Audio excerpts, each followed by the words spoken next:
Chapter 1. The Day of Ultimate Destruction. Shield Nick Fury gazed at the documents in his hand, his expression one of profound shock. Turning to Agent Coulson beside him, he inquired, "Are you certain this individual is the gentleman referred to by Kingpin? Is he truly so youthful?" "Yes, Director. Initially, I too found it hard to believe, suspecting a flaw in our intelligence. However, as our investigation progressed, we discovered that Kingpin's gentleman is likely this formidable character." Nick Fury's countenance darkened further. Without a moment's hesitation, he commanded, "Notify Black Widow and instruct her to conduct an investigation personally if it is confirmed that he is indeed the one who has been active in the world for the past 3 years. Inform me immediately." "Understood, Director."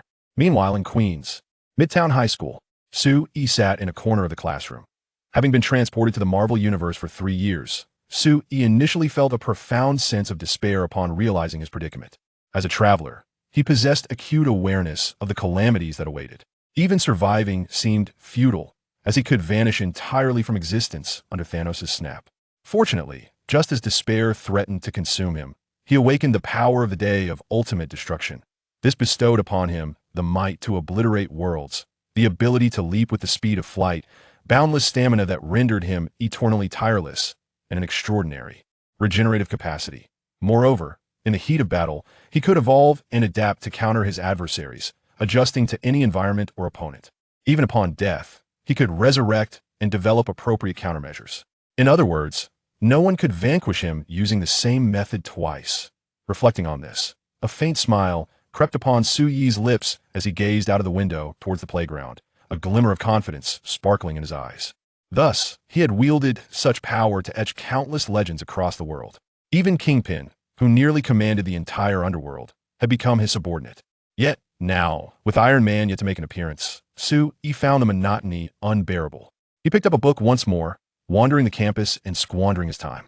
After all, the sound of the teacher's lectures was the most effective form of hypnosis. Sue-E yawned, propping the book before him. Resting his arms on the desk, he laid his head upon them and closed his eyes. At that moment, someone nudged him. Sue-E lifted his gaze to the side. Before he could utter a word, he heard Peter Parker, speaking in hushed tones, say, "Sue-E, did you hear? Yesterday, Playboy Tony Stark was attacked while testing his latest invention. The entire internet is proclaiming that Tony Stark is doomed." Upon hearing Peter Parker's words, a spark ignited in Sue-Yi's eyes. However, he soon felt drowsy again. There was no denying it. Tony Stark was simply too weak at present to seek out the current Iron Man for a brawl is far less amusing than to torment Magneto instead. After all, having been bested by himself numerous times, Magneto's prowess must have surely intensified. "All right, Peter Parker, I shall retire for the night. Do refrain from disturbing me." With that, Sue-E stifled a yawn, sinking into slumber at the rear of the classroom. The instructor, witnessing this scene, chose to remain silent, having grown accustomed to such occurrences over the past few days. Just as Sue-E's eyelids fluttered shut, an electronic voice reverberated in his mind. "Beep, would you like to join the dimensional chat group?" Agree, decline. Gazing at the two options, Sue-E, who had been resting his head upon the desk, abruptly opened his eyes wide. A terrifying aura, akin to an abyss, surged forth from him, enveloping the surroundings. In an instant, everyone within the teaching building felt as though they had plunged into a frigid abyss. Among them, the one most acutely aware of this sensation was Natasha, the Black Widow, who had just entered the building. She instinctively shivered, a flicker of fear flashing in her eyes. A seasoned agent. She was intimately familiar with such a presence. It was a murderous intent honed through relentless combat. The intensity of this aura was so palpable that it struck her profoundly. That moment, Natasha's heart sank to the depths of despair. Could it be that the youth described in the files was indeed that formidable individual? Taking a deep breath, Natasha endeavored to quell the turbulence within her, then stepped forward toward the classroom where Sue-E resided. Meanwhile, Sue-E, the source of this turmoil, languished at his desk, his energy subtly circulating within him as he examined his body for any irregularities. However, a wave of confusion washed over him as he pondered. I possess the power of supreme annihilation, and with my resistance to magic seemingly flawless, it should be impossible for anyone to invade my mind. What could this possibly mean? With this question lingering in his thoughts, Sue-E slowly uttered in his mind, "Agree." As his words resonated, the electronic voice echoed once more in his consciousness. "Beep, congratulations on joining the chat group." It was only at this moment that Sue-E suddenly realized the significance of his situation. As a traveler who had crossed into this Marvel universe, he had previously encountered numerous chat group novels. Little did he expect to find himself in such a scenario. His spirits lifted considerably, wondering how many powerful figures might be present within this group. In Suyi's eyes, the more formidable these individuals were, the better ideally they would challenge him repeatedly. Such encounters would enable him to grow stronger at an accelerated pace. After all, he possessed the power of supreme annihilation. His motto was that those who sought to destroy him would ultimately render him more powerful. Yet, upon reflection, it had been a full 3 years since he arrived in the Marvel world, and only now did the chat group extend an invitation. Was this pace not rather sluggish? Filled with anticipation, Sui endeavored to calm his racing heart. In the depths of my heart, I continuously prayed for the presence of formidable individuals within the chat group. Before Sui could even begin to ascertain the caliber of the members present, a flurry of messages materialized before his eyes. Whitebeard, Gulala. Welcome, newcomers. I am the sovereign of the seas, one of the 4 emperors, Whitebeard. Yuuki Asuna. Welcome, newcomers to the chat group. I'm the poorest among us, C.C. Don't listen to her, newcomer. She is, without a doubt, the wealthiest here, a bona fide heiress. As Sui beheld their greetings, the anticipation that had once filled him began to wane. In this chat group, apart from himself, there were merely 3 others, an elderly man with a white beard, a young lady of noble birth, and an ageless witch. Casting a glance at these 3 members, Sui rested his head upon the table and sighed. Perhaps sensing his despondency, he lifted his gaze towards the entrance. There stood Natasha, clad in her uniform, her golden hair cascading elegantly over her shoulders as she entered the classroom. Upon seeing Natasha, a subtle smile graced Suyi's lips. Perhaps the unfolding events would prove to be more intriguing than he had anticipated. With this thought in mind, Sui typed into the chat group. Thank you for the invitation. I am currently in Marvel, and I am the supreme harbinger of destruction. Chapter 2. The attention of the beautiful teacher Natasha Asuna Yuuki, Supreme Destruction Day? What an imposing name. Is that a title? Asuna Yuuki, should the newcomer explain? See, with supreme in it, it must be quite formidable. See, in any world, a title that includes supreme cannot be underestimated. Whitebeard, Gurarararara. Just hearing you all talk makes me eager to have a good fight with this fellow. Asuna Yuuki, stop it. You're the strongest in the group. Asuna Yuuki, newcomer. You must not agree. Whitebeard has consumed the tremor fruit. With a flick of his wrist, he can shatter space. See, actually, I am a bit excited to see the newcomer fight Whitebeard. The group was engaged in a lively discussion, while Sui, after sending a message, had gone incognito. In the classroom, Natasha, clad in her uniform, approached the podium under the watchful eyes of numerous students. At that moment, the teacher on the podium paused, gazing at the enchanting figure before him, and softly inquired, "Excuse me, are you?" With a slight smile and charming eyes, Natasha replied, "Due to a shortage of faculty, the principal has specially appointed me to take over this class. From today onward, I will be teaching all the courses." At that precise moment, the teacher's phone buzzed with a text message. After confirming its accuracy, he cast a curious glance at Natasha and then exited the classroom.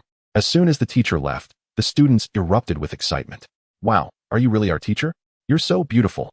If you're my teacher in the future, I will definitely study hard." The surrounding classmates were exceptionally thrilled upon seeing Natasha. Only Sui observed the woman before him with keen interest, unaffected by her beauty. He was well aware that this individual was a senior agent of S.H.I.E.L.D., with his thoughts solely focused on his mission. He wondered if her current assignment had anything to do with him. Regardless, it mattered little.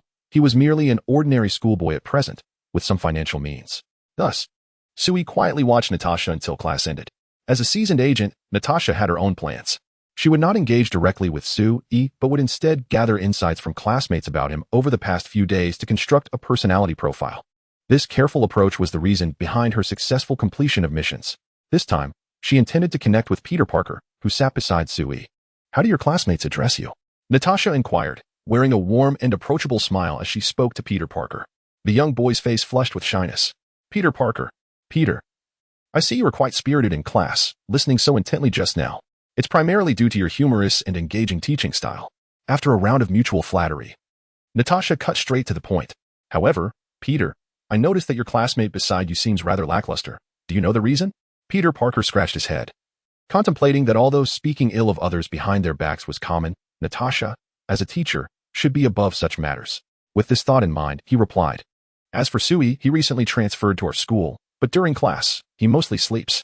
Aside from me, very few people in the class have interacted with him. Oh. So you know him quite well? What do you think of him? He's a decent person, really. Although he enjoys sleeping. I once saw him feeding a stray dog on the street, so he must have a kind heart. Upon hearing Peter Parker's words, Natasha felt a twinge of confusion. According to the intelligence provided by S.H.I.D.L.D.,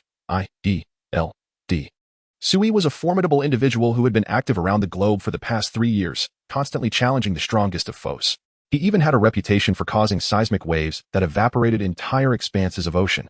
Yet, this very person would take the time to feed stray dogs, which left Natasha in disbelief. Ding. Sui's phone rang. It was a special device prepared for him by Wilson Fisk. Not even S.H.I.E.L.D. could trace it, as it was exceedingly costly and only used when Fisk needed to contact Sui. Answering the call, Sui spoke to Fisk. What has happened? Mr. Sue, Daredevil has destroyed the branch I established. It even caused a collapse in the ground, affecting the nearby mall, and my wife and child are trapped inside. I implore you to save them. They mean everything to me. Despite being the kingpin of the underworld, Fisk, who traversed the shadows, treasured his family dearly. This was why he was reaching out to Sui in such a moment of desperation. His wife and child were in peril. And even he was in a state of panic. After hearing Fisk's words, Sui replied, just this once. You know I generally refrain from action unless faced with formidable opposition. Yes, Mr. Sue, there will absolutely be no next time. Very well then, send me the address. After hanging up, Fisk promptly had someone relay the address to Sui. Upon receiving it, Sui yawned, and in the next moment, his figure vanished from the spot. His terrifying speed reached supersonic levels in an instant, causing the ground to crack. As for Sui, he had completely disappeared. Accompanied by a thunderous noise, he surged towards the location.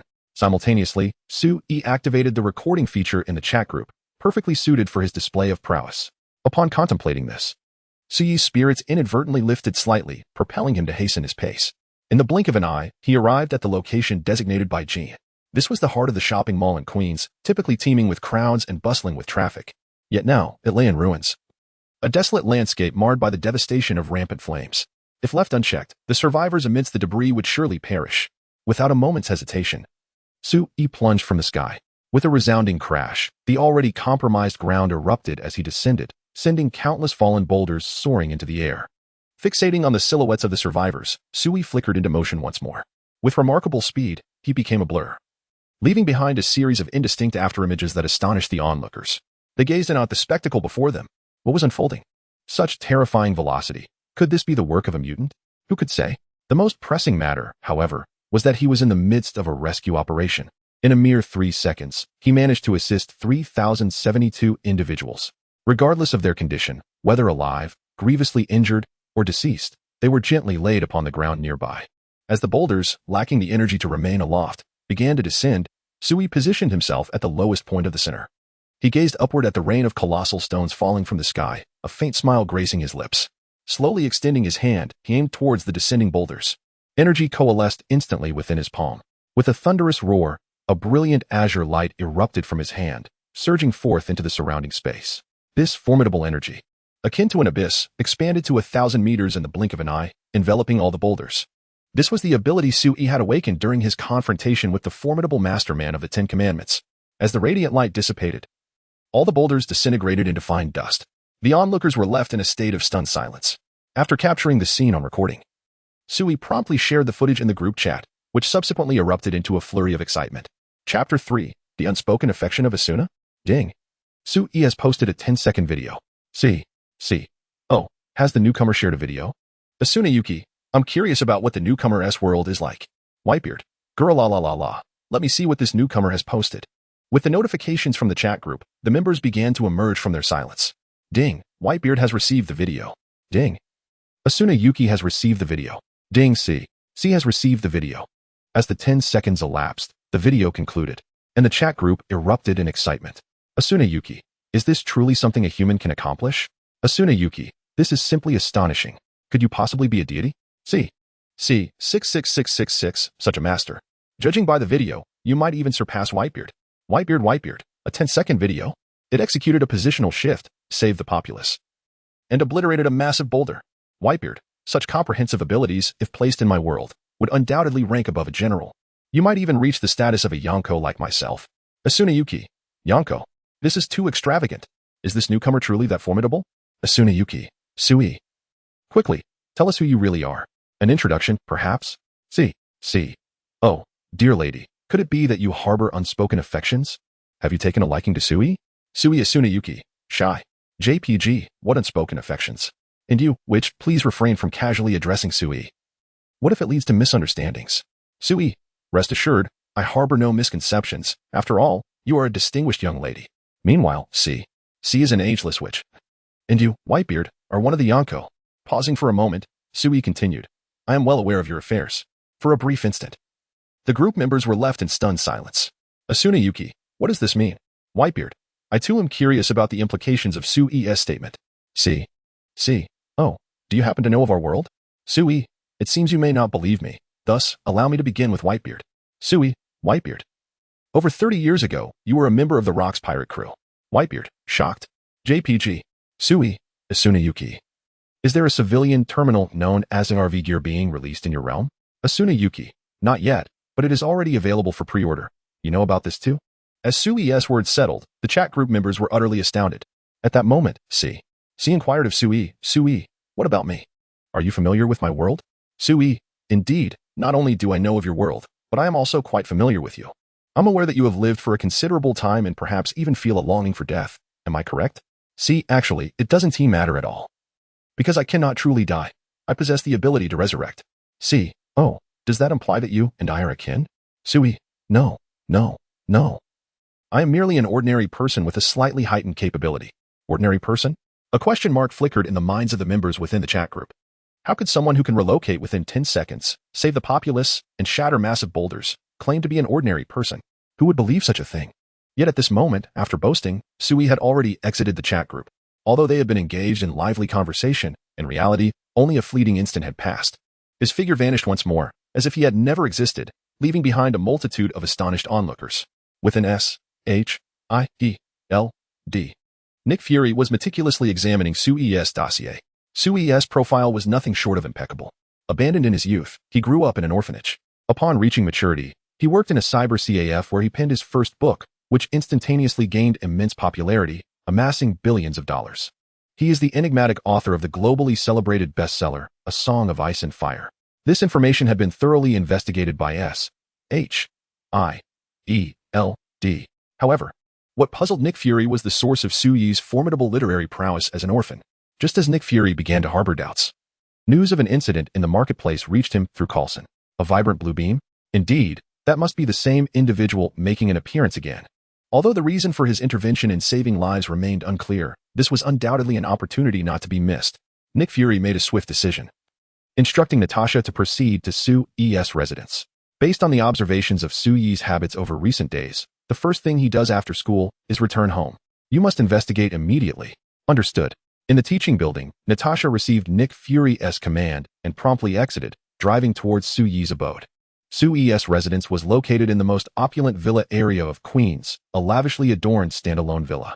Upon arriving in the villa district, Natasha skillfully located a blind spot in the surveillance system, infiltrating the vicinity of Sui's villa to monitor the activity within. Director, Sui has not returned home. Utilizing a specialized communication device, Nick Fury received Natasha's report. Based on previous comparisons, Sui should have been home by now. The absence of his presence only intensified the suspicions surrounding him. Just then, Natasha's voice came through again. Director, Sui has returned to the villa. Today he did not arrive by car but rather rode a bicycle. A bicycle? No wonder he returned so late. Nonetheless, Nick Fury's intuition told him that something was still amiss. With a heavy thud, Nick Fury slammed his hand on the desk. Beside him, Coulson trembled in fright, for he had never witnessed Nick Fury in such a state of agitation. Fury gritted his teeth and uttered, Sui, you must not allow me to uncover any flaws. Otherwise, I shall show you no mercy. The memory of the enigmatic figure clad in black robes who had suddenly approached him and seized his beeper flooded Fury's mind, leaving him in a state of despair. That beeper was his most potent trump card, an essential tool for summoning Captain Marvel. This was precisely why Fury was so incensed. At that moment, Sui cast a fleeting glance at the grasses near the villa before retreating into his abode. Just then, the voices from the chat group echoed in his mind. Ding, Hinata Hyuga has joined the chat group. Ding, the chat group has reached 5 members, and the group leader is being selected. Ding, the result of the group leader selection is Chapter 4, Hinata's plea for help. Sui's rescue across worlds. As the notification sound from the chat group echoed in Sui's mind, he immediately envisioned the figure of Hinata Hyuga. She was an incredibly adorable girl, yet possessed an unwavering resilience within her heart. It must be said that the existence of this chat group had rendered Sui's previously monotonous life significantly more intriguing. Sui, Hinata Hyuga, greetings. Hinata. This is a dimensional chat group, not an illusion. We are individuals hailing from different worlds, and I look forward to your guidance in our interactions. Asuna Yuki, Hinata Hyuga. Welcome to our group. Rest assured, we are not villains smirking. JPG. C. Hinata Hyuga. A warm welcome to our new friend. Whitebeard, Gurarararara. I am currently hosting a banquet. Just as I reach for a cup of wine, my sons won't allow me to drink. Whitebeard. I believe that in honor of our new arrival, I must indulge in a few more drinks.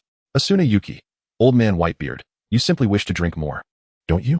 I recall you mentioning that your body bears many hidden injuries. Do take care not to overindulge. Whitebeard. Gurarararara. My body remains robust. Even a fleet admiral from the Navy would not stand a chance against me. Hinata stood in place, blinking her eyes. Observing the lively exchanges among the chat group members filled her with trepidation.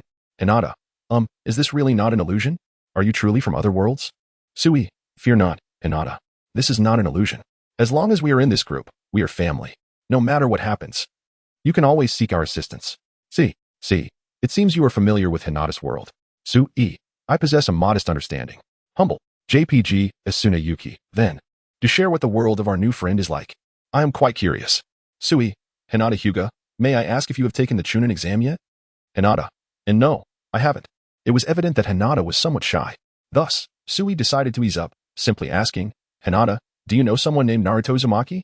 Hinata, I have heard of him, but I haven't interacted with him. Sui, that's good. Hinata, you must remember my words. That blonde-haired fellow, when you encounter him, be sure to steer clear. He is quite the troublemaker.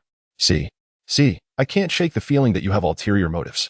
However, just as C's words faded, the notification sound rang out once more in the chat group. Ding. The number of chat group members has reached 5, and the group leader is being selected.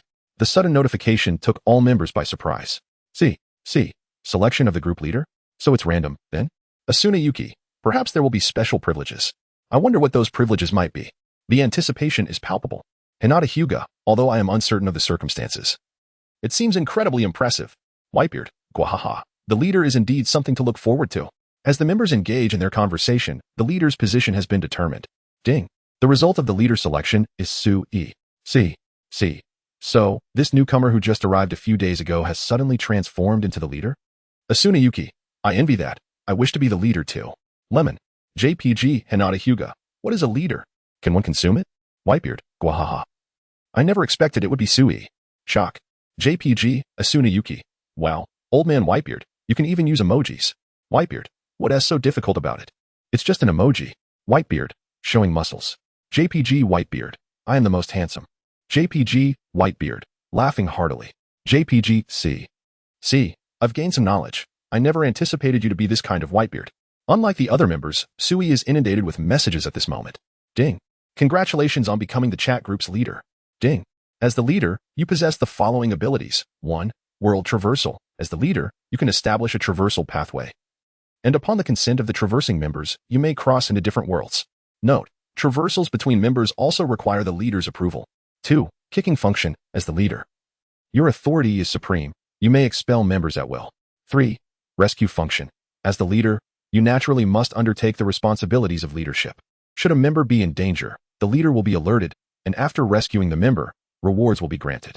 Ding. Current level of the chat group, 1. Once the member count reaches 7, it can be upgraded to level 2. At that point, additional functions will be unlocked.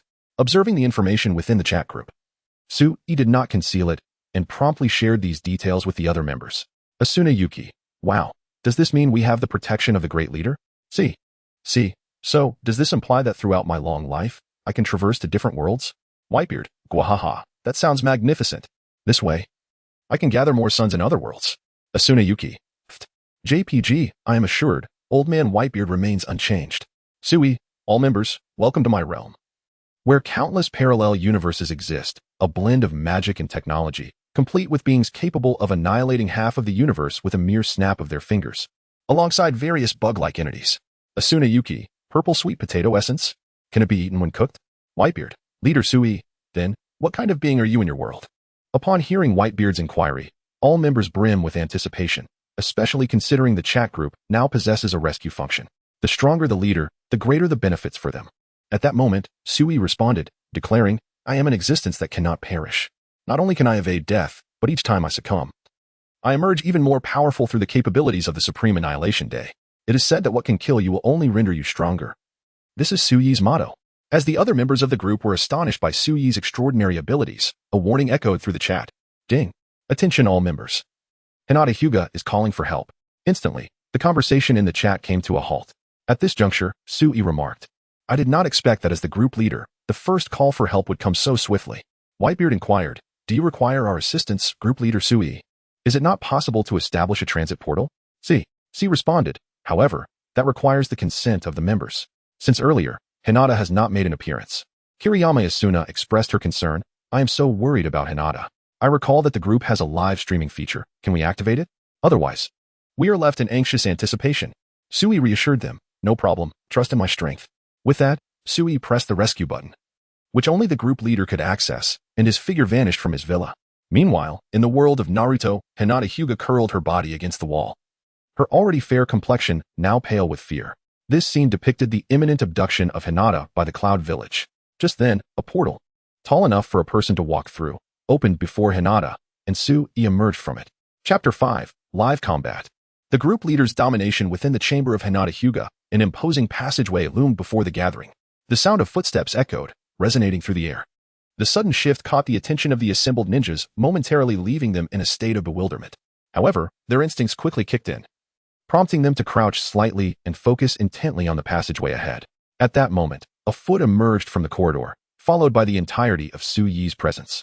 The surroundings revealed an elegantly antiquated wooden structure, exuding a refreshing and refined aroma that enveloped the atmosphere with a comforting essence. Sui casually surveyed the vicinity before ultimately fixing his gaze upon the three ninjas from Kumogakure. Turning to Hinata Hyuga behind him, he declared, Greetings, young Hinata. I am the group leader, Sui. Allow me to handle the rest. An oppressive silence enveloped the scene. The three ninjas from Kumogakure felt an overwhelming pressure akin to that of Mount Tai bearing down upon them. They sensed an unprecedented and terrifying aura emanating from Sui, one that was unlike anything they had ever encountered. Moreover, the jutsu displayed earlier was entirely unfamiliar to them, let alone having witnessed it in action. Nonetheless, their mission compelled them to act, for their target lay directly behind Sui, deep within enemy territory. They had no choice but to engage. Exchanging glances, the three ninjas charged towards Sui. Meanwhile, Sui had just initiated a live broadcast of the chat group, allowing the events unfolding on his end to be transmitted to the group members.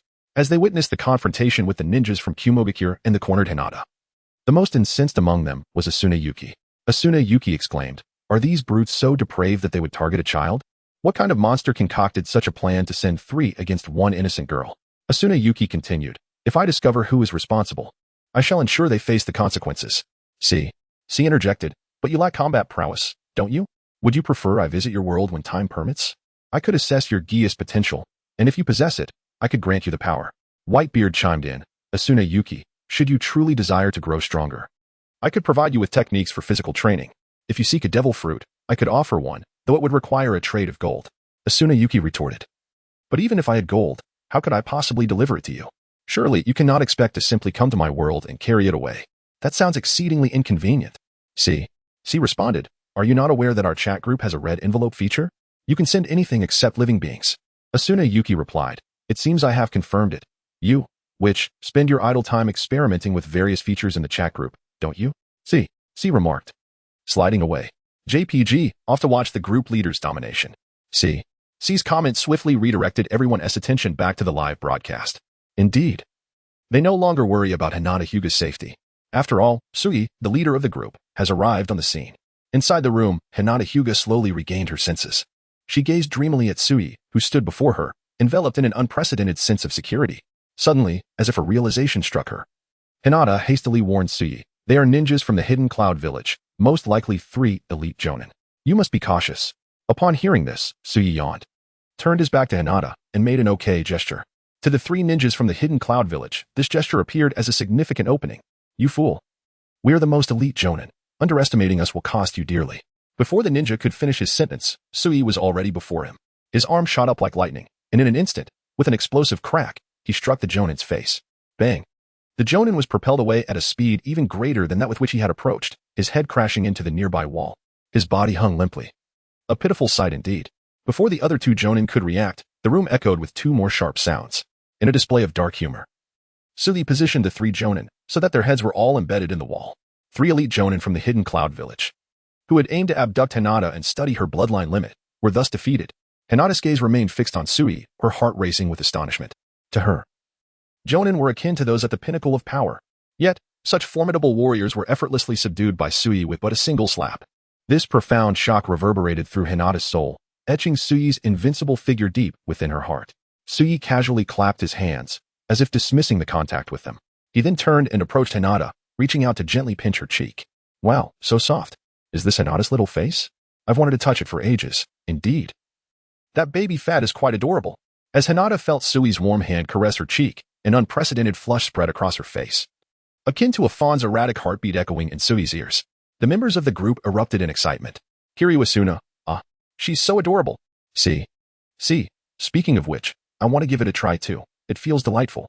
Sugi chuckled, rubbing Hinata's cheek with his large hand. He paid no heed to the chatter in the group. Instead, he addressed Hinata directly. Hinata, I know your potential is immense. If possible, I hope you will showcase your abilities. I wish to see you become the protagonist of the world. Rest assured and grow stronger. Whenever you encounter challenges that seem insurmountable, simply call for help in the chat group. At that moment, members from all realms will stand behind you, making it clear to those who dare to bully you that you are not to be trifled with. Yuuki Asuna. Indeed. Hinata, fly with confidence. Your friends will always accompany you. See. Oh my. Hearing the group leaders say that, I can't help but feel a bit moved. Whitebeard. Gurarararara. Anyone who dares to bully a member of this group will face my wrath first. Hinata Hyuga observed the members' words within the chat group, tears welling in her eyes. She nodded earnestly, gazing at Sugi with determination, saying, Brother Sugi, I will strive even harder. I will become stronger until I am the greatest in the world. When you face danger, I wish to help you. Sugi narrowed his eyes slightly, a smile gracing his face. In that moment, he realized that Hinata's destiny had been irrevocably altered by him. As for the future child of prophecy, Naruto Uzumaki, he should graciously step aside for Hinata. With the assistance of the chat group, Hinata's rate of progress is bound to become extraordinary, surpassing all prodigies. Just then, the electronic voice of the chat group echoed in Suyi's mind. Chapter 6. A soft girl falls from the sky upon hearing the notification sound from the chat group. Sugi realized that he had successfully completed his task. In the current world of Naruto, the levels of combat prowess were not as exaggerated as they would become in the future. Thus, Sugi made a brief farewell to Hinata Hyuga, vanishing from the Naruto realm. Immediately after Suyi's departure, an influx of individuals stormed into Hinata's room, each adorned with the headbands of Konoha. The visitors were all members of the Hyuga clan. Leading the charge was Hinata's father, Hayashi Hyuga. Upon entering the room, Hayashi was utterly astonished. He beheld three ninjas from the Cloud Village, their bodies embedded lifelessly in the wall. Hinata, having risen from the floor, directed her gaze towards her father. Hayashi spoke in disbelief. Did you kill these three? His tone was laced with incredulity, for he perceived Hinata's talent as fundamentally weak. Not only was her disposition gentle, but her proficiency in physical combat had also been exceedingly limited. Thus, the scene before him struck Hayashi with unprecedented force. Hinata refrained from responding to her father's inquiry. Revealing the existence of the chat group was out of the question. Instead, she addressed him. Father, these three ninjas attempted to abduct me. I recognize my current weakness, but I vow to become stronger in the future. I will. At that moment, Hinata clenched her delicate fists. Back in the villa, Sugi returned to his room, choosing not to engage in conversation within the chat group for the time being. He glanced at the clock, noting it was now 6 in the evening, which coincided with the time of his departure. This suggested a disparity in the flow of time between worlds, with the Naruto realm progressing at a slightly faster pace. However, this was a favorable circumstance. As Sugi contemplated this, he instinctively raised his gaze. For reasons unknown, he felt as though something was plummeting from the heavens. Almost as if to affirm Suyi's thoughts, a resounding crash echoed from the roof of the villa. Boom, boom, boom. A series of deafening sounds reverberated within the villa. A figure descended from the sky, crashing through the roof and several layers of ceiling, landing directly before Sugi on the ground floor.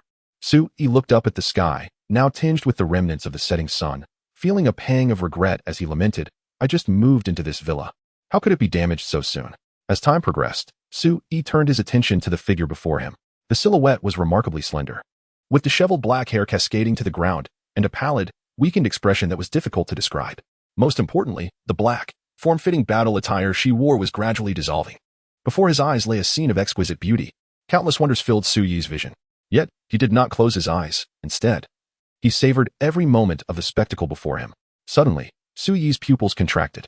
He recognized the woman before him as Hela, the goddess of death. But was she not sealed by Odin? How could she possibly be here, descending from the heavens? She had even damaged his villa upon arrival. It was decided. He must have her serve as a maid to compensate. Otherwise, she would not be allowed to leave. With that thought, Sui immediately approached Hela. Crouching down, he wrapped his arms around her legs and delicate back, lifting her in a princess carry. Just then, the doorbell rang. Presumably, it was someone from S-H-I-E-L-D, knocking at his door. It might even be Natasha herself. Thinking of this, Sui cast a glance at the woman in his arms and hurried towards the basement. Outside, Natasha reported to Nick Fury, "Director, I've knocked on the door. But there hasn't been a sound from within. Are you sure something crashed into Suyi's villa? Our satellites detected no anomalies." Natasha responded. "Confirmed. Then let's burst in immediately." Nick Fury calmly instructed Natasha. Perhaps this time, they would uncover significant findings. After receiving Nick Fury's command, Natasha prepared to charge through the front door. Just then, the door slowly opened. Sui looked towards Natasha at the entrance, feigning surprise. "Teacher? What brings you here?" As expected of S-H-I-E-L-D's top agent. Destined to join the Avengers, Natasha's expression shifted from shock to urgency. "Sui, what are you doing here?" "No, wait, are you unharmed?" "I was on my way home when I saw something fall here. I feared something had happened, so I came to check." Hearing Natasha's explanation, Sui shook his head slightly. He opened the door wide and pointed casually in the direction where Hela had landed. "Teacher, thank you for your concern. A massive rock fell from the sky just now. I must admit, it truly frightened me." With that, Sui shifted the conversation, addressing Natasha. "Teacher, you mentioned heading home. Do you live around here?" Natasha, composed, replied, "Yes, I just moved in across from you." "What a coincidence. I also just moved in recently." Sui emphasized the word coincidence subtly. Then he added, "All right, teacher, I'm fine. According to local laws, whoever discovers a meteorite that falls from the sky first owns it. And it could be a perfect addition to my collection." Having spoken, Sui stifled a yawn and remarked, "Teacher, let us converse at a later time when I am more alert. I find myself rather drowsy now and shall retire for the night." The underlying implication of Suyi's words was unmistakable. It was time for the guests to take their leave. Before Natasha could utter a response, Sui promptly closed the door. He then proceeded to relocate the meteorite that lay upon the ground to his basement, placing it in its designated spot. Surrounding the meteorite were treasures amassed by Sui over the course of 3 years, including the communicator that summoned Captain Marvel. Stretching leisurely, Sui murmured, "The S-H-I-E-L-D could use a gentle reprimand, for these incessant nuisances have become quite bothersome." At that moment, as if responding to Suyi's utterance, the goddess of death, Hela, lying on the ground, let out a faint whimper. Chapter 7. The astonished Hela and the indignant Shit-Deku. As Hela's soft moans faded, she gradually opened her eyes, initially filled with confusion. Her gaze quickly shifted as she became aware of her surroundings. Rising to her feet, she instinctively shielded her body, staring at Sui with a heart brimming with fury. Her breath quickening. "Human, you saw everything, didn't you?" Sui glanced at her and replied, "No." Hela's rage flared at his response. "Die," she shouted, her hand striking towards Sui. In her mind, a sharp blade would materialize and pierce his heart. Yet, apart from her feeble voice, reality held no change. Not a single ripple was stirred. At that moment, Hela was struck by a revelation. She recognized just how depleted her body was, having recently broken free from her seal. The cost had been substantial. Her physical form was gravely injured, and her divine power was nearly exhausted. This explained the absence of any blade. Sui, observing her state, understood her plight. "Do you realize what you've done? You've destroyed my villa. As compensation, you shall serve as my maid for the time being." Maid? Hela's brows furrowed slightly. How had the mighty goddess of death fallen to such a state? If possible, she would have relished the opportunity to eliminate Sui right then and there. However, in her current condition, she was merely a frail woman. Perhaps recuperating here would be beneficial after all. As these thoughts crossed her mind, Sui draped one of his garments over her shoulders. "Stay here and rest. I will fetch you some clothes. By the way, all these items around are my collectibles, so do not harbor any ill intentions." "Humph. Do you really believe your mundane trinkets hold any allure for me? Nevertheless, if you wish for me to remain here, so be it. Just hope you do not come to regret it," Hela retorted, casting a dismissive glance at the items surrounding her. Yet, upon closer inspection, she was taken aback. Her pupils constricted as she caught sight of a cabinet nearby containing 10 distinct rings, each harboring considerable power. Her gaze then shifted to a meteorite beside it, which appeared to be composed of a mysterious metal. In her perception, this metal seemed capable of completely nullifying surrounding vibrations. If Captain America were to see it, he would undoubtedly exclaim, Isn't this the material of my shield? As she surveyed the collectibles, Hela was astonished to even find the tesseract among them. These treasures were undoubtedly the fruits of Su Yi's endeavors over the past 3 years. This revelation truly astonished Hela. She gazed incredulously at Su Yi before instinctively inquiring, "Who on earth are you?" At that moment, Su Yi had already arrived at the elevator in the villa. He merely remarked, "Just an ordinary wealthy individual." With that, he stepped into the elevator, pressed a sequence of buttons, and descended into the depths below, leaving behind Hela, draped in Su Yi's attire. Her face a portrait of shock and bewilderment. She realized that she might have stumbled into the abode of an even more enigmatic figure. Suddenly, a smile graced Hela's lips. Perhaps this was not so bad after all. At the very least, she could recuperate in peace. As Su Yi descended to the lowest level of the villa, he encountered a high-speed train specifically designed for transportation. Once aboard, he entered the chat group. Ding! Group leader Su Yi has come online. Upon entering the chat, Su Yi was immediately bombarded with messages from Yuuki Asuna. Yuuki Asuna, Group leader Su Yi. Group leader, you must check the task panel. Yuuki Asuna, I discovered that the task panel is functional now. See, you mean that task panel? It activates automatically when the chat group reaches 5 members. I was aware of that. Yuuki Asuna, what? I thought I was the first to find out, and I was excited for so long. See, it seems you were hoping to gain favor with Su Yi, little fox. Yuuki Asuna, you witch. What nonsense are you spouting? Gaining favor? I haven't even met the group leader in reality. We're complete strangers. Hinata Hyuga, Su Yi is very kind. He has the best. See, hey, little Hinata. Do you like Su Yi? Yuuki Asuna, Hinata Hyuga, little Hinata, don't tell this witch, just tell me secretly, and I will keep it confidential. Giggling with hands on hips. JPG, Su Yi, alright, stop teasing little Hinata. I'll examine the task panel first, and we can chat later. Having said that, Su Yi brought up the task panel within the chat group. However, it was entirely blank, devoid of any descriptions, leaving Su Yi at a loss. Never mind. I shall take my time to explore this task panel once I have dealt with my affairs. First, I need to attract the attention of S-H-I-E-L-D. They have been rather restless lately. Upon my return, I shall also find a suitable maid outfit. Yet, what style would be most fitting? Seated on the high-speed train, Su Yi mused aloud. Before long, he departed Queens and ventured into the outskirts. Upon reaching the surface, he found himself surrounded by dense woods. A completely desolate area. Donning the black cloak he had on the train, Su Yi slightly bent his legs and, with a sudden burst of energy, propelled himself skyward. In a distant, desolate desert, Tony Stark was laboring in a cave, hammering away at metal. Sweat had thoroughly soaked his dark, weary attire. The rhythmic clang of the hammer echoed persistently within the cavern. The more he pondered, the more his frustration grew. How could a dashing playboy like him be reduced to forging metal for terrorists? This humiliation demanded a resolute reclamation. However, through the course of the past few days, he had gleaned that his capture was the result of a mysterious figure who had brutally slain their superior, the notorious Mandarin.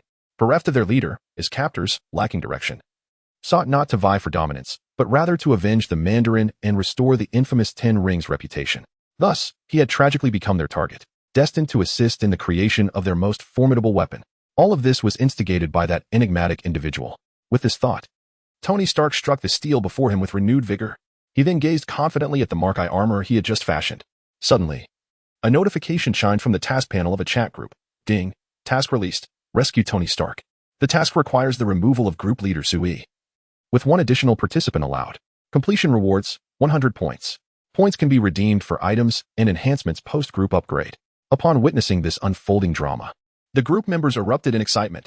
Chapter 8, 100,000 troops versus the first generation of iron armor Asuna Yuki. It's here. A mission has emerged. See, are we to venture into the world of the group leader? Hinata Hyuga, I am curious about what Su Yi's world is truly like. Whitebeard, once more individuals join us. It seems we can use these points to exchange for various items. I wonder if there are any that can aid in healing. Upon noticing the mission, Su Yi was momentarily taken aback. His objective this time was to seek out Tony Stark. His subordinate, Jean Bing, had informed him that remnants of the 10 Commandments gang were still active. Moreover, due to Su Yi's butterfly effect, nearly 100,000 people had gathered. It was clear that the first set of iron armor, crafted by Tony Stark within a cave, could never stand against such a multitude. This time, Su Yi intended to achieve a dual purpose.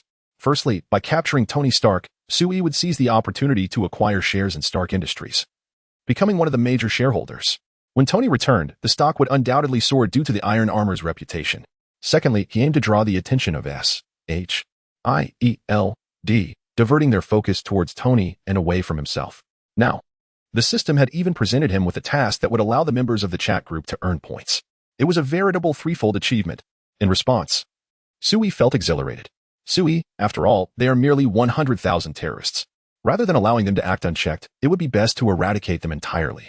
Who among you wishes to join? Remember, this is a chance to earn 100 points. Asuna Yuki, I think I shall sit this one out, as I lack the strength and would only be a hindrance. After voicing her thoughts, a sense of disappointment washed over Asuna. For the first time, she felt a deep yearning for power.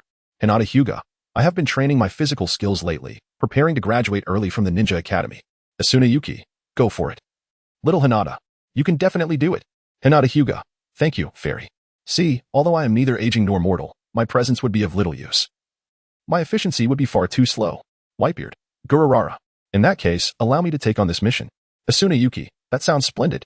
You likely need the points more than we do, and perhaps you can exchange them for items to reclaim your former glory. Whitebeard, child, do not speak foolishly. My body remains robust. Sui, Whitebeard, you shall undertake this mission. I eagerly await the day you return to your peak and challenge me to a duel. Whitebeard, Gurarararara. I could not ask for more. I feel the fire within me igniting. Sui, very well. Once I reach the designated location, I shall you. Establish a transit portal to join me, and if possible, don a black cloak. Whitebeard, black question mark. JPG very well, I shall seek it out. Upon receiving Whitebeard's response, Sui's lips curled into a faint smile. It seemed that something far more intriguing was about to unfold. One must admit, the chat group is rather entertaining. With this thought, Sui quickened his pace. In a remarkably brief span of time, he traversed from Queens to the expanse of the desert. Gazing down from the heavens, Sui surveyed the landscape below with extraordinary vision, sweeping across the desert terrain. Indeed, the rebel forces were densely packed, scattered throughout the vast sandy expanse. Each individual was fully armed, with armored vehicles, tanks, and even armed helicopters stationed nearby. The scene was nothing short of extravagant. Just as Sui was preparing to bring matters to a swift conclusion, a sudden commotion erupted amidst the sands below. The sound of gunfire echoed through the air, bullets whizzing past, resonating in Sui's ears. Following the noise, he swiftly fixed his gaze upon a bunker. If his instincts were correct, it was Tony Stark, piloting the first suit of armor he had crafted, engaged in battle within the confines of that very bunker. The continuous gunfire drew the attention of others nearby. These were individuals who thrived on perilous encounters. The crack of a gunshot instantly heightened their alertness. All personnel, assemble. Prepare for battle. The command reverberated as the surrounding rebels rallied in response to the gunfire emanating from the bunker. Countless insurgents gathered, weapons drawn, including RPGs, all pointing menacingly at the bunker's entrance. Meanwhile, Sui observed the unfolding scene with great interest. At that moment, a grayish-white metallic suit, reminiscent of a tin can, came into view. Everyone who laid eyes upon this suit was momentarily taken aback. What was this contraption? They had never encountered such an entity before. If memory served them right, they had not seen it in their base. Just then, several squad leaders shattered the collective contemplation with their urgent shouts, fire. In an instant, an avalanche of bullets was unleashed towards Tony Stark, piloting his first-generation suit of armor. The cacophony of gunfire mingled with smoke, reverberating around them. Bullets sliced through the air, racing towards Stark. Yet, Stark remained unfazed, his expression resolute. The memory of Ethan's sacrifice and his defense fueled a seething rage within him. Come on, you bloodthirsty rebels. Now it's my turn. The bullets rained down upon the suit of armor, but to no avail. Upon contact, the projectiles merely ricocheted off, striking back at the very assailants who had unleashed them. The suit was nothing short of a formidable, impenetrable fortress. Before us stood Tony Stark, deftly manipulating his iron suit. Arms outstretched as flames erupted in an instant. The suit's arms were equipped with fiery apparatuses, continuously belching forth intense flames that transformed into a ferocious dragon of fire, indiscriminately consuming all in its path. Had Sui not intervened, the wheels of fate would have allowed Tony Stark to escape effortlessly. However, due to Sui's presence, Stark found himself confronting 100,000 insurrectionists, mere terrorists. Thus, the moment Tony Stark made his appearance, he was met with a relentless barrage of bullets and missiles, utterly overwhelming him. No matter how fiercely his flame apparatus discharged, it proved futile. Consequently, Tony Stark promptly resolved that if he could not prevail, he must flee. Yet, at that very moment, one of the squad leaders launched the most advanced missile produced by Stark Industries towards him. As Tony Stark perceived this dire situation, his heart sank into despair. And at that precise moment, Chapter 9, The Arrival of Whitebeard. The terrifying void trimmer in this moment of impending crisis. A brilliant azure beam of clustered light descended from the heavens. Boom. The radiance engulfed the missile, leaving no chance for an escape from its luminous grasp. It was a pure azure glow. Tony Stark's pupils contracted sharply, disbelief washing over him as he gazed at the unfolding scene. entranced. What on earth was happening? Stark exclaimed in astonishment. Before he could fully comprehend the situation, an even more shocking event occurred.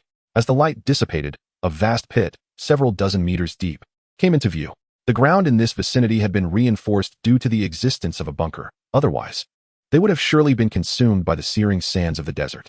As his gaze ascended, Stark spotted a dark speck in the sky, which steadily grew larger. Suddenly, a realization struck him. He recalled the rumors he had heard about a figure cloaked in black, a being who had incited terror across the globe. It was him. That individual had arrived. Not only did Tony Stark discern the presence of Sue-yi, but all those present were also captivated by the earlier brilliance, their eyes drawn skyward.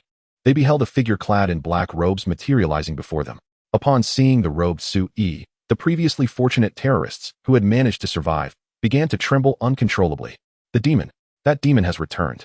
How infuriating. Had he not vanished for a time? Why was he reappearing before us now? Change targets and open fire on that black-robed figure. As Sue-yi observed the hail of bullets descending upon him like a torrential downpour, he couldn't help but chuckle. Who would have thought I would be so popular?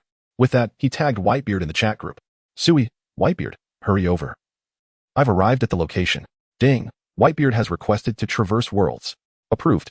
Ding, the traversal passage has been established. A mission has been detected, with Sue-yi and Whitebeard as the recipients.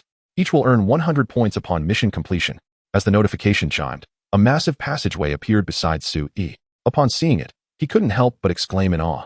My goodness, Whitebeard's towering stature of 6 meters and 66 centimeters is indeed impressive. At that moment, within the passage, Whitebeard emerged, cloaked in black, revealing only his signature white beard.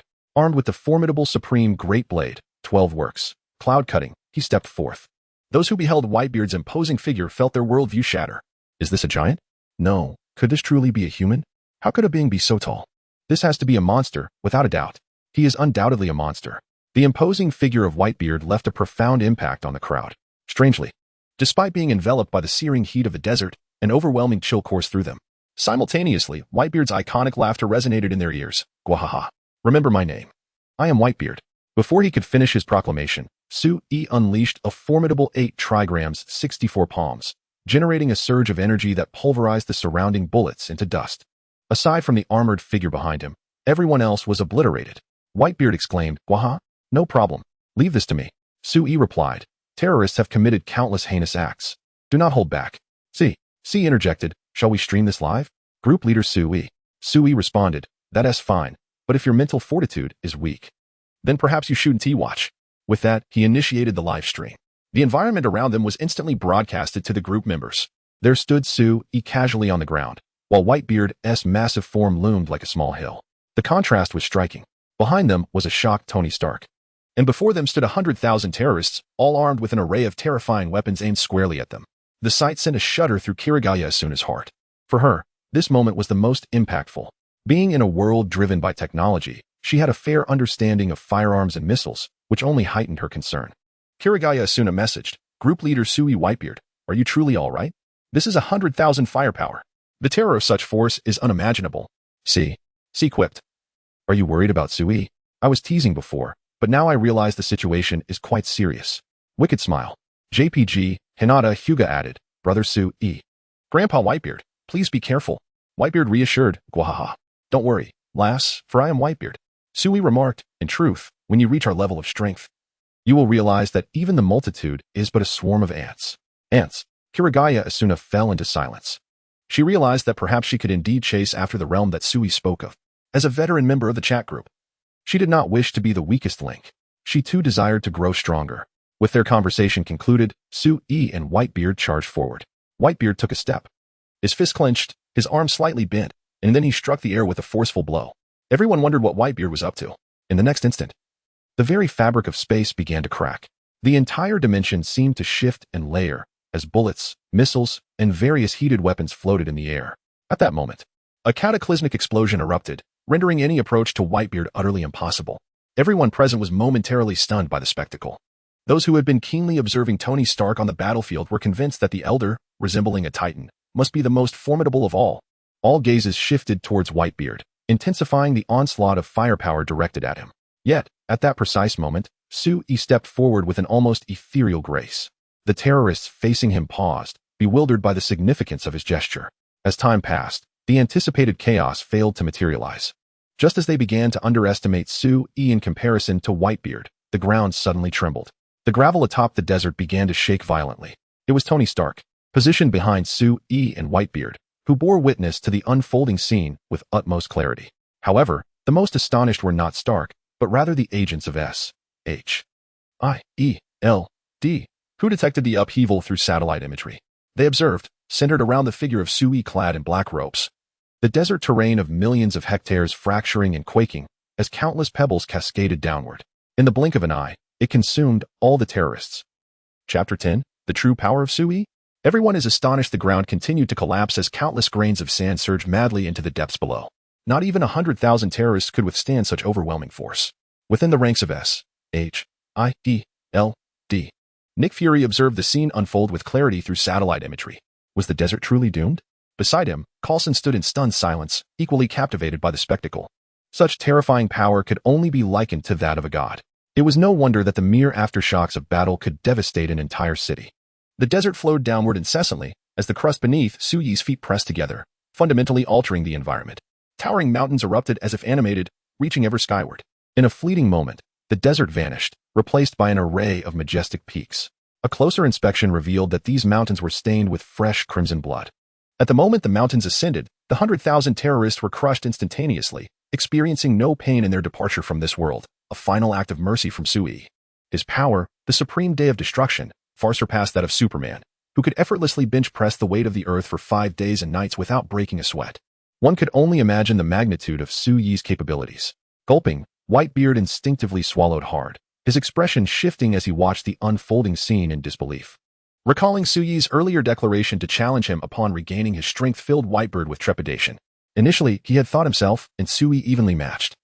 Even if Su-yi were slightly stronger, it was merely due to Whitebeard's advancing age. After all, Su-yi's speed and strength had seemed within the realm of acceptance. But what had just transpired? With a single step, Su-yi had obliterated the entire desert, inciting movements within the crust that formed towering ridges before their very eyes. Most astonishing of all was that the ground upon which they stood remained entirely unaffected. Such a terrifying mastery of power was beyond anything Whitebeard could comprehend. Fixing his gaze upon Su-yi, Whitebeard could only conclude that this individual was surely a monster. Ding! Congratulations to group leaders Su-yi and Whitebeard for completing the mission, each receiving 100 points. Upon hearing the notification from the chat group, Whitebeard cast one last deep glance at the towering mountains before declaring, "Group leader. Now that the mission is complete, I shall take my leave." As his words fell, a portal appeared behind him, and Whitebeard stepped into it, vanishing from sight. In the chat group, numerous members remained silent, their minds captivated by the live broadcast of the astonishing events they had just witnessed. They were utterly at a loss on how to articulate the scene before them. "See, is this the extent of Su-yi's capabilities as the group leader? See, this is astonishing. With a single step, he transformed the desert landscape. Hinata Hyuga, brother Su-yi is so impressive." Starry-eyed. JPG, Asuna Yuki. This is what Su-yi spoke of earlier. At his level, even sheer numbers hold no significance, does it? Meanwhile, the Whitebeard, having returned to the world, was still somewhat dazed. He stepped out from his vast chamber, gazing at his sons. Suddenly, a surge of ambition welled up within him. "Old man, what's the matter with you?" Marco inquired of Whitebeard. "Gurarararara. Marco, find me the best doctor. I shall not touch alcohol during this period." Marco was taken aback by Whitebeard's words. It was well known that Whitebeard had a deep affinity for alcohol, showing no concern even when grievously injured. Why then? Had he made such a decision? As if sensing Marco's curiosity, Whitebeard gazed into the distance. There lay an endless expanse of azure sea. He spoke softly. "Because I intend to grow stronger." A ripple stirred the waters. "Old man, you are the strongest man on the sea. Indeed, no one in these waters can rival you." It was truly hard to fathom just how powerful he would become if he continued to grow stronger. Regarding his son's words, Whitebeard remained mostly silent. "By the way, old man, Ace just shared some good news with me. He said he has caught up with Blackbeard. Is that so? Then let us trust in Ace. He shall surely triumph." In the Marvel Universe, only Su-yi and Tony Stark remained. Observing Tony Stark, Su-yi noticed that he had fainted from fright. "Well, there will be plenty of opportunities to meet again. I trust that those agents from S.H.I.E.L.D. will attribute this achievement to you and widely publicize your accomplishments. I leave it to you to draw their attention." With that, Su-yi ended the group chat live stream and vanished from sight, racing towards the villa in Queens. Along the way, he stopped at a maid outfit specialty store, purchasing various costumes to bring back for Hela. As Su-yi departed, Nick Fury indeed contacted others, swiftly arriving to assess the scene, eager to uncover what had transpired. He soon discovered Tony Stark lying on the ground. Simultaneously, he redirected most of his focus to the recent battle, particularly the giant clad in a black robe with a white beard, who was now a primary subject of their investigation. Apart from Natasha, others had already shifted their gaze away from Sui. At that moment, Sui had returned to his villa. He discovered that Hela was quite relaxed, clad in her exceedingly loose attire while watching television in the living room. You seem to have adapted rather swiftly. Here, I purchased some clothing for you. Do wear these, he said, tossing 3 maid outfits onto the sofa beside her. As for the vulnerabilities of the villa, Jean had already dispatched a team to rectify them thoroughly, rendering the place as good as new. Upon hearing this, Hela picked up the garments beside her. To her, Sui appeared exceedingly enigmatic, with an unknown prowess. However, the collection within the house was indeed rather intimidating. Thus, Hela had resolved firmly that she would not leave until her injuries had fully healed, even if it meant donning a maid outfit. Suddenly, Hela's pupils constricted sharply as she stared at the maid outfit in her hands. What do you think? Isn't it lovely? I selected it with great care, he remarked. Lovely. Are you certain this is a maid outfit? Does your maid's attire have openings? The being known as the goddess of death, Hela, felt her cheeks flush upon seeing the garment. An indescribable sentiment slowly blossoming within her heart, an emotion she had never experienced before. Chapter 11. Edward Elric appears in the Stark Industrial Tower. Tony Stark sat awkwardly on the floor, devouring hamburgers, his favorite delicacy. Having narrowly escaped death, he savored each bite with newfound appreciation. Before him, a throng of reporters aimed their cameras like artillery, relentless in their inquiries. Mr. Stark, could you enlighten us on the events of late? And how did that desert transform into a mountain? With a fierce bite of his hamburger, Stark's gaze deepened, though he refrained from directly addressing the questions posed. Instead, he spoke solemnly. I witnessed young lives extinguished, perishing beneath the very weapons I designed to safeguard the populace. At long last, I have awakened from this nightmare. I yearn to contribute more to this world, to society. Therefore, I am prepared to shut down the weapons manufacturing division of Stark International. As his words echoed, the journalists erupted in astonishment, their cameras flashing in a flurry, immortalizing the moment. Meanwhile, Sui and Hela sat on a sofa, engrossed in the live broadcast. Hela, still clad in Sui's attire, radiated an undeniable allure. Sui, I'm feeling tired. I think I shall retire to my room now. Currently, Hela needed to wait for her internal injuries to fully heal before regaining her powers. Otherwise, she was no different from an ordinary person, capable of fatigue, hunger, and exhaustion. However, Sui regarded Hela's departure with a peculiar expression. Hela, that is my room. By now, Hela had reached the door. Upon hearing Sui's words, she paused momentarily but soon took a step forward. So what if it's your room? I will take it. With that declaration, Hela strode into Sui's chamber. Yet, as she lay upon the bed, she was enveloped by Sui's scent, a sensation that lingered in her mind. Sui could only smile helplessly at this. At that moment, Sui received a private message from Asuna Yuki. Asuna, Sui, do you have a moment? Sui, yes, what is up? Asuna, I've been contemplating for quite some time. I wish to grow stronger, yet I am uncertain of how to achieve this, so I thought to consult you. The group leader. Sui, my power system is rather complex and may not suit you well. I personally believe you could strike a deal with Hinata and Whitebeard. Sui, Hinata possesses both physical and ninja techniques. However, currently, you lack the energy to replace your abilities, so you may only learn some physical techniques. Sui, Whitebeard also has physical techniques and an entity known as the Devil Fruit. You're likely aware that even the most inexpensive Devil Fruit costs 100 million berries. However, you can exchange it for gold. The Devil Fruit is arguably the best means to enhance your strength. Sui, as for C, I cannot wholeheartedly recommend C's Gias, as its randomness is rather significant, and if one's willpower is feeble, it could lead to a loss of control over one's abilities. In a delicately decorated room, reminiscent of youthful dreams, Asuna Yuki lay on her bed, continuously pondering Sui's words. Suddenly, an idea struck her. Asuna Yuki, by the way, Sui, are you aware of what events will unfold in our world in the future? Sui, indeed. You are not currently in the pre-sale phase of the fully immersive game helmet, are you? Once you acquire that device, you will enter a death game. Should you perish within it, you will face dire consequences in reality. It serves as an excellent method to hone your combat experience and enhance your neural reflexes. Asuna Yuki, will I still be able to use the chat group during that time? Notification. This chat group supersedes all. All members may utilize its features regardless of circumstances. Upon seeing the notification, Asuna Yuki felt a profound sense of relief. Asuna Yuki, understood, I will certainly become stronger and will not fall too far behind you all. After reading Asuna Yuki's message, a faint smile graced Sui's lips. However, being the kind and amicable person he is, he offered a friendly warning to Asuna Yuki. Sui, remember, if you encounter a black-haired man who claims to be Kirito, do not engage with him. He is a thoroughly despicable individual. Asuna Yuki, I understand.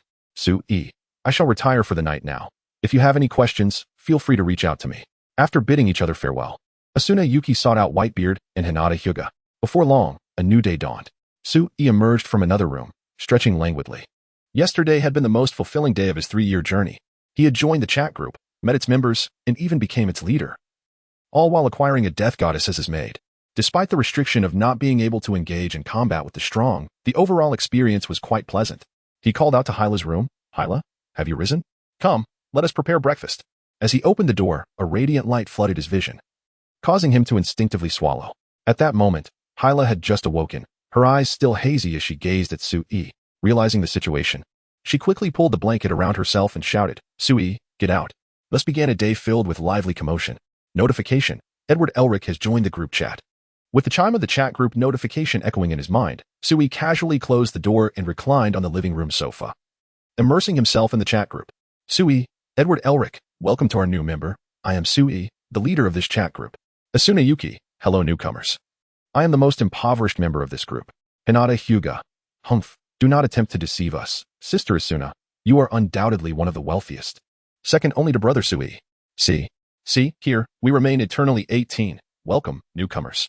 Whitebeard, Gurarararara, is there yet another newcomer? Welcome. At this moment, W-elc-o-me found himself momentarily stunned. He had just received an invitation to the chat group and had instinctively clicked agree. To his astonishment, a plethora of information flooded his mind. Edward, what is this? Alchemy? See, alchemy? It seems your world is quite antiquated. Asuna Yuki, ha, here it comes. The witch with a sharp tongue. Sui, W-elc-o-me, fear not, this is not alchemy. We are all individuals hailing from different worlds, akin to family, mutually supporting and encouraging one another. Together, we shall grow stronger. Upon encountering the word family, W-elc-o-me was utterly taken aback. Chapter 12, Save Nina. A rejection of Klitsch upon encountering the term family, W-elc-o-me was momentarily taken aback. Presently, he had only his brother, who had transformed into armor, and a father whose whereabouts were unknown. The concept of family, which he once believed to be distant, now radiated warmth akin to familial bonds through the chat group. This sensation was undeniably extraordinary, providing a gentle reprieve for W-elc-o-me's weary heart. However, it was at this juncture that the chat group issued a task. Ding. Task issued. Save Nina, participant limit. 2. Reward upon completion. 100 points. The once vibrant atmosphere of the chat group abruptly turned cold with the announcement of the task. W-elc-o-me, Nina? Are they referring to our Nina? But we just left her. CC, what exactly is going on? Group leader Sui. Asuna Yuki, Sui, you are familiar with our world and should also comprehend Edward's realm. What does this task entail? Meanwhile, Sui, reclining on the couch, was enveloped in a sudden aura of menace upon reading the task. This drew the attention of Hela, who had just emerged from her room. Nevertheless, Sui paid her no mind. Within the chat group, Sui addressed Edward. W-elc-o-me, you must return to Nina immediately. Her father is a beast. He intends to merge his own daughter with Nina's dog through alchemy, creating a talking chimera. At that moment, all members felt a chill. A biological father intending to merge his daughter with a dog. Is such a thing truly conceivable? Sui continued. W-elc-o-me hastened to Nina's side. I will establish a portal immediately. Who among you wishes to accompany me? CC, allow me and Sui to undertake this task. Asuna Yuki, CC group leader Sui, please take care of Nina. Hinata Hyuga, brother Sui, you must ensure that beastly father is taught a lesson. Whitebeard, if it were me, I would leave him in utter ruin. W-elc-o-me, so this task truly concerns Nina? Is her father genuinely planning to merge her with Alexander? Alexander is the name of Nina's beloved dog. Sui confirmed. Indeed, our objective is to rectify this ludicrous situation. When I first witnessed this scene, I was filled with indignation. Now, I intend to repay that fury tenfold to Nina's father, Tucker. Only by ensuring his disappearance from this world can we offer the utmost protection to Nina. Having confirmed the task, W-elc-o-me wasted no time and turned to his brother, Alphonse Elric, declaring, Alphonse, let us return to Nina's residence. Alphonse was unaware of the unfolding events, but upon hearing his brother's words, he immediately followed Edward, sprinting into the distance. If the rumors circulating in their chat group held any truth, then Nina was in grave danger. With this thought, Edward quickened his pace. Before long, they arrived at the estate where Nina was located. The setting sun cast a warm orange hue across the sky, and the silent mansion exuded an unsettling eeriness. Edward, slightly breathless, bore a resolute expression. Without a moment's hesitation, he delivered a powerful kick to the door. Bang! Alphonse, witnessing this, exclaimed, "Brother, what are you doing? Why are you kicking down the door? There's no time for explanations. We must find that scoundrel Tucker. Let us search separately." Alphonse had always placed unwavering trust in his brother. Although uncertain about the situation, he complied and set off to locate Tucker. Meanwhile, in a concealed laboratory within the estate, Tucker heard the commotion outside. Dread filled him. Intruders had arrived just as he was on the brink of a crucial breakthrough. A cold glint flickered in his eyes, reflecting the pale visage of the little girl, Nina. "Daddy, what are you doing? Why have you tied me to this table? Why did you knock Alexander unconscious? Daddy, what is wrong with you?" Each plaintive call of Daddy echoed in Tucker's ears, yet he remained utterly unmoved. Instead, he uttered words more revolting than ever. "Do not blame your father. I am compelled by circumstance. Tomorrow is the National Alchemist Assessment, and without results, I shall be unable to squander my life any longer. I would be ridiculed by countless others. So, I must ask for your cooperation, Nina. You will help Daddy. Want to you?" Just as Tucker finished speaking, a thunderous crash resounded at the entrance. Boom. The hidden laboratory door was forcefully kicked open by Edward. "You selfish wretch. Release Nina at once." Nina's eyes brimmed with tears. Upon seeing Edward, she could no longer contain her emotions. "Big brother, please save me. He is not my father. My father wouldn't he do this?" Nina's desperate cries caused Edward to grit his teeth in frustration. He cursed himself for not recognizing Tucker's true nature sooner. Had he acted earlier, perhaps this calamity could have been averted. Tucker, gazing at the weeping Nina, sighed in exasperation, just as he was nearing a pivotal moment. Why must they intrude? As he spoke, he reached into his coat and produced a whistle. With a manic glint in his eye, he fixated on Edward, his face contorting with rage. "Die." Upon finishing his words, Tucker blew the whistle. The sound reverberated throughout the mansion. The once eerily silent abode began to tremble ever so slightly. Countless specks of dust cascaded from the ceiling. The thundering footsteps seemed to fill the upper floors, the noise incessantly shifting. Edward finally laid eyes upon the source of the commotion. The creatures. They were amalgamated beasts, combinations of cats and snakes, bats and dogs, sharks and eagles. These bizarre entities were a testament to the frenzied experiments Tucker had conducted during his time as a state alchemist. Each creature possessed glowing red eyes, fixed intently upon Edward, surging toward him with alarming speed. At that moment, Tucker's voice echoed in Edward's ears. "Edward, I concede that your abilities are commendable. Yet before my amalgamated beasts, you shall merely be devoured. Watch as I merge Nina and that dog, Alexander. She shall become the most perfect chimera." As Edward gazed at the oncoming tide of creatures, a faint smile crept upon his lips. "Do you truly believe I will allow you to succeed so easily?" With his words hanging in the air, a portal began to materialize before him. Chapter 13. A single blow to shatter stars. The emergence of the traversing portal left Tucker momentarily stunned. Before he could comprehend the unfolding events, a man and a woman stepped forth from the portal. The man bore a stern countenance, his expression frigid, while the woman, with her waist-length, flowing green hair, mirrored his icy demeanor. Upon witnessing their arrival, Edward immediately cautioned. "Be vigilant. These synthetic beasts are exceedingly formidable. We must tread carefully." "Carefully?" Tucker scoffed. "Allowing such scum to survive even a second is a form of mercy. Therefore, let us eradicate them without delay." Although Tucker was oblivious to the alchemy that enabled their sudden appearance, he reasoned that they were merely two individuals.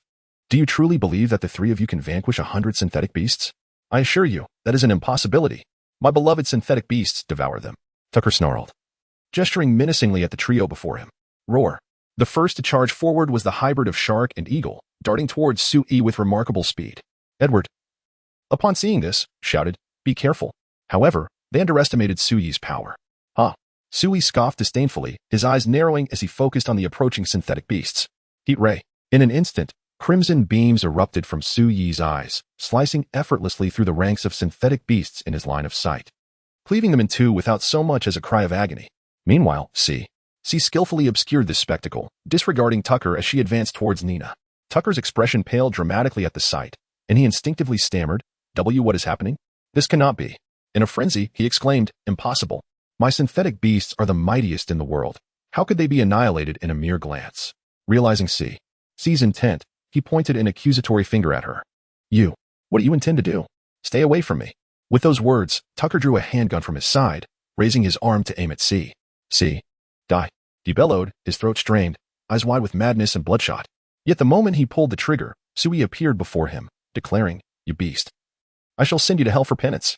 However, Tucker paid no heed to Sui's words, for his gun had already discharged a bullet. The projectile sliced through the air, flames licking the barrel. To Tucker, Sui stood too close to evade. In essence, Sui was destined for demise. Yet, the very next second, reality plunged Tucker from paradise into the depths of despair. A bullet, propelled at an astonishing velocity, aimed at Sui's heart. Yet it merely grazed his skin, ricocheting harmlessly away. How is this possible? You cannot be human. You are a demon. A demon. Tucker's voice pierced the air with a shrill intensity. However, Sui granted him no opportunity for further words. With a swift grip around his neck, he lifted Tucker high above the estate, into the chilling embrace of the sky. At that moment, an icy dread enveloped Tucker, intertwining with the terror of impending death. Let me go, please. I beg you.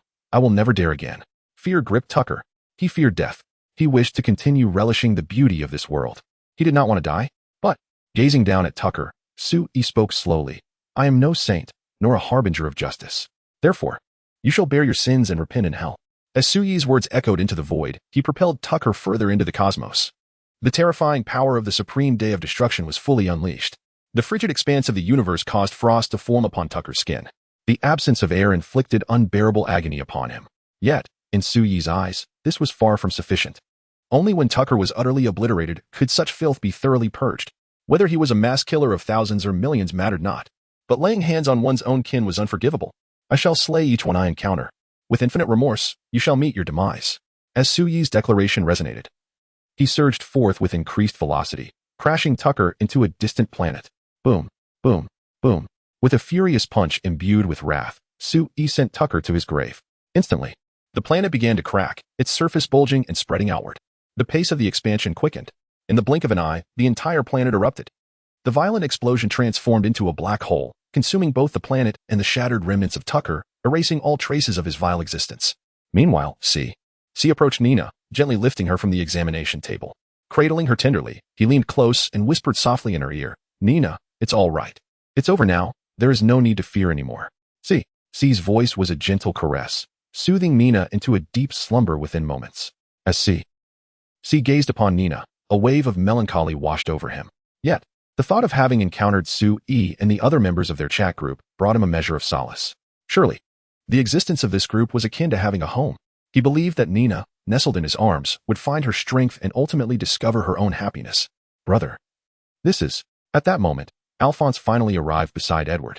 He was originally searching for a hidden laboratory when he suddenly heard the sounds of battle erupting nearby, prompting him to rush over. To his surprise, he encountered a green-haired girl cradling Nina in her arms. This scene exuded a sense of tranquility. Ding. Mission to rescue Nina completed. Participant Sui, C has earned 100 points. Member Edward has also earned 100 points. Ding. Mission accomplished. Group members may leave at any time. As the notifications echoed in the minds of the three individuals, C, holding Nina, approached Edward. This child is now in your care. Should you require any assistance, simply call upon us. We shall take our leave now. Then C gently spoke to the slumbering Nina. Nina, may you find happiness in the days to come. With that, C departed from the estate.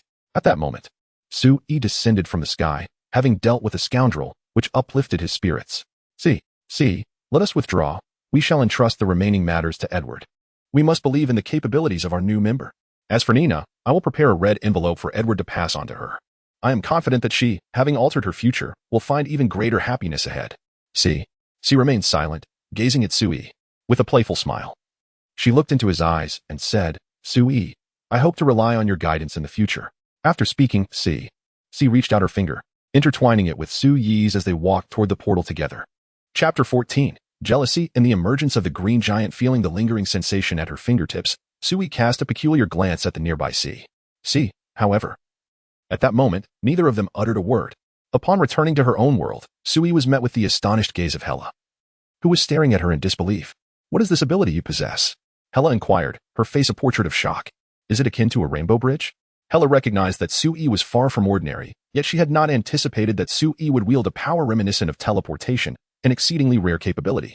Yet, Sui merely stifled a yawn, offering no response to Hela. Instead, she gestured towards the kitchen, stating, as a maid, shouldn't you be preparing breakfast? Hela was momentarily taken aback by Sui's words, but as the goddess of death, she promptly declined. I shall never cook. However, if you are willing to prepare a meal for me, I might spare you from death when I regain my peak. A smile crept onto Sui's lips at Hela's declaration, but in the next instant, she shifted her tone. In that case, you may remain hungry. I shall head to school for my meal. With that, Sui erupted in laughter and made her way to the garage, leaving Hella utterly dumbfounded. As she exited the villa, Sui pulled out her phone and dialed Jean Bing. Jean Bing, please prepare a ton of precious metals for me. I will collect them this afternoon. Certainly, sir. Leave it to me, Jean Bing replied, not probing further. As Su Yi's subordinate, he was quite content to stand beneath the shade of her influence. Although he harbored ambitions, he recognized that his skills were best suited for a modest existence on Earth. In light of Su Yi's formidable presence, he preferred to remain a loyal follower. After finalizing her arrangements, Su Yi drove her beloved Bugatti Veyron towards school. At that moment, she happened to spot Natasha exiting the villa. Natasha, too, noticed Su Yi and extended her hand in greeting. Good morning, Su Yi. Natasha had not abandoned her role as a teacher, elegantly dressed in a captivating uniform. In response, Su Yi halted her vehicle and courteously reciprocated, Good morning, teacher Natasha. Natasha observed Su Yi with a hint of allure dancing at the corners of her mouth, subtly leveraging her charms to capture Su Yi's attention. As a skilled operative, she was intimately familiar with her own physique and knew precisely how to maximize her allure. The Villa District was still a fair distance from Midtown High in Queens, providing Natasha with the perfect opportunity to learn more about Su Yi during the ride. However, just then, Su Yi's voice reached Natasha's ears. Well then, teacher Natasha, I shall take my leave. With that, Su Yi drove away, her movements decidedly straightforward, leaving Natasha completely bewildered. What just happened? Ideally, Su Yi should have extended an invitation for her to join him in the car, yet he departed with such abruptness. Could it be that she had encountered the legendary Ironclad Man? A flurry of questions swirled in Natasha's mind. Little did she know, Su Yi would allow anyone into his vehicle except for agents, as they were simply too troublesome. In the chat group, Su Yi announced, Everyone, the mission has been accomplished. I am currently gathering a ton of precious metals, which I shall wrap into a red envelope for Edward. He added, Edward Elric. I kindly ask you to take good care of Nina. Edward Elric replied, Rest assured, group leader. I plan to send Nina to the countryside, where life is tranquil, and my childhood friend resides. I can guarantee the best care for her. At this point, Edward had come to regard the chat group as a second home. Feeling the warmth of its members, particularly during Nina's recent ordeal, he felt the comforting embrace of what it means to belong. Kiriyama Asuna inquired, See. There was no live stream this time. I'm curious about your activities. Did you hinder Su Yi in any way? C responded, Oh, you care about Su Yi. If you have a crush, just say it outright. However, I didn't hold him back. In fact, I held his hand. I must say, Su Yi's hand is quite warm. It's my first time touching a male's hand. Kiriyama Asuna exclaimed, Oh, you infatuated girl. How could you touch Su Yi's hand? She continued, You better be prepared. I've consulted with Hinata and old man Whitebeard about the secrets of martial arts, and when I master them, I will come to find you. C replied, Sure. If you decide to visit, I will surely treat you well. Edward Elric interjected. Are you two quarreling, or just vying for attention? C teased. Newcomer, it's best if you refrain from commenting on such matters. Kiriyama Asuna retorted. So what if we are vying for attention? Hinata Hyuga, peeking, added, Where is old man Whitebeard? He usually frequents the chat at this hour. Kiriyama Asuna agreed. Indeed. He is usually the most active during this time. C speculated. Perhaps he is occupied with something. Su Yi reassured them. No need to worry too much. Remember, the chat group has a distress signal function, and in his world, there are very few who could pose a threat to Whitebeard. C concurred. Exactly. Kiriyama Asuna remarked, Infatuated girl, stay away from the group leader. As Su Yi observed the two women engaging in their banter, he could not help but chuckle. Soon enough, he arrived at the school. He casually parked the Bugatti in a school parking space. Under the watchful gaze of onlookers, he strolled towards the school, yawning. The school seemed to possess a mysterious allure. As Su Yi entered the premises, a wave of drowsiness enveloped him. Just then, a thunderous sound echoed from a distance. Boom, boom, boom. The noise resonated rhythmically, reminiscent of a colossal creature in swift motion. Following the sound, Su Yi caught sight of a giant, entirely clad in green, his body adorned with exaggerated muscles. Upon seeing this figure, Su Yi's eyes lit up. The Hulk. He hadn't anticipated this character's appearance. It seemed quite intriguing. As Su Yi marveled, he noticed behind the Hulk a dozen armed helicopters soaring through the air, chasing after him. This scene unmistakably depicted the Hulk being pursued. However, perhaps due to his presence, the original narrative had deviated slightly, resulting in the Hulk standing before him. Nonetheless, this was perfect. Let him experience the Hulk's power. He was ignited with excitement. At that moment, a piercing scream shattered the atmosphere. Chapter 15. General Ross's compromise. The piercing scream echoed like an arrow released from its bow, striking directly into Su Yi's ears, temporarily diverting his gaze from the leaping green giant atop the building. he turned towards the source of the sound.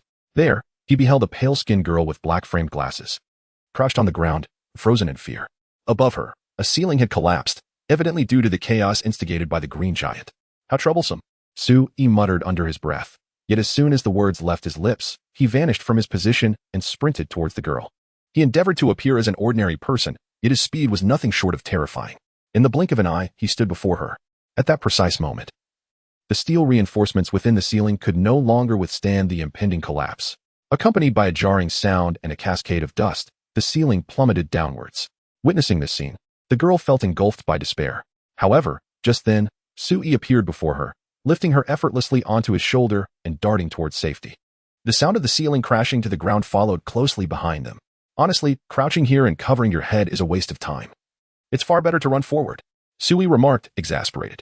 The girl felt a strong hand encircle her waist, and a flush of color spread across her cheeks.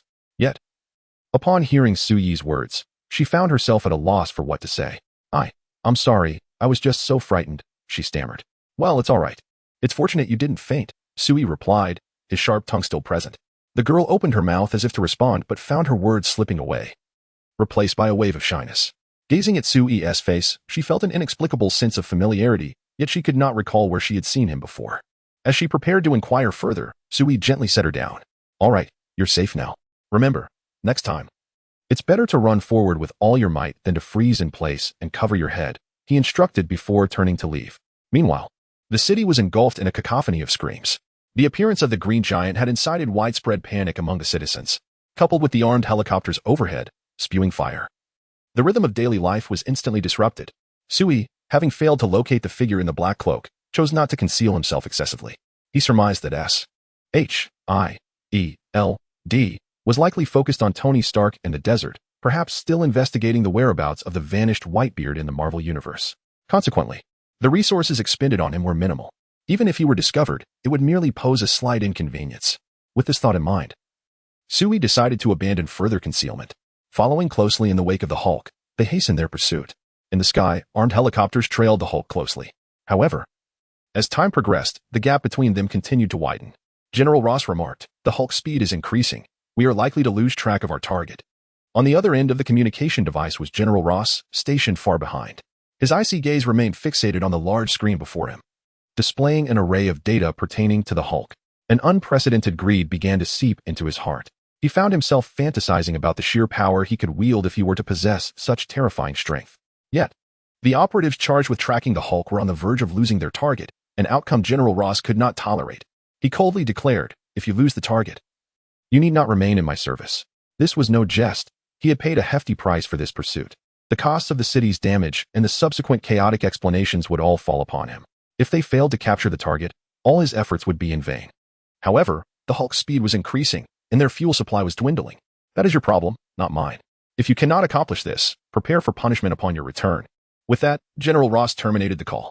Yet, his expression had grown exceedingly tense. Allowing the Hulk to escape would complicate any future attempts to trace him. Thus he was determined to capture the Hulk at any cost. Without hesitation, General Ross seized his military phone and dialed Nick Fury. The call connected swiftly. "Nick Fury, I need you to leverage your resources to help me apprehend the Hulk." Nick Fury fell momentarily silent upon hearing General Ross's request, failing to respond immediately. General Ross's lips twitched in irritation. He was well aware that Nick Fury did not act without assurance of success. However, the power possessed by the Hulk was something he deeply yearned for. Taking a deep breath, General Ross addressed Nick Fury. "If you can assist me in capturing the Hulk, I am willing to collaborate with you in studying the Hulk's abilities. Yet, if we do not take action, the likelihood of failure is substantial." Nick Fury did not shy away from General Ross's demands. They had engaged in a subtle rivalry for some time, each having their share of victories and defeats. This time, General Ross's desire was exceedingly intense. Nick Fury considered it a missed opportunity if he did not seize the moment for personal gain. General Ross, clearly understanding Nick Fury's intentions, silently cursed. "Nick Fury is truly insufferable." Under normal circumstances, General Ross would never allow Nick Fury such audacity. Yet, he cast a reluctant glance at the large screen before him. Displayed upon it were the statistics regarding the Hulk that had been compiled over recent times. In an instant, the desires consuming General Ross overwhelmed his rationality. He turned to Nick Fury and declared, "All the advanced technologies developed by our military shall be shared with you." General Ross possessed a formidable arsenal of resources. Nick Fury, evidently taken aback, had not anticipated that General Ross would be willing to make such a significant sacrifice for the Hulk. Nonetheless, this demonstrated the resoluteness of General Ross. Since you were so generous, General Ross, I shall reciprocate with utmost sincerity, await the arrival of good news. Just then, General Ross received an urgent call.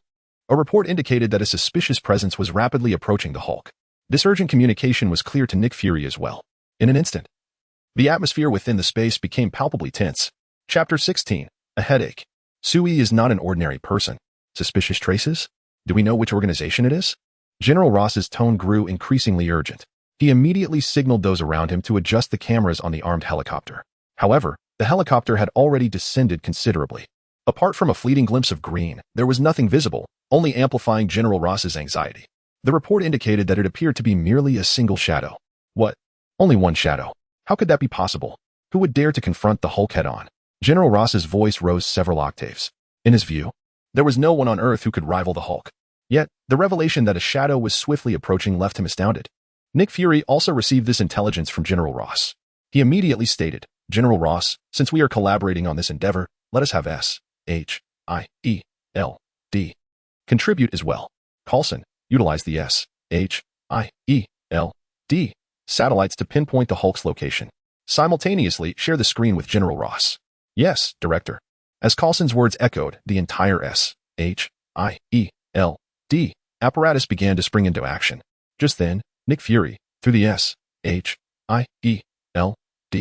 satellites, caught sight of Suyi's figure. His previously calm pupils suddenly constricted. Without any hesitation, he abruptly terminated the communication with General Ross. He hurried a few steps forward, pressing his face against the display, scrutinizing Suyi's movements. The more he observed, the more alarmed he became. Indeed, this individual is Sui. It was evident that he was no ordinary person. Nick Fury's emotions were unusually stirred. Coulson, immediately update the S-H-I-E-L-D files. Sui is the one who is terrifying. At this juncture, Nick Fury's brow furrowed sharply. Just recently, that formidable figure had appeared in the desert. Of course, the desert had since transformed into mountainous terrain. Yet, this provided Nick Fury with a clue. Those clad in black robes were likely part of an organization. If it was an organization, there would undoubtedly be internal regulations. From what was observed, being dressed in black seemed to be one such rule. Additionally, Natasha had previously heard from Suyi's classmate, Peter Parker, that Sui had cared for numerous stray dogs. Did this signify that Sui was a person of great compassion? Contemplating this, Nick Fury felt an increasing sense of unease. Could he have misjudged the situation? Considering this, Nick Fury coldly commanded, immediately pull up the city surveillance footage for me. Soon, Coulson retrieved the surveillance. They witnessed Sui rescuing a young girl. Although he carried her away directly, it demonstrated his willingness to save lives, contrasting starkly with that terrifying individual. It must be noted that menacing figure was a combat fanatic, devoid of any concept of life. How could he possibly save anyone? In other words, Sui is indeed not an ordinary individual, yet he is also not the menacing figure one might fear. This conundrum left Nick Fury rather exasperated. If Sui is not affiliated with that organization, then he must commence his investigation from square one. Nonetheless, this could be perceived as a silver lining. Should Sui merely be an ordinary person, there exists the potential to recruit him into the Avengers, a notion that has lingered in Fury's mind for quite some time. Ever since his days as a field agent, this idea has been firmly entrenched in his thoughts, and it has taken until now to finally identify a suitable candidate. The first was Tony Stark, the second is now Sui. Just as Nick Fury pondered this, his phone rang once more. Nick Fury, what has transpired? Why did you terminate the call? Nothing of concern, General Ross. It was merely a slip of the finger. Rest assured. I have dispatched someone to address the situation with the Hulk. After a brief pause, Nick Fury added, as for that shadowy figure, we shall handle it. So await our promising news. With that, he once again ended the call, simultaneously instructing his team to disable the shared screen with General Ross. As the image before him faded away, General Ross maintained his composure. He was uncertain of Nick Fury's intentions, yet his focus remained on capturing the Hulk. For that was all that mattered to him. Meanwhile, Sui remained oblivious to Nick Fury's thoughts. He activated the video feature within the chat group, commencing a live broadcast. The moment Sui initiated the video, members of the chat group flocked in. Yuuki Asuna, fantastic. Sui is live again. I've just begun my physical training. And this is the perfect opportunity to gain some experience. Oh my, is Sui about to engage in battle again? I wonder who Sui's opponent is. Hinata Hyuga, Big Brother Sui, please ensure your safety. Edward Elric, is this what a live broadcast looks like? It's truly fascinating. As everyone chimed in, they soon realized that the familiar presence of Whitebeard was conspicuously absent. See, strange, usually when the broadcast starts. Whitebeard is always here. Kiriyama Asuna, indeed. Without Whitebeard's antics, the atmosphere feels rather subdued. Kiriyama Asuna, Whitebeard, old man, what are you up to? Aren't you going to watch the live stream? At long last, Whitebeard made his entrance. Whitebeard, Gurarararara. It seems my absence has left you yearning for my presence. See, not at all. We were simply curious about what you were doing. Whitebeard, Gurarararara. See, you truly have a sharp tongue. I finally understand how Kiriyama Asuna feels. Asuna Yuki. Indeed. After I train a bit longer, I shall venture into her world and give her a proper lesson. I could be even more acerbic, but I fear you might not withstand it. Asuna Yuki, come here and see how you intend to reprimand me. Above the vast ocean, Whitebeard observed the lively conversation, and the shadows that once clouded his heart were largely dispelled. Whitebeard, Gurarararara, I have been rather occupied lately, so I must take my leave for now. I shall return to chat when time permits. Whitebeard, making my exit. JPG, Sui, Whitebeard. If you encounter any insurmountable troubles, do not hesitate to call upon us. Whitebeard, it's merely a trivial matter, not a concern at all. Gurarararara, having received Whitebeard's response, Sui offered no further words, for at that moment, he had already caught up with the Hulk, who had also sensed his presence. Chapter 17, Astonishment. The might of Suyi's finger with a thunderous roar, the green giant unleashed a sound akin to a sonic attack, reverberating in Suyi's ears. Had it been an ordinary individual, they would undoubtedly have suffered from excruciating tinnitus, perhaps even bleeding from their orifices. Yet, the one standing before the green giant was Sui. With a slight curl of his lips and a gaze filled with disdain, he quietly remarked, "What are you roaring about? Do you think your volume alone commands respect?" Casually flexing his wrist, Sui addressed the green giant, "Come. Let me witness your strength and see if it can truly excite me." As his words hung in the air, an overwhelming aura surged from Sui, ascending towards the heavens. A formidable pressure, mingled with an utterly terrifying force, descended upon the green giant like the weight of Mount Tai. It was evident that the green giant sensed the threat emanating from Suyi's presence, striking a nerve deep within him.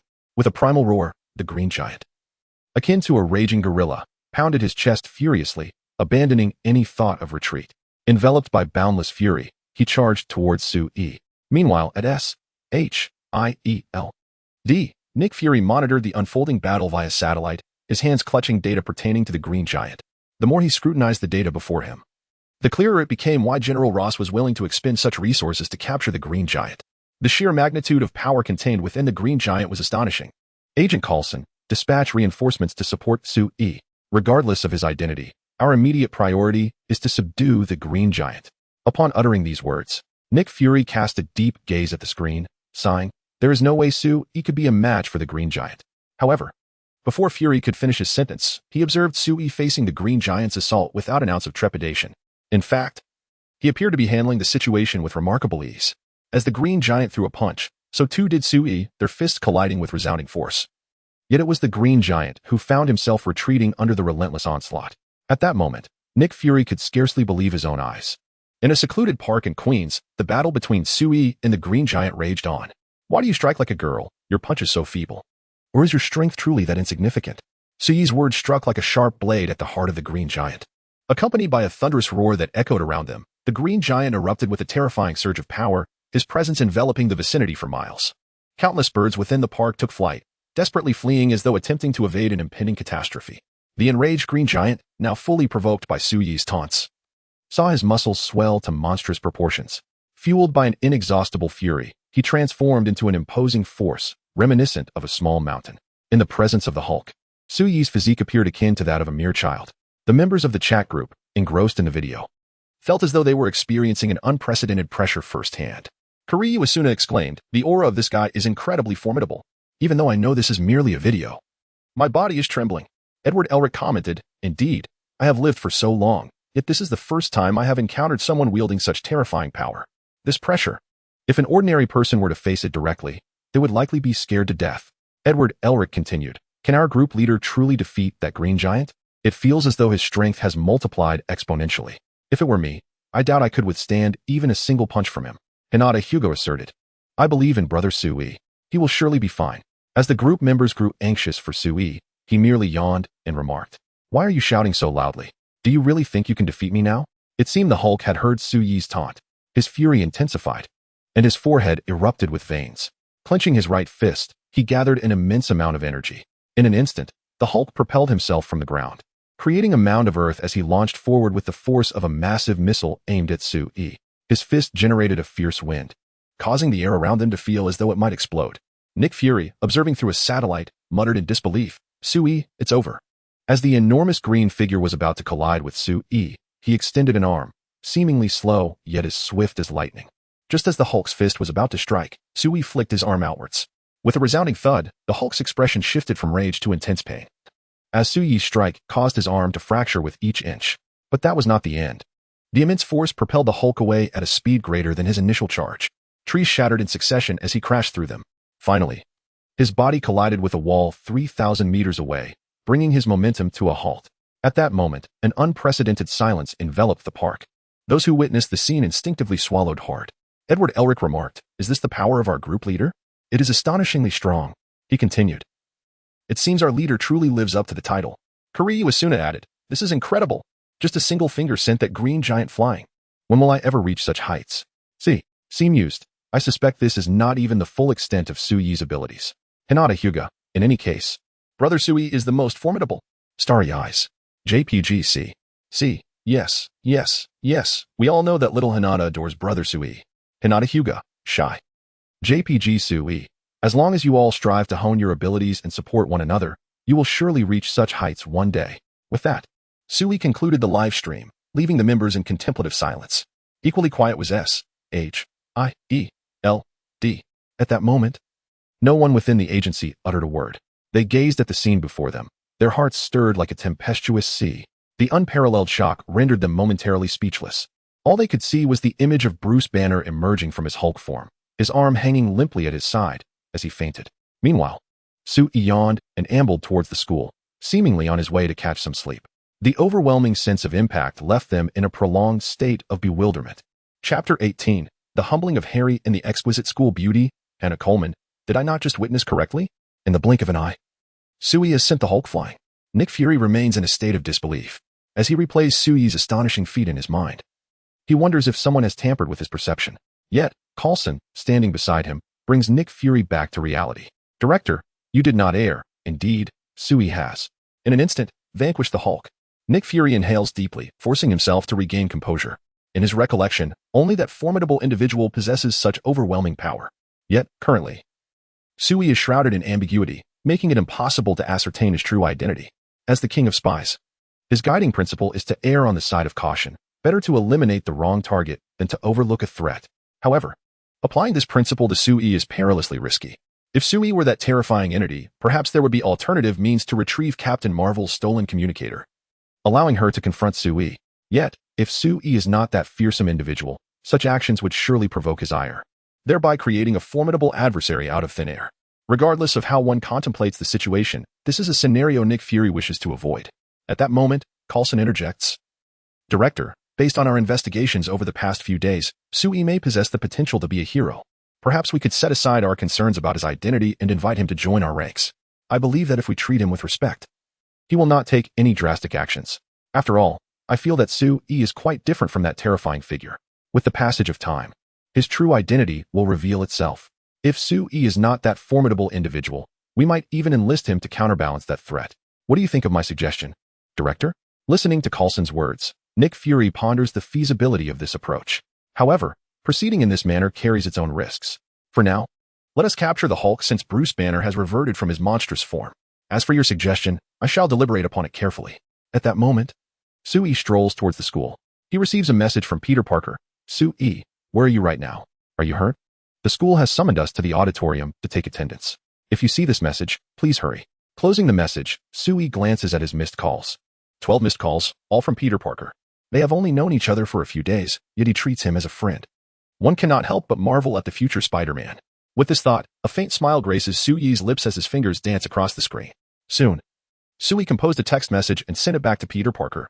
"I'm fine. Just saw your message. I'll be right back." After sending it, Sui yawned and headed towards the school. How peculiar it was that every time she thought of school, she couldn't help but feel drowsy. The auditorium of Midtown High School could comfortably accommodate all the students enrolled. Remarkably, it remained one of the few structures untouched by the Hulk's rampage. In a display of responsibility, the teachers gathered the students here, Among them was the figure of Hannah, the girl whom Sue-e had previously rescued. Despite the black frames perched on her nose, her beauty was undeniable, celebrated as the most beautiful school belle of all time. Her entrance into the auditorium captured the attention of countless onlookers. Among them was Harry Osborn, whose eyes brightened upon seeing Hannah walk into the hall. He had long heard tales of her stunning beauty, but had never witnessed it firsthand until now. Indeed, her fair skin radiated an ethereal glow. Her rosy lips and high-bridged nose were striking, and her eyes shimmered with a captivating allure. She was simply breathtaking. Harry Osborn nudged Peter Parker beside him and said, "Parker, I feel as though my heart might leap from my chest. Wait for me a moment. I'm going to approach her, and I'll find you later." "All right. I'll be here waiting," Peter Parker nodded, watching Harry stride towards Hannah. Harry Osborn had transferred to Midtown High School some time ago. After his arrival, his father, Norman Osborn, delivered a speech emphasizing Harry's identity as his son. Instantly, Harry became the center of attention. However, he had recently returned from a trip, and as he moved towards Hannah, he attracted even more gazes. "Look, isn't that Harry? It really is him. Didn't he just return from a trip? How enviable it is to be wealthy enough to travel at will. Look where he is headed. Is he planning to strike up a conversation with Hannah? I bet $5 she'll say yes." After all, Harry Osborn's father is Norman Osborn, a local business mogul. Everyone who witnessed Harry's actions buzzed with conversation. Hearing their murmurs, Harry's vanity was satisfied, and he stood a bit taller, exuding newfound confidence. He approached Hannah with a self-assured demeanor, performing a gentlemanly bow, and said, "Beautiful lady, I am Harry Osborn, and I would very much like to get to know you." Hannah was startled by Harry Osborn's sudden approach. However, upon realizing he was merely trying to flirt, her brows furrowed slightly. "I'm sorry, but I'm not interested in getting to know you." With that, Hannah turned and walked in another direction. Many onlookers were captivated by the unfolding scene before them. Initially, they were convinced that the exquisite campus beauty, Hannah, would inevitably succumb to the charm of her suitor. However, to their astonishment, Hannah promptly refused him, displaying not even a hint of hesitation. This unexpected turn of events elicited gasps from the crowd, creating quite a stir within the auditorium. Harry Osborn also heard the murmurs of the spectators, and a flicker of irritation crossed his eyes. No one had ever dared to reject him before. It seemed he must demonstrate a semblance of his prowess. With this thought in mind, Harry Osborn positioned himself once more in front of Hannah. He offered a smile he deemed irresistibly charming. "Wait a moment, beautiful. Allow me the opportunity to get acquainted. There is a charity gala tonight, an exclusive affair reserved for the elite of society. If you're willing, I could take you in my limited edition sports car to procure a luxurious evening gown. This is a chance to enrich your experiences. Miss it now, and it may never come again." Unintentionally, Harry revealed his affluence, believing that few could resist the allure of a rare sports car and an elegant gown. Yet, just as he anticipated Hannah's acceptance, he realized that she seemed entirely oblivious to his words, her gaze fixed on another direction, following her line of sight. Harry turned to see Sue-e gracefully entering through another entrance of the auditorium. Chapter 19. A glance of scorn dust clung to Sue-e. Remnants of the skirmish he had effortlessly triumphed in moments prior. Although he had emerged victorious, the dust stirred by the battle had settled upon him, lending an air of dishevelment. To Harry Osborn, this minor blemish rendered Sue-e as nothing more than a pitiful wretch. Yet, before Harry could utter a word, Hannah dashed towards Sue-e. This unexpected scene left many spectators in awe. Who is that fellow? The belle of the school is running towards him? Remarkable. She spurned the affluent Harry only to approach a destitute youth. How surreal. Is this truly her type? The murmurs echoed around, piercing directly into Harry Osborn's heart with unrelenting cruelty. Envy ignited within him, burning fiercely. Just as he pondered Sue-e's identity, Hannah stood before him, breathless with anticipation. "Thank you for saving me. If you're free, I would love to share dinner with you tonight. May I ask if you have the time?" Her voice was tinged with urgency and hope. However, Sue-e, seemingly disinterested in her enthusiasm, merely glanced at her and waved dismissively. "Not today. I have a charity gala to attend." "A charity gala? Just you? Surely you jest. Do you possess the standing for such an event? You appear to be nothing but a penniless boy. Allow me to assert that this is not how one pretends to be affluent. I certainly don't recall seeing you in the upper echelons of society." Harry Osborn had been irked by Sue-e since the moment he approached Hannah, who had ignored him, only to seek out Sue-e instead. The fact that Sue-e disregarded her as well was a blow to his ego. He, the illustrious heir of the Osborn family, would not swallow this affront. At that moment, Sue-e's gaze flickered towards Harry Osborn, a mere glance filled with disdain. In that instant, Harry felt as though he were staring into an abyss of despair. An overwhelming pressure descended upon him, replacing his arrogance with an all-consuming terror. "Ah!" he screamed, his body collapsing to the ground, a sudden weakness overtaking him, leaving him in an utterly undignified state. His predicament was not lost on the onlookers. who could hardly believe that the elite Harry Osborn would find himself in such an embarrassing position, erupting into laughter. Yet, in that moment of mockery, Sui coldly remarked, "Silence." His words seemed to lower the temperature in the hall by several degrees. It felt as though everyone had plunged into a millennium-old ice cavern. The chilling silence enveloped the room, rendering it utterly still. All eyes were fixed on Sui as he made his way to his seat. And not a single soul dared to utter a word. Just then, Natasha entered the hall. She immediately noticed Harry Osborn, who had wet his pants. However, she refrained from commenting and instead turned her gaze towards Sui, who was not far away. "Sui, could you step out for a moment? I have something rather special to discuss with you." "Special?" Sui murmured softly. Without much hesitation, Sui followed Natasha outside. Once Sui left the auditorium, everyone else exhaled in relief. They were uncertain of the source of the pressure they had just experienced, but they certainly did not wish to endure it again. Meanwhile, Hannah was utterly captivated, her eyes sparkling as she reflected on Sui's earlier demeanor, feeling an unfamiliar thrill. In the corridor, Sui regarded Natasha before asking, "So, what is this special matter? Allow me to reintroduce myself. I am Natasha, an agent of S.H.I.E.L.D. Sui raised an eyebrow slightly. And then? Natasha was momentarily taken aback by Sui's lack of surprise, but as a top-tier agent, her professionalism was exemplary. She promptly stated, "Our director wishes to invite you to S.H.I.E.L.D. this evening. I wonder if you are available? The director wants me to come find him?" "Don't jest. If he were truly sincere, he would come to me personally. I have a charity gala to attend this afternoon and no time for games." Sui replied, turning to leave. At that moment, Natasha conveyed Sui's sentiments to Nick Fury. This charity gala was hosted by Tony Stark, and all shareholders of Stark Industries were invited. Sui was attending as a shareholder. As night fell, Sui departed from school, feeling invigorated after nearly a day's rest. He was brimming with energy. However, he did not head straight to the gala. Instead, he intended to bring Hella along.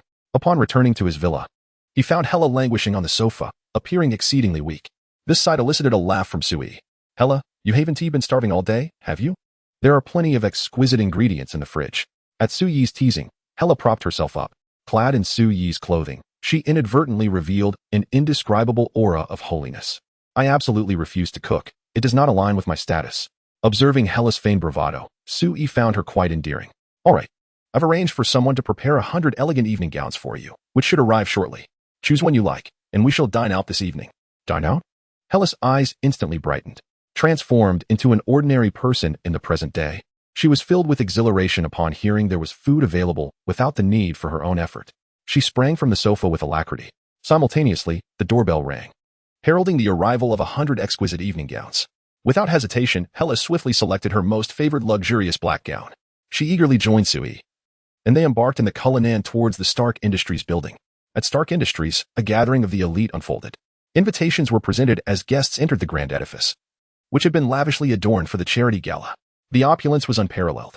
Pepper Potts, affectionately known as Little Pepper, graced the event, attending to the distinguished guests. Meanwhile, Obadiah, one of the shareholders, personally went to fetch Tony Stark. However, unbeknownst to Tony Stark and Pepper Potts, due to Sui's presence, Obadiah harbored nefarious intentions to bring about Tony Stark's demise. Chapter 20. Die, Tony Stark. Tony Stark's residence is now fraught with peril. The reason Obadiah has taken to the field personally this time is due to the arc reactor embedded in Tony Stark's chest, in stark contrast to the oblivious Tony Stark.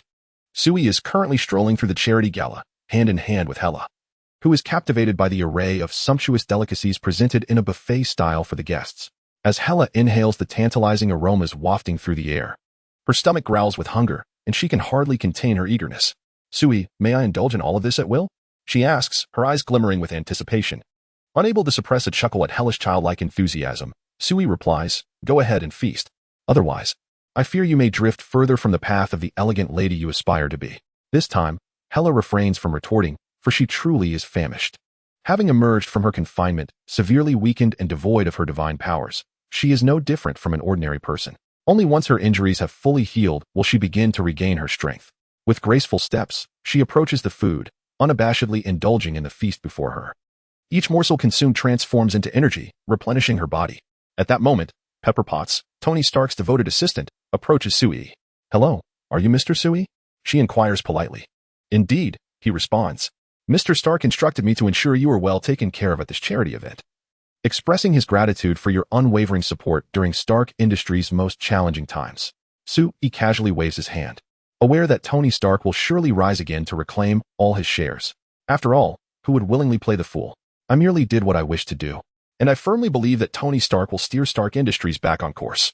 He asserts. By the way, when is Tony Stark expected to arrive? Currently, the second largest shareholder.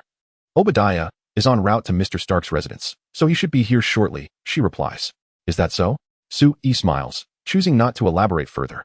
After a brief conversation with Pepper, he returns to Hella's side. How is your meal? Are you enjoying it? He teases, noticing that Hella has already consumed a fair amount of food. Her cheeks flush, and she appears more refined, her aura of sophistication returning, albeit slightly. It's satisfactory. But these dishes still have a way to go to truly please me, Hella responds. In light of her words, Sue-E picks up a nearby dessert, gently scooping a portion with a spoon before offering it to Hella's lips. What about this? He murmurs softly. Hella looks at him in surprise, taken aback by his unexpected gesture. Yet, as the delightful scent of the dessert wafts into her nostrils, she finds herself entranced. Hella found herself helplessly parting her cherry lips, yearning to savor the dessert before her. However, at that very moment, Sue snatched the treat away and consumed it himself. The sweet aroma erupted in Sue's mouth. Utterly disregarding Hella's forlorn gaze, he playfully pinched Hella's delicate face and murmured, "Stay here and enjoy your dessert. If you need anything, just speak with Pepper Potts. I have a matter to attend to and shall return shortly." Hella shot him an exasperated glance. His earlier actions had wasted her feelings. Yet, the fluttering sensation that had surged within her was a first, an unfamiliar thrill. Go, and be safe. If Hella's father, Odin, were to hear her utter these words, he would surely be astounded. After all, Hela was once heralded as the goddess of death, feared across the 9 realms, with legions of fallen souls at her command. The mere mention of her title could compel foes to surrender. To hear such words from a goddess whose existence revolved solely around destruction signified the subtle transformations occurring within her during her time with Sue. Upon exiting the building, Sue drove his Cullinan toward Tony Stark's residence. While others remained oblivious to Obadiah's intentions, Sue was acutely aware. As a shareholder in Stark Industries, Tony's demise would result in significant financial loss for him. Meanwhile, as Sue journeyed toward Tony's abode, a fierce battle raged between Tony Stark and Obadiah. Contrary to cinematic portrayals, Obadiah was not piloting the Ironmonger but donned a Mark III armor nearly identical to Tony's. This technology had been illicitly appropriated from Tony himself. Though Obadiah's modifications had diminished the armor's agility, its combat prowess had seen a significant increase. Coupled with Obadiah's recent extraction of the second-generation arc reactor from Tony's chest, the latter was left with only the first-generation reactor. The saying goes, one generation surpasses another, and the disparity in energy sources was a gap Tony could not bridge. Beneath the inky night sky, brilliant fireworks occasionally erupted, and fleeting meteors streaked across the heavens. Curious onlookers, initially puzzled by the commotion, began to discern the nature of the unfolding spectacle as the battle between the 2 armored figures descended closer to the ground. They beheld 2 nearly identical Mark III armors engaged in a relentless chase through the air. Tony Stark's face was drenched in sweat. How much energy remained? A mere 9. Allowing for no more than 3 minutes of flight. Damn it. Obadiah intends to see me dead. How could I have ever trusted him? Just as Tony cursed Obadiah, a voice rang out from behind him. Tony, isn't my armor superior to yours? Prepare to meet your end. Ha ha ha. In that moment, I shall completely usurp your position and distribute the armored suits across the globe. The world will become my dominion. Obadiah, should you cease your current actions? I might forgive your past transgressions. Otherwise, you shall have no cause for regret. As Tony Stark uttered these words, it was as though he were grinding his teeth in fury. His desire to see Obadiah suffer was palpable. Yet, the more Tony Stark seethed, the greater Obadiah's delight became. Now perish, Tony Stark. With Obadiah's words still echoing, missile silos erupted from behind him, locking onto Tony Stark's position and launching in an instant. In the blink of an eye, the missiles were on the verge of colliding with him. He must ascend to avoid endangering the civilians below. It was futile. Time had run out. Cursed fate. Tony Stark strained to soar higher. However, according to the trajectory of the missiles, they were destined to strike the Rolls-Royce Cullinan ahead. Chapter 21. Dismantling the iron armor as if it were a toy seated in a Rolls-Royce Cullinan, Sue-E observed the fierce clash between Tony Stark and Obadiah, feeling an involuntary sense of exasperation. Although he had come to lend assistance, the manner in which they greeted him with such a chaotic spectacle was rather disconcerting. Yet, despite his outward grumbling, a slight smile played upon Sue-Ye's lips, for nothing thrilled him more than the exhilaration of battle. Boom. A missile struck the exterior of the Cullinan, unleashing a deafening explosion that reverberated through the streets, causing alarms to blare from numerous vehicles parked along the roadside. Tony Stark, witnessing the unfolding chaos, cursed himself in frustration. Had he recognized Obadiah's ambition sooner, perhaps the situation could have been averted. Sir, Remaining energy is at 1 minute. 59 seconds. 58 seconds. Silence. I can keep track of that myself. The priority now is to defeat Obadiah. We cannot allow this conflict to endanger innocent civilians any further. In that moment, the noble spirit within Tony Stark began to awaken. Obadiah, clad in his iron armor, remained unfazed by the remnants of the explosion. Instead, he mockingly addressed Tony Stark with a voice that grated on the ears. "Ha! Tony Stark, has your speed diminished? Are you running low on energy?" Watch his eye. Before Obadiah could finish his taunt, he suddenly felt as though his armor had come to a standstill. No matter how hard he attempted to accelerate, he found himself utterly immobilized, as if ensnared. Glancing down at his legs, he noticed a powerful grip constraining him, akin to being caught in a vice. It was unfathomable that such strength could be wielded by a mere human. What creature is this? How can anyone possess such formidable power? Obadiah's mind raced in disbelief. Yet, before he could fully comprehend the situation, a searing pain surged through his consciousness. "Oh!" Obadiah's anguished cries echoed into Tony Stark's ears. As he contemplated his next move, the sound of Obadiah's torment drew his attention. The night air was cool, and the smoke from the explosion gradually cleared, revealing Su-Yi's figure. With a firm grip on Obadiah's lower leg, Su-Yi exerted a gradual yet relentless force. The resilient alloy of the armor yielded under his might, crumpling as if it were mere parchment. Obadiah's leg was crushed, the amalgam of metal mingling with flesh as it flowed to the ground, a ghastly sight. The impact of this scene struck Tony Stark's heart with the force of a nuclear detonation. As the architect and creator of the iron armor, he was acutely aware of its extraordinary hardness. Do not speak of bullets. Even the most advanced missiles produced by Stark Industries could not possibly harm the iron suit. Yet, astonishingly, Su-Yi managed to crush the iron suit's calf with his bare hands. Such an exaggeration. However, even more outrageous events were about to unfold. Intense pain relentlessly assaulted Obadiah's mind, leaving his eyes bloodshot with terror. "Let go of me." Obadiah struggled to control his body, his palm facing Su-Yi. Energy coalesced within. Palm cannon. A close-range palm cannon. Surely, this man before him would be obliterated. "Die!" he screamed, filled with rage. With that, the palm cannon fired explosively. Whoosh! Light flickered as the beam surged towards Su-Yi's head with remarkable speed. Before Tony Stark could warn Su-Yi, he witnessed Su-Yi extend his other hand, allowing the laser to strike his palm. Subsequently, Su-Yi clenched his fist tightly. It was as if he had directly crushed the palm cannon. With a resounding explosion, Su-Yi thrust his hand forward, seizing Obadiah's arm. "No, please." Obadiah realized Su-Yi's intentions, but before he could utter another word, the familiar and excruciating pain erupted once more, forcing a scream from him. "Ah, it hurts. Spare me. I beg you." "Spare you? You destroyed my Cullinan. How do you intend to compensate me?" Unlike Obadiah's frantic pleas, Su-Yi's voice remained eerily calm, exuding an unsettling coldness. "I am the second largest shareholder of Stark Industries. I am willing to relinquish all my shares. Just spare me." Upon hearing Obadiah's desperate words, a slight smile curved Su-Yi's lips. He then turned to Tony Stark beside him. "Tony Stark, you must have heard this man's plea. Do you think it is feasible?" "Yes, I assure you." Tony Stark, unfazed by how Su-Yi recognized him despite being in the iron suit, found the situation surprisingly favorable given Su-Yi's unpredictable nature. However, just as Tony Stark was contemplating this, Su-Yi began dismantling the limbs of Obadiah's iron suit. Tony's eyelids twitched in disbelief. He felt as though his prideful creation, the iron suit, was nothing more than a toy in this man's hands. Just as Tony Stark was grappling with this shock, Su-Yi strolled toward him, a mysterious smile gracing his face. "Well, I suppose I have saved you this time. To rescue you, I sacrificed a Cullinan and your life. How do you think you should repay me?" Tony Stark swallowed hard. Within the confines of the iron suit, Tony Stark found himself drenched in cold sweat. At that very moment, an alert resonated within the armor, stating, "Sir, energy depleted. Flight mode cannot be activated." As the warning echoed, a profound sense of loss of control enveloped him, causing him to plummet to the ground, landing with a thud that created a human-shaped crater. The sight was undeniably comical, prompting a rare chuckle from Su-Yi. Without hesitation, Su-Yi utilized the chat group's photo feature to immortalize this moment of Iron Man's misfortune, for it was a rare occasion to witness Tony Stark in such a disheveled state. After capturing the scene, Su-Yi glanced at the time, then leaned slightly to peer into the crater housing Tony Stark.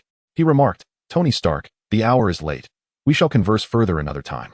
In the meantime, reflect on how you might repay me." With that, Su-Yi vanished from view. Shortly after his departure, Agent Coulson of S.H.I.E.L.D. arrived at the scene, along with other agents to commence the subsequent operations, marking the beginning of his first encounter with Tony Stark. Chapter 22. Reckless Prince Harry, a devoid of martial virtue. Soon, Su-Yi's figure once again graced the charity gala. Compared to when he had departed, The number of attendees had significantly increased. However, upon arriving at the venue, Sue-e was greeted by a cacophony of noise, a sound that was oddly familiar. Following the source of the clamor, he beheld Harry Osborn standing face to face with Hela. Ah, this truly is a master of recklessness, daring to provoke the goddess of death, Hela. Bravo, Harry. Sue-e thought to himself, giving Harry an internal thumbs up. He then wandered to a corner, picking up a dessert from a nearby table, eagerly assuming the role of an amused bystander. Beautiful lady, you mentioned arriving with a male companion, yet where is he? If you truly wish to concoct an excuse, at least choose a more convincing one, Harry Osborn implored. With that, laughter erupted around him, and even Sue-e found it difficult to contain himself, nearly spitting out the dessert he had just taken a bite of. One must admit, this indeed reflected Hela's style. Humph, with your pitiful appearance. Who could possibly be more of a stinking pig than you? Hela retorted, her current mortal form not diminishing her commanding presence in the least. As the goddess of death, she had never backed down. Hearing the beautiful woman before him refer to him as a stinking pig once more ignited Harry's fury. He recalled earlier that morning when he had embarrassingly soiled himself in front of the entire school. Now, being ridiculed by this woman only fueled his rage, causing Harry Osborn's reason to ignite in an instant. Motherf, you, woman, shall witness how I will teach you a lesson, Harry exclaimed, charging at Hela. A cold glint flashed in Hela's eyes. If she possessed even a modicum of divine power, she would never allow this stinking pig to utter another word before her. Yet, alas, she was merely an ordinary human at this moment. Even the onlookers were taken aback, failing to anticipate that Harry Osborn would resort to such unscrupulous tactics as a sneak attack. He raised his foot and aimed a kick at Hela, catching everyone off guard. At that instant, Sue-e materialized beside Hela like a wraith, wrapping his arms around her waist with a firm embrace. His sudden appearance was utterly unexpected. Harry, deprived of his target, ended up kicking nothing but air, losing his balance and tumbling to the ground. Ah! Harry bellowed in frustration. He felt as though he and Sue-e were destined to clash. Why was it that every time he encountered Sue-e, he found himself in such disgrace? Especially amidst the presence of the elite? Harry Osborn remained oblivious to the fact that his emotional turmoil, stemming from both delight and indignation, was the catalyst for his actions. Instead, he placed all the blame squarely upon Sue-e. In a fit of rage, he struck the ground with his fist, declaring that he would not let the matter rest. At that moment, Norman Osborn's voice wafted into Harry's ears. Harry, come here. Upon hearing his father's voice, Harry was instantly awakened to a sense of reverence for the man. Without hesitation, he rose from the ground and approached his father. Dad, that you need not speak. Norman coldly interrupted. He then turned to Sue-e, addressing him directly. I witnessed what transpired. It was Harry's rudeness, and I hope you will not take offense. However, after uttering these words, Norman paid no further heed to Sue-e and Hela, instead leading Harry away from the charity gala. Once they departed from Stark Industries, Harry, filled with resentment, confronted his father. Dad, why must we apologize to them? Harry, sometimes maintaining appearances is of utmost importance. Do you understand? Maintaining appearances? What do you mean? Harry struggled to grasp his father's intent, yet Norman offered no further explanation, simply instructing him, you should return home. I have matters to attend to at the office. Though reluctant, Harry nodded in acquiescence and drove toward their family villa. Meanwhile, a fierce glint flickered in Norman Osborn's eyes. He adjusted his suit slightly and cast a disdainful glance at Stark Industries, muttering, both that boy and Stark Industries are due to become relics of history. With that, Norman drove to his company, taking the elevator down to the secret laboratory located at the lowest level. At the heart of the lab stood the aerial vehicle known as the Goblin Glider. Beside it lay a suit of green armor adorned with a yellow goblin helmet. Nearby, a cabinet overflowed with throwing knives and pumpkin bombs. Gazing upon the array of weaponry, a maniacal smile spread across Norman's face, transforming him entirely. His lips curled into a wild grin, and his eyes sparkled with a desire for destruction. Clad in the guise of the Green Goblin, he loaded the pumpkin bombs and throwing knives, then slightly bent his legs, crouching with mirth as he bellowed, Ha! The Green Goblin has arrived. As his words echoed, the Goblin Glider beneath him roared to life, propelled by fierce flames as it soared out of the secret laboratory. In the depths of night, the air reverberated with the cackling laughter of the Green Goblin, accompanied by two flickering orange flames dancing in the darkened sky. The night continued unabated. The charity gala has reached its most vibrant stage. Little Pepper has joined Tony Stark as they walk in together. The mere presence of Tony Stark ignites the atmosphere, for this charity event is indeed hosted by him. His countenance reveals that his discussions with S.H.I.E.L.D. have gone rather well, which explains his prompt arrival. However, none of this concerns Sue-e or Hela. On the dance floor, Sue-e encircles Hela's slender waist, their bodies closely aligned, even feeling each other's breaths. They seem to merge with the music, gracefully dancing to the rhythm of the tune. Yet, at this moment, Hela, for reasons unknown, bears an unusual flush upon her exquisitely delicate visage. Chapter 23. The Green Goblin's Embarrassment. The melodious music flowed gracefully as Sui and Hela danced, their movements creating ripples in the air. Feeling the warmth enveloping her waist, Hela softly remarked, "Sui, you are holding me too tightly. I can scarcely breathe." Yet, for reasons unbeknownst to her, Hela's voice dwindled into a whisper, eventually seeming as though she had nestled entirely against his chest. The notion that the illustrious goddess of death, Hela, could find solace in his embrace filled Sui with an exhilarating sense of accomplishment. After dancing for approximately 10 minutes, Sui guided Hela away to indulge in culinary delights. Meanwhile, Tony Stark stood beneath the spotlight, poised to deliver a speech. "I extend my heartfelt gratitude to each of you for carving out time from your busy schedules to attend our charity gala. You may have heard of my story. I was once captured by remnants of the Ten Rings, where I witnessed the world's brutality. Weapons intended to safeguard the populace had morphed into terrifying instruments of death in their hands. Such occurrences shall never transpire again."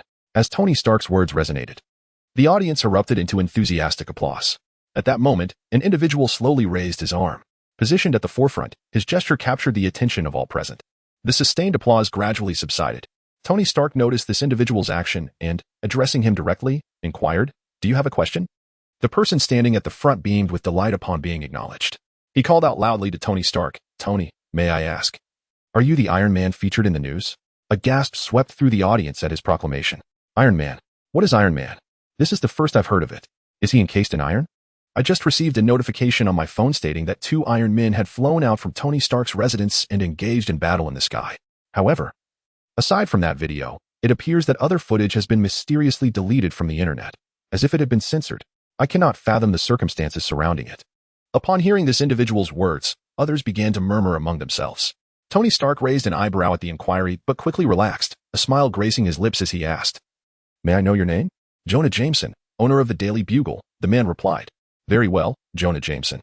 I shall affirm your inquiry. I am indeed the Iron Man you speak of." Jonah Jameson had been live streaming on his mobile device since earlier, and now, discussions about Iron Man had surged to the top of trending topics. This is precisely why Jonah Jameson chose to commence a live broadcast at this moment, inquiring about whether Tony Stark is indeed Iron Man.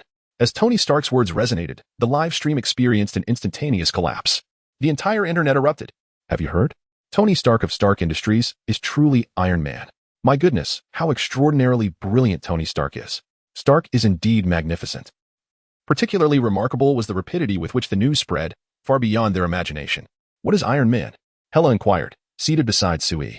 Sui retrieved her phone and located a particular video. The footage depicted Tony Stark bursting out of his mansion. As for the video of her overpowering Obadiah, it was likely censored by SHIELD. Nevertheless, this suited Sui's intentions perfectly. "Were you preoccupied with this just now?" Hela asked. "Yes. I dealt with some trivial matters, but the car was destroyed, so it seems we will have to walk back today. Shall we leave now? Are you full?" "Yes." Hela shyly nodded. There was little she could do. After all, she was merely an ordinary person at this moment, needing sustenance to replenish her energy. "Since you've said so, let us depart," Sui replied, and without greeting anyone, the two of them strolled away from Stark Industries. They wandered along the street, feeling the gentle night breeze and relishing the tranquility between them. As Hela felt Sui's hand enveloping hers, a sense of unease crept into her heart. She suddenly recalled her father, Odin. Having broken free from her seal, he must have sensed her return. Surely, he would soon take action. However, in her current weakened state, devoid of divine power, she would be unable to resist anyone he sent. Even the most casual of opponents could shatter her present existence. "Sui, if one day someone comes to retrieve me, what would you do?"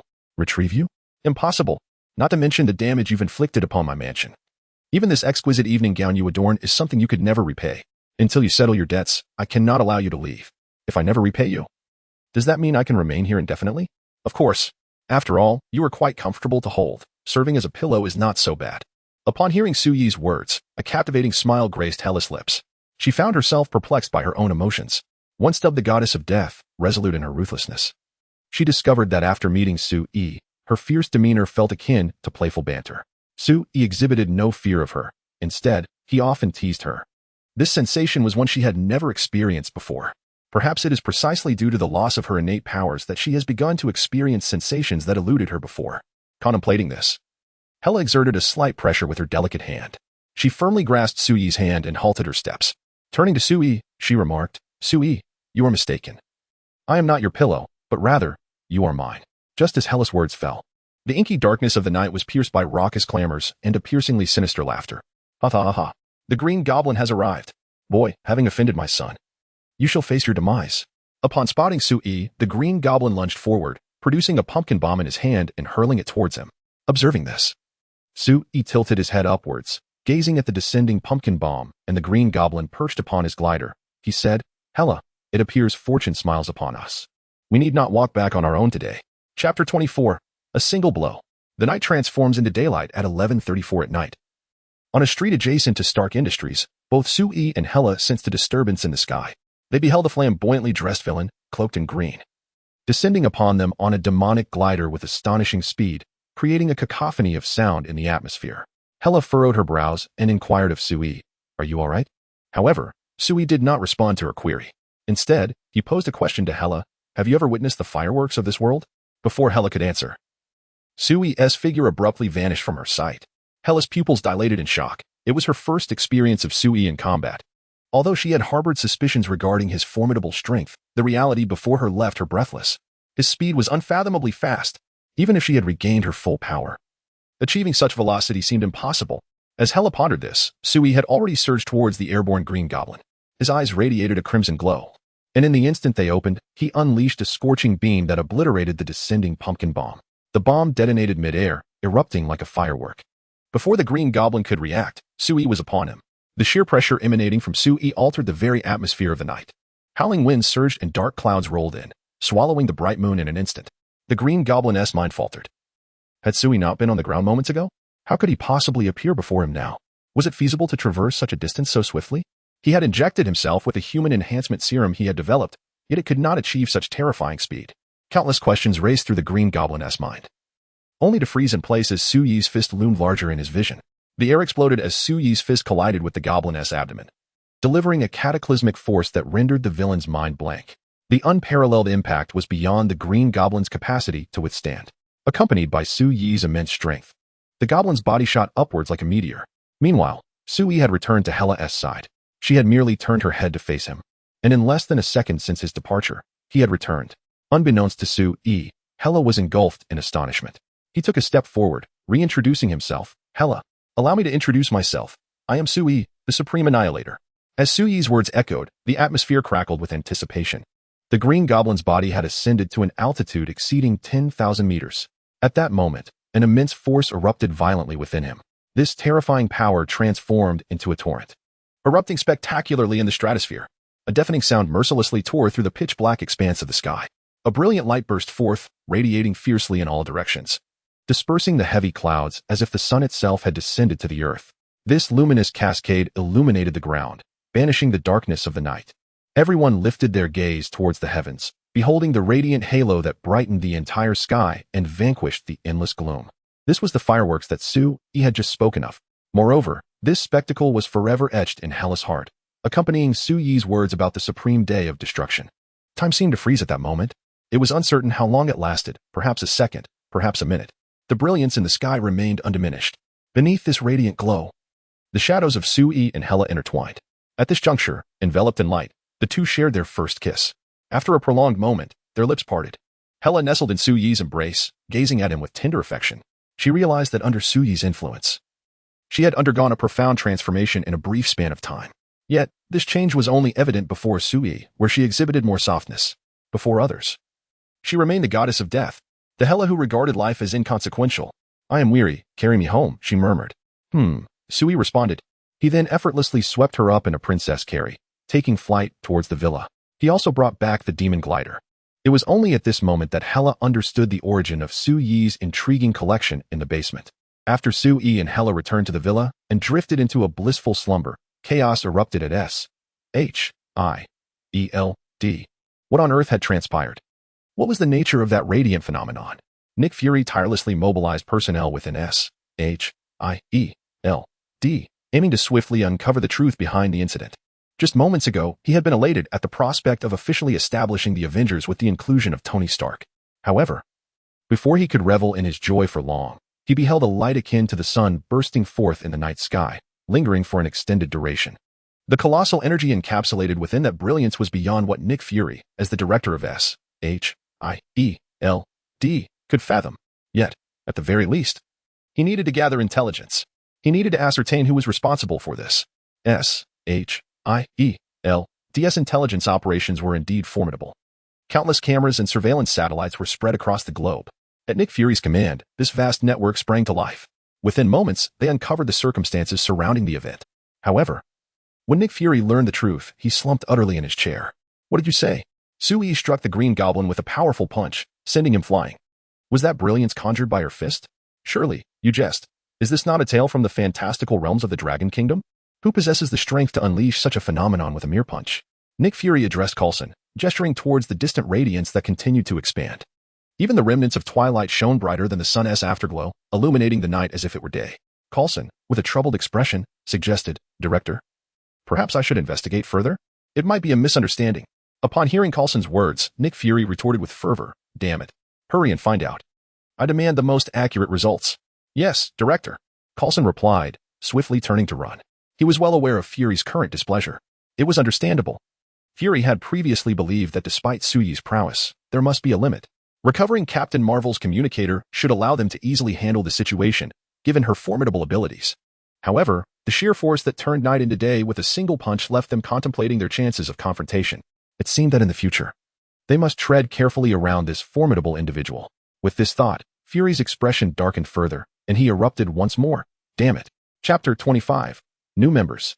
Isteth and Yuo no Hanareiji. It has been a week since Sui transformed the night into day with a single punch.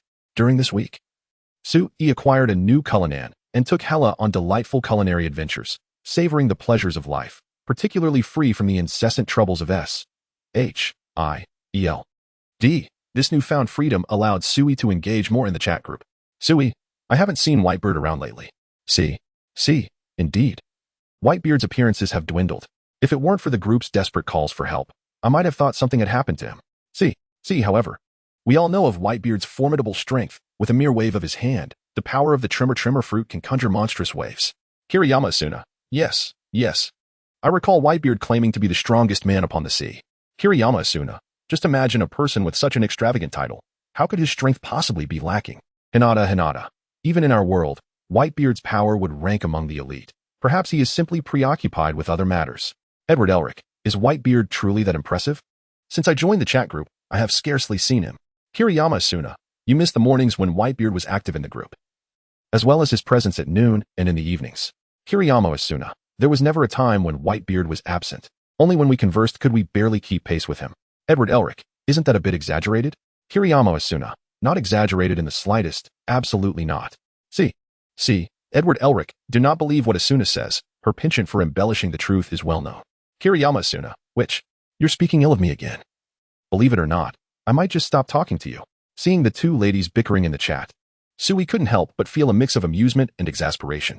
They were undoubtedly close friends, and despite their playful jabs at each other, their bond was quite strong. Watching their banter was an entertaining spectacle. Unconsciously, a smile crept onto Suyi's face, reflecting her joy. Noticing Suyi's smile, Hela also smiled gently and asked, Sui, what delightful thought has brought such happiness to your face? Of course. It's the pleasure of enjoying good food and drink in the company of a beautiful lady like yourself, Sui replied playfully. Hela shot a knowing glance at Sui, thinking, who could have such a lovely girl chasing after them? The lovely girl Hela referred to was, of course, Hannah. Recently, whenever Sui went to school, he would encounter Hannah, who was ever so attentive and caring towards him. As a result, Sui has become somewhat of a minor celebrity within the school. Surely, you are not feeling envious, are you? Upon hearing Suyi's words, Hela's exquisitely beautiful face flushed slightly. What nonsense are you thinking? How could I, the illustrious Hela, possibly feel jealousy? Even if I were, I would never admit it. After all, I am the goddess of death. Yet, is she truly not feeling a tinge of jealousy? Just as Hela found herself lost in thought, Suyi's expression underwent a subtle change. Ding, Yao Jihualai has joined the group chat. Ding, Isteth has joined the group chat. Ding. The chat group level has reached level 2.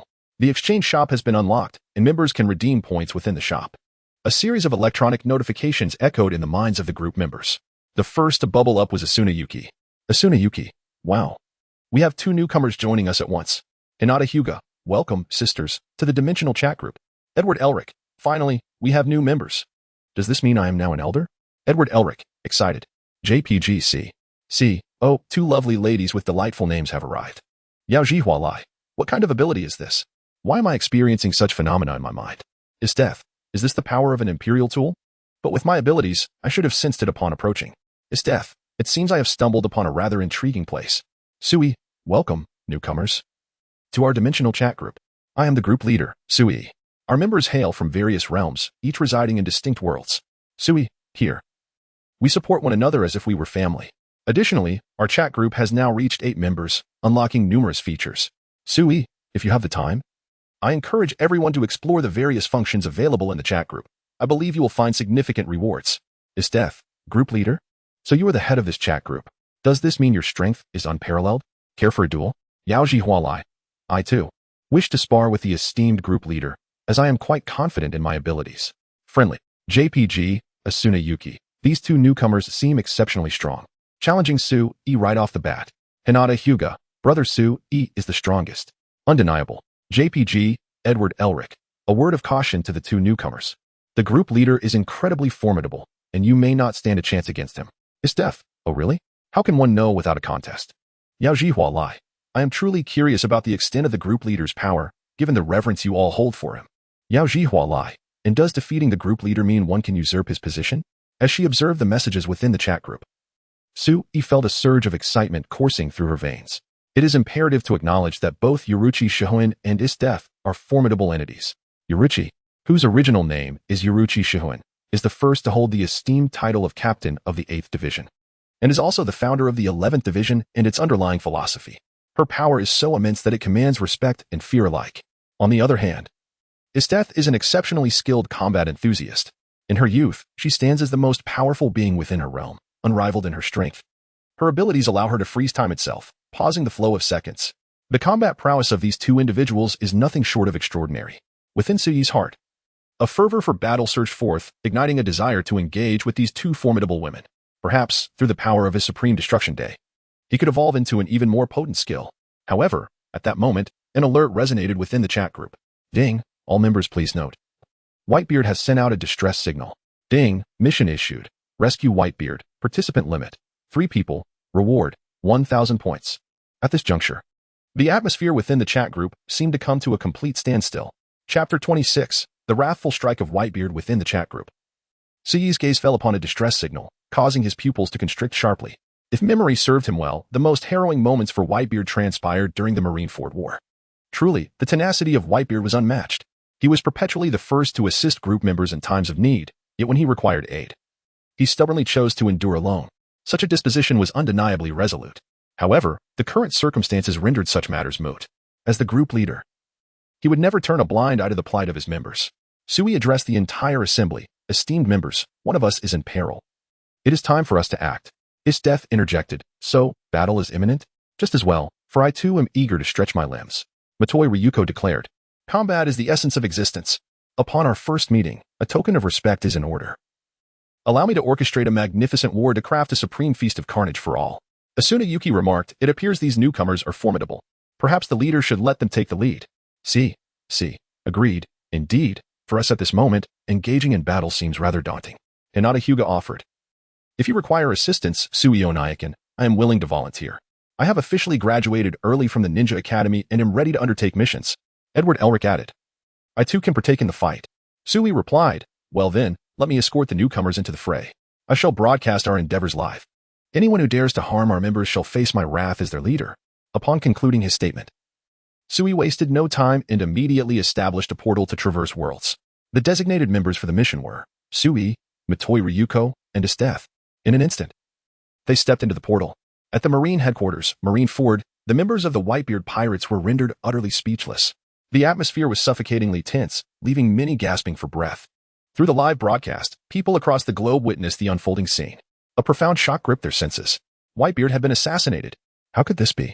The perpetrator was none other than his own son, Squirdo. Countless beads of cold sweat emerged on their foreheads, their hearts seemingly halting as they grappled with disbelief. Squirdo, why have you done this? Marco screamed, his arms igniting with azure flames as he lunged towards Squirdo. With a resounding thud, Marco delivered a forceful kick, sending Squirdo sprawling to the side. Yet, Squirdo exhibited no remorse. His menacing visage had transformed into something even more terrifying as he glared at Whitebeard. Whitebeard, in this farcical charade, you are toying with our lives. Have you not already come to an agreement with the Navy? The lives of the Whitebeard pirates and Ace will undoubtedly be saved. They have acknowledged it, haven't they? We have risked our lives to come here for Ace.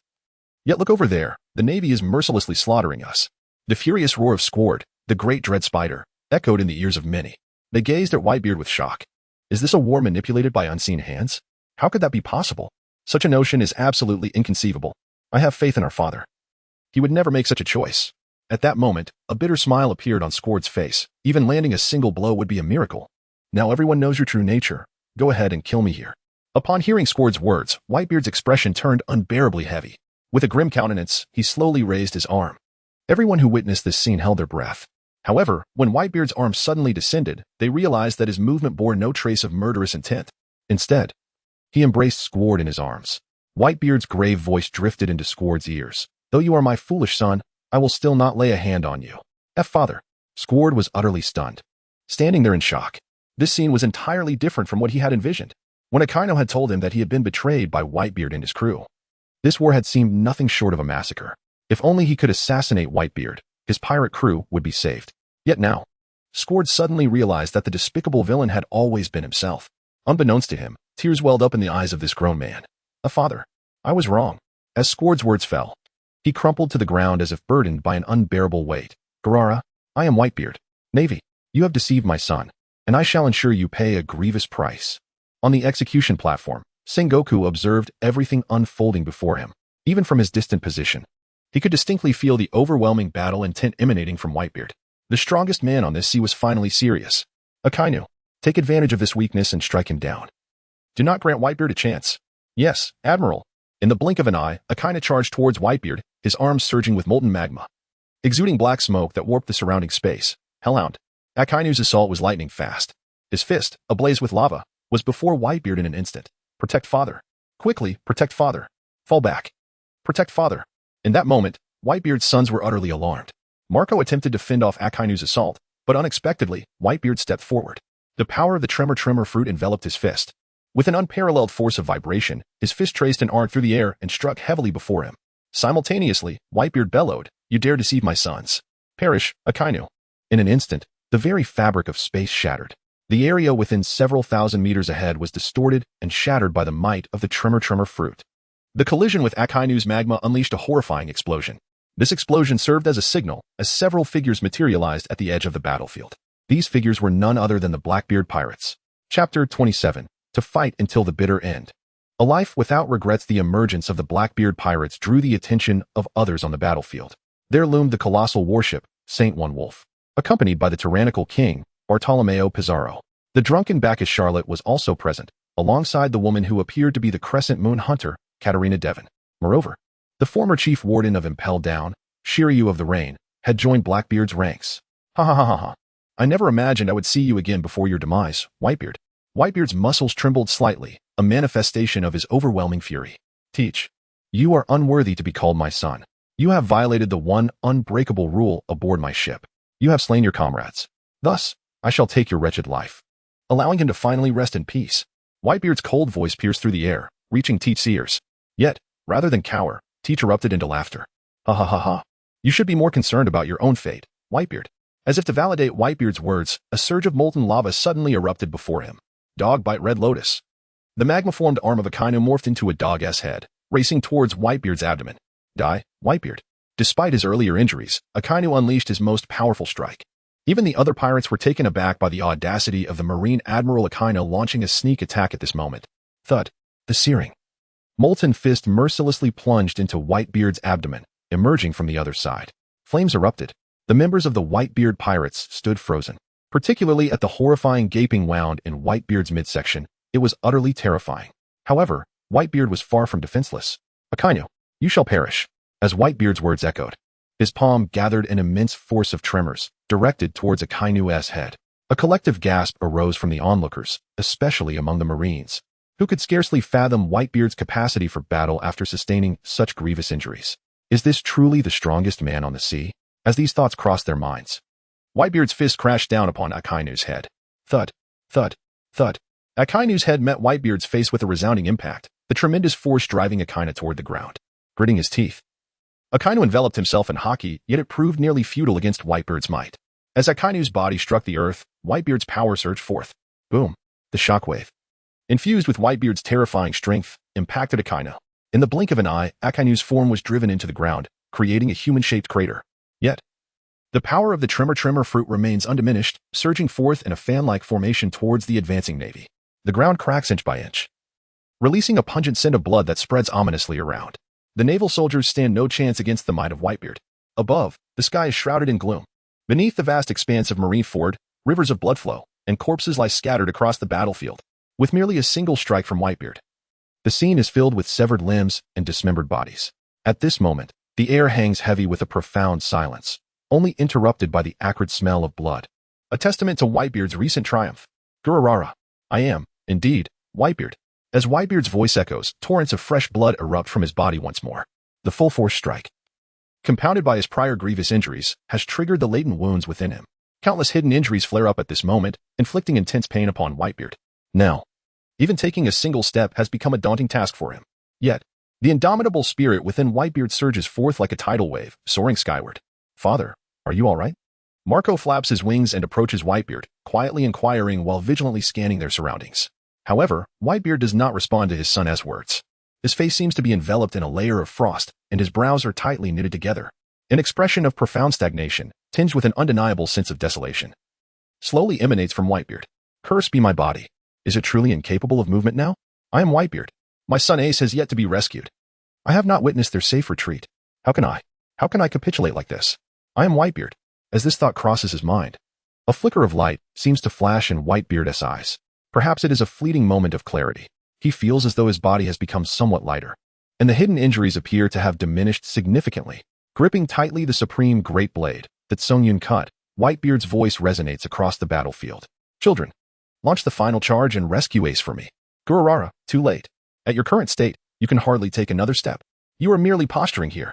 Otherwise, you would have come to eliminate me after dealing with Akainu. How could you prioritize saving Ace? You are simply aging, Whitebeard. Now, let your power be bestowed upon me.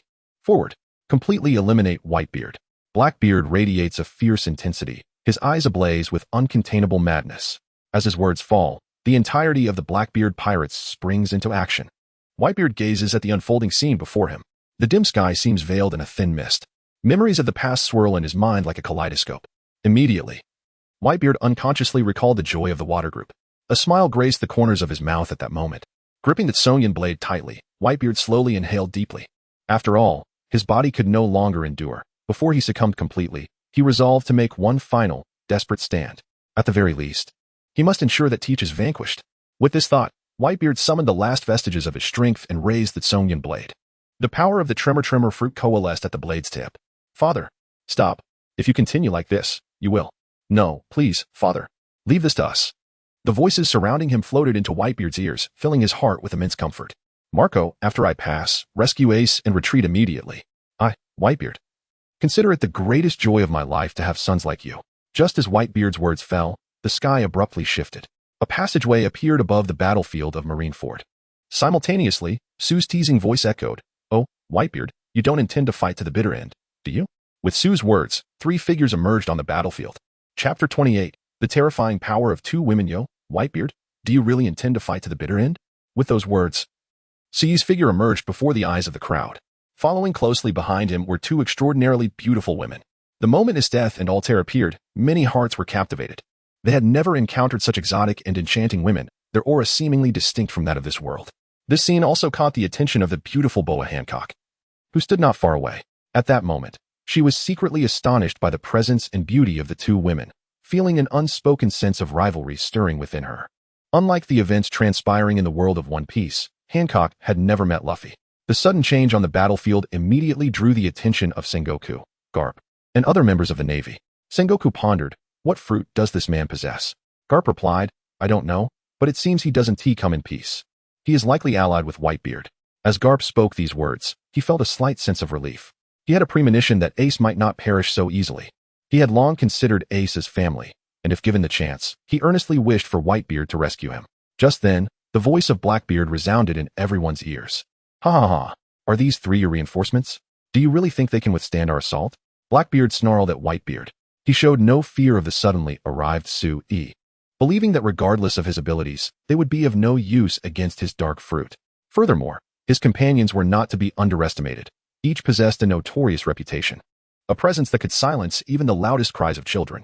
Whitebeard, we'll discuss your matters later. Let us first help you resolve this. Sui's cold words reached the ears of Whitebeard and his crew. At that moment, Marco turned to Whitebeard, saying, Dad, they are. Everyone perked up their ears at that instant. They are my family. With Whitebeard's declaration, the members of the Whitebeard pirates were momentarily taken aback. Sui activated a broadcast and addressed Esteth and Altair beside him. You two wish to fight, don't you? The Blackbeard pirates before us should be manageable. Esteth and Altair exchanged glances, still astonished by the world-esque transformation. Considering that members of their group could traverse each other's realms, they had fully accepted the existence of the chat group in their hearts. Since Whitebeard was one of the members, they felt no hesitation in offering their assistance. Leave them to me. Having spoken, Esteth surged forward with great determination. Hey, don't you dare hoard all the glory for yourself. Imkare. Noticing Esteth leading the charge, exhibited no hint of hesitation and followed suit, racing forward alongside her. The two women, under the watchful gaze of the crowd, charged towards the Blackbeard pirates. Sengoku, observing this, shook his head slightly. Realizing that Whitebeard's crew must truly be in dire straits to allow two completely unknown women to charge into battle against the notorious Blackbeard pirates. It is worth noting that the members of the Blackbeard pirates are not to be trifled with. Carp, witnessing this scene, furrowed his brow deeply. Regardless of the women's prowess, the sheer numerical disadvantage alone was sufficient to overwhelm them. Sengoku and Carp's sentiments echoed the thoughts of the majority present. In their minds, formidable women upon the seas are exceedingly rare. Notable examples include the Yonko Big Mom and Boa Hancock from the Seven Warlords. However, the existence of these two women was unheard of, clearly mere pawns summoned by Whitebeard. At this moment, Esteth and Imkare stood before the Blackbeard pirates. They appeared to be two women courting death, and Katrine thought to herself that it would be a simple task to dispose of them. Katrine, an adept of the Zoan-type mythical beast, the Inu-no-me, in its nine-tailed fox form, possessed formidable abilities. Upon witnessing the exquisite beauty of the two women, an unprecedented murderous intent surged within her. Suddenly, a cerulean light erupted from her body, nine tails sprouting from her back, her aura entwined with malice, amplifying her presence manifold. Unbeknownst to Katrine, both Esteth and Imkare were acutely sensitive to such murderous intent. Initially deliberating on whom to strike first, they swiftly determined their target. Instant step. Imkare whispered softly, her form vanishing in an instant. The next moment, she materialized abruptly before Katrine. Before Katrine could react, the blade known as Zanjutsu meat droplet was drawn from Imkare's sheath.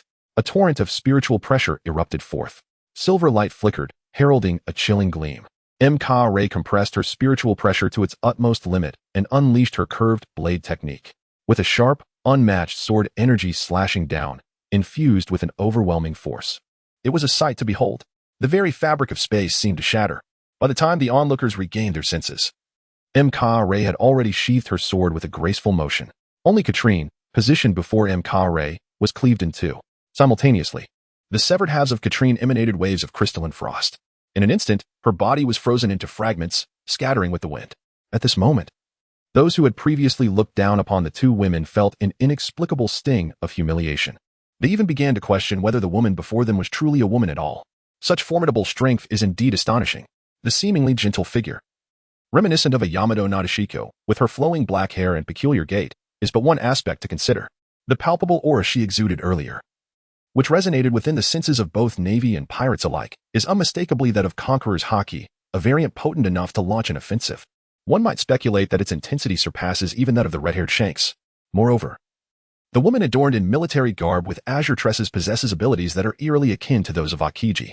Yet, her ease and grace in wielding such powers might even eclipse his prowess. Especially noteworthy is their capacity to eliminate the notorious criminals imprisoned on the 6th level with mere swiftness. Such might is surely beyond their wildest imaginations. Kapu, for reasons unknown, felt an unsettling premonition stirring within him. Sengoku, observing the unfolding chaos, spoke with a tremor in his voice. As if to validate Sengoku's apprehensions, the two women exchanged glances, both adorned with a smirk. Esther, impressive strength indeed. Wazahanaretsu, likewise. Esther, shall we engage in a contest to see who can vanquish more foes? Wazahanaretsu, I would welcome such a challenge. In mere moments, the two women had sealed the fate of the Blackbeard pirates. Meanwhile, the members of the chat group, having witnessed the terrifying might of these two, fell into a profound silence. Chapter 29. Initial release. Meet Droplet Asuna Yuuki. My goodness. The power of these two newcomers is simply terrifying. See. Indeed, they appear utterly at ease, showing no signs of exertion whatsoever. See, this implies that the Blackbeard pirates are utterly incapable of compelling them to unleash their full potential.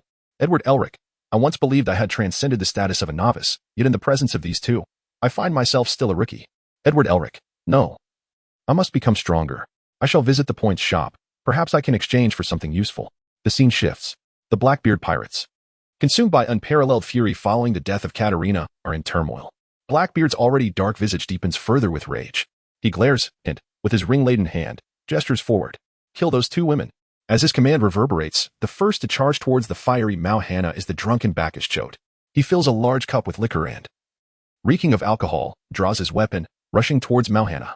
Accompanying him is the tyrant Bartolomeo Pizarro, who joins the charge. Confronted with these two aggressive foes, Mao-Hana shows no hint of trepidation.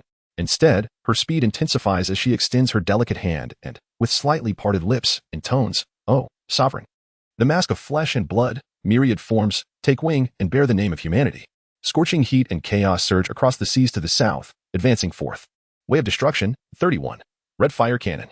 As Mao-Hana's words resonate, a searing red fire cannon materializes in her palm, radiating intense heat.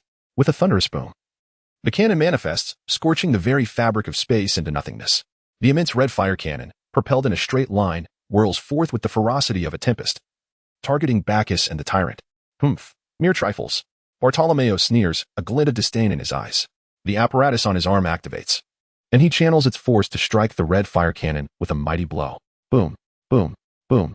A series of explosive sounds reverberate through the air as the two forces collide, resulting in a mushroom cloud that rises before the spectators. The ground trembles, and many injured individuals collapse, unable to withstand the shockwave. Is this the true power of the tyrant? It is indeed terrifying. The Blackbeard pirates are truly a band of ruthless individuals. If earlier it was merely the accomplishments of the two women, can they truly withstand this onslaught now? The surrounding navy and pirates alike are engulfed by this thought. Yet, the drunken Bacchus offers Mao-Hana no respite. His weapon continues to belch flames. Bang, bang, bang. Bullets, imbued with the formidable haki of the drunken warrior, surge forth with unrelenting force towards the rising figure of Mao-Hana. However, in an instant, the mushroom cloud that ascended into the heavens was dispersed by Mao-Hana's overwhelming spiritual pressure. Yet, astonishingly, the battlefield bore no trace of Mao-Hana's presence. Where could she have vanished? The drunken warrior scrutinized the scene before him, desperately seeking the silhouette of his adversary. Suddenly, he felt a sharp warning from his observation haki. Lifting his gaze, he and the others turned their attention skyward. There, Mao-Hana had leaped into the air, the fierce winds billowing around her attire. The grace reminiscent of a Yamato Nadeshiko had dissipated, replaced instead with an exhilarating battle fervor. It is noteworthy that she, Mao-Hana, was the first Soul Reaper to bear the title of Kenpachi, Shirkai, Nikishizuku. As her declaration echoed, the blade in her hand transformed into a colossal, flat, one-eyed monstrosity. With the force of a tempest, it descended toward the tyrant king and the drunken warrior. The enormity of Nikishizuku was far beyond what they could evade with ease. Time was of the essence. They could only brace themselves for the impact. In response, the tyrant king and the drunken warrior collectively summoned their haki, striving to bolster their defenses, albeit slightly. Yet, even this was futile. Boom. In the instant Nikishizuku crashed down, they were reduced to mere pulp. Not only that, but the ground itself bore the mark of a massive crater, spanning 1,000 meters. Within its depths, no soul survived. As Nikishizuku reverted back into the blade, only Mao-Hana remained, standing at the center of the abyss, adorned with a gentle smile reminiscent of a Yamato Nadeshiko. Witnessing this scene, an overwhelming chill enveloped all present. They gazed at Mao-Hana in disbelief, their hearts filled with profound reverence. From initial disdain to utter astonishment, they could no longer underestimate her prowess. Yet, why had the atmosphere grown so frigid? Suddenly, they realized the source of the chill that permeated them. Look, snow was falling from the sky. It was unbearably cold, as if the temperature had plummeted from nowhere. What on earth was transpiring? Ordinary soldiers on the battlefield felt their combat effectiveness wane significantly with the shift in weather. At that moment, all eyes turned to the individual responsible for this transformation. There stood Isteth, gracefully advancing toward the colossal warship of the Blackbeard pirates. Known as the Saint One Evil Wolf. As a giant, he possessed an immense physique. Following Blackbeard's command, he charged toward Isteth, each of his steps creating a crater in the ground beneath him. As Isteth's gaze remained calm yet ruthless, she observed everything unfolding before her. The power displayed was impressive, yet it was far from sufficient. With her words hanging in the air, a fierce snowstorm suddenly descended upon Marinvondo. Demon manifestation, essence of evil. Isteth murmured softly, directing her finger towards the colossal warship ahead. Countless ice spikes erupted from the ground behind her, seemingly growing at an astonishing pace as they surged towards the immense vessel. At that moment, everyone understood the reason for the sudden drop in temperature. As the warship beheld the approaching ice spikes, its eyes darkened. Yet it exhibited no sign of panic. The armed color of hockey manifested upon its fists, which were clenched tightly as it unleashed a powerful strike toward the oncoming threat. In an instant, the air was filled with explosive sounds. Boom. The massive fist collided with the ice spikes, shattering them into a fine powder. However, a slight smile crept upon Isteth's lips at that very moment. She raised her arm. Chapter 30. Su Yi's terrifying strike that shocked the audience before them. Isteth raised her arm, and the shattered ice crystals, under her command, adhered directly to the formidable figure of Saint One Wolf. A swirling storm of ice crystals began to manifest around her, effortlessly encasing the giant Saint One Wolf in a frigid embrace. Slowly, Isteth approached the frozen behemoth. Soldiers and pirates alike instinctively parted ways, creating a clear path before her. When she stood before Saint One Wolf, her delicate, pale hand lifted casually, with a sharp crack. Saint One Wolf was transformed into ice crystals by Isteth's strike. The atmosphere fell into a profound silence. Sengoku, witnessing the spectacle, felt a twitch at the corner of his mouth. These two women, their power is simply overwhelming. Who are they truly? The ominous premonition in Sengoku's heart grew more pronounced at that moment. Kapu nudged the nearby Aokiji, inquiring, Aokiji, as a user of the ice fruit. What do you make of that woman's abilities? Are they identical to yours? In this world, no two ability users are entirely the same. Thus, they regarded Isteth merely as a similar fruit user, akin to the ice fruit. Yet, Aokiji's expression had frozen in shock. Even Kapu's words could not rouse him from his stupor. Kapu, who had initially worn a relaxed demeanor, now found himself momentarily taken aback. He looked at Aokiji and asked, Hey Aokiji, what's wrong? With a firm slap on Aokiji's shoulder, he attempted to bring him back to reality. It was only then that Aokiji, still trembling slightly, stammered, Impossible. This is absolutely impossible. I cannot use my powers. As Aokiji's words fell, Sengoku, Kapu, and the surrounding Navy soldiers felt their pupils constrict in disbelief. Kapu exclaimed, Aokiji, are you sure you aren't joking? How can this be? Even a top-tier fruit shouldn't possess such capability. A cold sweat beaded on Aokiji's forehead. I do not know. But it seems that whenever that woman employs her abilities, mine become utterly ineffective, as if all the ice in the world is under her command. With Aokiji's revelation, all eyes turned towards Isteth in the nearby Karetsu. They sensed an unprecedented power emanating from the two women. However, at that moment, they realized that Blackbeard was approaching Whitebeard. Blackbeard had noticed the demise of his subordinates, yet he remained unfazed. He wielded the mightiest dark fruit. No ability could harm him. Once he defeated Whitebeard and seized the Tremor fruit, his victory would be assured.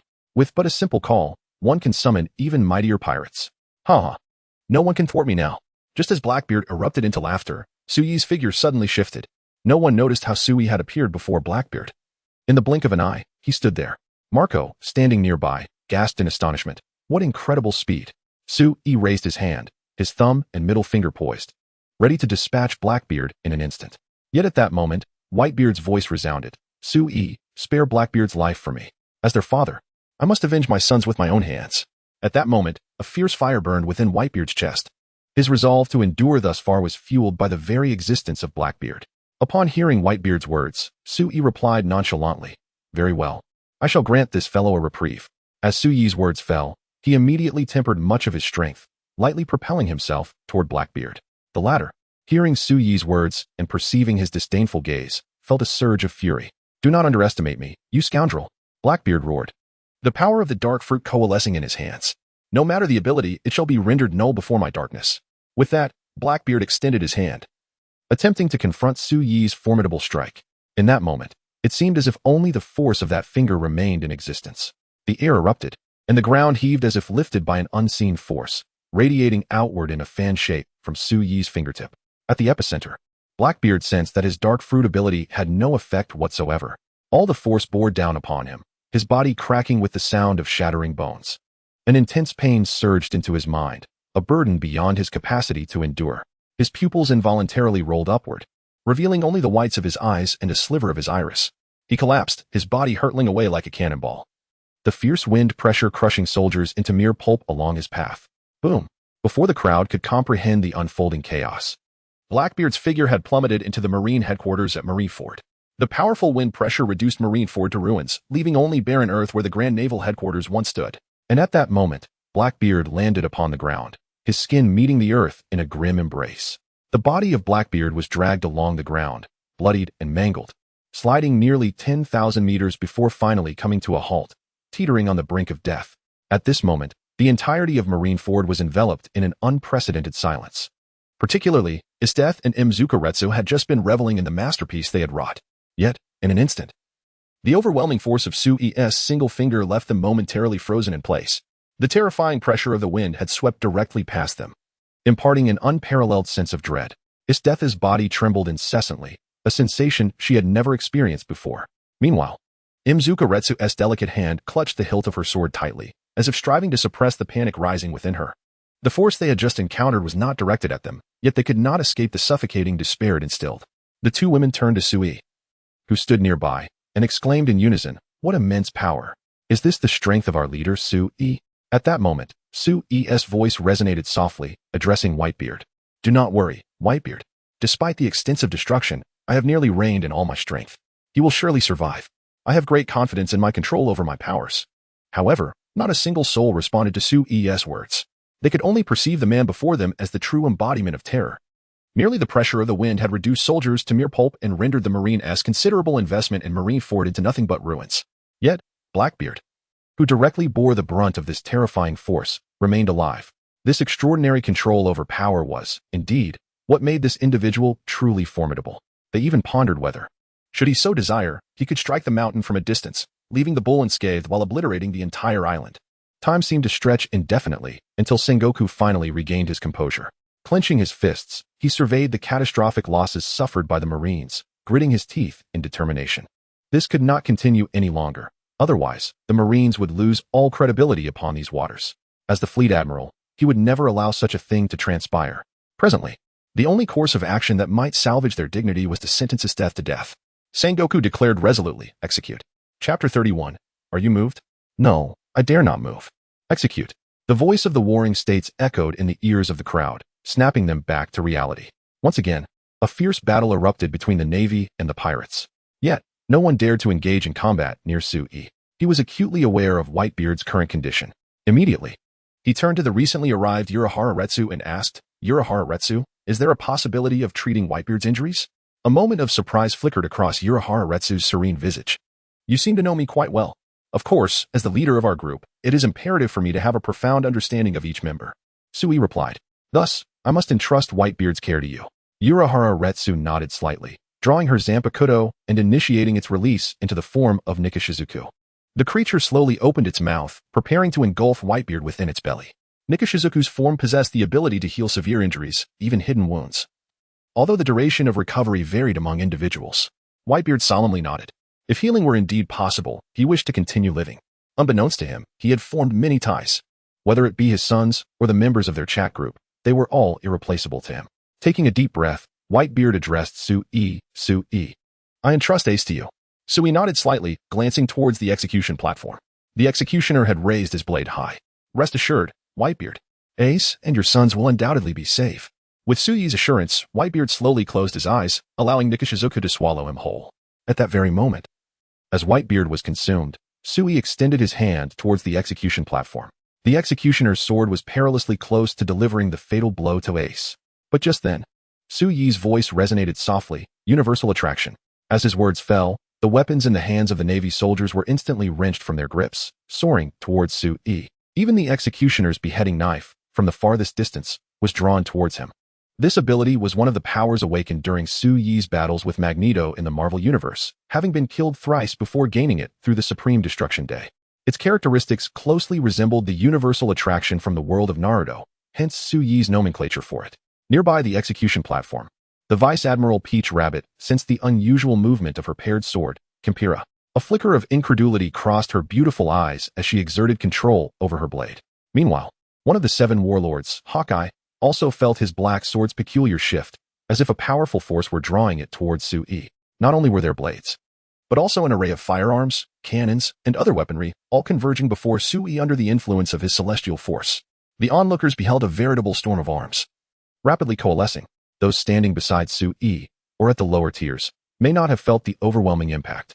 However, those atop the execution platform, warring states, Carp, and Ace, looked down from their elevated positions, perceiving that the figures below were entirely obscured by the mass of weapons, rendering them nearly invisible. It resembled a grand assembly of swords returning to their origin, a magnificent spectacle that captivated all. The air was filled with the sound of weapons slicing through the atmosphere. Before Su-yi, the weapons continued to gather, compressed, and entwined under his command. Thousands of tons of armaments coiled around one another, drawing the gaze of the spectators. All these weapons were twisted into the shape of a singular sword. Logically, such an immense weight, regardless of compression, could never assume the form of a blade. Yet, Su-yi's celestial force, awakened after the demise of Magneto, possessed capabilities that extended to the atomic level. This meant that Su-yi could manipulate chemical structures and alter materials. Thus, his celestial force could achieve the same feats. Furthermore, if he so desired, he could extract the very air from the battlefield, leading any creature reliant on oxygen to ascend in a spiral towards the heavens. However, the sheer number of targets made such an endeavor exceedingly cumbersome, which is why he seldom employed it. At that moment, the Navy, pirates, the Seven Warlords, and other factions fell into a profound silence. Unaware that Su-yi was not merely unleashing a torrent, but an entire ocean, the magnitude of his displayed power was beyond their wildest imaginings. Before they could fully grasp the situation, Su-yi, under their watchful eyes, dissolved his celestial influence. The sword, suspended in the air, plunged straight into the ground, leaving only the hilt exposed. It seemed as though the exceptionally hardened ground of Marineford could not withstand the blade's sharpness. From a distance, Hawkeye instinctively swallowed hard at this sight. It was evident that this was merely a vertical descent, unassisted by any hand. Should this sword be wielded by someone, it would undoubtedly be akin to a divine artifact. The sheer weight alone surpassed that of the unparalleled Supreme Great Blade, the 12 Works. Yet, this also imposed a limitation, making it a sort of sword in the stone scenario. Now, the battlefield was devoid of conflict, with all eyes turned towards Su-yi. Warring states felt a profound sense of trepidation, reflecting on how he once underestimated Su-yi and his companions. Yet, within a mere 10 minutes, Su-yi alone had transformed the tide of battle. Warring states even contemplated that if Su-yi were willing, he would undoubtedly be able to effortlessly vanquish them all. Why must such terrifying individuals exist in this world? The heart of the warring states roared in despair. At that moment, Su-yi began to stride purposefully towards Ace. With each step he took, it felt as though a heavy stone weighed down the hearts of all the Marines. Along the way, not a single soul dared to utter a word. Su-yi pressed on, and familiar figures began to materialize in his mind's eye: Crocodile, the Sand Alligator, Don Quixote Doflamingo, the Heavenly Demon, Jinbei, the Sea Knight, and Boa Hancock, the Empress, among others. Particularly when he caught sight of Boa Hancock, Su-yi was genuinely taken aback by her beauty. It must be said, the Empress was indeed stunning. If given the opportunity, Su-yi wished to caution her to steer clear of a certain fool named Luffy whenever they crossed paths. However, for now, Su-yi needed to maintain an air of supreme mastery, his face devoid of any expression. Under the watchful gaze of the crowd, he slowly approached the execution platform, his eyes radiating a crimson glow. Heat vision. As Su-yi's gaze swept over the execution platform, it crumbled instantaneously. Ace fell from above. Chapter 32. A critical moment. Su-yi narrowly evaded the collapsing execution platform. Sengoku gritted his teeth, casting a furious glare at Su-yi below. He immediately activated Moonwalk alongside the others, dispersing to various locations. Only Ace plummeted directly towards the ground.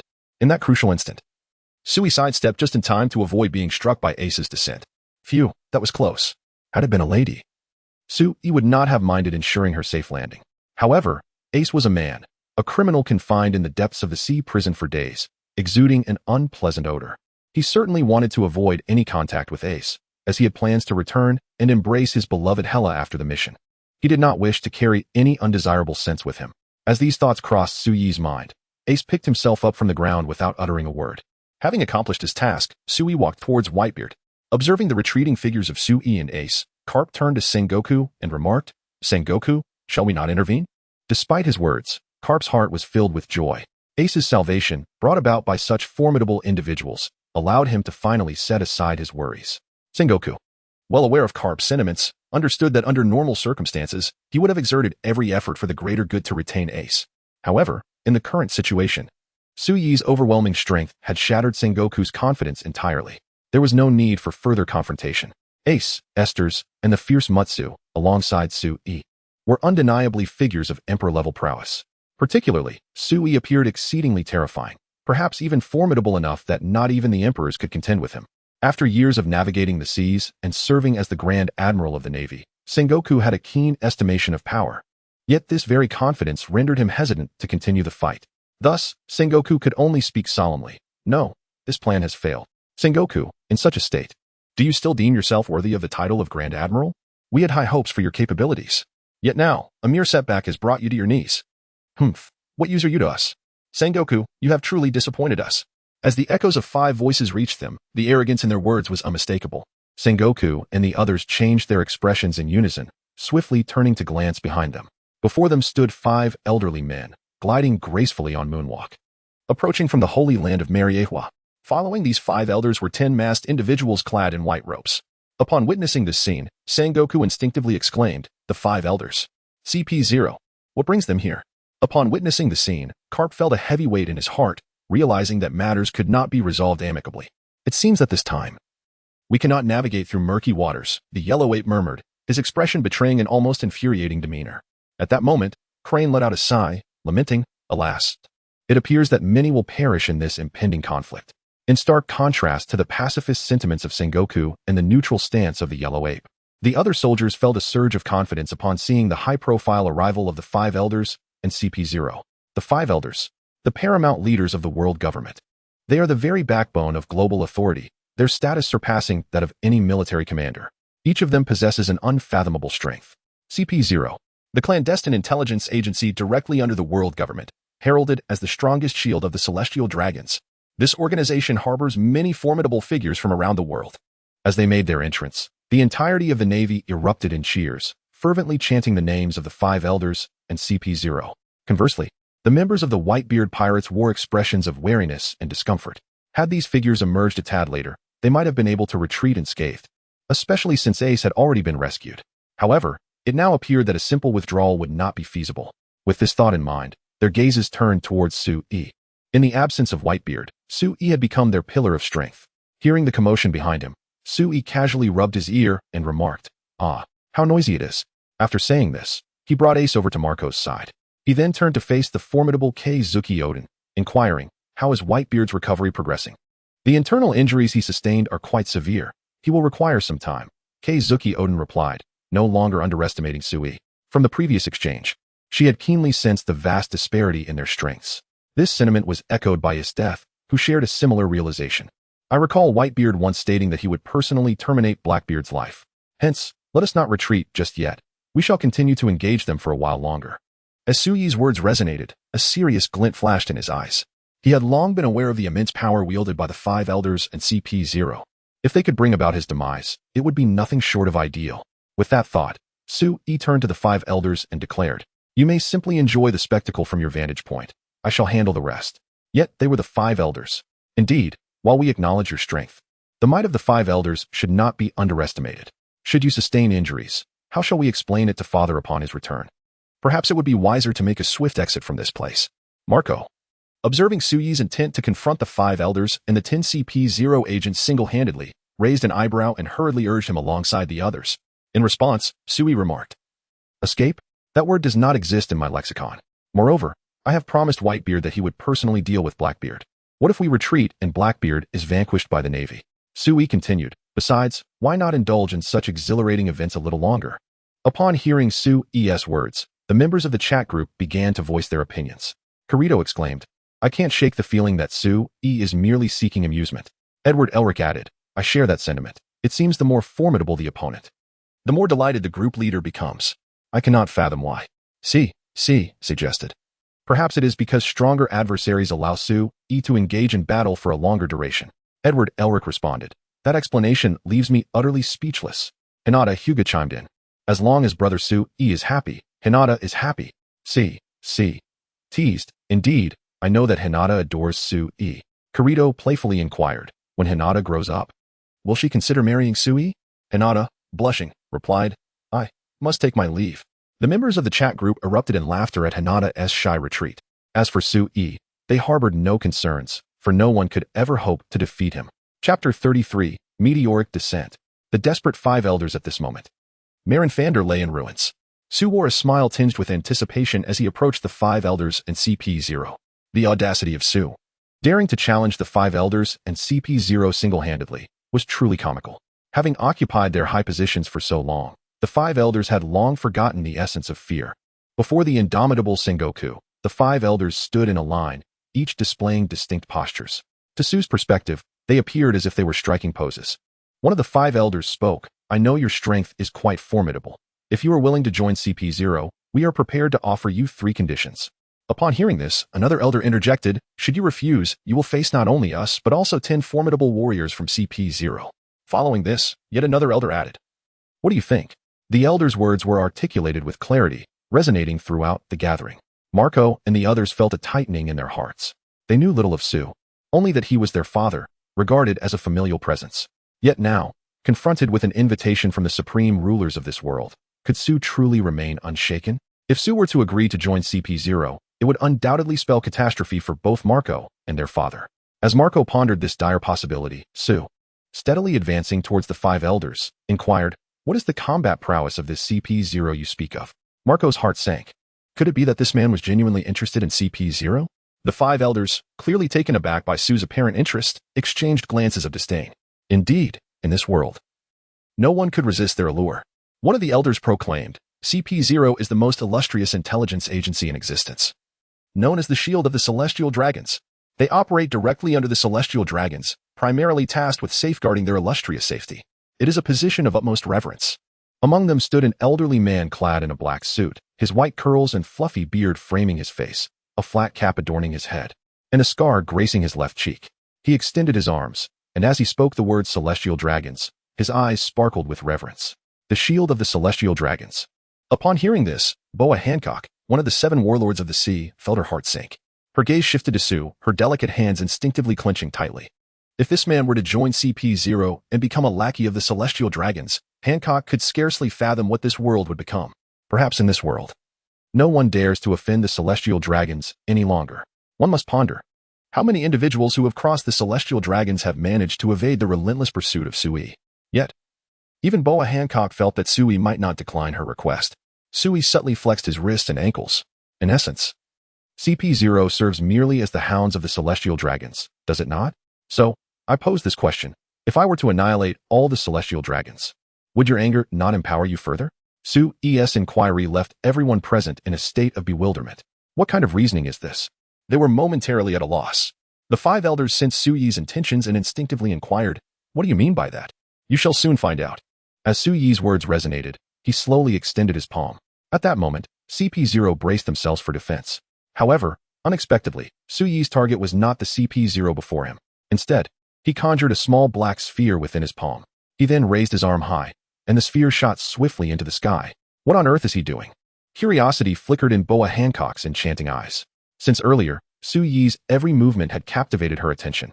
In the next instant, her eyes widened in alarm, and she instinctively took a step back. Above in the sky, the black sphere seemed to possess an immense gravitational pull. Astonishingly, over a dozen meteors materialized, entwining, compressing, and merging around the small black sphere. Ultimately, they coalesced into a colossal and terrifying meteor, hurtling towards the holy land of Mariewa behind Marieford. The radius of the massive meteor approached 100,000 meters. It plummeted at an alarming speed, friction igniting the air around it. The sheer magnitude of its force was so terrifying that even those on the battlefield of Marieford could distinctly sense it. When Boa Hancock witnessed this scene, her heart was tumultuous. She had not anticipated that Sui could be so dashing, not only refusing the five elders' enticements, but also wielding such horrifying power against the very home of the Celestial Dragons. She had never encountered a man so captivating. For reasons unknown, Boa Hancock felt her heart stir profoundly, as if she were utterly enraptured by the figure of Sui before her. Meanwhile, the five elders in CP0, upon witnessing Sui unleash such a power, immediately demanded, "What is this ability? What do you intend to do? Cease this at once." Hearing the urgent words of the five elders, Sui had no intention of revealing that this was one of the abilities he awakened during his battle with Magneto, the alternative variant of the meteor fall, known as cosmic attraction. During that confrontation, he had died 3 times. The first time, he awakened cosmic attraction. The second time, he awakened meteor fall. The third awakening of the magnetic realm has occurred. This time, he employs the descent of a meteorite. Sui raised an eyebrow, a mocking glint in his eyes as he gazed at the CP0 and the five elders before him. The meteorite is approximately 30 seconds away from landing in the holy land of Mariewa. Should you succeed in killing me within these 30 seconds, the meteorite will vanish without a trace. Thus, you now have a mere 26 seconds remaining. Ruthless. Utterly ruthless. All present could only perceive Su-yi as an embodiment of ferocity. He was compelling the 5 elders and CP0 to eliminate him with utmost haste. The expressions of the 5 elders darkened considerably. Initially, they had no desire to engage, yet this matter was of paramount importance. Should this meteorite fall upon the holy land of Mariehua, it would undoubtedly be a dereliction of duty on their part. Such a scenario must not come to pass. 20 seconds. I grant you 20 seconds. Eliminate this wretch before you. Yes. Upon hearing the command from the 5 elders, CP0 surged forward with an unparalleled speed, closing in on Sui in the blink of an eye.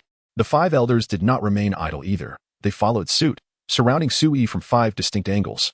Chapter 34. Behold, a gathering of awakened abilities. A mere 20 seconds. They have but 20 seconds to act. Otherwise, the colossal meteor looming in the sky will plummet onto Mariehua, inevitably endangering their families. Such a fate is utterly unacceptable to them. As members of CP0, nurtured by the celestial dragon since childhood, such thoughts are ingrained within their very essence. Thus, in this critical moment, they unleashed an unprecedented surge of power. CP01 clasped his hands together, and with a resonant sound, luminous halos appeared around the other 9 CP0 members. As the halos manifested, Su-yi could distinctly sense the formidable aura of these individuals escalating to new heights. If Su-yi's instincts served him correctly, one among them was likely an enhancer, capable of augmenting the abilities of others. Just as this thought crossed Su-yi's mind, CP01 clapped his hands once more. With a resounding clap, the halos fully integrated into the bodies of the CP0 members. Thud, thud, thud. The sound of their hearts beating resonated like war drums, pulsating with clarity. Their physiques surged several meters in height. Marco, witnessing this spectacle, gasped in astonishment, exclaiming, "Is this the awakening of their abilities?" Though he and his pirate crew had heard whispers of CP0's existence, it was their first encounter with the combat prowess of its members. They had not anticipated that the first to engage would be an awakened ability user. Doflamingo, once a celestial dragon, observed the scene with an expression devoid of shock. Hee. It appears the real show is just beginning. His eyes, obscured by orange-tinted glasses, bore a distinctly lecherous glint. To corroborate Doflamingo's assertion, the CP0 members brandished their unique skills. CP02 summoned forth a torrent of fiery clouds, which altered the surrounding atmosphere, transforming the ground into a swirling mass of flames that gradually enveloped Sui. This was the awakened ability of a Logia type, the Flame Cloud Fruit. Next, CP03 inflated his cheeks and unleashed a tempest of furious winds. Fire combined with the force of the wind. Their powers harmonized, amplifying their might manifold. This individual was an awakened user of the mythical Zoan type, the Toad Fruit, assuming the form of a 3-legged golden toad. At that moment, CP04 coordinated his assault, hurling his hands forward. His hands morphed into 2 enormous serpents, entwining around Sui. They were enveloped in a pitch-black armament hockey. The serpents coiled tightly around Sui, their heads clamping down on his shoulders, rendering him immobile. This was an awakened user of the mythical Zoan type, the Snake Fruit, in the form of the 8-headed serpent. CP05 was an awakened user of the Paramecia type, the Malleable Fruit. CP06 is the wielder of the superhuman type Toxic Fog Fruit. CP07 possesses the animal type Ancient Species Cat Fruit, in the form of a colossal saber-toothed tiger. CP08 is the bearer of the superhuman type Strength Fruit. CP09 wields the superhuman type Perception Fruit, capable of linking the perceptions of 10 CP0 members, significantly enhancing their sensory abilities. CP010 is the possessor of the superhuman type Agony Fruit, which can induce pain without causing any physical harm, yet it affects the brain and diminishes the opponent's combat prowess. Each of the 10 members unleashed their full potential, striving to vanquish the man before them. Sui found himself enveloped by a myriad of attacks. Marco anxiously observed the unfolding chaos. Is that guy truly unscathed? Upon hearing Marco's words, Onahana Lai immediately replied, "He will be fine, for he is our leader." Esther's chimed in, "Our leader, indeed. Therefore, he is absolutely safe." The 2 women had fully acknowledged Su-yi's position as their leader. Although Marco remained perplexed about the meaning of leader as mentioned by the 2 women, their words brought a modicum of calm to the hearts of the onlookers, prompting them to refocus on the scene ahead. The abilities of all CP0 members were capable of synergizing. This undoubtedly explained their formidable strength. Moreover, a significant reason they were so powerful was that they had awakened their fruit abilities. It is well known that any wielder of awakened fruit abilities could dominate in this vast ocean. Yet, such dominant beings were merely the lapdogs of the celestial dragons. Reflecting on this is rather amusing. Sui gazed at the 10 CP0 members, a subtle smirk grazing his lips. "Is this all the strength you possess?" It's been over 10 seconds. If you don't eliminate me soon, the celestial dragons might very well meet their demise. The five elders, upon hearing Su Yi's words, felt a weight settle in their hearts. We shall join in. Let this fellow understand the might of the five elders. They seethed with rage, daring to underestimate them. Prepare to witness the most excruciating death imaginable. As the five elders' words echoed, they charged towards Su Yi, who was trapped at the center. At that moment, everyone's pupils dilated in shock. This was their first glimpse of the five elders in action, collaborating with CP0. It was easy to surmise that such power could easily contend with multiple emperors. Perhaps this is why the world government remains unshakable in this realm. Ultimately, their strength is simply unparalleled. Boom. A deafening sound reverberated through the ears of all present. A shroud of smoke, dense enough to obscure the sun, ascended into the air. Everyone found themselves unable to discern what transpired at the heart of the battlefield. The only source of confusion lay in the eerie silence that enveloped the smoke. There was not a whisper of combat to be heard. Even the once rumbling sounds of fire and wind had vanished. What could possibly be the cause of this? Was there any means to dispel this suffocating fog? It entirely obstructed our vision. How infuriating. What had become of that man? He must not be defeated. Amidst the murmurs of the pirates nearby, Mka Hikari extended her delicate fingers, softly uttering, "The first path of destruction, surge." As her words resonated, a force of impact emanated from her fingertips, stirring the air into countless gentle breezes. In the blink of an eye, the smoke and dust were completely banished. With the fog dissipated, everyone's pupils constricted in astonishment. Chapter 35. M takes action. The farce comes to an end. A vast expanse of smoke is rapidly dissipating. As the fog clears, both the Navy and the pirates are confronted with a scene of horror, particularly the likes of Sengoku, who appear utterly stunned. Trembling uncontrollably with ashen faces, their expressions filled with disbelief. Even the Navy soldiers dare not breathe, frozen in place, unable to accept this brutal reality. On the pirate side, led by Marco, their expressions mirror those of Sengoku, yet their terror pales in comparison to that of the Navy. They are merely astonished. As they gaze upon the pitiful forms of CP0 and the Gurarararara sprawled on the ground, they cannot contain their exhilaration. Shouting with a fervor that surpasses the cheers the Navy offered when the Gurarararara and CP0 first made their entrance. In this moment, Marco and his companions are overflowing with joy, their previous gloom utterly dispelled, their spirits soaring like never before. At the center of the battlefield, Sui casually claps his hands, as if brushing away non-existent dust. He gazes at the struggling Gurarararara before him and remarks, I must say, you truly live up to your reputation as the Gurarararara. Your strength is commendable. You have managed to endure my finger poke technique." This so-called technique is merely a playful moniker for the power he casually exerts. Seemingly aware of Su Yi's mockery, an elderly man with flowing white hair slowly responds, Master M will surely not spare you. Indeed, I can hardly wait for him to come and slay me. Sui replies, by the way, the meteor should be descending soon, right?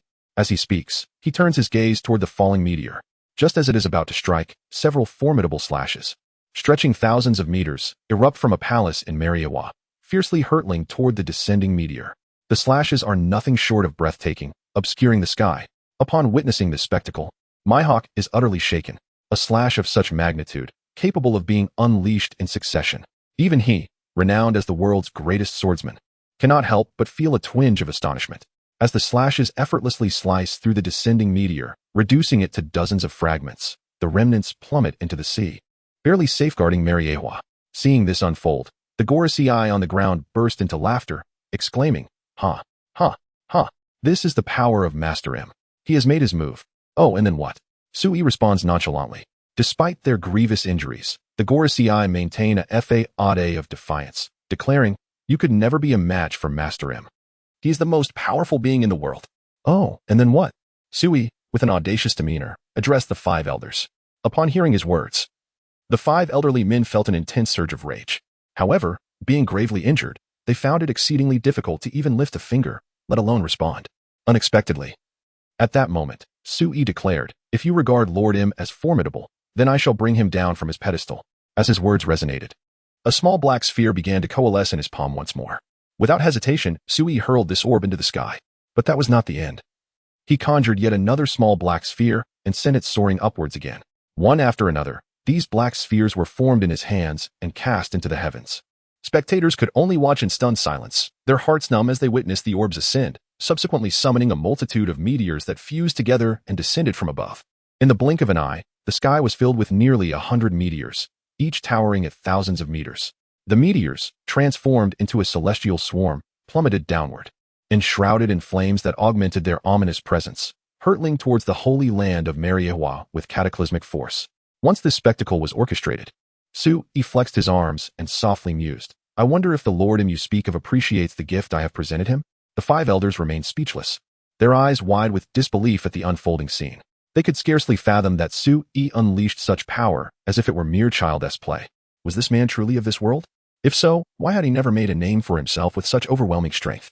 As their astonishment reached its peak, the holy land of Mariewa erupted with an array of exquisite sword energies. The ferocity of each sword strike was terrifying, each slash spanning millions of meters. As the razor-sharp energies clashed against the oncoming meteor swarm, swoosh, swoosh, swoosh, the sky turned ominously dark, as if the world had been reduced to a battleground of meteors and this dreadful sword energy. Yet, they keenly observed that the speed at which these sword strikes manifested appeared to slow with the passage of time, until it took nearly 10 seconds to unleash a single million-meter sword strike. The onlookers realized that the wielder of this sword energy was nearing exhaustion. Consequently, the holy land of Mariewa endured minor assaults from the meteor fragments, resulting in numerous craters, and tragically, many celestial dragons lost their lives. Empress Boa Hancock gazed upon the scene with exhilaration. This man was undeniably powerful and strikingly handsome. Oh no, this feeling. Could it be the sensation of love? The Empress's heart raced ever more fervently. A pair of enchanting eyes fixated on Su-yi, her alluring cheeks flushed with a vibrant crimson hue. At that moment, the voice of no Hanaretsu reached Su-yi's ears. Su-yi's body, that of Whitebeard, had fully recovered. As no Hanaretsu's words echoed, his blade returned to its sheath. The figure of Whitebeard re-emerged before the crowd, devoid of any scars, his countenance no longer shrouded in a pallid glow. He radiated a vitality that suggested an unprecedented transformation of spirit and essence. Marco, witnessing the rejuvenated Whitebeard, immediately inquired, "Old man, how do you feel now?" Whitebeard flexed his body slightly, relishing the sensation of near-complete restoration coursing through him. A formidable strength enveloped his being. Every trace of injury, whether visible or hidden, had vanished entirely. Ah, what an exhilarating feeling. I feel as if I have made a full recovery. Having said this, Whitebeard's gaze fell upon Su-yi.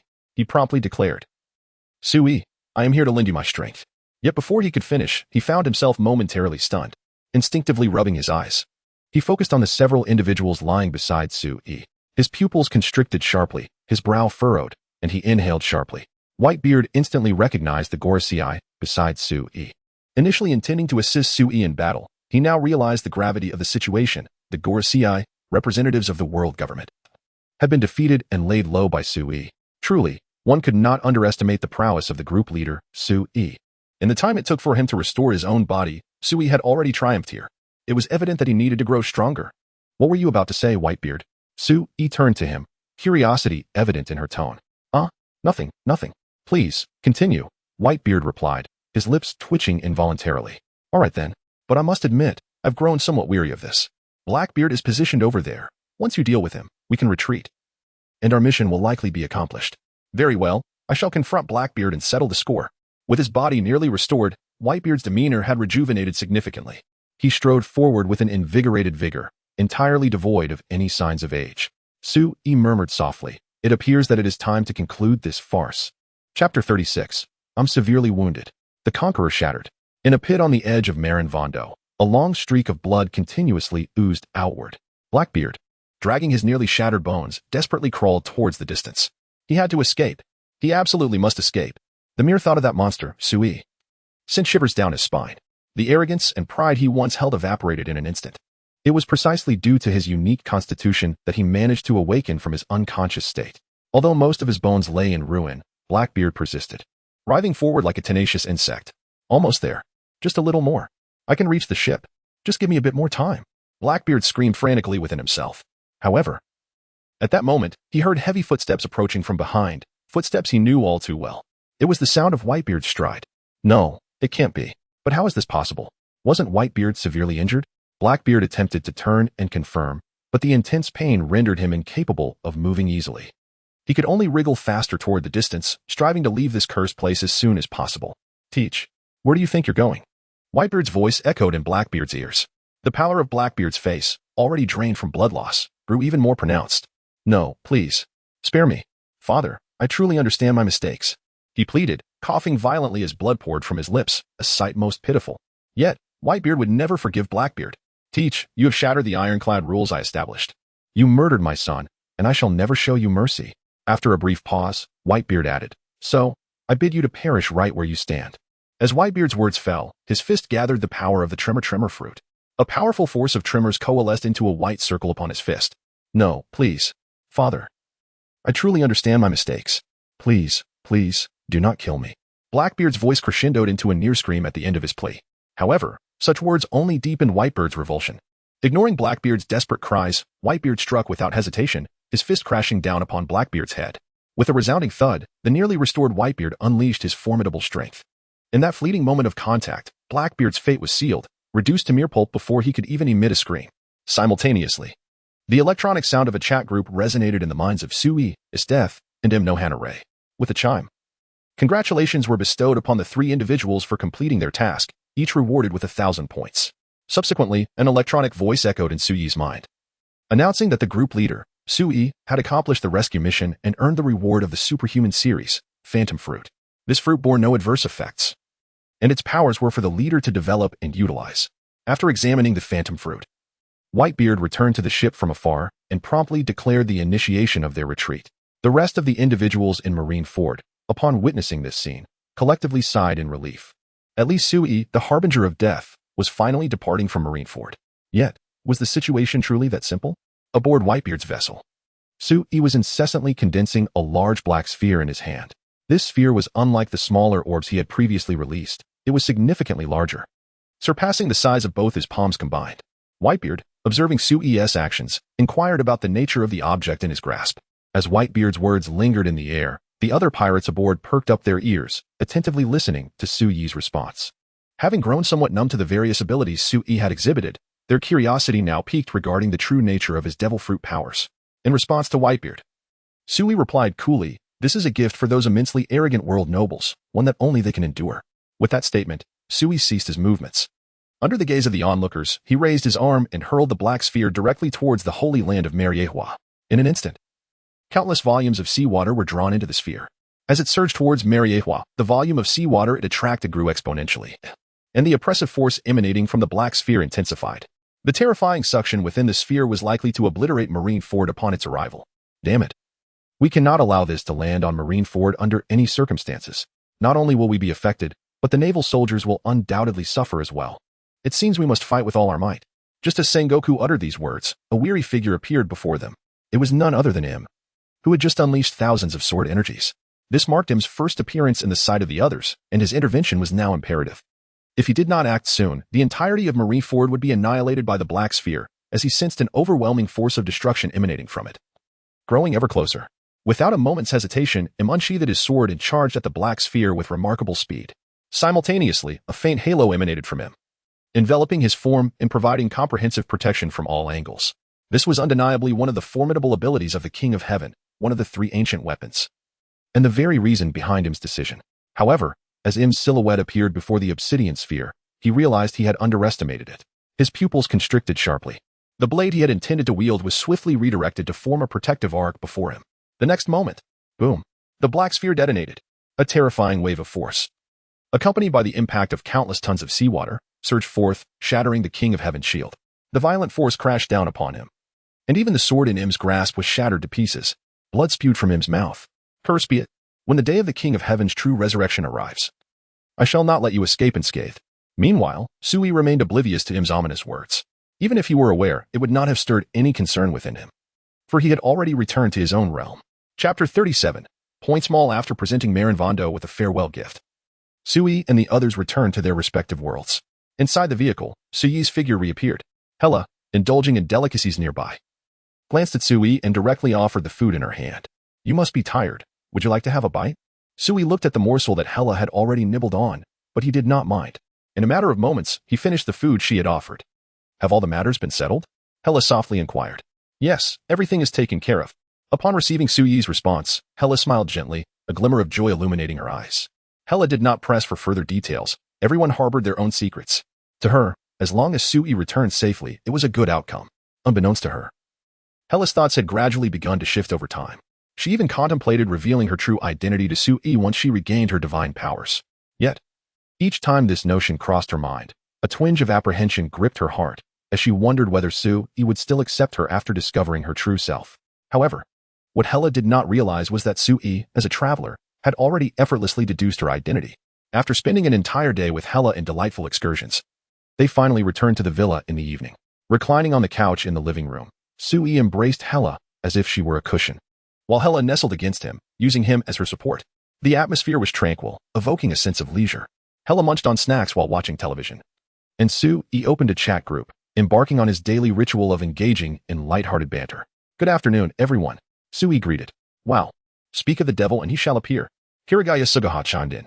"Tell me, Sui, are you secretly watching our conversation?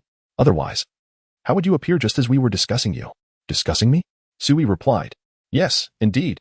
You should know that when you live-streamed in Whitebeard's world, you scared us half to death. See.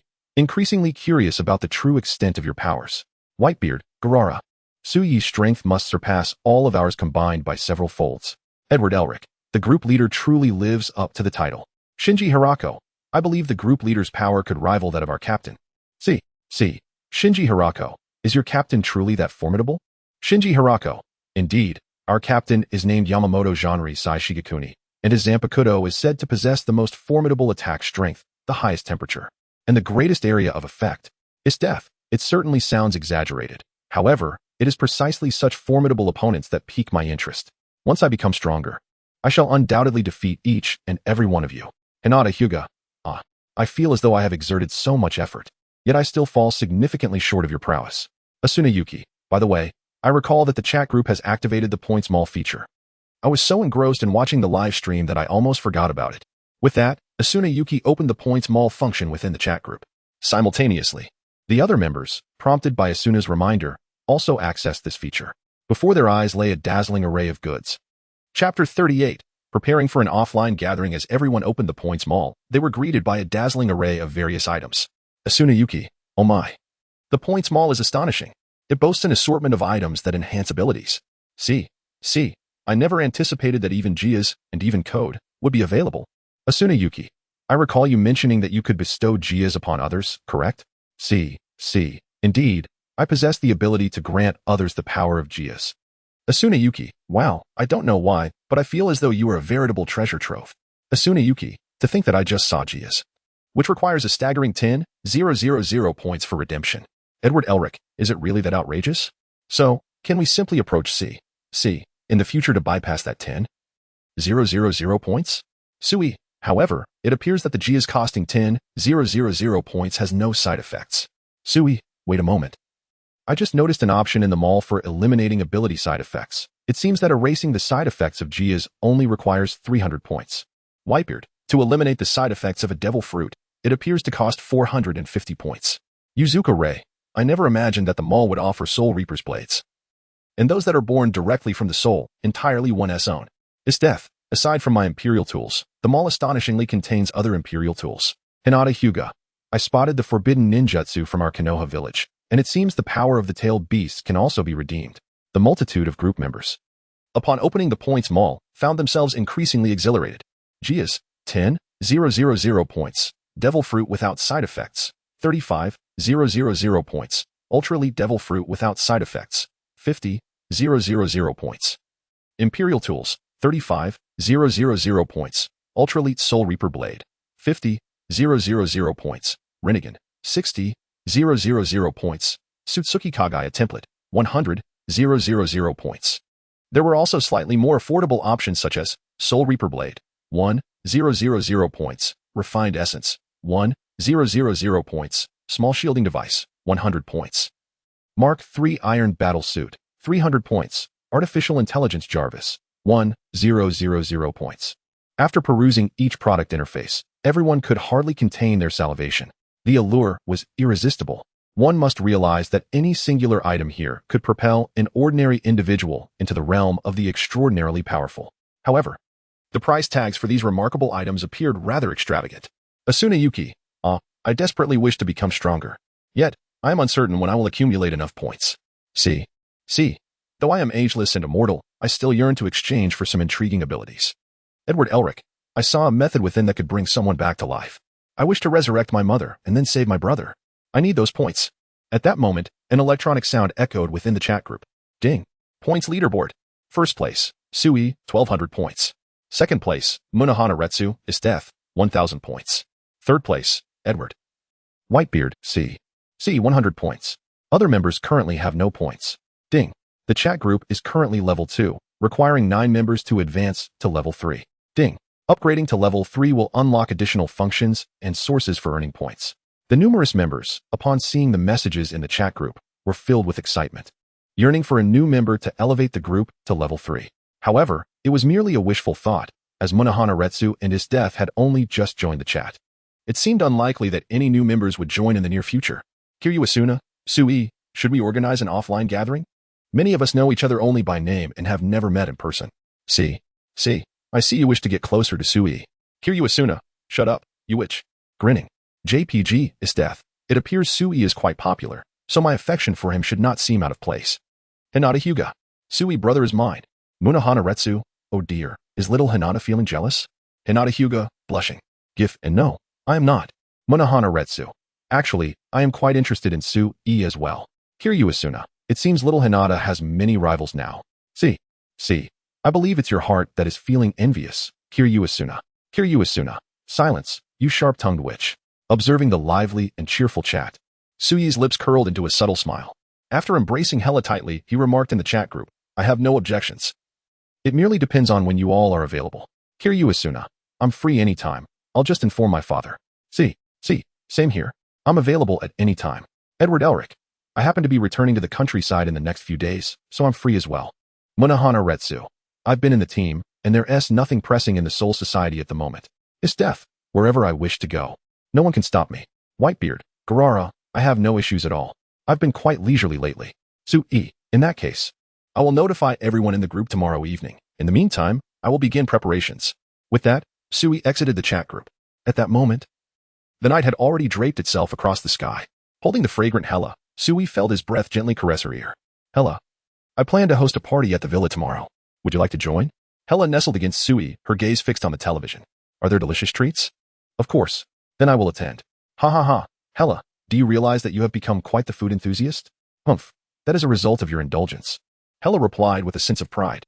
Yet, this affection is reserved solely for Sui. In the presence of others, she remains the cold and haughty goddess of death. Hella. While Sui and Hella were engaged in conversation, the doorbell of the villa rang. Sui pressed a button on the remote control, and Tony Stark's figure appeared on the television screen. How strange. What could Tony Stark want at this late hour? Sui murmured, suddenly recalling that Tony Stark still owed him quite a bit.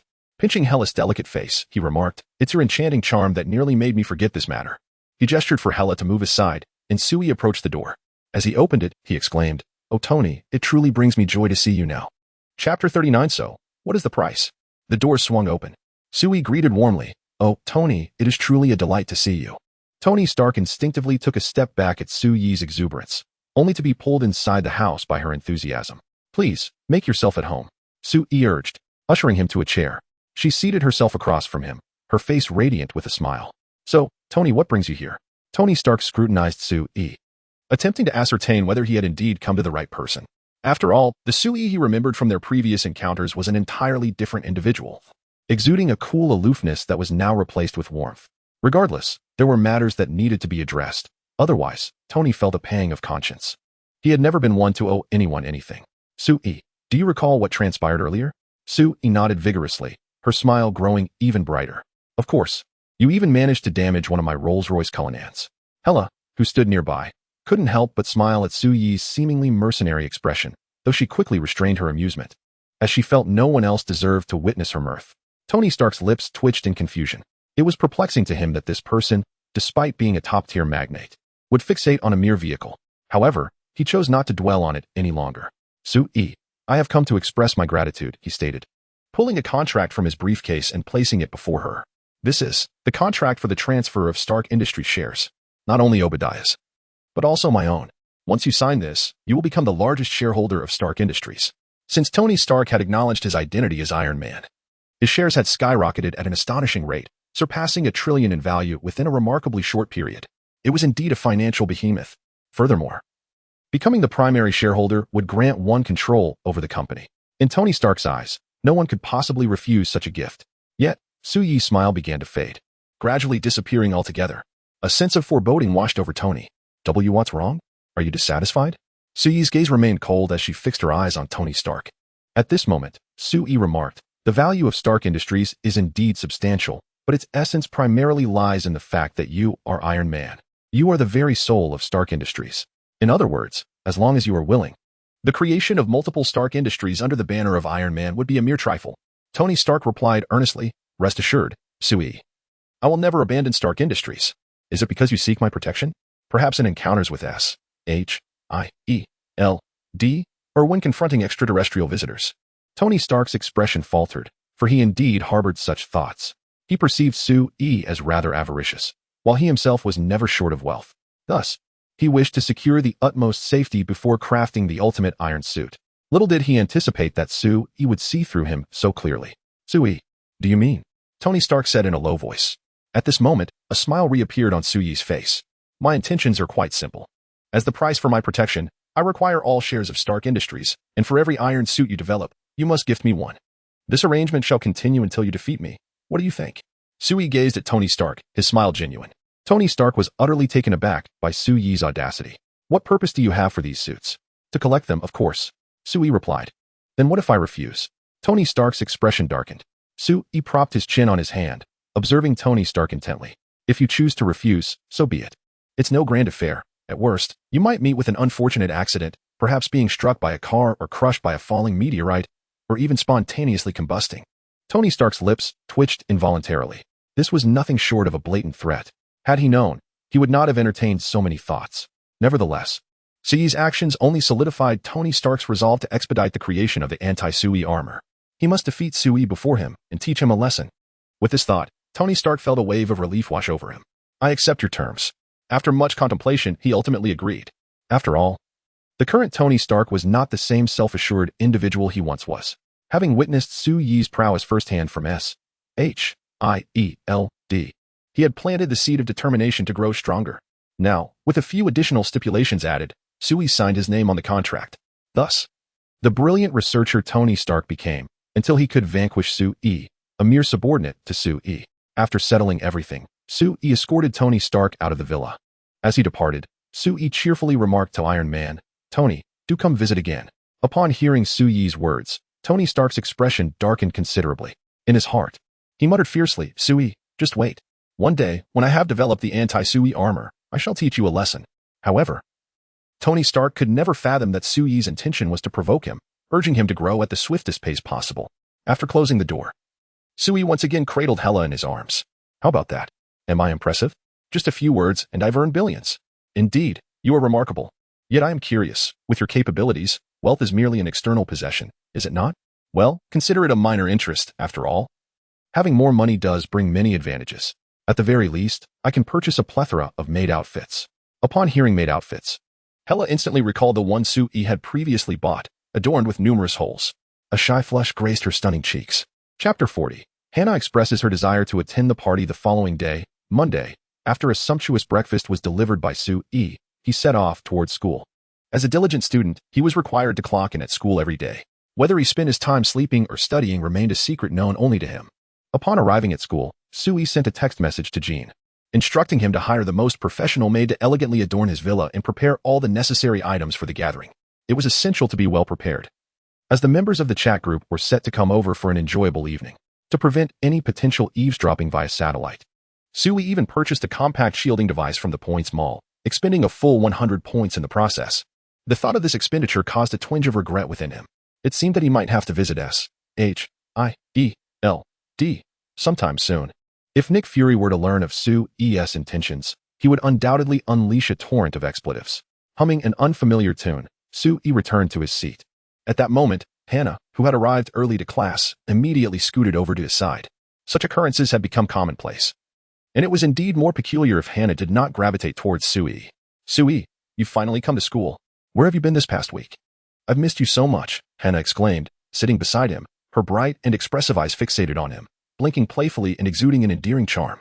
Despite having merely indulged in leisurely outings, Hannah's proximity no longer elicited the slight resistance it once did from Suyi. He had grown accustomed to her presence. It must be said that no one could resist the allure of the truth of attraction. As Hannah settled next to him, her delicate hand unconsciously draped over his arm. "Next time we go out, could you possibly take me along? I can prepare delicious food for you, she suggested. With that, as if presenting a gift, she retrieved a thermos from her bag and opened it before Sui. Inside, the tantalizing aroma of Eastern cuisine wafted forth, causing Sui's eyes to widen with delight. I know you are from the Dragon Country, and the school's meals might not suit your palate. So I specially prepared some delicacies from our homeland. They are truly delectable. Would you like to try some? Sui gazed at the contents of the thermos. Having spent considerable time with Hela, he had subtly begun to lean towards the identity of a foodie, and it had been quite a while since he had savored the rich fragrance of cuisine from the Dragon Country. Unable to resist, he gave Hannah a thumbs up. This looks absolutely fantastic. Seeing the gesture, a blush crept across Hannah's cheeks. This was the first time Sui had complimented her, ever since he had rescued her.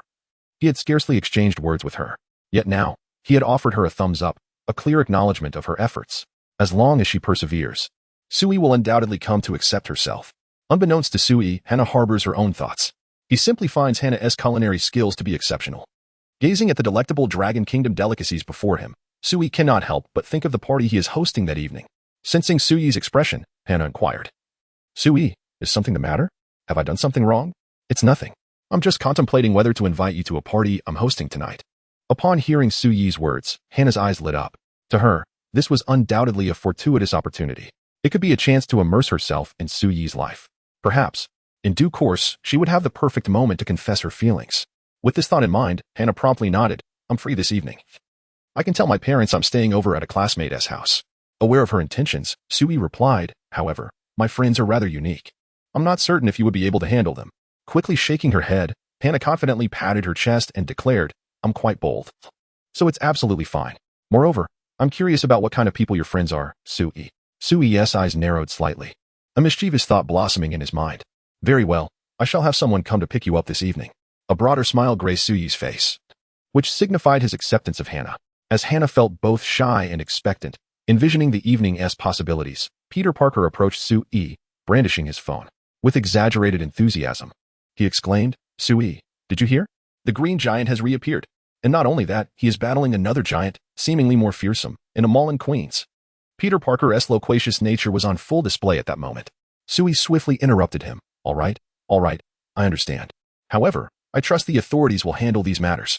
Class is about to commence, so please return to your seat and do not disturb my sleep. Peter Parker, momentarily taken aback, realized that he had been quite chatty. Acknowledging that class was indeed approaching, he returned to his seat. Originally, he had sat beside Sui, but after Hannah suggested they switch places, Peter found himself in the front row. The school bell rang. The teacher entered the classroom. Sui felt as though an inexplicable drowsiness had enveloped him entirely. Hannah, I entrust the remaining matters to you. Hannah offered a faint smile and replied, if the teacher comes over, I'll call you. Receiving Hannah's response, Sui affectionately stroked her hair before resting his head on the desk and drifting off to sleep. In truth, the teachers had grown indifferent towards Sui. After all, he ranked first in the entire school for both academic and physical assessments. Aside from being the first to leave school and abstaining from club activities, he had little else to criticize. Thus, the teachers turned a blind eye and ceased to monitor him. Meanwhile, members of the chat group were engaged in various preparations within their respective rooms. In the world of One Piece, Whitebeard addressed Marco, saying, Marco, prepare 2 barrels of the finest wine. I am stepping out for a while. In the realm of Sword Art Online, Asuna was in her princess chamber, changing through an array of outfits before the mirror, contemplating which ensemble would most please Sui. In the world of Full Metal Alchemist, Edward Elric ventured into the countryside. After conferring with his brother and childhood friend Winry, he made his exit from the room, employing his alchemical skills to craft small trinkets as keepsakes for everyone.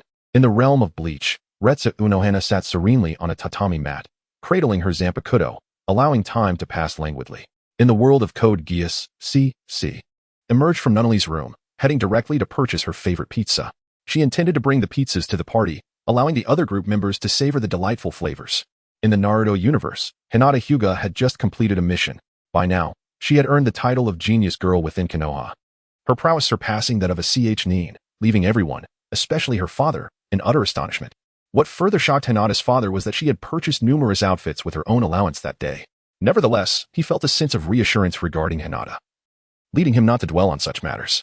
In the world of Akane Ga Kill, as Death sat within her tent, observing her subordinate kneeling before her, she proclaimed, I shall be stepping out shortly. I entrust the ongoing battles to you during my absence. Do not disappoint me, or your fate shall be death. Yes, Generalist Death.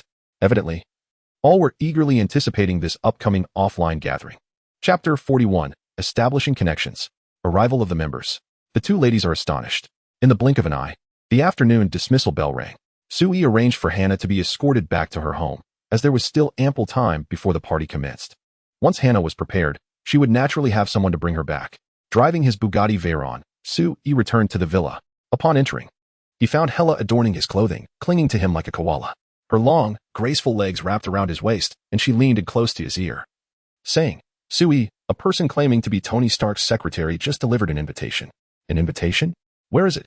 "On the table," Hella answered, still tightly embracing him, her demeanor appearing quite endearing. Sui led Hella towards the table and sat down on the sofa, casually unsealing the invitation before him. After a brief glance, he tossed the invitation aside nonchalantly. "Sui, what's the matter?" "Tony Stark is heading to the Monaco Racing Club for a competition and asked if I would like to join." He then turned to Hella and inquired, "Do you wish to go? Is there anything delicious there?" "I'm not sure. I've never been." "Then let us go see what delicacies await us." "All right, I will take you along when the time comes." After chatting with Hella for a while, the doorbell of the villa rang. Sui patted Hella's back gently, signaling her to release her hold, and proceeded to open the door. As he swung the door open, he was greeted by a playful Hannah standing before him. She removed her glasses, her petite nose accentuating her features, and donned a white dress reminiscent of a little princess, exuding vitality and exuberance. Her makeup was light and refreshing, distinct from the heavy applications favored by many women, giving her an air of unpretentious elegance.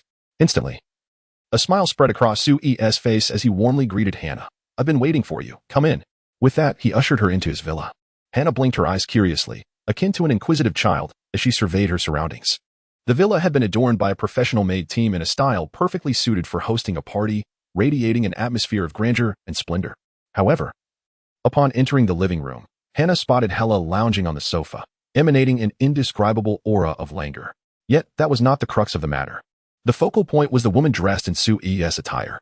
Instantly, Hannah's animosity was directed towards Hella. Hella slowly turned her head, casting a cold glance at Hannah before diverting her attention elsewhere.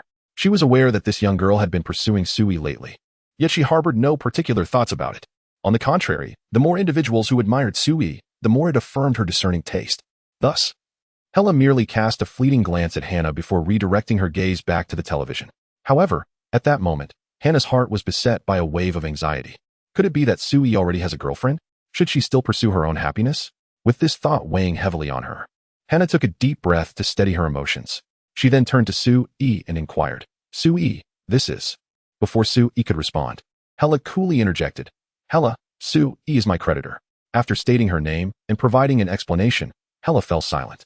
Instead, Hannah was left utterly bewildered. "Creditor? What does that mean? Is it that he simply refuses to leave my home?" After speaking, Sui gently ruffled Hella's hair. Witnessing this scene, Hannah could not help but puff up her cheeks, although she was certain that they were not in a romantic relationship. The potential for something to develop between them during their interactions was palpable. With this thought, Hannah felt a surge of urgency within her. No, she must act quickly. She needed to find an opportunity to confess her feelings to Sui. As everyone settled in, Hannah asked, "So, will there only be the three of us at this party?" "Not quite. There are others as well, but they should be ready by now," Sui replied. With that, he tagged everyone in the chat group. "Sui, everyone, are you all prepared?" "Whitebeard, Gulalalala, I'm all set." "Kirigaya Asuna, yes, of course I'm ready." See, let me guess, you've changed into at least 100 outfits at home?" "Kirigaya Asuna, cat shocked." "GIF, Kirigaya Asuna, speak. You witch. Did you install a camera in my house?" See, ha ha ha, looks like I hit the nail on the head." "Edward, I'm all set here." "Isteth, yes. I've got everything ready too." "Yuzuki Hannah, I've been waiting for quite some time." "Hinata Hyuga, me too. After receiving responses from the group members, Sui announced, "Then, let us establish the transdimensional gateway." As soon as Sui's words echoed, he was instantly greeted by a flurry of notifications from the chat group. Ding, Edward Elric requests to join the world. Do you agree? Ding, Whitebeard requests to join the world. Do you agree? Ding, Kirigaya Asuna requests to join the world. Do you agree? Ding, C requests to join the world. Do you agree? Ding, Hinata Hyuga requests to join the world. Do you agree? Ding, Isteth requests to join the world. Do you agree? Ding, Yuzuki Hannah requests to join the world. Do you agree? Watching the incessant stream of notifications in the chat group, Sui immediately stated, "I wholeheartedly agree." He then turned to Hyla and Hannah, saying, "Prepare yourselves, they will be arriving shortly, and the party is about to commence." Upon hearing Su Yi's words, Hana rose from the sofa and suggested, "Shall I open the door?" "No need," Su Yi replied, recalling his earlier warning about their peculiar nature. Hana instinctively nodded, still grappling with the implications of his statement. At that moment, Su Yi continued, "They do not require the door to enter, they merely." He fell silent as a series of portals materialized before him. "What is this?" Hana instinctively covered her mouth, utterly astonished by the spectacle unfolding before her. Not only Hana, but even Hyla sat frozen on the sofa, holding a bag of chips, momentarily forgetting to indulge.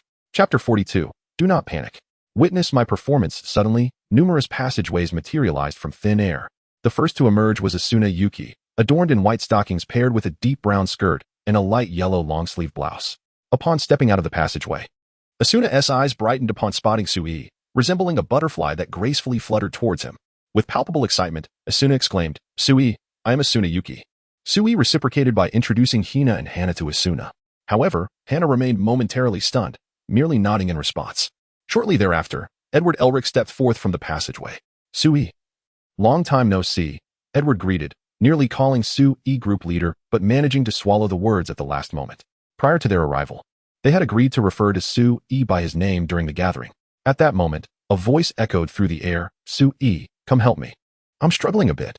As soon as C's words resonated, Hana noticed Su Yi's figure had vanished from her side. By the time she registered this, Su Yi had already appeared next to C. What is happening? Hana thought to herself, realizing she should have inquired more thoroughly about the peculiarities beforehand. Had she made even a slight preparation, such a situation might have been avoided. Su Yi approached C and relieved him of a stack of pizzas. With the burden lifted, C looked at Su Yi, a smile gracing his face.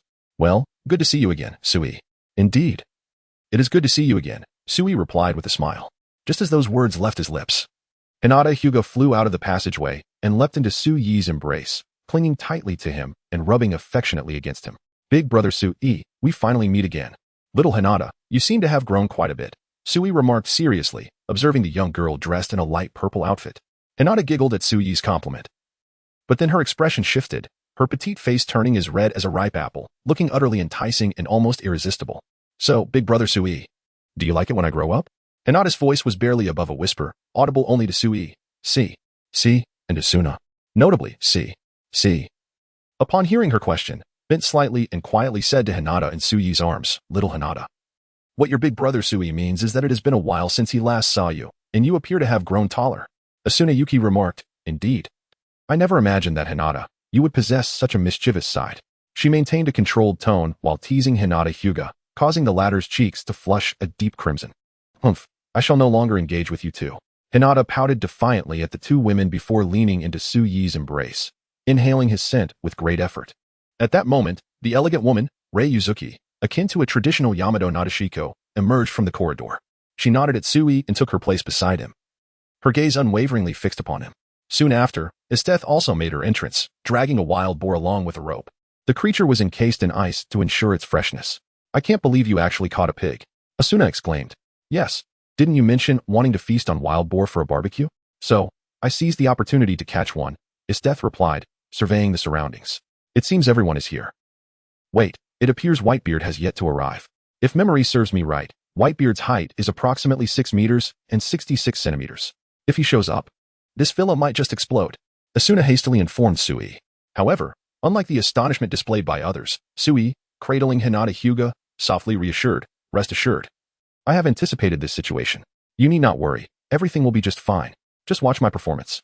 With that, the last corridor began to expand, and an air of tension enveloped those present. Chapter 43. Hana's Determination. A frenzy of battle elsewhere. Gulp. It was unknown who it was, but an instinctive swallow betrayed the palpable tension in the air. The passage continued to widen, and the sound of footsteps echoed from within. At that moment, Su Yi gently placed Hinata Hyuga on the ground and retrieved a shielding device he had exchanged for 100 points from the point store. His form flickered momentarily, and when he reappeared, he held a blue cube-like object in his hand. Hela's pupils constricted sharply. As the goddess of death, she could effortlessly recognize this artifact. Clearly, it was the cosmic cube, containing boundless energy and immense spatial power. With both hands gripping the cosmic cube, Su Yi pressed down forcefully upon it. A dazzling blue light erupted from the cube, and in an instant, everyone sensed that the space within the villa had seemingly expanded threefold. At this moment, not only was 6 meters and 66 centimeters sufficient, but even if Whitebeard were 3 times that height, there would be ample room to accommodate him. The energy fluctuations emanating from the cosmic cube were entirely concealed by the shielding device, ensuring that no one could detect any anomalies. Everyone stood in astonishment at the miraculous scene before them. Such a divine feat could only be executed by Sui, having accomplished everything. Sui returned the cosmic cube to the storage room. When he reappeared, the booming laughter of Whitebeard reached everyone's ears. Gurarararara. It seems I'm the last to arrive. Accompanied by words resonating from the passage, Whitebeard's imposing figure came into view. His towering 6 meters and 66 centimeters loomed like a small mountain in the center of the room. He then placed a nearly 2-meter-tall barrel on the ground. Even from this distance, the rich aroma of the liquor wafted through the air. Everyone has finally gathered. Now, let our revelry commence. With Suyi's declaration, Hana finally regained her senses. Her gaze swept across each member, starting from little Hinata, then to Asuna Yuuki, C, and finally to the formidable figures of Lifa and Esteth, concluding with Edward and the terrifying Whitebeard. Hana instinctively rubbed her eyes, unable to believe the reality before her. She felt as though she were in a dream. Yet, the sensations coursing through her body constantly reminded her that this was no dream. This meant that everything unfolding before her was indeed reality. With this thought, Hana turned her gaze towards Sui, observing the radiant smile illuminating his face. Unlike his usual nonchalance, Sui appeared genuinely joyous. His smile was infectious, especially when witnessing the happiness of someone she cherished. A smile unconsciously graced Hana's face. She had long since resolved to immerse herself in Suyi's life. Though the individuals before her were indeed as peculiar as Sui had described, what did it matter? With this thought, Hana felt an undeniable sense of ease wash over her body relaxing from its previous tension. Sui, noticing this transformation in her demeanor in an instant, called out, "Hana, come help me with this pig." "Sure," she replied, her face illuminating with a charming smile as she skipped to Suyi's side. Meanwhile, Hyla engaged in lively conversation with Mutsunohana-Rei, while others began to savor the pizza brought by C. The festive atmosphere of the gathering gradually intensified. However, not far from the revelry at the villa, battle erupted once more. The Abomination and the Hulk were locked in a fierce struggle, wreaking havoc that was nothing short of catastrophic. Within S.H.I.E.L.D., Nick Fury sat at his desk, his complexion darker than usual. Just then, his communicator buzzed to life. "Nick Fury, I hear you have something to discuss with me?" Came General Ross's voice from the other end. "Ross, I demand to know what is going on with the other giant." General Ross paused momentarily, feigning ignorance as he retorted. "What other giant? I don't understand what you're talking about." Fury, recognizing the irresponsibility in Ross's words, realized he intended to shift the blame onto his subordinates. With a furious slam of his fist on the desk, Fury exclaimed, "Damn it. General Ross, once I thoroughly resolve this situation, I expect a convincing explanation from you." Fury nearly spat the words through clenched teeth, revealing the extent of his anger. After all, he had merely been occupied with other matters. And Ross had somehow conjured another giant. How could he not be incensed? As the king of agents, he was expected to be composed and calm. Yet he often found himself enraged when dealing with Ross, the audacious old fox. Taking several deep breaths, Fury reached out to Tony Stark. "Tony, I need your assistance." Meanwhile, General Ross, seething with indignation, hurled his communicator to the ground. He stood amidst the wreckage that had once been the laboratory researching the Hulk, now reduced to rubble. All the latest findings had been utterly obliterated in this chaos, the result of the Abomination's appearance disrupting the existing order. "Abomination, Hulk, you two have truly presented me with a remarkable gift," General Ross proclaimed as he once again retrieved the communicator from the ground. He required a flawless rationale for his escape. Otherwise, should the higher-ups discover his whereabouts, everything he cherished would be utterly obliterated, much like this laboratory. Simultaneously, his gaze lingered on the devastated lab, a flicker of avarice glimmering in his eyes.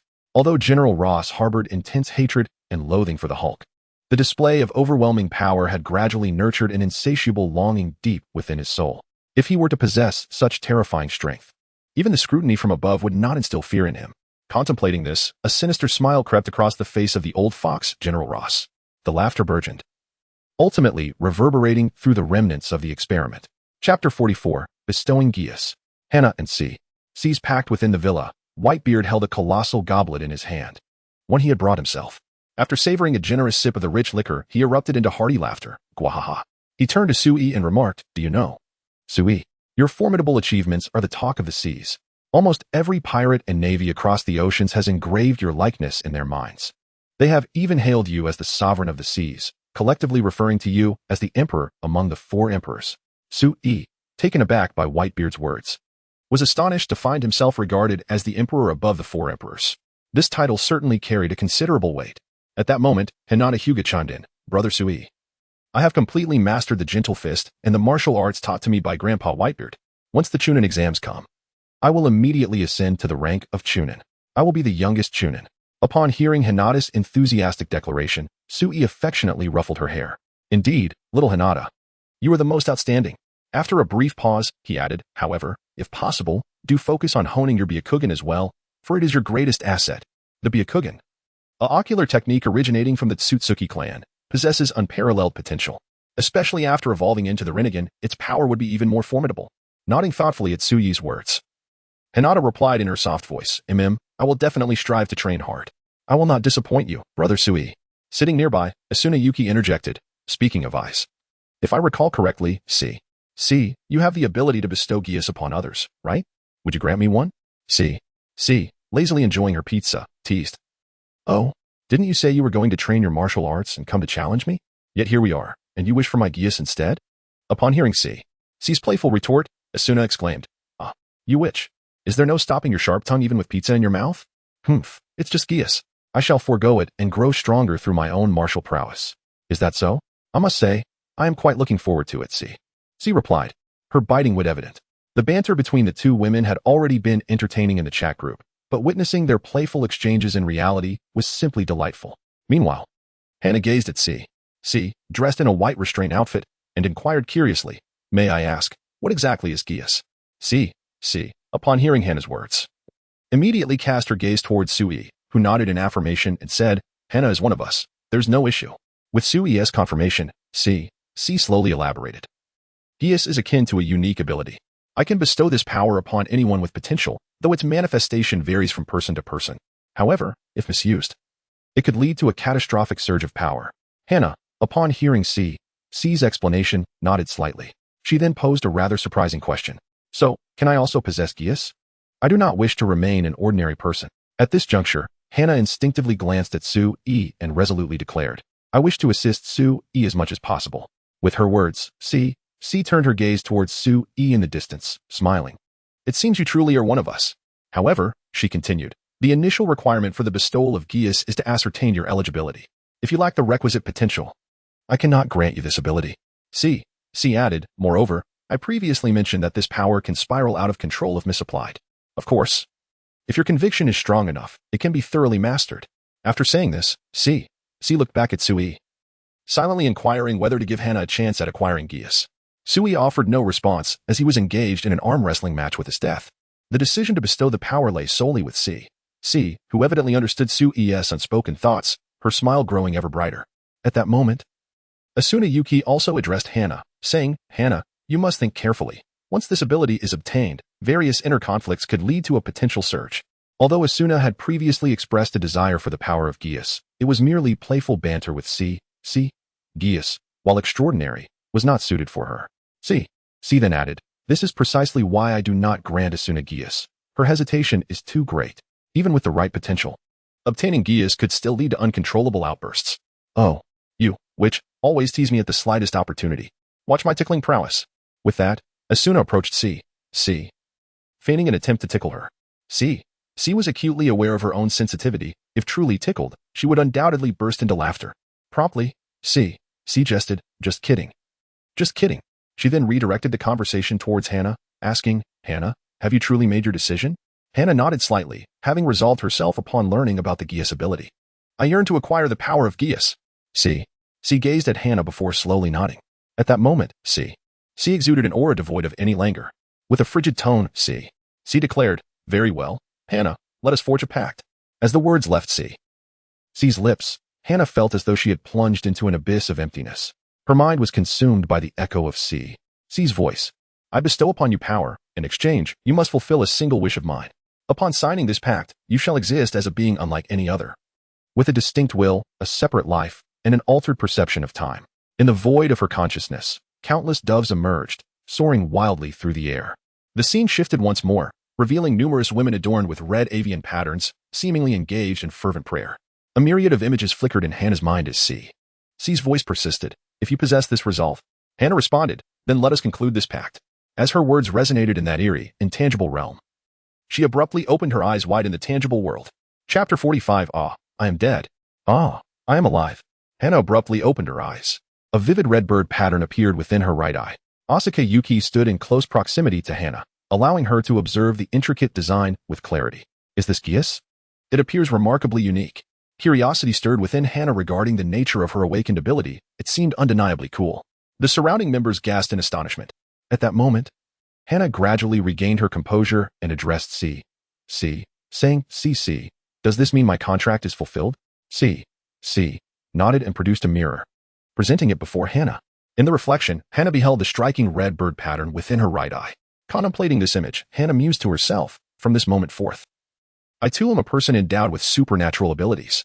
Surely, this will aid Suichi. C. Then inquired, do you now comprehend the nature of your ability? Hana furrowed her brow, uncertain, replying that she could not quite articulate the sensation. Observing her hesitation, Suichi approached Hana and proposed, then Yuuki Asuna. I will help you discern your ability. At his words, Hana instinctively shook her head, exclaiming, No, what if I accidentally harm you? Do not worry. I am aware of my own capabilities. You can proceed with confidence, Suichi reassured her. To dispel her doubts, he added, Trust me, I will come to no harm. Witnessing Hana's lingering hesitation, Whitebeard interjected, Gurarararara.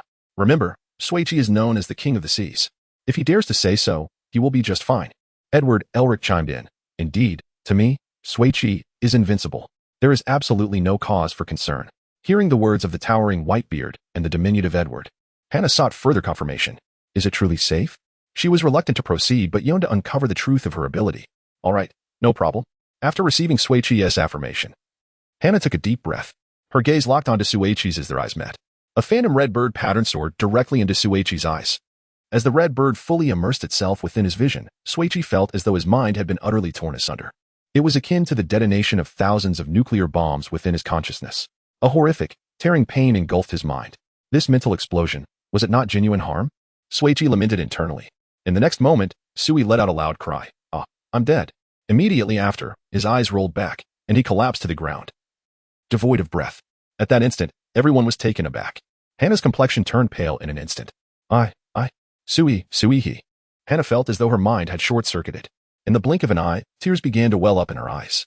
Just then, Sui suddenly opened his eyes. With a swift motion, he sprang up from the ground.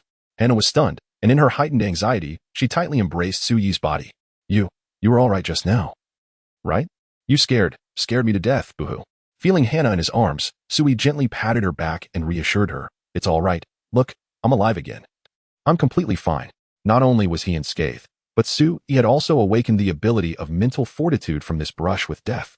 In the future, mental explosions like Hana's would no longer affect him. His mental resistance had received a tremendous boost. In other words, Hana before him was indeed his lucky star. With this thought, Sui said to Hana, Hana, your ability seems to be a mental explosion, and it appears to be quite formidable. If you lack expertise in this area, I reckon anyone you glare at might just perish. Is it really that powerful? Hana felt a surge of strength from her ability. Incredible! For some reason, I suddenly want to Gius too. Wow, anyone who gets glared at might die. Hana, you must be careful in the future. Don't accidentally glare at us. Hearing the praises and playful jests from the others, Hana's initial tension and helplessness dissipated significantly. She looked earnestly at Sui and asked, So, will I be able to help you in the future? Yes. If anyone bullies me, just glare them to death. Hana's ability could truly be lethal with just a gaze. As Sui's words fell, laughter erupted among the group. Sui then raised his wine glass and addressed everyone present. Ladies and gentlemen, let us celebrate Hana's acquisition of a remarkably powerful ability. Cheers. However, in stark contrast to the merriment in Sui's villa, not far away in the commercial street, Tony Stark, clad in battle-worn Iron Man armor, was rapidly flying towards Sui's villa. In S.H.I.E.L.D., Nick Fury, witnessing this scene, immediately inquired, Tony, what do you intend to do? Tony Stark, gasping for breath, replied, I just tried to stop the Hulk, but he sent me flying over 1,000 meters with a single punch. And now he has entered a state of rage. With my current strength, I can't possibly contend with him. As he spoke, blood trickled from the corner of Tony Stark's mouth, indicating that his internal injuries were quite severe. Particularly, the steel armor adorning his body was in a state of utter disrepair. There were certain vulnerable spots in the armor, revealing the skin of Tony Stark, from which blood flowed incessantly. To completely thwart their pursuit, the only option was to lure them to Sui's villa. As Tony Stark's words resonated, his speed surged to a new level, for at that moment, the furious Hulk had fixated his gaze entirely upon him. Meanwhile, Abomination relentlessly pursued the Hulk from behind. Thus, Tony Stark soared ahead, followed closely by the Hulk, who aimed to crush him, while Abomination chased after the Hulk. The trio formed a striking tableau as they raced through the commercial district, rapidly approaching Su-Yi's villa. Little did they know, within the villa, there was not merely Su-Yi present. Chapter 46, the first collaborative effort of all within the villa, a jubilant celebration was in full swing. Glasses were raised as everyone indulged in copious libations. The delectable aroma of roasted meat wafted through the air, tantalizing the senses. They feasted heartily on the meat and drank deeply. Even the normally stoic Hela wore a less frosty expression. Occasionally, the iconic laughter of Whitebeard echoed through the room. Gulalala. It has been ages since I experienced such joy. When you next visit my realm, I shall treat you to a feast of colossal sea king roasted meat. You are also welcome to my world, where the flavors of perilous creatures are equally delightful. Brother Su-Yi, do come find me. I shall treat you to a bowl of delectable ramen. Laughter and merriment filled the villa. However, amidst the revelry, a commotion arose from outside. The television in the living room automatically displayed the unfolding situation. Surveillance cameras revealed Iron Man soaring swiftly toward the villa, closely followed by the Hulk and Abomination, who wreaked havoc upon several nearby homes, many of which belonged to Su-Yi. Whitebeard took a hearty swig of his drink. Gulalala. Just as I finished my drink, entertainment arrives. He turned to Su-Yi and inquired, how do you plan to handle these intruders? Since they wish to pay us a visit, we ought to extend a warm welcome, don't you think? Gulalala. That suits me perfectly. I, too, am eager to witness the extent of their strength. Perhaps this will lead to an exhilarating battle. The fierce spirits of Mao Hanna and his death were palpable, while the others exhibited varying degrees of anticipation. Then let me step outside to welcome their arrival. A subtle smile graced Su-Yi's lips as he made his way to the villa's backyard. Tony Stark, witnessing Su-Yi emerge from the villa, felt a weight lift from his heart. Surely, this individual would be capable of defeating the Hulk and Abomination. Just as Tony was lost in thought, Su-Yi flashed him a smile and said, Tony, please inform Nick Fury that I want these two. If he wishes to reclaim them, he must come to me personally.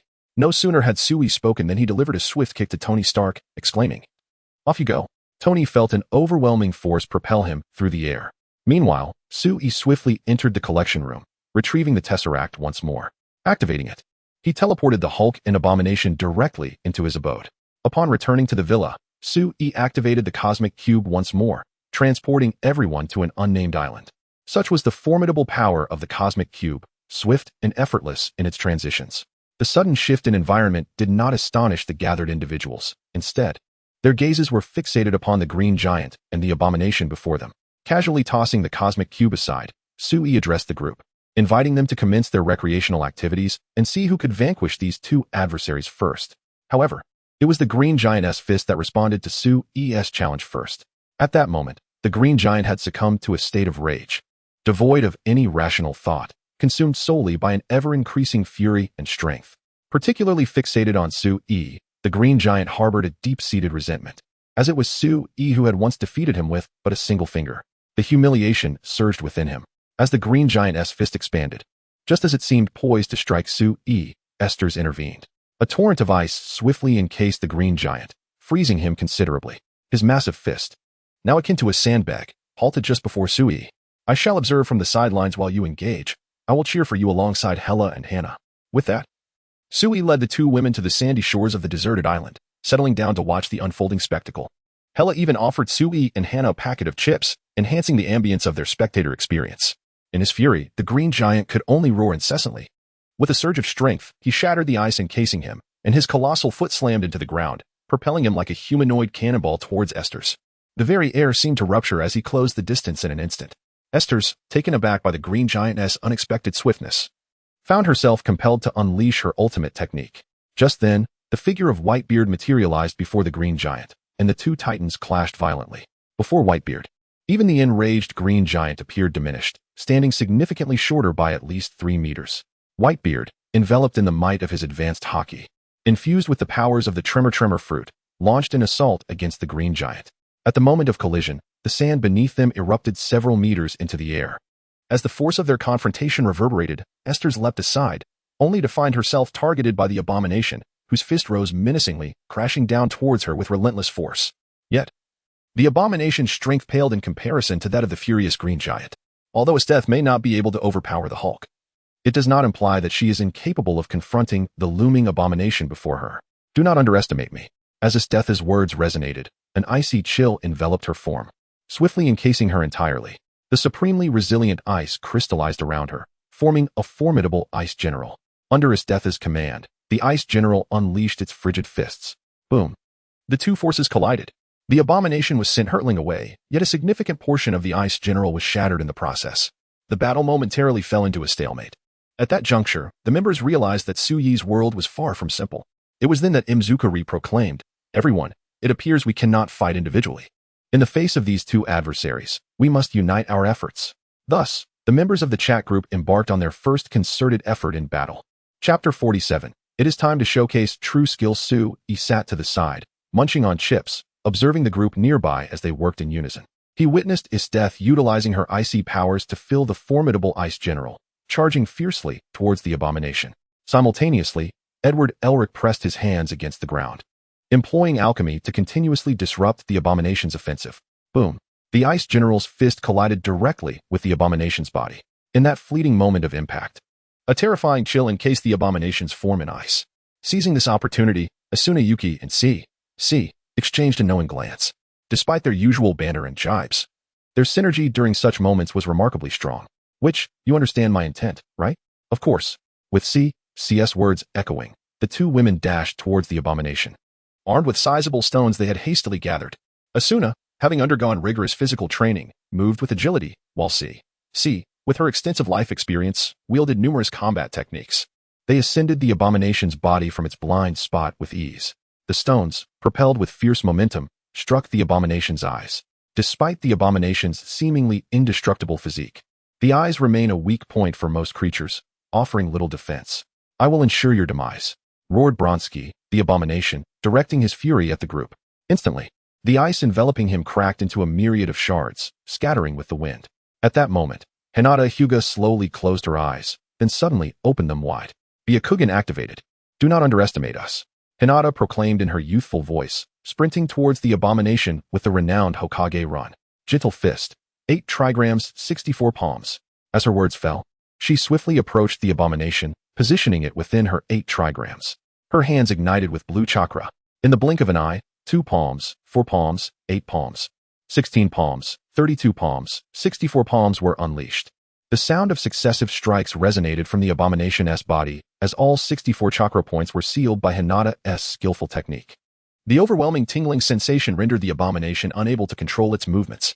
However, this confinement would not last long. Gritting its teeth, the abomination stomped its foot and swung its fist towards Hinata's direction. "Little Hinata, be careful. Get out of the way." Hinata sensed the gust of wind from the abomination's punch. The Byakugan's perceptive power was not to be taken lightly. "Substitution jutsu," she murmured softly as she prepared to evade the impending danger. Before them lay a stone in the place once occupied by Hinata Hyuga, reduced to rubble by the wrath of the malevolent force. Meanwhile, Hinata's silhouette emerged not far away, prompting a collective sigh of relief from the onlookers. In contrast, Su Yi appeared unfazed, as if he had anticipated Hinata's maneuver all along. The malevolent entity, feeling as though it had been thoroughly mocked by the young girl, seethed with rage. "Damn little brat, perish!" it bellowed, charging towards Hinata, whom it deemed the easiest target to eliminate. However, just then, Isteth and Hana stood resolutely in its path. "I shall not allow you to bully little Hinata," Imka declared, drawing her Zanpakuto, or Shizuka. Isteth, too, unleashed her ice general, standing elegantly before the advancing menace. Though reluctant to resort to such measures, she resolved to end the conflict swiftly. As her voice trailed off, an unprecedented chill radiated from her being, even causing Sui to regard her with newfound seriousness. "Humph. Empty bravado. With your meager strength, you are no match for me. Die." The malevolent figure approached Isteth, raising its fist to strike. Yet, undeterred, Isteth parted her lips, invoking demon god manifestation, essence of the devil, Makabodo, with her utterance. The very fabric of time and space across the earth was frozen in place. However, upon wielding this power, Isteth realized that the freezing effect lasted but a fleeting second. Without hesitation, she unleashed a torrent of freezing energy, enveloping the malevolent entity entirely, even solidifying its very blood. As the second elapsed, everyone returned to their senses. Si's gaze shifted to Isteth, pondering when he might experience her lethal touch, perhaps to learn the secret of countering the time freeze. In that moment, Imka approached the immobilized foe. "Bankai, all is end." As she unleashed her Bankai, blood seeped from her Zanpakuto and surrounding environment, transforming her blade into a malleable, bloodied weapon. In an instant, countless sword shadows flickered, unleashing an unparalleled assault upon the frozen malevolence. With its body encased in ice, the entity stood no chance against M-Ka's onslaught. As the original Kenpachi, M-Ka possessed a terrifying combat prowess that belied her appearance. Her razor-sharp blade effortlessly cleaved through the air, the chilling sound resonating as it struck the malevolent being. In the blink of an eye, the ice-encased form of the entity was mercilessly dismembered by M-Ka's relentless strikes. The arms and thighs lay shattered, and the head was severed from the body. One could say that the previous arrogance was now met with utter disgrace. As the Bankai was released, Baizhu Hualai gradually sheathed her blade. The crowd gathered before his death and Baizhu Hualai, continuously extolling their combat prowess. At that moment, the voice of Whitebeard resonated in their ears. I say, have you forgotten about me? There's an even stronger contender here. With a roar, as if to respond to Whitebeard's words, the Hulk opened his massive maw and launched a punch towards Whitebeard. At this moment, the Hulk had amassed a tremendous amount of rage, which only served to enhance his strength. With that single blow, he sent Whitebeard hurtling towards the ocean. For a devil fruit user, any sea, regardless of the world, acts like a terrifying poison. This represents Whitebeard's greatest vulnerability. Fortunately, this time Whitebeard was not alone. Vast sheets of ice rapidly spread across the sea's surface, as his death froze a large area of the ocean, ensuring that Whitebeard would not plummet into the depths. Simultaneously, Whitebeard resolved within himself to earn points as swiftly as possible, aiming to negate the adverse effects of the devil fruit. At that moment, he would not appear so utterly compromised due to the sea. Observing the Hulk, who had nearly doubled in size, Su's lips curled into a slight smile. Everyone, leave this fellow to me. Chapter 48. Nick Fury. Ladies and gentlemen, allow me to take care of this fellow. Sui handed a bag of chips to Hela and then slowly rose from the nearby beach, striding towards the green giant. Sui, be cautious. This creature's strength is continuously escalating, seemingly without limits, Whitebeard warned, concerned that Sui might be caught off guard by the green giant. However, Sui was well aware of the green giant's true nature. Theoretically, the angrier he became, the stronger he would grow, with no upper threshold. As Sui's words echoed, a chill ran through everyone's hearts. They gazed at the green giant, who resembled a gorilla, pounding his chest in a display of fury, their astonishment reaching unprecedented heights. They had never encountered such a being before. If that were the case, how could they possibly defeat him? Upon hearing Esthus's words, Sui turned his attention to the green giant, stating, no, there are indeed numerous ways to vanquish him. As long as one possesses several times his strength, he can be dispatched in one fell swoop. After a brief pause, he added, furthermore, Hannah's mental explosion should be no issue. Once I entertain this green giant for a while, you can give it a try, all right? Hannah vigorously nodded yes. No problem. Having acquired this ability, she would strive to enhance her strength, for her utmost desire was to assist Sui. However, as Sui conversed with Hannah, the green giant charged at him. This enraged behemoth possessed immense power. In the current state of the earth, few could withstand the might of the green giant, and Sui was among them. As the green giant took its first step towards him, Sui sensed its intentions. Without even glancing at the creature, he merely extended an arm and, almost instinctively, grasped the green giant's arm. In the next moment, Sui advanced a step, channeling force through his arm. The colossal form of the green giant was instantly lifted off the ground, soaring towards the ocean, tracing a green arc through the air. Before anyone could comprehend the scene, Sui's figure vanished. When he reappeared, he stood directly beneath the green giant. Do you wish to fly even higher? Sui inquired. Yet, the green giant, now enraged, responded with nothing but a massive green fist.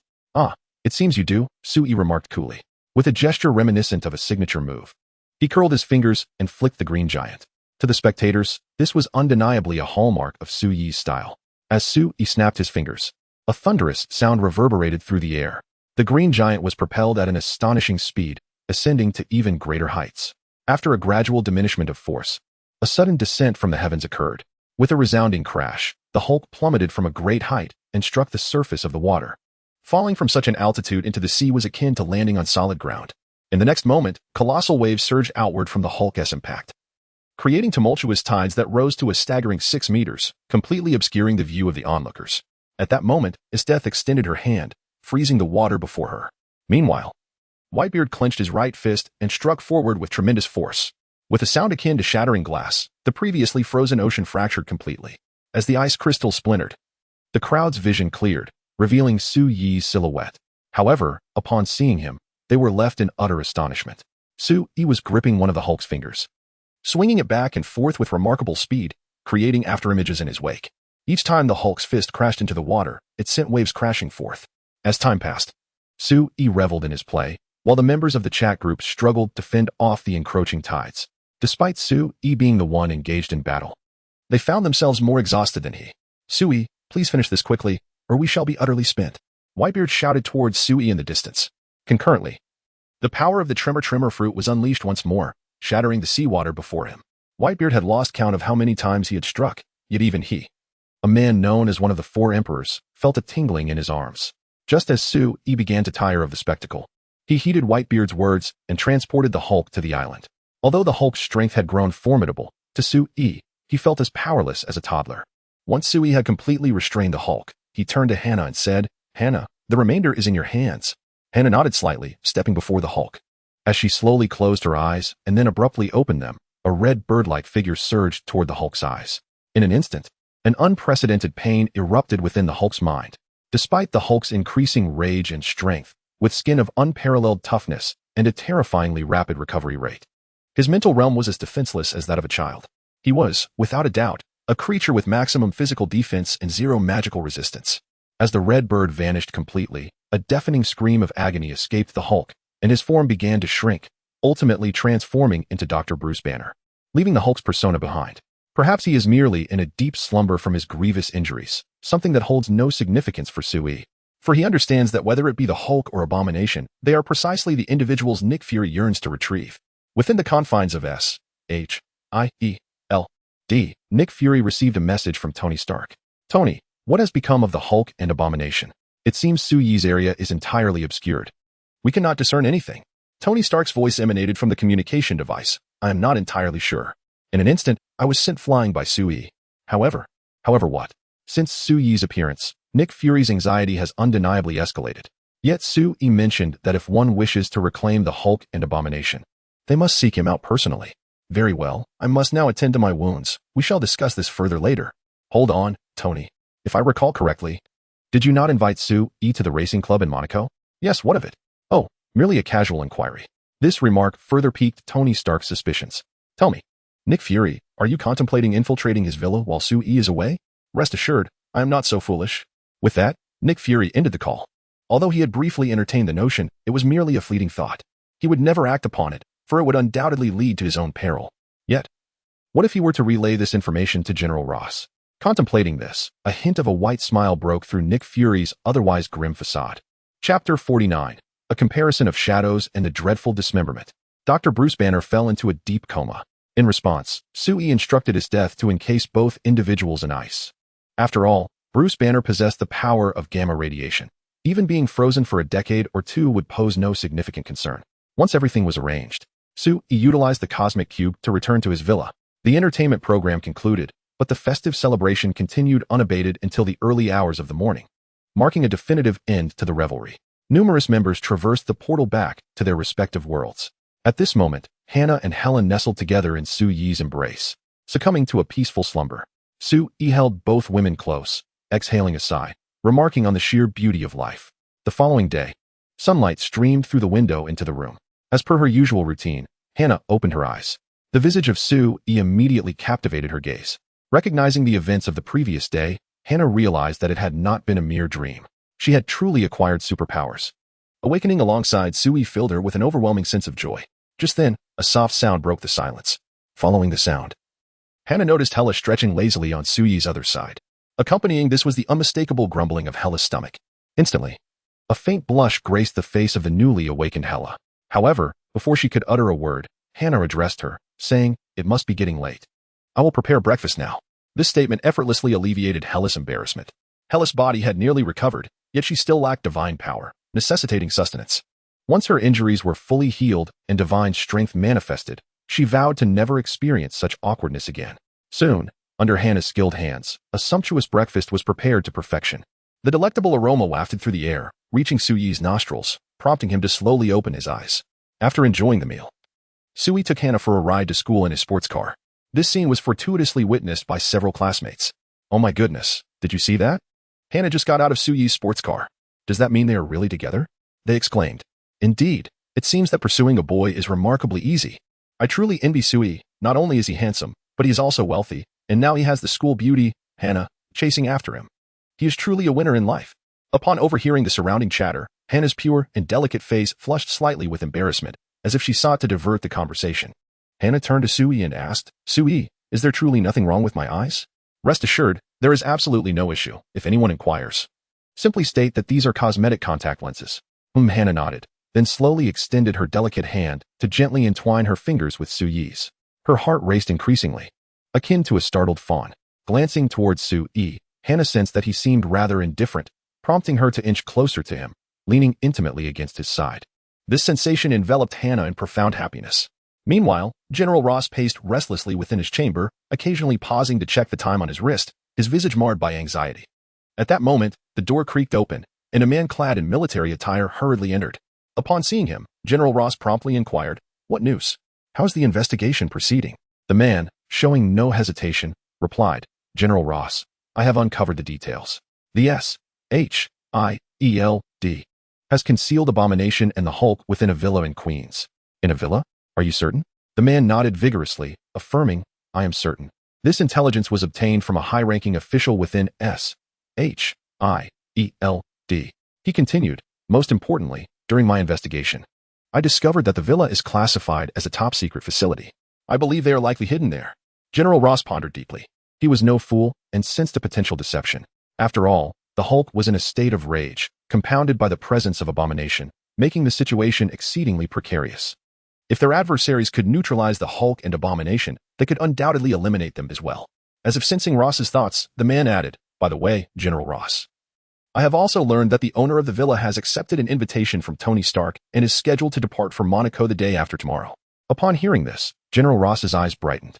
"So, does that mean the villa will be unoccupied the day after tomorrow?" "Indeed, it will be unoccupied."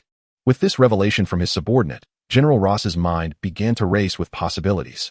"In that case, let us prepare all necessary arrangements immediately. When the day after tomorrow arrives, you shall infiltrate that villa and search for the whereabouts of Abomination and the Hulk. We must see the living and the dead. Do you understand?" "Yes. I will make the arrangements at once." Just as his subordinate reached the door, General Ross suddenly called out to him, "Ensure that you prepare the S.H.I.E.L.D. tactical gear.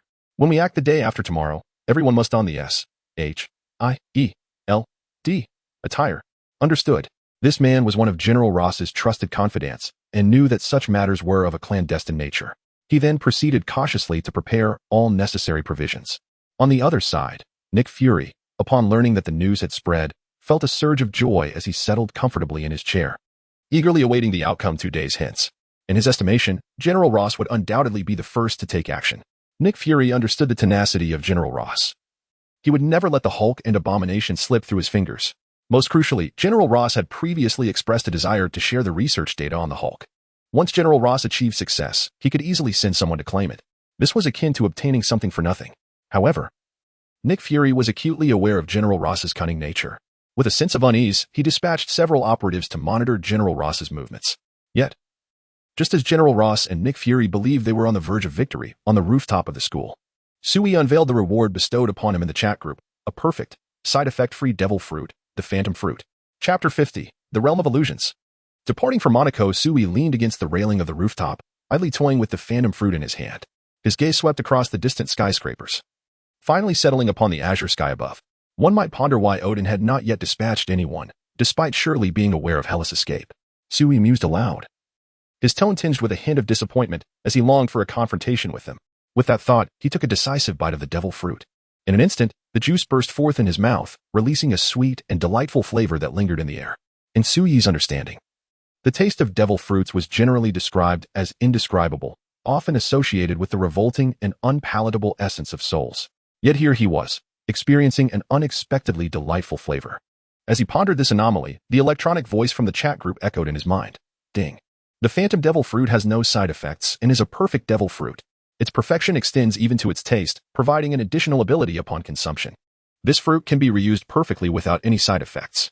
Upon hearing the chat group's announcement, Sui nodded slightly, and in a matter of moments, he consumed the entirety of the devil fruit. He then gently closed his eyes, feeling the changes within his body as a surge of energy coursed through him. Slowly, he opened his eyes to find a phantom, identical to himself, standing before him. Curious, Sui reached out to touch the apparition, only for his hand to pass right through it. Oh, could it be true? This is indeed a phantom.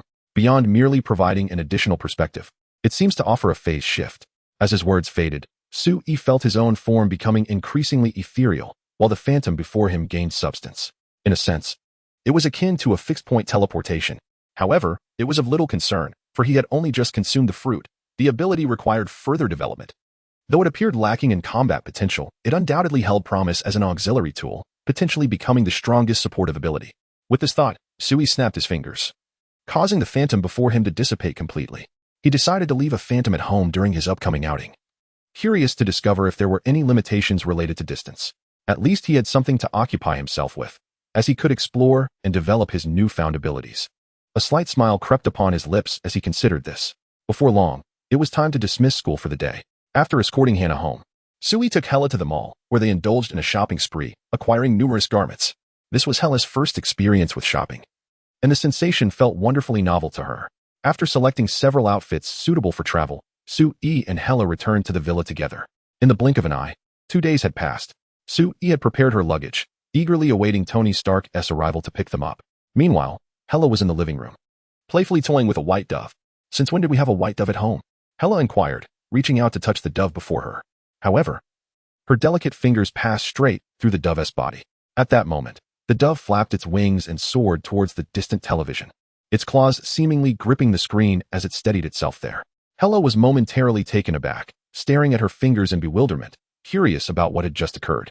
Why had her fingers effortlessly penetrated the dove's form? Given her extensive experiences, she had encountered numerous peculiar abilities, yet she found herself startled by a mere dove, leaving her astounded. Turning her gaze to Sui, Hella sought an explanation. In response, Sui extended her own finger, and at that moment, the dove perched upon it. "It's merely an ordinary ability. There's no need to be so astonished," she remarked nonchalantly. Hella, hearing Sui's indifferent tone, immediately retorted, "Ordinary ability? I'm intrigued as to what kind of power could conjure such a lifelike illusion.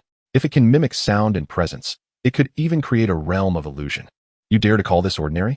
Upon hearing Hella's words, Sui's eyes narrowed slightly.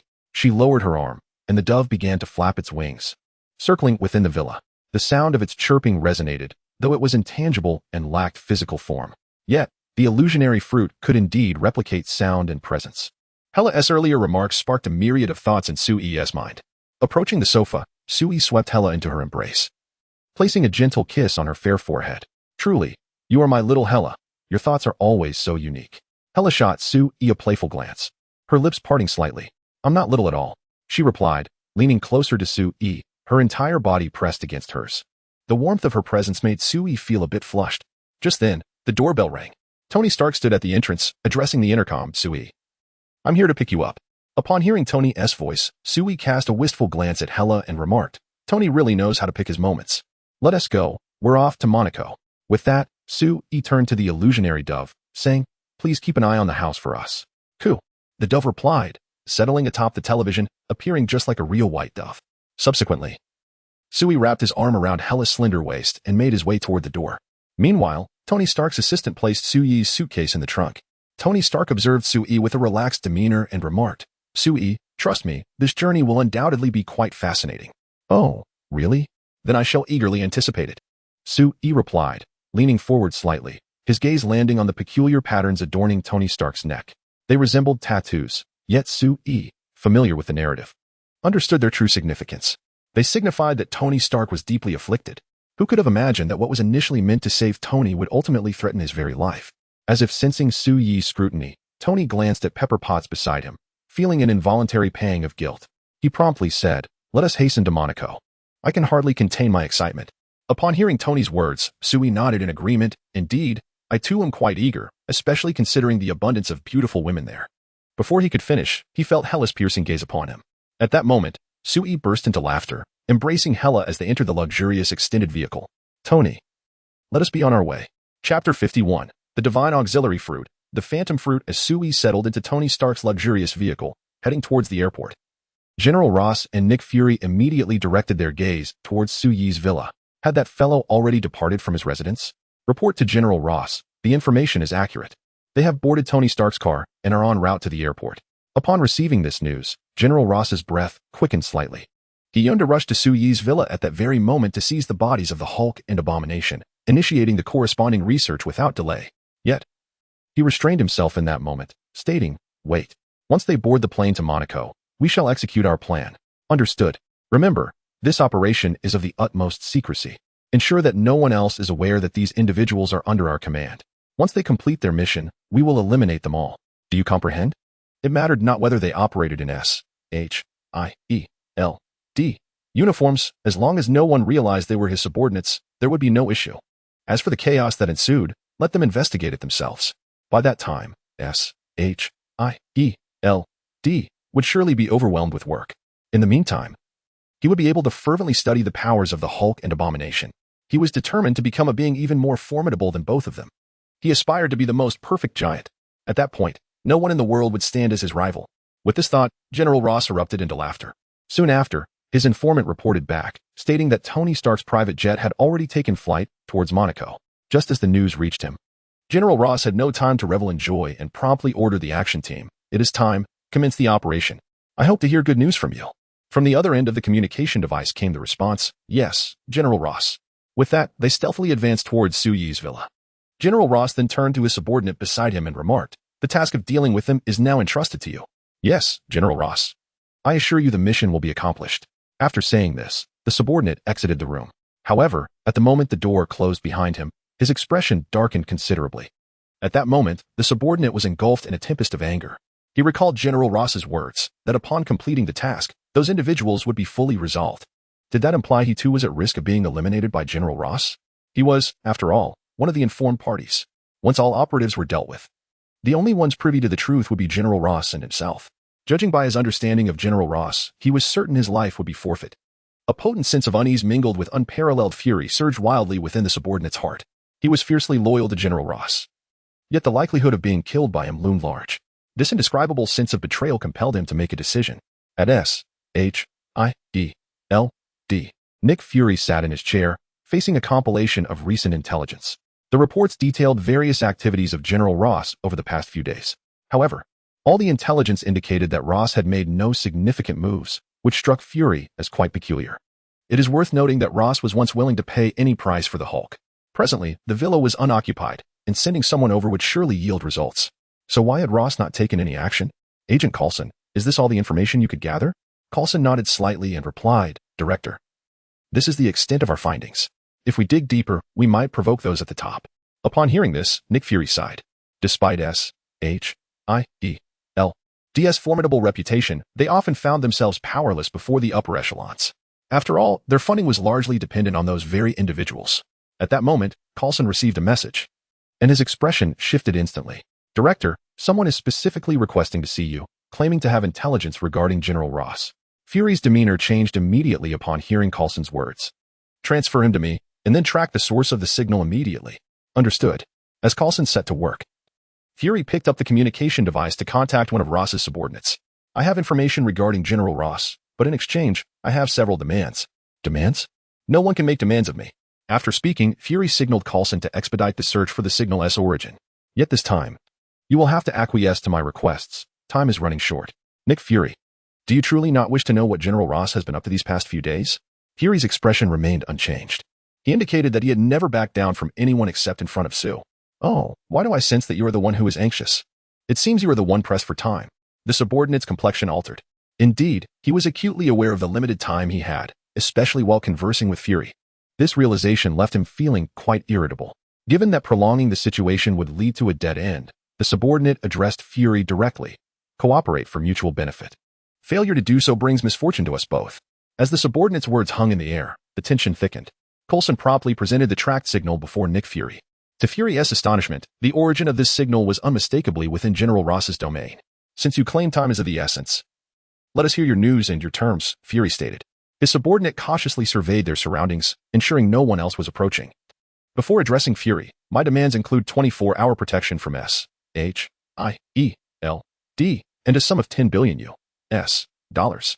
10 billion U.S. dollars? Why not just rob a bank then? Surely, that would be more profitable, Fury replied, his expression remaining inscrutable. His fingers lightly tapped the surface of the table, his mind racing with thoughts. I accept your terms. Now divulge what you know. Upon receiving Fury's consent, a relieved smile broke on the subordinate's face as he disclosed all the information he possessed. At that moment, Fury finally comprehended General Ross's intentions. A chilling sensation crept up the back of his neck, sending shivers down his spine. Without this informant, they might still be trapped in dire straits. In such a scenario, even the S-H-I-E-L-D uniform would be enough to bring Fury to his knees. The most daunting adversary was none other than Sui. Without hesitation, Fury declared, "You must intercept them immediately. I will offer you $20 billion and the protection of elite agents." However, as soon as Fury uttered those words, communication was abruptly severed. The subordinate took several deep breaths to calm his nerves before proceeding to the task location. While $20 billion was an enticing offer, he was acutely aware that he was treading on a knife's edge. He needed to ensure his absolute safety first. As the saying goes, if my comrades perish, I shall not. Only by eliminating those tasked with the mission could he secure his position as the sole survivor. In that case, as the only witness, S-H-I-E-L-D would undoubtedly safeguard him. Such is the harsh reality of the world. Everyone strives to escape the role of a mere pawn, yearning to become the player, even if it means exhausting all their resources. What? You mentioned Sui. Apologies, that individual is an exception. On a private jet, Sui held a goblet, savoring the aroma of the fine wine. Meanwhile, Hela gazed out at the sky, experiencing her first flight. This novel sensation was enough to captivate her for quite some time. Tony Stark observed the two with a hint of melancholy in his expression. Sui, there is something I wish to inquire. Before Stark could finish, Sui interrupted him, casually stating, "Are you inquiring about the palladium poisoning?" Stark paused, momentarily taken aback, instinctively asking, "How did you know? You have dismissed your personal assistant. If it is not palladium poisoning, then what could it possibly be?" Tony Stark sighed, realizing that such matters could never be concealed from an entity like you. With that, he produced a blood testing device from within his pocket. He placed his index finger upon it, and after a few moments, the device displayed a figure, 29. The concentration of palladium within my body has reached 29. I fear that when it escalates to 100, my demise will be imminent. Tony Stark continued, "Thus, I would like to inquire if you possess any means to address this predicament." Upon hearing Tony Stark's words, Sui yawned. Indeed, there are quite a few methods. This statement caused Tony Stark's eyes to brighten with hope. He had been consumed by thoughts regarding this palladium poisoning, even rearranging all known elements in vain. Without palladium, he would perish, yet its continued use would lead to the same fate. This left him on the brink of despair. However, at that moment, Sui directed his attention toward Tony Stark and inquired, "But tell me, Tony, what do you intend to offer in exchange for my solution?" Tony Stark paused, momentarily taken aback. Just then, Sui added, "Well, there is no rush. Take your time to ponder. I'm feeling weary and shall retire to my chamber." With that, Sui took Hela by the hand and sauntered toward the private jet's quarters, leaving Tony Stark ensnared in contemplation. Meanwhile, Nick Fury of S-H-I-E-L-D, upon noticing the communication interruption, promptly dispatched Coulson and Natasha, instructing them to hasten to Sui's villa to thwart the unfolding mission. Alas, they were ultimately too late. General Ross's subordinates, clad in S-H-I-E-L-D uniforms, had already infiltrated Sui's villa. At that moment, a dove on the television observed the arrival of these intruders and promptly fluttered to a corner, unnoticed by anyone. Once inside the villa, they immediately connected with General Ross's communication device. "General Ross, we have entered the villa. Commence an immediate search for Abomination and the Hulk." Understood. At once, the 10 squad members utilized various devices to scour the villa. The scene witnessed by the dove was simultaneously transmitted into Sui's consciousness. Through the dove's perspective, Sui surveyed the unwelcome guest in his villa, a slight smirk gracing his lips. Clad in S-H-I-E-L-D attire, yet communicating with General Ross, it seemed the allure of the Hulk and Abomination was indeed substantial. "What is the matter, Sui?" Hela inquired, nestled in Sui's embrace, gazing at him with curiosity. Upon hearing Hela's words, Sui gently shook his head, reassuring her that it was merely an unexpected visit from uninvited guests. As soon as Sui's words fell, an overwhelming aura of menace enveloped Hela. She had long regarded the villa as her home. As the goddess of death, Hela had spent years in battle. Apart from her homeland of Asgard, the villa where Sui resided was her favorite sanctuary. Now, intruders had dared to trespass. Had Hela possessed divine powers at this moment, she would have ensured these interlopers understood the true meaning of death. Sui, do not be too quick to end their lives. Allow them to descend into the abyss laden with infinite fear and regret. Upon hearing Hela's declaration, Sui immediately embraced her. "Do not worry. I know how to handle this. I shall return shortly." With that, his figure began to grow increasingly ethereal. Meanwhile, the dove illusion gradually transformed into Sui's likeness. During this metamorphosis, he utilized the powers of the illusion fruit to completely conceal his presence. Consequently, not a single soul perceived the bizarre spectacle unfolding. Stretching his limbs, Sui found himself increasingly satisfied with the capabilities of the illusion fruit. While its enhancement to combat prowess might be modest, its auxiliary effects were undoubtedly divine. Thus, the 10 individuals searched the villa, oblivious to the true master of the residence, Sui, who trailed behind them, keenly observing their actions. Everything seemed so extraordinarily uncanny. Chapter 52. The terrifying apparition following in the wake of numerous agents. Sui activated the video feature of the chat group, initiating a live broadcast. Members of the group swiftly flooded into the stream. Yuuki Asuna, what on earth is happening? Have you been robbed at home? See, is this what they call the yellow bird behind? W-elc-o-me, that's no yellow bird. It's more akin to a Tyrannosaurus rex. Hinata, T-Rex? How could you say such a thing about brother Sui? Hinata, angry. JPG, Whitebeard, for some reason. I feel that there is an aura of fruit involved in this. Sui, indeed, this is the power of the phantom fruit. A reward bestowed upon me after my cry for help. Sui was candid, as the chat group members were already aware of the privileges associated with the reward. Yuuki Asuna, what abilities does the phantom fruit possess? I have been preparing to procure some gold recently, and I intend to buy a fruit from old Whitebeard when the time comes. Upon reading Asuna's words, Sui promptly replied in the group, I believe the phantom fruit is nothing short of a divine auxiliary fruit, with countless avenues for development. Just watch. With that, Sui patted the shoulder of the agent in front of him. The agent, feeling a hand on his shoulder, instinctively turned around, wary of what lay behind him. Yet, everything appeared entirely normal. The phantom fruit continuously simulated the surrounding illusions, enveloping Sui's figure within, achieving an effect of invisibility. Thus, the agent was utterly oblivious to the presence of another individual behind him. A bead of cold sweat broke out on the agent's forehead. He distinctly felt something touch his shoulder, yet upon turning, there was nothing to be found. The members of the chat group erupted in laughter at this moment. Yuuki Asuna, ha, did you see that agent's expression? He asked, completely bewildered. See, I saw it. Honestly, we're not blind. How could we possibly miss that? It's death. The group leader is quite mischievous, but I absolutely adore it. Mikasa, I'm curious how long their minds can endure this. W-elc-o-me, if it were me, I would have likely fainted from fright by now. The members of the chat group were thoroughly engrossed in the live stream. Meanwhile, Sui's playful spirit surged. He would tap the agent, then shatter a cup, creating a cacophony of sounds and bizarre occurrences that sent the 10 agents into a frenzy of screams. The sheer terror of their cries resonated through the communication device, reaching General Ross's ears. General Ross felt a buzzing in his ears. Yet, before he could utter a word, the communication device crackled with static. No matter how he attempted to reach the 10 agents, there was no response, for Sui had already activated the jamming device. To my astonishment, the device I had purchased for a mere 100 points in the Points Mall has proven to be of use at this moment. Unbeknownst to me, I have arrived at the villa of Sui, accompanied by 9 agents. At this juncture, we have instinctively gathered back to back, drawing close together. Our gazes continuously sweep across the surroundings, cold sweat having long since soaked our garments. Listening to the static emanating from our communication devices, we instinctively swallow hard. The atmosphere here is profoundly eerie, reminiscent of a haunted place. Just moments ago, while walking, I caught a glimpse of my reflection in a mirror, and to my shock, it smiled back at me. This place is utterly terrifying. Upon hearing the murmurs of my companions, the team leader's expression darkens considerably. Yet, with the mission at hand, they must complete it at all costs. Resolute in this thought, the leader takes a deep breath, suppressing the fear that grips his heart. Addressing his team, he declares, "Let us not separate this time. The residents here have departed and will not return for several days." After a brief pause, he adds, regardless of the circumstances, "This mission must succeed. Failure is not an option.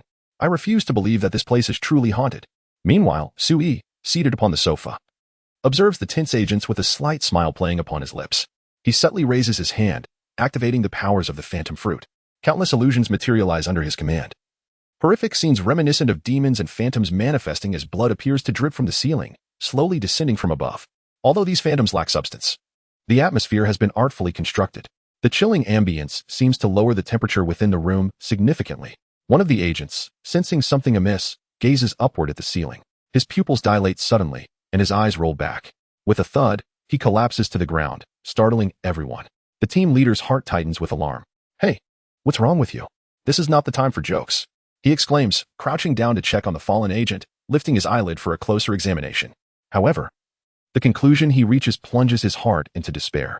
He seems to be dead. The team leader finds his words faltering, the weight of suppressed emotions erupting at this moment. Suddenly, from the corner of his eye, one agent notices the terrifying phantom slowly descending from the ceiling and screams in panic. His face pales instantly, and his weakened body collapses to the ground instinctively. This scream captures everyone's attention, and they follow the terrified agent's gaze towards the ceiling above. An unparalleled fear immediately overwhelms their vision. When they finally regain their senses, they found themselves seemingly ensnared in an ocean of blood. Before them loomed terrifying creatures, indescribable by mere words or characters. Their numerous tentacles writhed menacingly in the air. Fire! Fire! Shoot! The captain of the Special Forces exclaimed in terror, disregarding the actions of his comrades around him. He was the first to raise his firearm against the monstrous entities before him. Yet, at that very moment, gunfire erupted from behind him. Tendrils of smoke wafted to the captain's nostrils, and a searing pain surged through him, incessantly jabbing at his brain. His once strong arm gradually fell limp, and the weapon slipped from his grasp to the ground. Looking down, he noticed his abdomen riddled with bullets, blood gushing uncontrollably from the wounds. In that moment, the captain turned to his teammates, summoning his remaining strength to utter, "Why? Why?" However, scarcely had the captain's words left his lips when a barrage of bullets rained down upon him. The captain fell. Chapter 53. I need an explanation why? The captain of the special agents, with his last breath, slowly turned to look behind him. He was oblivious to the reasons that led to this moment. Why had his comrades aimed their weapons at him? What was the cause of this betrayal? Yet, he found himself devoid of strength, slowly closing his eyes and succumbing to the enveloping darkness. Upon witnessing their captain's demise, a flicker of excitement flashed in his comrade's eyes. "Ha! This monster has been slain. How marvelous. Does this mean these creatures can indeed be defeated? If so, what is there to fear? Let us concentrate our fire and carve a bloody path forward." However, just as one of the agents finished speaking, he glanced at his counterpart, only to see him transform into a terrifying beast. Before his mind could comprehend the horror, his body instinctively pulled the trigger, firing at the monstrosity before him. Bullets poured forth from his weapon, relentlessly piercing through the creature until it collapsed to the ground, allowing him a moment of relief. Yet, at that instant, he was met with gunfire from another direction. This terrifying and surreal scene unfolded repeatedly, as if they were mere puppets manipulated by a master. Uzumaki, this ability is astonishing. As long as the illusion is cast upon an individual, it can confuse the enemy's vision, leading them to turn on one another. Whitebeard. Indeed, there are no worthless fruits, only inept users. Such a terrifying application, if utilized on the battlefield, would yield extraordinary results. Its death, not only on the battlefield, but even in solitary combat, it can grant invisibility and distract attention, making it a formidable weapon in life and death struggles. See, I recall Whitebeard mentioning that fruits can awaken, right? I wonder how powerful Su-Yi's illusion fruit will become upon awakening. Yuuki Asuna. Whitebeard, I will soon gather enough gold. I do not seek a fruit as powerful as Su-Yi's, just one that isn't too difficult to develop. Yuuki Asuna. I, too, wish to grow stronger. Hyuga Hinata. Asuna, you can do it. We believe in you. See, I plan to train diligently as well. How about a friendly competition between us later? Yuuki Asuna, let us compete. Who is afraid of whom?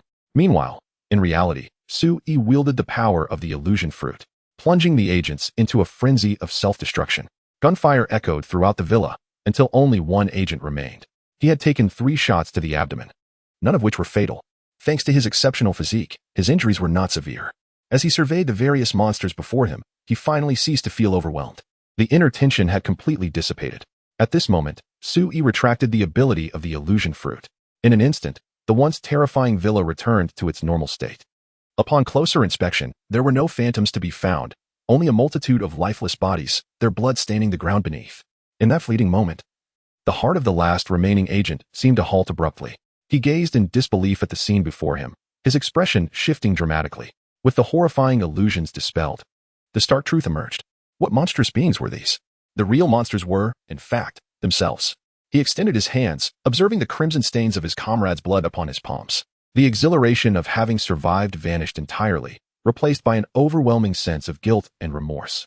Visions of the recent past replayed in his mind, transforming from frightful specters to the shock and confusion of his teammates. Looking around, he felt a deep conviction that he should never have set foot in this place. With that thought, he slowly drew his pistol, opening his mouth to press the barrel against his lips. A final act of desperation. At that moment, Su-Yi's figure, seated languidly on the sofa, gradually came into view. He regarded the scene with a sense of melancholy. How tragic. This was the aftermath of an unwarranted intrusion into my sanctuary. Yet, I shall not spare Nick Fury and General Ross either. Just as Su-Yi pondered this, 2 more figures approached from outside. Natasha and Coulson, having received orders from the director, promptly arrived at Su-Yi's villa.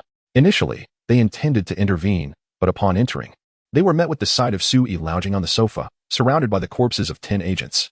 For a moment, they stood frozen in shock. Suyi's gaze fell upon them, preparing to deliver a performance. What seems to be the matter? He inquired. Did your intelligence suggest that I had already boarded a flight to Monaco? Natasha, maintaining her composure, looked directly at Su-yi and implored, Su-yi, let me explain. It's not as you think. Explain? How do you intend to justify this? He retorted, the anger in his voice palpable. Unbeknownst to Natasha and Coulson. While Sui feigned outrage, he was simultaneously engaged in a light-hearted chat within a group. Sui, so, how's my acting? Pretty impressive, right? Hinata Hyuga, brother Sui is the best. Asuna Yuki, that performance deserves an award.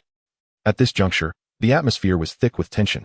Sui stepped forward, advancing towards Natasha, his aura pressing down upon her mercilessly. Tell me, where's the headquarters of S.H.I.E.L.D.?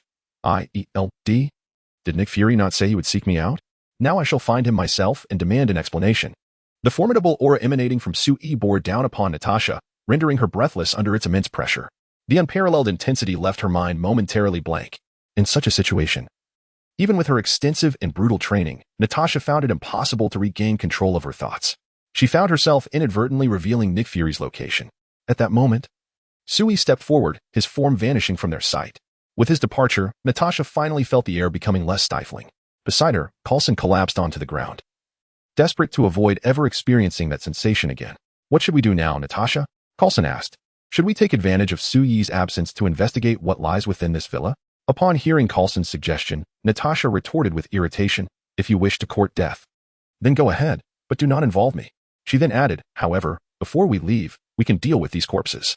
Yet, as Natasha approached the heap of bodies, she was struck by an unprecedented strangeness. She instinctively uttered, these individuals were not killed by Sui. Coulson, struggling to grasp the implication, questioned, if not by Sui, then who could have done this? Natasha narrowed her eyes, scrutinizing the positions of the fallen and the bullet wounds they bore, mentally reconstructing the sequence of events. This was a fundamental skill she possessed. Soon, she reached a conclusion that left her in disbelief. It appears they have turned on one another. Coulson echoed. Turned on one another? How is that possible? He hurried to examine the corpses, and after assessing the surrounding bullets and their scattered positions, he reluctantly confirmed that indeed, they had killed each other. What transpired during this time? Natasha and Coulson exchanged glances, their eyes reflecting mutual disbelief. The thought that Sui might now be seeking their director at S.H.I.E.L.D. filled them with trepidation, and they silently prayed for the director's safety. They then began to process the scene before them. Meanwhile, Sui, having learned Nick Fury's whereabouts, sped towards his location with remarkable swiftness. In mere 5 seconds, he arrived. The sound of shattering glass resonated in the room where Nick Fury anxiously awaited results, causing his heart to drop. Turning around, he was met with the sight of Sui, who was still performing in his elaborate charade. The expression on his face was marred by a palpable fury, an aura of danger emanating from him. At that moment, Sui addressed Nick Fury before him, demanding an explanation. Nick Fury, I require your clarification. Why, during my travels, did you send individuals to inspect my villa? Nick Fury forced himself to remain calm. The intensity of Suyi's presence was simply too overwhelming. It's a misunderstanding. All of this is a misunderstanding. General Ross has framed me, and I have already found witnesses. Before he could finish, Sui interrupted sharply. I am not interested in your explanations. I merely wish to know what you intend to do about this. Upon uttering these words, Sui regarded the dark-skinned man before him, his formidable energy radiating fiercely. He was acutely aware that this group had been sent by General Ross. He had been present at the time. Their intent was clear. They were here to provoke him, to extract something they desired. Nick Fury, astute as he was, recognized the underlying implication of Su-yi's demeanor. The frustration within him simmered, yet faced with the formidable strength of Su-yi, he felt utterly powerless. With a resigned sigh, Nick Fury finally spoke. Very well, tell me what I must do to appease your wrath. As he uttered this phrase, he silently vowed, Ross, just wait. I shall not forgive you easily this time. Hearing Fury's words, a slight smirk graced Su-yi's lips, and his menacing aura receded. Nick Fury, I am satisfied with your attitude. My demands are modest. I require all the information held by S.H.I.E.L.D. What do you think? All the information? No, that is absolutely impossible. Even as the director of S.H.I.E.L.D., I cannot comply with that request. Since the agency's inception, we have accumulated an overwhelming volume of data. Not to mention the fundamental member information, the research data alone is beyond my sole control. It encompasses numerous highly classified documents. including those related to anti-aging serums, enhancements to physical capabilities, and the restoration of much of the super soldier serum. Even if I were to destroy this data, it could never be surrendered to another. The implications of such information are far too dire, capable of inciting global chaos in an instant. Sui had merely made the suggestion in passing, and he had no genuine need for such material. In truth, he looked down upon it. Thus, he shifted his tone, addressing Nick Fury once more. If I recall correctly, the belongings of Tony Stark's father should still be in your possession. Nick Fury understood precisely what Sui referred to. It pertained to the secret of a new element that Tony Stark's father had been unable to synthesize due to the limitations of contemporary technology, thus concealing the knowledge within the city's blueprints. Preparing for the future, Tony Stark was to inherit. Nick Fury had conducted research, yet yielded no results. His curiosity was piqued. What could this individual possibly want with such an item? Nevertheless, for Nick Fury, this was the most prudent resolution. To exchange something of little personal value for the tranquility of the current situation was, in his view, quite worthwhile. Now, Sui, please wait here for a moment. I shall have it brought to you, he stated, promptly contacting his subordinates to deliver Tony Stark's father's belongings to Sui, without a hint of hesitation or regret. Sui nodded slightly, indicating that he would treat this matter as if it had never transpired, hoping only that such incidents would not recur in the future. Oh, by the way, here are some small gifts for you. I hope you enjoy them. With that, Sui produced a small pumpkin from his pocket and tossed it to Nick Fury. Observing the esteemed figure bestowing a gift upon him, Nick Fury swiftly caught it. Then, humming a cheerful tune, Sui exited through the window with the recently delivered items. With Sui finally gone, Nick Fury felt a wave of relief wash over him. However, as he glanced at the small pumpkin in his hand, an unsettling thought crossed his mind. It bore an uncanny resemblance to the Green Goblin's pumpkin bombs. Instantly, Nick Fury's expression shifted. Chapter 54. Thrown underwater at that moment, Nick Fury's expression changed dramatically. Damn it. This guy Sui intends to kill me. As Fury's words fell, he hurled the pumpkin grenade aside and lunged forward. A crisp sound echoed within Nick Fury's office. Contrary to expectations, there was no explosion, nor even a hint of chaos. Instead, the sound of music filled the air, leaving Fury utterly astonished. Following the sound, he glanced at the nearby pumpkin bomb and discovered that it had ejected a figure resembling a clown, akin to a music box, emanating melodious tunes. Rising from the ground, Nick Fury seized the pumpkin bomb and muttered with indignation, "That despicable fellow. He truly believes he can act recklessly due to his own power." If Sui were to hear Fury's words, he would undoubtedly respond, "Indeed. So what? Just asking if you're angry." Just then, an agent known as Hawkeye entered the room. Hawkeye, a seasoned agent of S.H.I.E.L.D., possessed extraordinary talents in archery, swordsmanship, and various combat techniques, as well as being an elite hacker. He approached Nick Fury and said, "Director, the individuals have been brought in and are currently in the interrogation room." Fury casually tossed the pumpkin bomb into a nearby wastebasket and addressed Hawkeye, "I will go personally. Meanwhile, keep a close watch on General Ross's movements. Notify me immediately if there is any intelligence." "Yes, Director." As Fury exited the office, he mused to himself, "Ross, you old fox. It is high time you enjoy your twilight years, albeit in prison." Meanwhile, on the other side, General Ross felt an overwhelming sense of anxiety after losing contact with the 10 agents. He stood at the command post in the rear, scanning Suyi's villa through satellite imagery. All he could see was a blur, rendering him incapable of discerning any details, as if something had completely obscured the view. Damn it, what on earth is happening? It cannot fail. With that thought, General Ross immediately attempted to contact his subordinates. However, the communication device took an eternity to connect. "What has transpired? Have you eliminated them all?" Ross's voice reached his subordinates' ears, as well as those in the interrogation room. Nick Fury nodded slightly at his subordinate. Taking a deep breath, the subordinate replied to General Ross, "Yes, the mission has been accomplished. They have all been dealt with. Abomination and the Hulk are currently being transported and will soon be delivered to you, General." "Is that so? Then I shall await your arrival." Upon hearing his subordinate's words, General Ross felt a slight sense of relief, though he had been unable to establish contact with the agent team. However, the task continued to unfold in a methodical manner. At this moment, General Ross felt a sense of unease gradually rising within him, a foreboding intuition that something was amiss. With this thought lingering in his mind, he made his way to his private chamber, the very place where the gamma device had been initially crafted. He had intended to wait until it was fully perfected before utilizing it himself. Yet now, this ominous feeling persisted, and as an old fox, he knew he must be prepared for all eventualities, even the possibility of failure, should things go awry or be exposed. His only recourse would be to employ the gamma device to augment his own strength. Meanwhile, Sui concluded the live broadcast and returned the items to the basement of the villa, which had been meticulously tidied by Natasha and Coulson, devoid of bullets, blood, and corpses. After arranging everything, Sui's figure gradually faded, transforming back into a phantom. Inside Tony Stark's private jet, Sui began to solidify once more.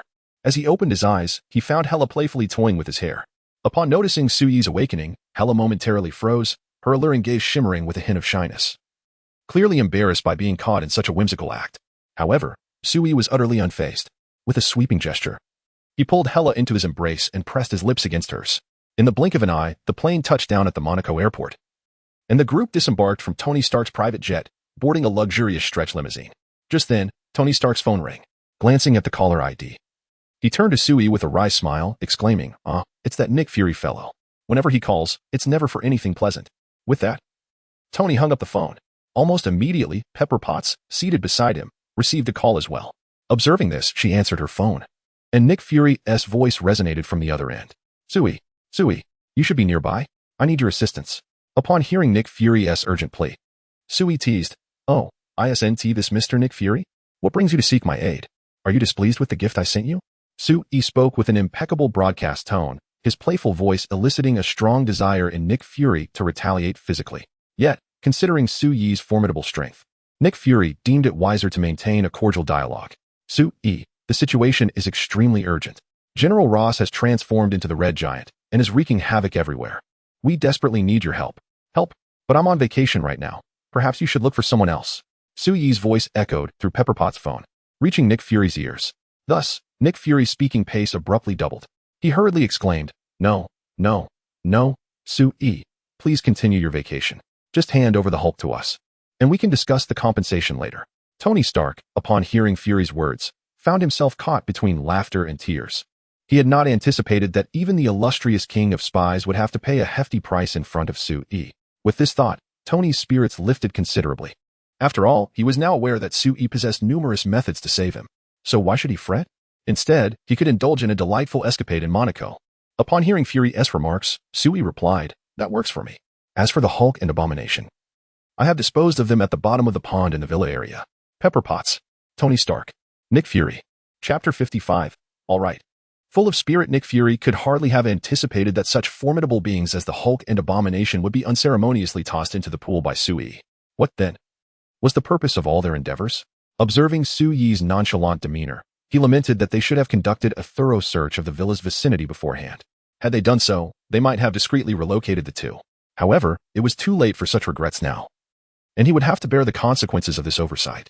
With a heavy sigh, Nick Fury wasted no time and promptly ended the call, instructing his subordinates to retrieve the frozen remnants of the Hulk and Abomination from the depths of the pool. They required the Hulk's strength. Without it, they stood no chance against the Red Hulk. It was crucial to remember that the Red Hulk was equally formidable, rivaling the Hulk in his normal state. This urgency was precisely why Nick Fury was in such a state of distress. Meanwhile, Pepper Potts hung up the phone and sighed, reflecting on the tumultuous state of the world. She turned to Tony Stark, her eyes filled with unspoken concern. At that moment, Tony Stark, engrossed in a magazine, presented it to Sui. "Sui, the Monaco Racing Club is among the pinnacle of racing establishments globally. I've booked a spot for this afternoon's race. Would you care to join me?" "Sure, why not? I do enjoy racing," Sui replied with enthusiasm. "Is that so? Just know that I want to go easy on you," Tony Stark remarked, confident in his prowess on the racetrack, a vital skill for a man of his flamboyant lifestyle. As they conversed, the weather took a dramatic turn. The sky darkened ominously, thunder rumbling in the distance. The clouds, thick and black as ink, loomed overhead, obscuring the once splendid weather. Tony Stark glanced out the window, expressing his surprise at encountering such weather on their first day in Monaco, uncertain whether the race would proceed as planned. However, no one responded to his musing. Only Hela gazed at the sky, her brows furrowed, her expression tinged with concern. At that moment, Sui addressed Tony Stark. "Tony, when do we arrive at the hotel? I've reserved the entire Monaco International Hotel, which offers a splendid view of the building." Before Tony Stark could respond, Sui interjected, "In that case, let us head over now. We can discuss matters tomorrow." With that, he opened the car door and, with Hela in his arms, exited the moving vehicle, closing the door behind him as they departed. Gazing at Tony Stark and Pepper Potts, one could only be left in awe. At that moment, Pepper turned to Tony Stark and inquired, "Tony, does your friend always depart in such a manner?" Tony Stark was momentarily taken aback, replying, "This is my first time inviting him as well." He watched the receding figures of Sui and Hela, feeling utterly bewildered. Meanwhile, Sui had already escorted Hela to the pinnacle of the Monaco International Hotel. Standing there, It felt as though one could almost reach the ominous clouds above with just an outstretched hand, highlighting their dense weight. Nestled in Suyi's embrace, Hela remarked, "Suyi, I cannot quite explain it, but this thundercloud fills me with a sense of foreboding." A sense of foreboding, you say? Suyi had noticed the shift in Hela's expression earlier, momentarily suspecting it might pertain to Thor or Mjolnir's descent. Yet, upon further contemplation, he sensed nothing within the tumultuous thunderclouds. He gently patted Hela's exquisite shoulder, assuring her, "Hela, do not overthink it. You are my cherished pillow, and without you, sleep will elude me." Upon hearing Suyi's words, Hela felt a weight lift from her heart. "I too find it impossible to sleep without holding you close," she admitted, her eyes sparkling with allure, as a profound change enveloped her aura.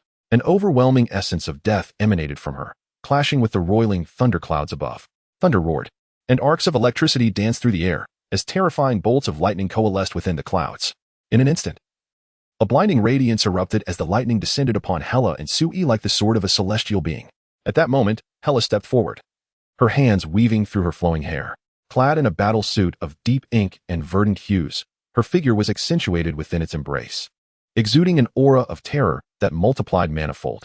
With a graceful flick of her delicate hand, the sword of the night sky materialized, lunging toward the oncoming lightning. The sword's speed surpassed that of the lightning itself, its ringing echo audible even amidst the thunderous cacophony. In an instant, the lightning collided with the sword of the night sky, producing a thunderous explosion. A chilling wave of murderous intent clashed with the destructive force of the lightning, creating a blinding brilliance in the sky. The ensuing tempest whipped around Hela and Suyi as the luminous radiance gradually dissipated, revealing Hela's figure floating gracefully in the air. Echoing Suyi's earlier introduction, Hela gazed at him and said coolly, "Suyi, allow me to reintroduce myself. I am Hela Odinson, the goddess of death of Asgard." Yet, as she uttered these words, a twinge of uncertainty gripped her heart. She feared that her identity might evoke disdain from Suyi. Perhaps Suyi could not accept a woman referred to as death. Yet, as Hela was lost in her chaotic thoughts, Suyi shook his head. In an instant, Hela's heart began to race. Just then, she heard Suyi's voice reach her ears.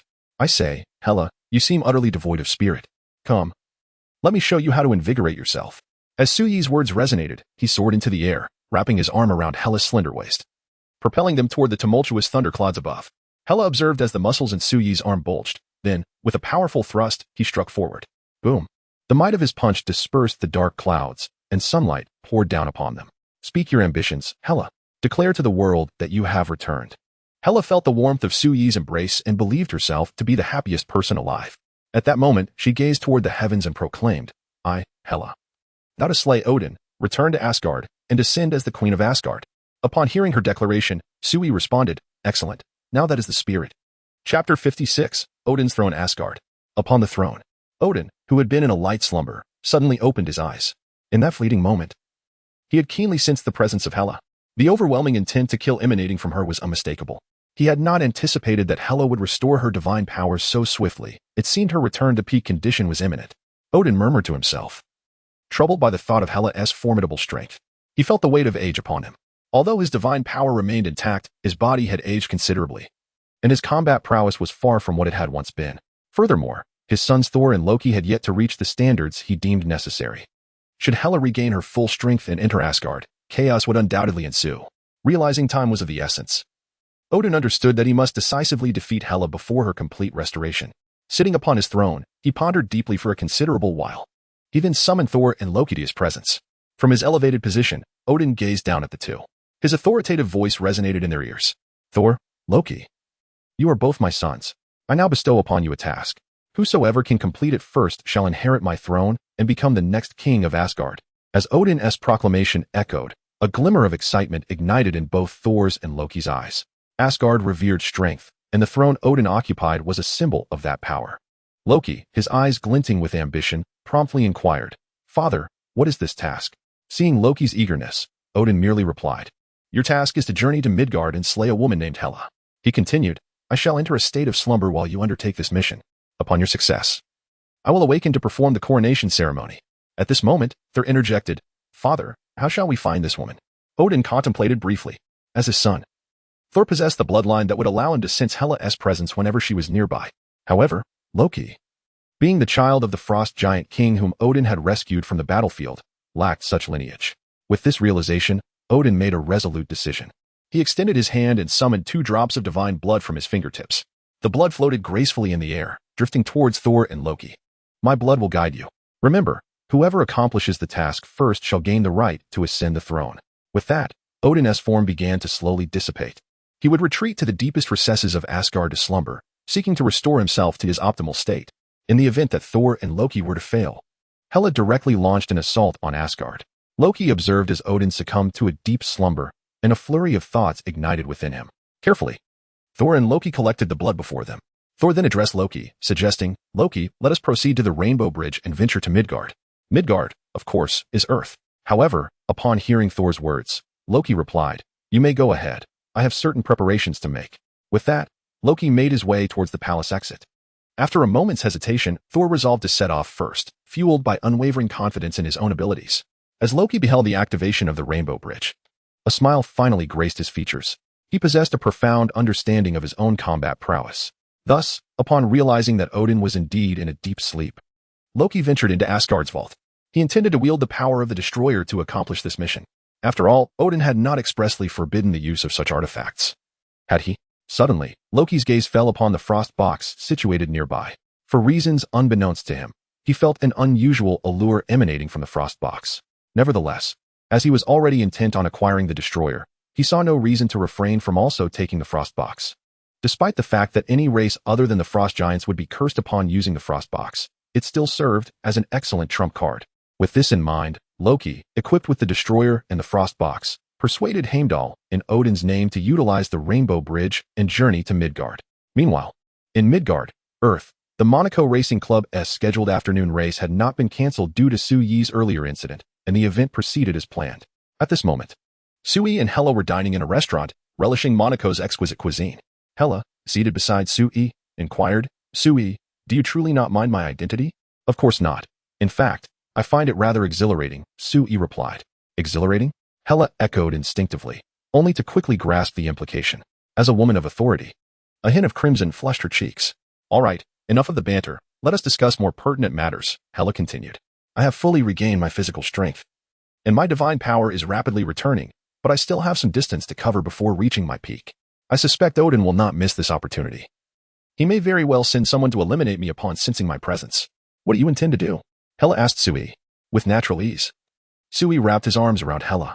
Simply put, we shall address each challenge as it arises, and when you are fully restored, we will visit Asgard for a bit of fun, and perhaps you will ascend to the throne as the Queen of Asgard. What do you think? Humph. Do not presume that I am unaware of your hidden intentions. Are you perhaps contemplating that once I ascend to the throne of Asgard, it will be all the more exhilarating?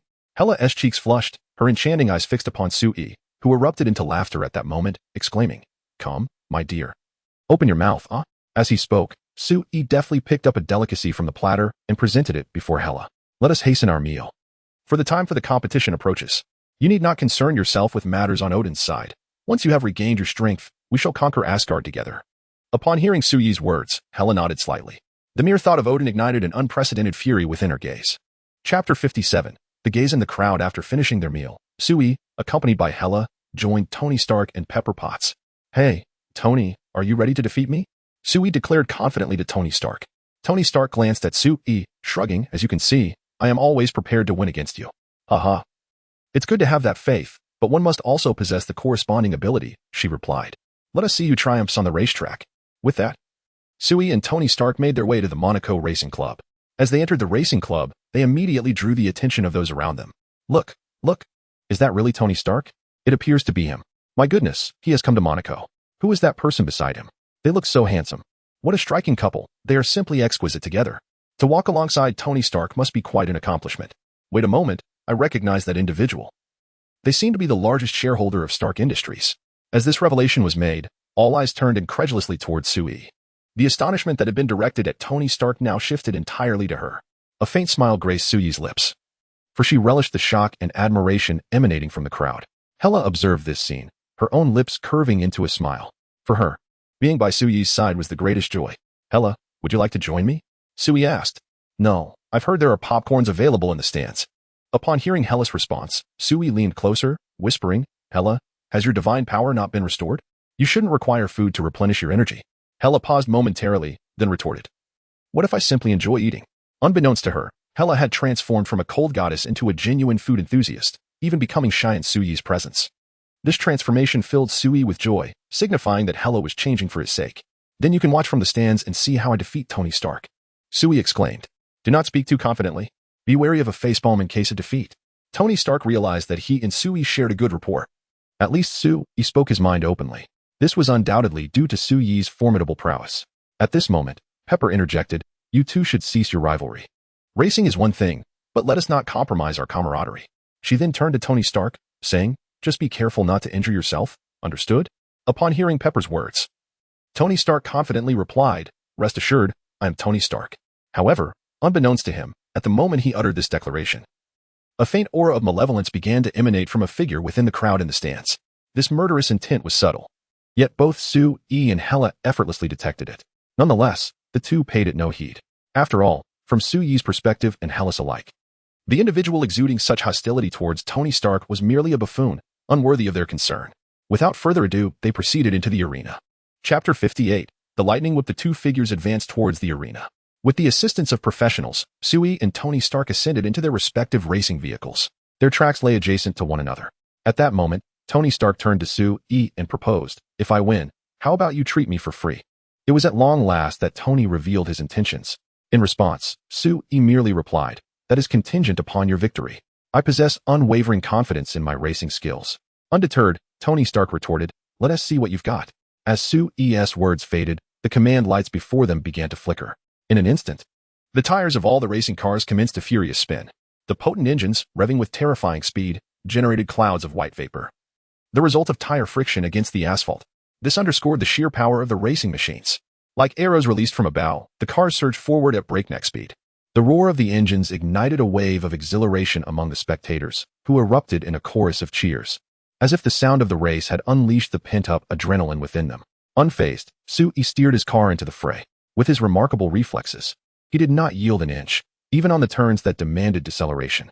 In the blink of an eye, Sui surged into the lead, followed closely by Tony Stark, who remained tightly tethered to his rear. As Iron Man, his reflexes were no less impressive, complemented by a wealth of experience in high-speed flight. Adapting to the velocity was child's play for him, which explained his ability to trail Sui closely.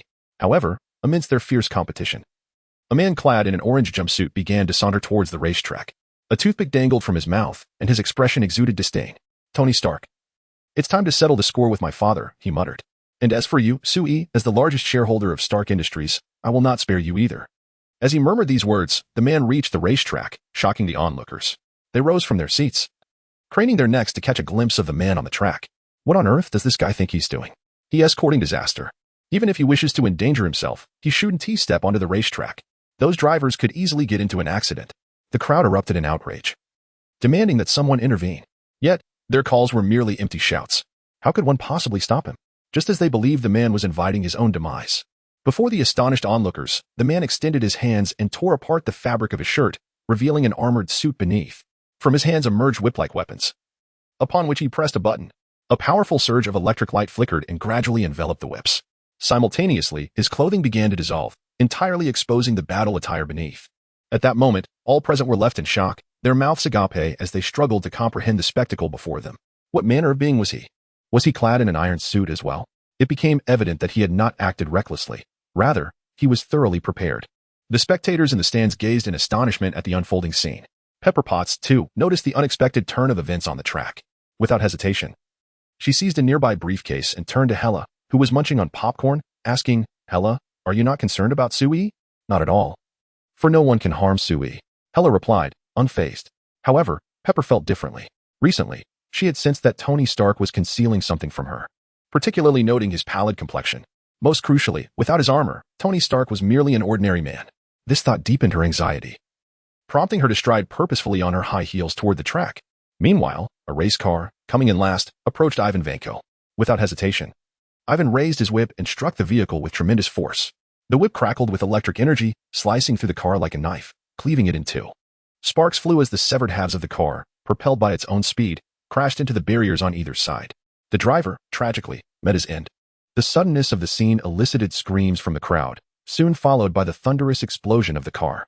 Flames engulfed the wreckage, consuming it in a fiery embrace, igniting a fierce passion within Ivan Vanko.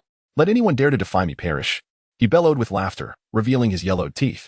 At that moment, Sui, who was leading the race, rounded a corner and beheld the audacious Ivan Vanko. Ah, I didn't expect this fellow to truly arrive. It seems this will be entertaining, he murmured with a smirk. Yet, he showed no mercy, flooring the accelerator.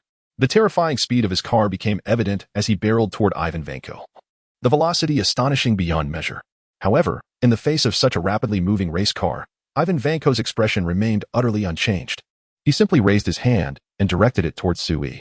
With a series of sharp cracks, Ivan Vanko unleashed a flurry of 5 whips in an instant. The shadows of the whips flashed before Sui's eyes as they effortlessly sliced the race car into several segments. One of the whips even grazed closely past Sui's seat, causing him to be thrown out of it entirely, just when everyone believed Sui was doomed. To their astonishment, they witnessed him perform a breathtaking 720-degree flip in midair before landing safely. Sui raised his hand triumphantly, his face aglow with joy, as if he were participating in a grand athletic event, reveling in the attention of the crowd. At that moment, the spectators in the stands fell into a stunned silence, instinctively rubbing their eyes in disbelief as they beheld the extraordinary scene before them. Chapter 59. Is it not good to live well? As the audience in the stands fell silent, Ivan Vanko turned his gaze towards Sui. His pupils dilated in disbelief, and his expression darkened. However, just as Ivan Vanko was grappling with the incredulity of the moment, the distant roar of racing cars pierced through the atmosphere, jolting him back to reality. His attention was immediately drawn to the front, where the second-ranked racer was none other than Tony Stark. Instantly, Ivan Vanko cast aside thoughts of Sui. His primary objective was Tony Stark. As for Sui, he would address that later. With this resolve, Ivan Vanko redirected his focus ahead, continuously spinning and wielding the electric whip in his hand. As the whip made contact with the ground, it left behind charred marks, a testament to its power. Die, Tony Stark, Ivan Vanko exclaimed, pivoting to the right and bringing the whip crashing down upon the front of Stark's car. The whip struck with the force of a tempest, cleaving Stark's vehicle in two. As the speeding car lost its stability, it flipped forward uncontrollably.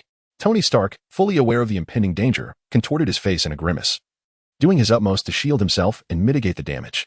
He then managed to extricate himself from the wreckage. At that moment, Pepper Potts appeared just in time, hurling a red briefcase towards Tony Stark. Upon seeing this, a glint of hope flickered in Stark's eyes, and a smile crept onto his lips. Without a moment's hesitation, he gritted his teeth against the pain and rose from the ground, stepping onto the briefcase. The instant he did, numerous components sprang forth from the case, as if imbued with a life of their own, rapidly encasing Stark's legs in armor. Subsequently, Stark bent down to grasp the protruding handles of the briefcase and yanked them apart with a fierce motion. The beauty of machinery was on full display as countless intricate parts unfurled, launching metal shards that assembled themselves in perfect harmony. In mere moments, Iron Man Tony Stark emerged before the astonished crowd. The onlookers erupted in excitement, pulling out their phones to capture the unfolding spectacle. Observing this scene, Sui scratched his head and remarked, "It seems Iron Man truly captivates their attention. Shall we grab some popcorn?" Hella's voice chimed in beside him. Sui nodded in agreement, saying, "Sure, we can enjoy the show." He took the popcorn from Hella's hands and waved his hand grandly. He directly embraced Hella, brazenly becoming a spectator in the midst of chaos. As the steel armor enveloped Tony Stark entirely, a measure of his previous gravity eased within him. Though he remained oblivious to the identity of the individual before him and the origins of the technology that mirrored his own, his foremost objective was clear: to neutralize this adversary completely. With this thought, Tony Stark's piercing gaze fell upon Ivan Vanko like a drawn sword. He extended his arm, palm directed at Ivan, as light began to coalesce in his hand. The brilliance of the energy at his palm intensified.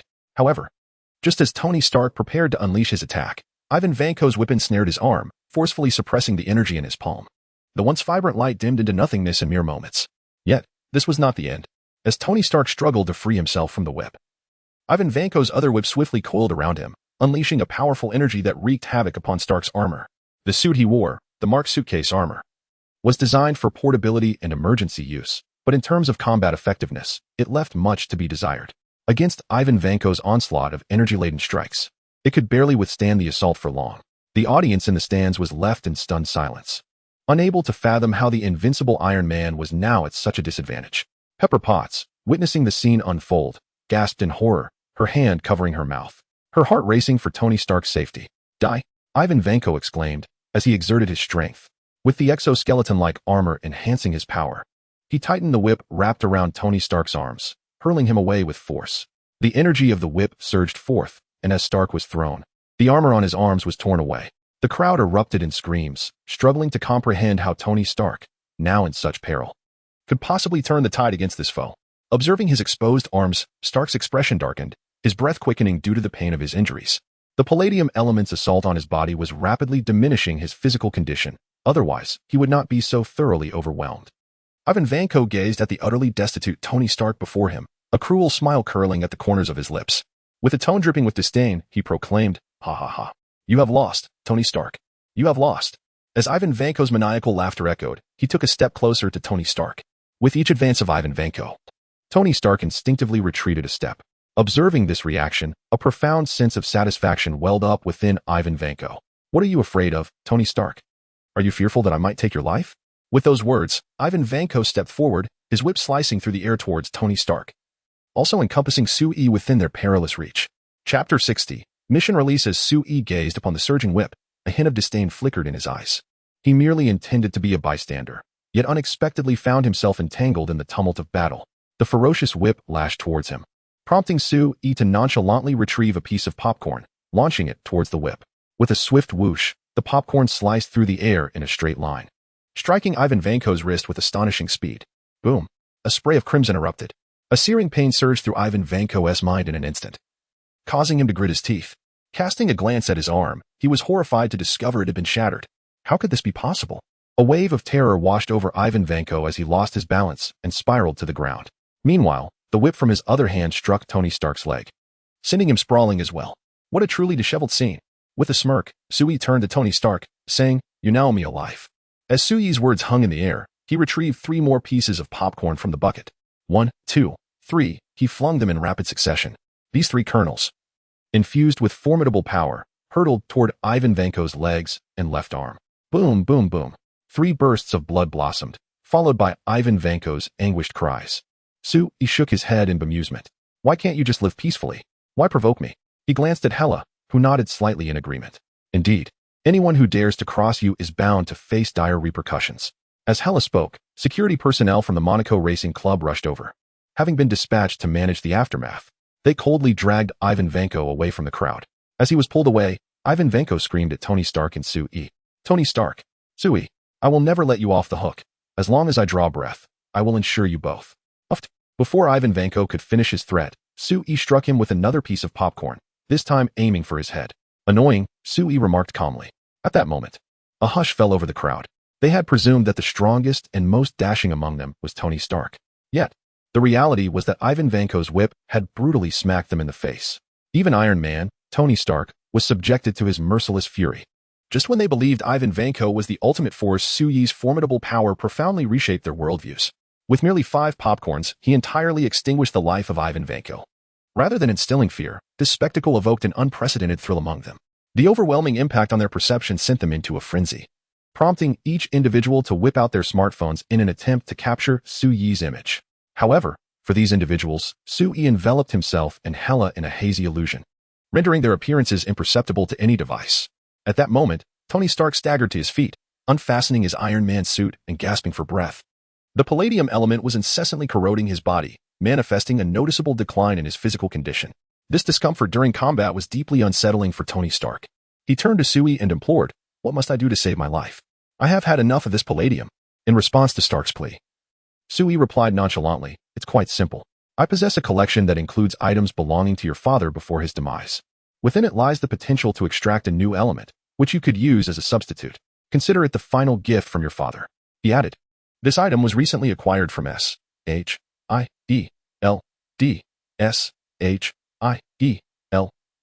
Tony Stark murmured, lost in thought. "What price must I pay?"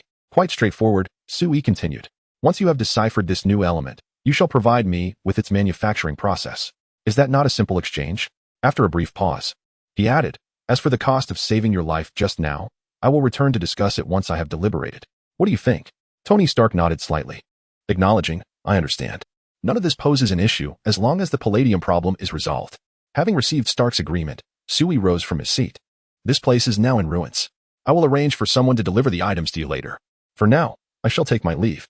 With that, Sui, accompanied by Hela, made his way outside. At that moment, a notification echoed in his mind from the chat group. Ding. Mission posted. Clear the first layer boss of SAO. Limited participants. 3, Fixed member bound. Kirito, 2 slots remaining. Completion reward. Peak mastery of great swordsmanship. Ding. Members participating in the mission will receive a fully immersive helmet for free. Kirito, what's going on? Is there a mission? Is it related to my world? W-elc-o-me? What is that? Asuna Yuki. A fully immersive game. Yet it seems, according to the words of our group leader, that there are other secrets hidden within. Asuna Yuki. Leader Sui, summon the leader. See. Leader Sui, hurry out. Asuna misses you. Asuna Yuki. Ah, you witch. I believe it is you who longs for me. Please do not implicate me. Just as the 2 women were preparing to engage in a war of words, Sui appeared. Sui. Indeed, SEO harbors numerous secrets. In summary, anyone who enters this game cannot exit.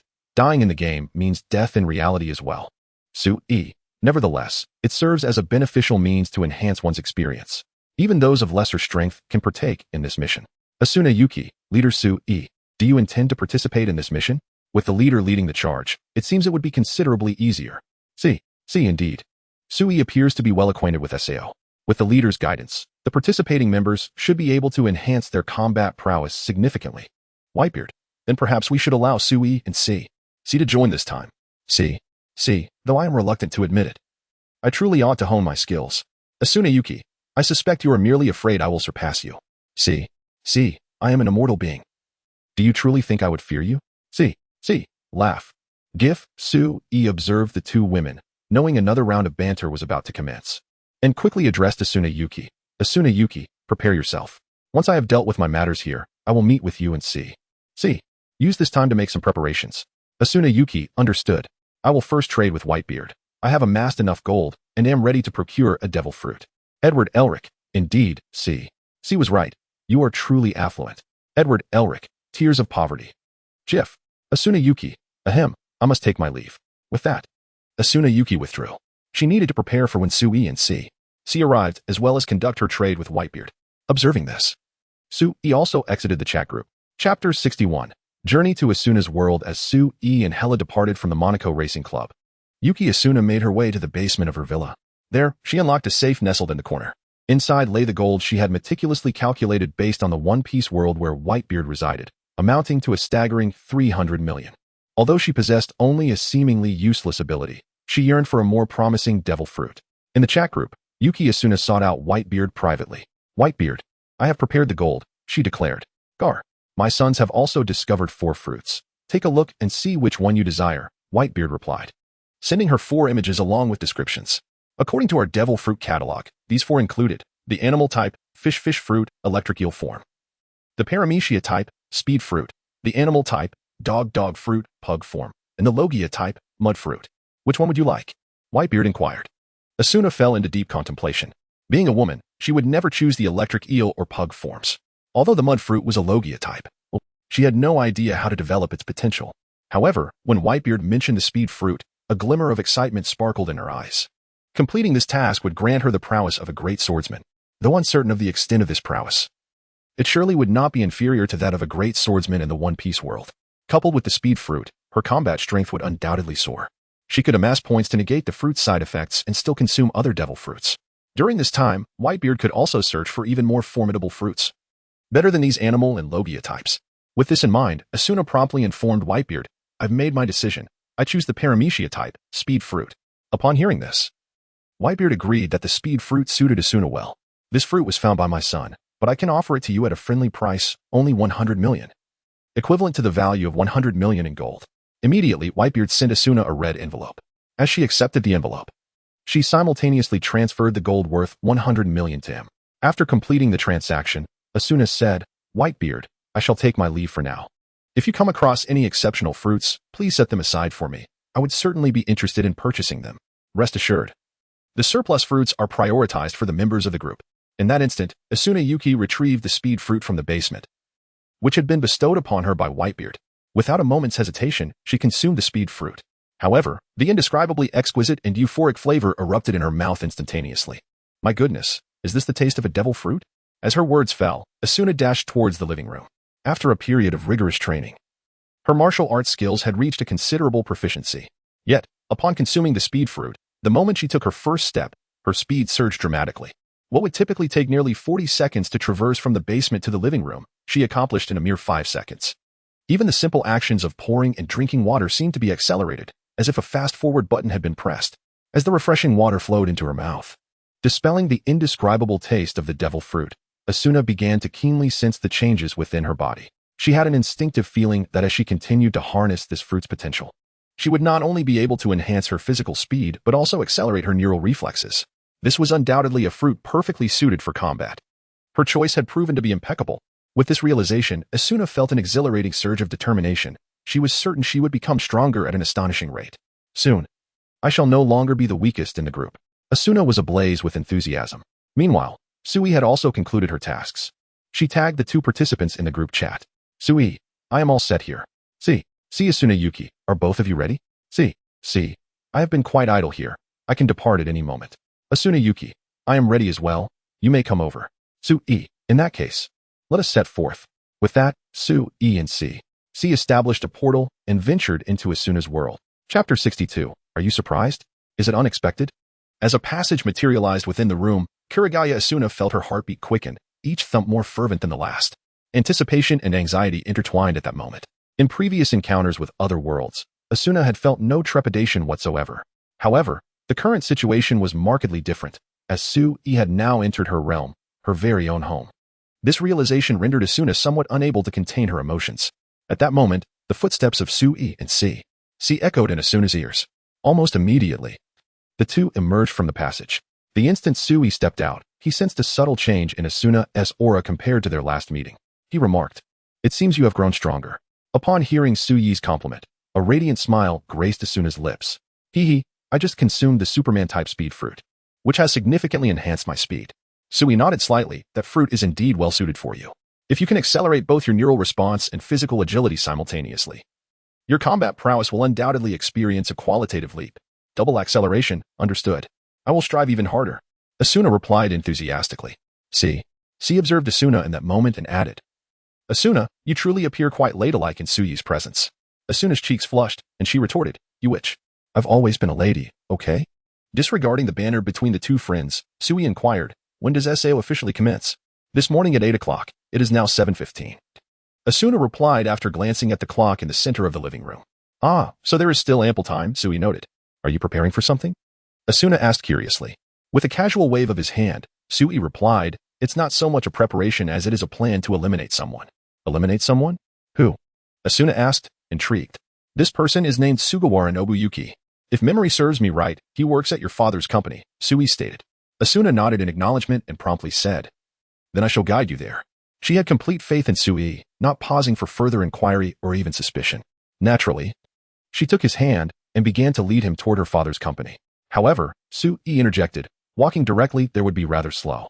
He then addressed C, please wait here for a moment. Asuna and I will return shortly. With that, Sui swiftly embraced Asuna, activating the phantom fruit. Sui seemed to have become invisible, completely merging with the surrounding environment, making him nearly undetectable. Kuragaya Asuna, please point me in the right direction. We must make haste. He requested. In his embrace, Kuragaya Asuna's delicate face was flushed with a vibrant hue. At that moment, she addressed Sui, saying, Just call me Asuna. Subsequently, she indicated a direction for him. Observing the bashful Asuna in his arms, a subtle smile curled at the corners of Sui's lips, and his speed surged several-fold. In the blink of an eye, he arrived outside Sugawara Nobuyuki's office. Once again, the phantom fruit activated, but this time the illusion was cast over the cameras, rendering the entire corridor and office eerily silent, devoid of any oddities. Even as Asuna's form became fully visible, it could not be recorded. Meanwhile, Sui remained concealed. At that moment, Asuna knocked on the door and stepped into Sugawara's office. Upon seeing her enter, Sugawara's expression shifted abruptly, revealing a look of astonishment. Asuna, what brings you here? Did you come specifically to see me? Asuna regarded Sugawara with an impassive gaze, which made him feel uneasy. Is there something wrong? Do I have something on my face? Sugawara seemed overly concerned about leaving a good impression on Asuna, prompting him to glance at the nearby mirror. However, upon doing so, he was startled to see a man standing behind him. He quickly turned around, only to find Asuna alone. Realizing he had lost his composure, Sugawara took a deep breath. Did I permit you to address me in such a manner? Furthermore, from this day forth, I do not wish to see you again, in any sense. His expression was fraught with discomfort. What have I done wrong? Why would you say such a thing? What do you even mean by that? Sugawara's tone grew increasingly somber as he spoke, dark shadows flickering in his eyes. His fists clenched slowly at that moment. Your foul demeanor is utterly nauseating. Your mere existence is a blight upon this world. Asuna's words were merciless, piercing Sugawara's heart like arrows. Sugawara's disposition was already narrow-minded, often ensnared by feelings of envy and resentment as a classmate of Kayaba Akihiko. Over time, these emotions twisted his spirit completely. In truth, it would be accurate to describe him as a monster clad in human skin. As Yuuki Asuna's words incessantly sliced away at the human exterior of his opponent, he was on the verge of revealing his monstrous essence. Sugawara Nobuyuki, gritting his teeth, bore a gaze akin to that of a ferocious beast. Since you despise me so much, I shall make you aware of the consequences of crossing me. Yuuki Asuna, I have long desired to possess you. Once I claim you, I will seize your father's enterprises and become even greater than Kayaba Akihiko. Haha. With that, Sugawara surged towards Yuuki Asuna. However, at that moment, Suichi dispelled the illusion. Where once stood Yuuki Asuna, there was now only Suichi, wearing a faint smile directed at the advancing Sugawara. It turned out that prior to entering, Suichi had utilized the powers of the phantom fruit to exchange identities with Yuuki Asuna. All along, Sugawara had been addressing Suichi. In a mocking tone, Suichi remarked, "Tell me, are you surprised? Is this unexpected?" Chapter 63. The tragic demise of Tsukiyama Nobuyuki. Are you shocked? Surprised? Suyi's voice resonated in Tsukiyama Nobuyuki's ears. Nobuyuki's pupils constricted sharply, and instinctively he took a step back, collapsing onto the table, barely supporting himself with his arms. "Who are you?" he stammered in disbelief. "You needn't concern yourself with my identity. I merely wish to inquire how you would prefer to meet your end," Sui replied, a sinister smile curving his lips. At that moment, Yuuki Asuna, standing beside him, added, "Now I understand why Sui wishes to eliminate you. Even if he hesitates, I certainly wish to see you dead." Yuuki Asuna exuded an icy demeanor, bearing the unmistakable aura of someone who had faced combat, a hint of bloodlust lingering about her. Acutely aware of the resolute intentions emanating from both Sui and Yuuki Asuna, Nobuyuki's heart sank further. His face twisted in abject horror and resentment as he glared at the two figures before him. "You force my hand. If you wish for my demise, I shall ensure it is you who perish first." With that declaration, Nobuyuki drew a handgun from beneath the table and aimed it unhesitatingly at Sui, pulling the trigger with fervor. The gunfire erupted, and the bullet surged forth, hurtling towards Sui's face. Bang! The bullet struck Sui's visage. Yet the scene unfolded far differently than Nobuyuki had envisioned. In his mind, Sui's face should have erupted in a grotesque display of blood. Instead, the bullet merely ricocheted off, leaving him unscathed, as if caught in a surreal dream. How can this be? This is impossible. Nobuyuki's eyes widened in disbelief. Unable to comprehend the reality before him, Sui glanced down at the bullet that lay at his feet and then turned to face Nobuyuki once more. "Nobuyuki, do you understand? No one who has ever fired upon me has lived to tell the tale, and you shall be no exception. No, this cannot be true. How can someone be shot and remain alive in this world? I must be dreaming. I must be dreaming." With that, Nobuyuki fled in a panic. Observing this, Yuuki Asuna turned to Sui and said, "Sui, we must." Before she could finish, Sui interjected calmly. "One must remember that this world is rife with unexpected events, such as tripping while descending the stairs." As Nobuyuki dashed into the corridor, the vast emptiness briefly soothed his frayed nerves. However, at that moment, his foot seemed to catch on something, and he lost his balance, tumbling down the stairs. Thud, thud, thud. He rolled down the staircase like a ball, his body soon adorned with numerous bruises. The pain caused Su Xiangshun to sharply inhale. "Damn. Why am I so unfortunate today?" Su Xiangshun cursed silently, yet fear compelled his body to flee outdoors. At this moment, all he needed was to evade Sui and his companions. Just as Su Xiangshun pondered this, Sui remarked to Yuuki Asuna, or perhaps, while strolling down the street, one might encounter a sudden underground water explosion. As Suyi's words echoed, Su Xiangshun finally emerged from the building, hastily sprinting down the street, eager to distance himself from that edifice. However, at that very moment, the ground beneath him began to crack. The fissures spread like a spider's web, radiating outward.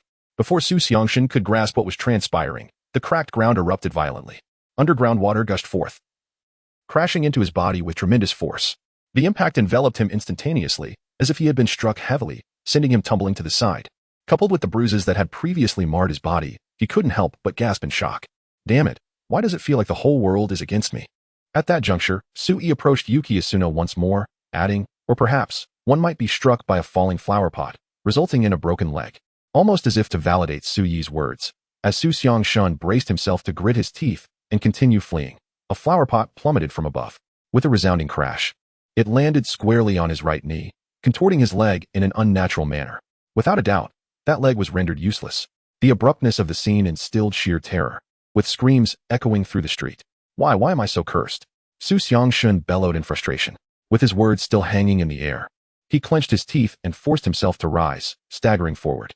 Enduring the surging pain, he hopped on his left leg, determined to reach the nearby small garden. Surely, once there, he would be safe from further misfortune. Yet, as he contemplated this, Sui in the office continued, it is also possible to be struck by a car, causing the concealed handgun to discharge, leading to a castration, and ultimately being crushed by a falling meteorite. Following Su Yi's declaration, Yuuki Asuna heard a piercing sound from outside, followed by the crack of a gunshot and an unimaginable scream. But it did not end there. A small meteorite plummeted from the sky, directly crashing onto Su Xiangshun, reducing him to mere pulp and leaving behind a crater 10 meters in diameter. Asuna Yuki stood before the expansive floor-to-ceiling window, gazing down at the astonishing scene before her, instinctively inquiring, how is this even possible? Observing her utter astonishment, Sui replied with a calm demeanor, it is merely a capability. An elite form of magnetic field that can extend to an atomic scale, where electromagnetic forces evolve into chemical bonds, enabling me to manipulate chemical structures and transform matter.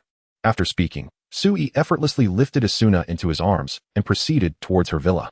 In no time, they arrived at the elegant abode. Once inside, Sui and C retrieved the mission equipment, the fully immersive helmet, from their chat group.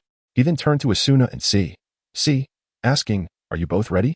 Exchanging glances. Asuna and C nodded in agreement, affirming, we are ready. Then let us connect to the game, Sui declared. As his words echoed in the air, he donned the helmet and reclined on the bed, stating, initiate connection. C followed suit, lying on Su Yi's left side, wearing her helmet and mimicking his actions. Initiate connection. Observing C comfortably nestled on Su Yi's left, Asuna felt her cheeks flush with embarrassment as she suppressed her racing heart. She moved to Su Yi's right side and donned her own helmet. Initiate connection. With the three of them connected, they seamlessly entered the realm of the game. Chapter 64, Where are my wild monsters? Connection initiated. As Sui and his companions simultaneously called for the initiation of the connection, they were greeted by a flurry of colorful cylindrical shapes flashing rapidly. Following this, various messages indicating program loading appeared. Detected new player login. Please create a character profile. Sui, C, Asuna. With the trio vocalizing their character names and making various adjustments, they seamlessly entered the enchanting realm of Sword Art Online. As Sui slowly opened his eyes, he gazed at his hands, gently touching his body to savor the distinctiveness of this world. Yet, the tactile feedback felt strikingly similar to that of the real world. The sole drawback was that most of his abilities seemed utterly inaccessible. However, as Sui swiped down to summon his quest panel, he discovered that all his attributes were rated S, strength, S, agility, S, endurance, S. Every fundamental attribute stood at an impressive S. It could be said that he commenced his journey in a state of maximum attributes. This was undoubtedly a bug-level existence within the novice village. One could easily surmise that in SAO, various abilities were augmented based on one's physical form in the real world, with the highest enhancement capped at S. Nevertheless, possessing all attributes rated S among novices was more than sufficient. At that moment, two luminous orbs appeared beside him. As these orbs dissipated, the figures of C and Asuna Yuki materialized before his eyes. No, that is not quite right. To be precise, she should now be referred to as Asuna. C's eyes widened with astonishment as she surveyed her surroundings. Apart from the somewhat unrealistic attribute bars, everything else closely resembled the real world. This sensation was truly remarkable. Is this the world of SEO? C whispered softly, glancing around to witness numerous glowing orbs, new players like herself. Meanwhile, Asuna inhaled deeply, her desire to grow stronger firmly rooted in her mind. Sui, what should we do now? A slight smile crept across Sui's lips. We should immediately begin leveling up. While these newcomers are still in awe, we must seize this moment to monopolize the nearby wilderness areas where monsters are bound to appear. Upon finishing his statement, Sui scanned the surrounding structures. Based on the architectural design, he led the two women towards the outskirts of the novice town. Just then, a voice floated into their ears. Hey, you over there. Wait a moment. Upon hearing this voice, Sui turned his gaze toward the source. Before them stood a disheveled warrior, clad in unremarkable attire that bordered on the rustic. His head adorned with a patterned red bandana. He waved his hand continuously. As Asuna and C observed this man, their attention shifted to the side where Sui stood. Sui addressed the two women, saying, pay no heed to this fellow. The utmost priority now is to diligently enhance your skills and strength, striving to become the most formidable presence in this world. That is your mission, Asuna. Asuna nodded emphatically. but then paused and inquired of Sui, "Oh, Sui, how did you know that my name in the game is Asuna?" "Because your name is displayed right next to your health bar," he replied. "Oh, I see, it's right there. Come on, Sui. Let us embark on a journey to become stronger." With her words, Asuna quickened her pace. Clearly, within the realm of Sao, Asuna possessed the ability akin to the superhuman speed fruit. Were she to have a natural fruit, it would likely only grant her immunity at the moment of death. As for the enhancements from the animal fruit, they paled in comparison to the sheer acceleration provided by the speed fruit. Watching Sui and the two women hasten away, Klein scoffed, "What is this? They just dashed off. I was hoping that guy would guide us." Observing their swift departure, he mused, "They must be closed beta testers." Just as Klein was lamenting, his gaze fell upon another young man.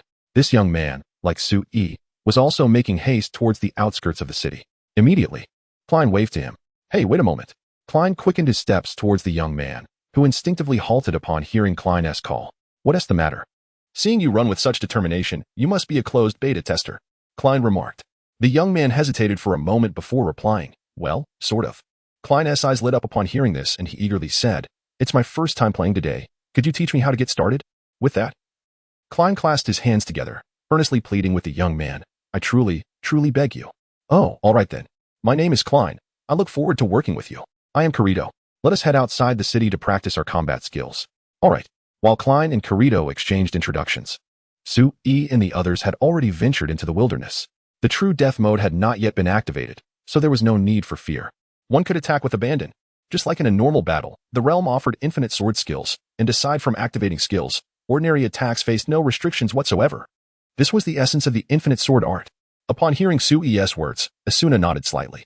She drew her slender sword from her waist and, with purposeful steps, charged towards the wild boar that had just spawned ahead. She displayed no hesitation whatsoever. She wielded a western sword, comparable to the slender blade utilized by Asuna. In the air, the two blades shimmered with a chilling radiance. Before the wild boar could react, their strikes had already found their mark. With a roar, the wild boar emitted a cry. The health bar positioned above it gradually diminished, eventually transforming into crimson fragments that dissipated into the atmosphere. At that moment, Sui addressed the two women. "Indeed, this is how it should be. Let us commence our fervent grind for experience." Asuna replied, "Yes, let's." She added, "This game truly feels remarkable. When I find the time in the future, I shall frequently join you for play, Asuna." Thus, the trio ventured along the path, fervently vanquishing the wild creatures they encountered. Consequently, when Kirito and Klein arrived in the wilderness, they were utterly bewildered. Where were the wild creatures? Why had none respawned? Chapter 65. A step behind. Every step behind Kirito led Klein out of the novice town, turning to his companion and saying, "This is the wilderness area where monsters frequently respawn. By defeating them, we can gain experience, and if fortune smiles upon us, we might even stumble upon special quests, titles, or rare item drops." Klein nodded thoughtfully, pondering. The monsters in the novice area should be easy to defeat, shouldn't they? Should we take this opportunity to hunt more of them? A smile crossed Kirito's face. "That was precisely my thought." "Then where shall we find these monsters?" Klein inquired. "If we keep walking, monsters should spawn nearby." At this point, Kirito suddenly paused, instinctively glancing back at the novice town. They had already covered considerable distance. Yet no monsters had appeared. Logically, with the game just launched, there should still be monsters around. What could be the reason for this? Is it a bug? Or could there be another explanation? Perhaps these monsters have already been cleared by someone else? Would they need to wait for the monsters to respawn to continue earning experience? As this notion took root in Kirito's mind, it became inescapable.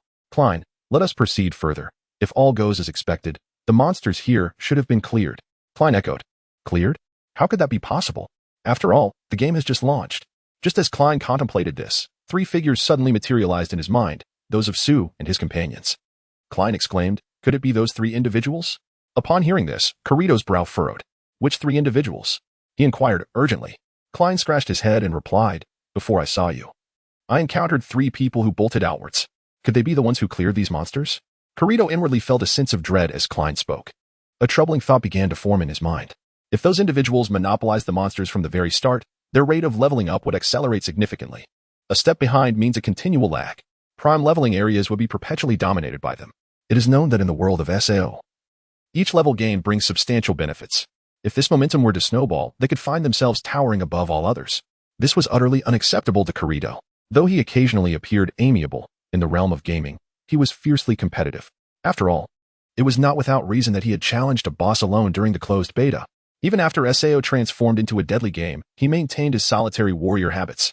Deep down, this encapsulated Kirito's pride. He played games, either to not play at all or to become the strongest. With this thought in mind, Kirito immediately dashed toward the other wilderness area ahead. Although he took a slightly longer route, it was a place he had discovered during the closed beta test. He presumed that his leveling speed would not lag too far behind those others, ensuring he would not be overly passive in his progress. Klein, noticing Kirito sprinting ahead, quickly followed suit, accompanying him to a more remote wilderness area. Unbeknownst to Kirito, these three individuals were far from ordinary. Their leveling speed was incomparably superior to that of regular players. If Kirito's agility attribute greatly surpassed that of the average player upon entering the game, then Sui's attributes exceeded those of ordinary players across the board. Furthermore, with Asuna's acceleration fruit, she possessed an additional ability right from the start, rendering them akin to true cheaters. How could Kirito possibly compare to them? While Kirito ventured to another wilderness area for leveling, Sui and his companions had already encountered the strongest wild creature in that area, an elite beast known as the Wild Boar King. At this moment, Sui was at level 3, while Asuna and C were at level 2. In contrast, the Wild Boar King stood at level 5. In a game like SAO, where levels held paramount importance, the pressure from the Wild Boar King was considerable.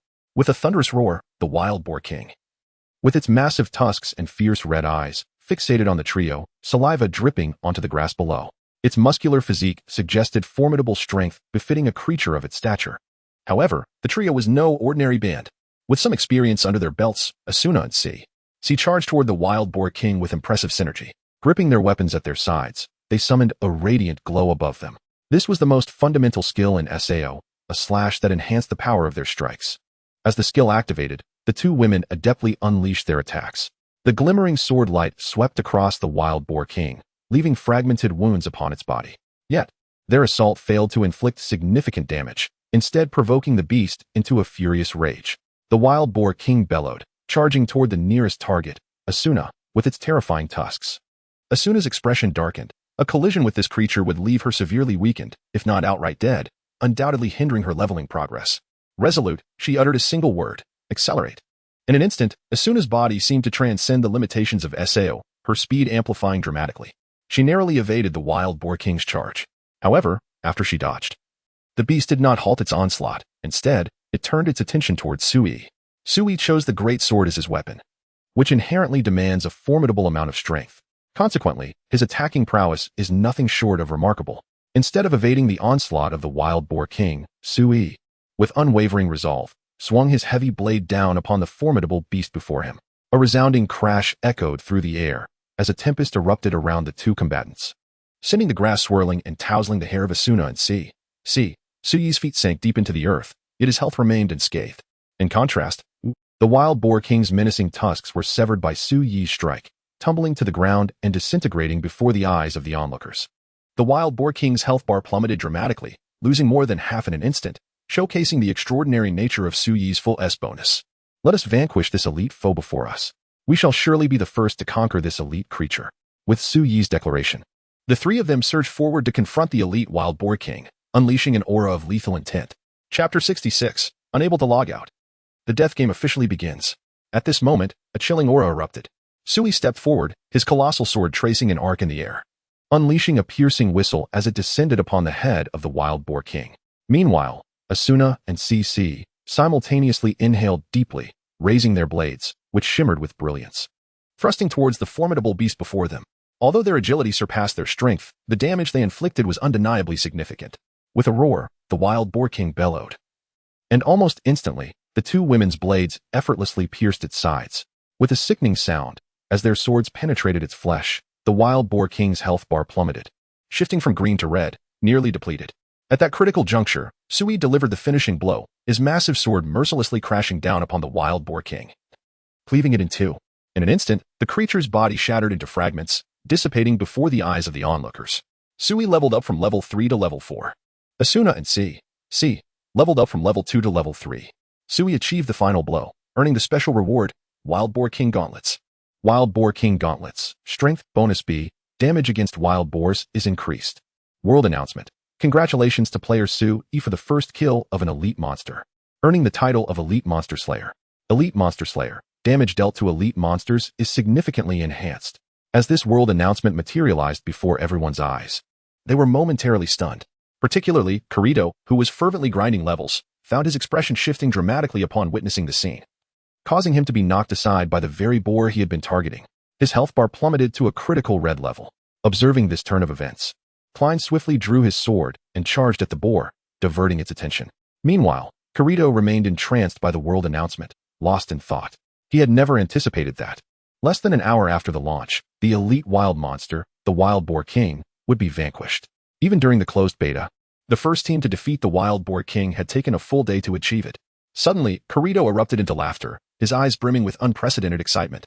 Indeed, it was moments like these that made the game all the more exhilarating. Kirito felt a fire ignite within him. Yet, unbeknownst to him, this game would ultimately transform into a deadly contest. Time passed swiftly, and before long, the afternoon had arrived. Even within the game world, the sky was adorned with the hues of dusk. In this realm, time always seemed to fly. Even Kirito felt a sense of fatigue creeping upon him. He dedicated an entire day to elevate his level to 6, a feat that far surpasses that of the majority. Observing his various statistics, a subtle smile graced his lips, revealing a sense of smug satisfaction. He was confident that the 3 individuals could not possibly reach level 6 within a single day. After all, they were merely 3 in number. Even with the utmost speed, they could not outpace him.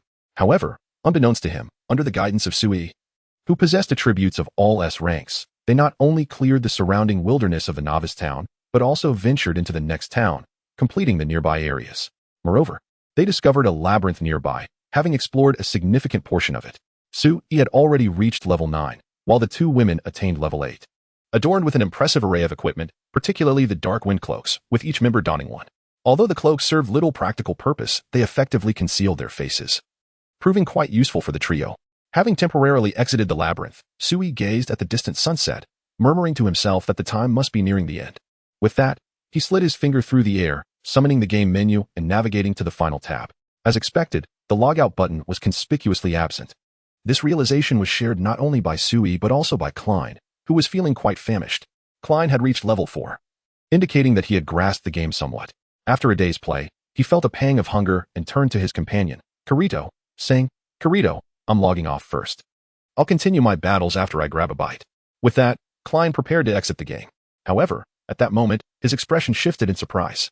"Wait, where's the logout button?" Kirito replied, "Take another look. I'm certain it should be at the bottom." Klein responded, "Nope, it's really not there." Kirito, frustrated, slid his finger down the menu bar to demonstrate when he too discovered that the logout button was genuinely missing. An eerie silence enveloped the air. Eventually, Klein lay back on the grass and remarked, "Well, it is the first day of the game. Encountering a bug is rather normal. Perhaps this bug will be fixed shortly. The operators must be in a state of despair right now. Ha ha ha. Wait a moment. Does this mean I won't be able to get my pizza and ginger ale?" Kirito suggested, "We should contact the administrator." Upon hearing this, Klein immediately began to call for the administrator, yet there was no response. Klein then inquired, "Is there any other way to exit this game?" Kirito bowed his head in contemplation, yet his expression grew increasingly troubled with each passing thought. Players could only log out through the operation menu, which meant we were now ensnared within the game. At that moment, the evening sun cast a crimson hue across the sky, resembling blood-stained clouds enveloping the entire game world. Suddenly, a tempest arose, accompanied by the tolling of bells. Kirito felt as though he was ensconced in an unutterable sense of oppression. An ominous premonition surfaced in his heart. What on earth was happening? Kirito murmured to himself. Meanwhile, Sugaha burst into laughter, exclaiming, "Asuna, no, Yui, see, the death game is about to commence. Are you prepared?" Asuna replied, "I've been eagerly waiting for this." She added, "I'm also curious about what this death game entails." Just as the words left their lips, a radiant glow enveloped them. As the light dissipated, they found themselves transported to the square of the novice town. The death game had officially begun. Chapter 67, The Grand Makeup Removal Event. Thud, thud, thud, thud. The sound of the bell reverberated endlessly. Countless beams of light flickered in the square of the novice city. As the radiance dissipated, individual silhouettes were transported into the plaza. Faced with this astonishing scene, they found their minds momentarily struggling to comprehend the situation. What exactly has transpired? Had I not been wandering about just moments ago? Why have I suddenly been brought here? Is this some sort of launch event? Or perhaps a preparation to rectify that insurmountable logout bug? These individuals were plagued with countless questions. No matter how they pondered, the spectacle before them was undeniably bizarre. As time progressed, an increasing number of people were teleported into the square. A dense crowd gathered, engaged in incessant chatter, the cacophony creating a slight headache for many. In one corner of the plaza stood Sui, Asuna, and C, clad in a black cloak. observing the crowd with hushed whispers. Asuna, see, did you catch sight of that couple? Sui inquired. Are you referring to those two embracing each other? Asuna followed Sui's gaze ahead. She spotted a petite woman with pink hair, wrapped in the arms of a tall, slender man with blonde locks. Their affection for one another evident. What is the matter with these two? See, asked Sui. I wager they are both men. Sui replied with a smirk. Asuna raised an eyebrow. 2 men? Surely you jest. That seems a tad excessive. Not at all. Just remember their faces. Soon enough. It will be a grand makeup removal spectacle. Upon hearing Sui's words, both women felt a surge of curiosity, their minds involuntarily conjuring images of what might unfold. At that moment, a red hexagon materialized in the sky, emblazoned with an exclamation mark, resembling a bug manifesting within the game. This sight instilled an indescribable pressure in the hearts of those present. Almost immediately, the exclamation mark within the red hexagon began to spread rapidly across the sky. In the blink of an eye, the lingering rays of the setting sun were completely obscured. The heavens appeared as if smeared with blood. Many felt a wave of trepidation wash over them. What on earth is happening? Please, release me. I no longer wish to partake in this game. Cursed be this wretched game. What calamity has befallen us? Just as their anguished cries erupted, the sky began to bleed. A viscous liquid, reminiscent of blood, slowly trickled down from above, occasionally shimmering with arcs of electricity. As it intertwined, a colossal figure clad in a red robe emerged into view, its immense presence overshadowing all. This towering silhouette loomed like a mountain, pressing heavily upon the hearts of the crowd. As the silhouette of the figure spread its arms wide, a slow, resonant voice emerged. Welcome, players, to my world. My name is Akihiko Kaiba. I trust you have already noticed that the logout button in the main menu has vanished. However, this is not a glitch in the game, but rather the original premise of SAO. In this world, death means true death. Upon the conclusion of Kaiba's words, the crowd erupted into chaos. This is outrageous. What is the meaning of this? Aren't you afraid of being apprehended? Just wait. Your downfall is imminent. If you have any sense, release us at once. Faced with the torrent of accusations and protests, Kaiba remained utterly unfazed, akin to a calm yet terrifying narrator. He continued. There is but one way to secure your freedom. You must conquer all the floors of SAO. Only upon vanquishing the boss of the 100th floor will true salvation be yours. As his words lingered in the air, he added, in your inventory, you will find a small gift from me. Please check it. With that, the crowd extended their fingers, swiping through the air to summon the SAO menu and locate the so-called gift in their inventory. It was a mirror. Observing the unfolding scene, Sui's lips curled into a slight smile. He activated the recording feature in the chat group, capturing the moment as the players examined the mirror. As they did so, a dazzling array of lights flashed, and their appearances underwent dramatic transformations. The slender became stout, the short grew tall, women turned into men, and the young aged. Everyone reverted to their true selves, and the facades they had previously donned faded into oblivion. This spectacle can only be described as a grand unveiling. Ah, you a man, are embracing me. Weren't you a woman? You claim to be 17. This is nothing but deceit, exclaimed one player. Old man, are you the handsome fellow who was trying to flirt with me earlier? Another chimed in. Hey, how did you suddenly become so short? Weren't you nearly 2 meters tall before? Expressions of shock and disbelief spread through the crowd.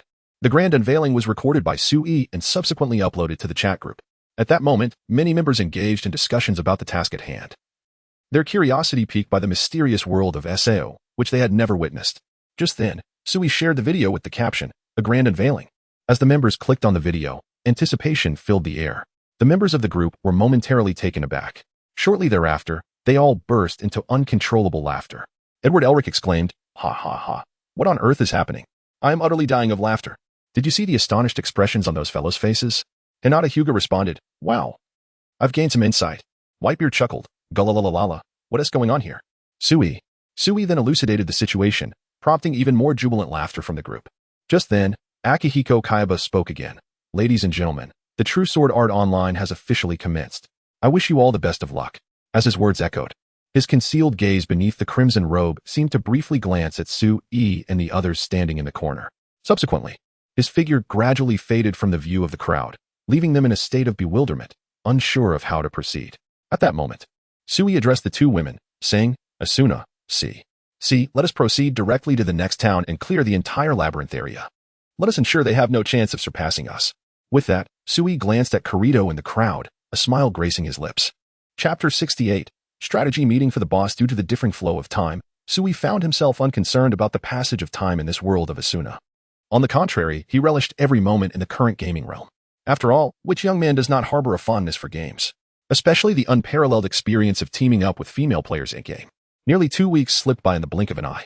During this fortnight, over 1,000 players had perished, creating an unprecedented weight of pressure on everyone but Sui and his 2 companions. Throughout these 2 weeks, Sui, Asuna, and C explored the entirety of the first floor, completing a myriad of erratic side quests. They had truly distanced themselves from the others significantly. This gap would only continue to widen as Sui and his companions gained momentum. Just as they finished navigating the labyrinth for the day and prepared to return, they unexpectedly overheard the announcement of a meeting regarding the boss on the first floor. Sui and his friends had already discovered the boss room, but they had refrained from entering as there were still areas left unexplored. Little did they know that just after they completed their exploration, others had found the boss room. Let us go take a look, Asuna. See. There might be something interesting happening, Sui said, a subtle smile gracing his lips, clearly thinking of some amusing prospects. With Sui leading the way, Asuna and C expressed no dissent and promptly followed him to the ancient ruins located in the western part of the first floor. They had thoroughly scoured this place, leaving no valuable item unaccounted for. Consequently, subsequent visitors assumed it to be merely a dilapidated ruin. Upon arriving at this forsaken site, the 3 donned black cloaks and settled in a corner, observing the influx of players with barely concealed disdain. Upon hearing Sui's derisive chuckle, Asuna turned to him and inquired, Sui, what's on your mind? Oh, it's nothing. Do you see that individual not far off? Following Sui's gaze, Asuna spotted a young man with short black hair, wielding a single sword, slowly approaching the ruins. I see him. What about this person? Asuna asked, puzzled. Do you recall what I mentioned the first time we met? Sui replied. Asuna's brows furrowed in thought. Before she could respond, C interjected. Is this the Kirito you were talking about? Upon hearing C's reminder, Asuna's memory was jogged. She recalled that shortly after Sui joined their chat group, he had warned her to keep a safe distance from someone named Kirito, as he was nothing short of a scoundrel. Upon reflection, Asuna hastily addressed Sui, inquiring, is this the individual you mentioned? Sui nodded slowly, confirming, indeed. It is he. From a certain perspective, this person is exceedingly self-centered. To label him as scum would not be inaccurate. Asuna, upon hearing Sui's words, displayed a hint of understanding on her countenance. Perhaps this was the reason he had come here alone. It is worth noting that this is a death game, where players generally unite. Individuals who venture out alone are indeed a rarity. Contemplatively, Asuna whispered to Sui, pondering the implications. She wondered if it was Kirito's status as the protagonist of SAO that prompted her to unconsciously glance towards Sui and his companions. However, the 3 donned dark cloaks, rendering any discernible information elusive. A sense of curiosity flickered within her, as she pondered why the trio in the distance were cloaked in such attire. At that moment, a figure with blue hair emerged from the center of the ruins. He addressed the assembly. Thank you all for gathering today. I am W-elc-o-me, self-proclaimed knight. Upon his declaration, the players surrounding him erupted in derisive commentary. Hey, I thought there was no class system in this game. Haha, brother, this meeting is not a venue for jesting. We have sacrificed our leveling time to attend your meeting. Could you please get to the point? W-elc-o-me's expression shifted abruptly, adopting an unprecedented seriousness. He proclaimed to the crowd. Today, my team and I discovered the boss room at the summit of that tower. We must defeat the boss to ascend to the second layer. Only then can we move closer to true salvation. Therefore, I require your strength to demonstrate to more players that even within this death game, there exists a possibility of rebirth, a means to transcend the shackles of this fatal game. His rhetoric resonated. Am I wrong, everyone? W-elc-o-me seemed to possess an innate leadership quality. Following his impassioned speech, a majority of the audience was captivated by his words, resulting in spontaneous applause. The sound echoed. A resounding clap, clap, clap. Eventually, W-elc-o-me raised his hand slightly, and the thunderous applause gradually subsided. Witnessing the player's genuine endorsement of his words filled his smile with newfound confidence. Without further ado, let us commence the strategy meeting. Given that the first layer boss cannot be easily vanquished, I propose forming 6-member teams for enhanced safety. We must minimize damage to ensure our passage through all 100 layers. As the words of W-elc-o-me echoed in the air, a fervent discussion ensued among the group regarding the formation of teams and the selection of a captain. In stark contrast, Kirito remained seated, enveloped in an uncomfortable silence. Accustomed to solitude, he had dedicated this time to rigorously honing his skills, drawing upon his experiences from the beta testing. Aside from his initial acquaintance with Klein, he had scarcely engaged with anyone else. Now, faced with the sudden demand for collaboration, he found himself at a loss. Meanwhile, as he hesitated, others had nearly completed their team arrangements, leaving only the conspicuous trio of Sugoha and Kirito himself. Taking a deep breath, Kirito gradually approached the trio. As he stood before them, he began to speak, you all. However, before he could finish, Asuna interrupted his words. Chapter 69. The original sin of the game is mediocrity. Before Kirito could finish his statement, Asuna addressed him with an air of coldness. If you wish to join our party, we must decline. Her voice was devoid of any warmth, and her gaze barely acknowledged Kirito, as if he were the most repugnant entity in existence. Kirito was momentarily taken aback, perplexed by the animosity emanating from this young woman. Yet, as others had already formed their teams, he felt compelled to make one last effort. He thumped his chest and proclaimed to Asuna, I possess formidable strength. If you were to ally with me, you would undoubtedly benefit. In this perilous game of life and death, possessing great power could indeed afford one considerable advantages. However, Kirito's assertion was clearly misguided. When it came to strength within this virtual realm, who could rival Asuna and her companions? Over the past fortnight, they had consumed the majority of available resources, rapidly leveling up time and again. Although they were still on the first floor, each member of Su Yi's group wielded exceptionally potent, upgradable weapons, having absorbed a staggering 90 of the resources. Kirito had managed only 5. And the remaining 5 was all that was left for other players. With their current levels and equipment, advancing through to the 10th floor would pose no challenge for them. Had it not been for Su Yi's intention to lay a solid foundation for Asuna, he would not have lingered on the first floor until they had fully explored every aspect, ultimately arriving at this gathering. Thus, Kirito's boast about his strength seemed utterly ludicrous in the presence of Asuna and her allies. This realization only reinforced Asuna's impression of Kirito as a scoundrel. In this dire game, he offered others a false sense of confidence, yet if his abilities fell short, it would be those who teamed with him who would suffer the consequences. Asuna slowly rose to her feet, her eyes, concealed beneath her dark cloak, coldly fixing on Kirito. Observing this, Kirito instinctively took a step back, bewildered as to when he had provoked such ire from her. Just as he was about to utter another word, Asuna curtly commanded, leave. Though it was but a single word, it was delivered with such clarity and firmness that Kirito's brow furrowed in response. At that moment, Su Yi also stood up, positioning himself between Asuna and Kirito. He addressed Kirito, many eyes are upon us now. If you wish to avoid further attention, kindly find a place to sit. We refuse to form a party with you. Kirito cast a furtive glance at the onlookers surrounding them. As anticipated, the gathered individuals cast curious glances in their direction. This prompted Kirito to grit his teeth, begrudgingly taking a seat beside them. W-elc-o-me observed Kirito and the trio's unsuccessful attempt to form a team but chose not to comment further. He continued to facilitate the proceedings, stating, now that everyone has largely formed their teams, let us wait a moment. Suddenly, a shout echoed from afar. A man with a spiky hairstyle leaped down several steps from a high platform. His gaze swept over the assembled crowd, occasionally flickering with resentment. He pointed to himself, exuding an air of arrogance, and declared, I am King Tooth. Before we enter the boss room, I have something to say. Someone here must apologize to the 2,000 who perished. As King Tooth's words resonated, he gestured towards the crowd, prompting subtle shifts in their expressions.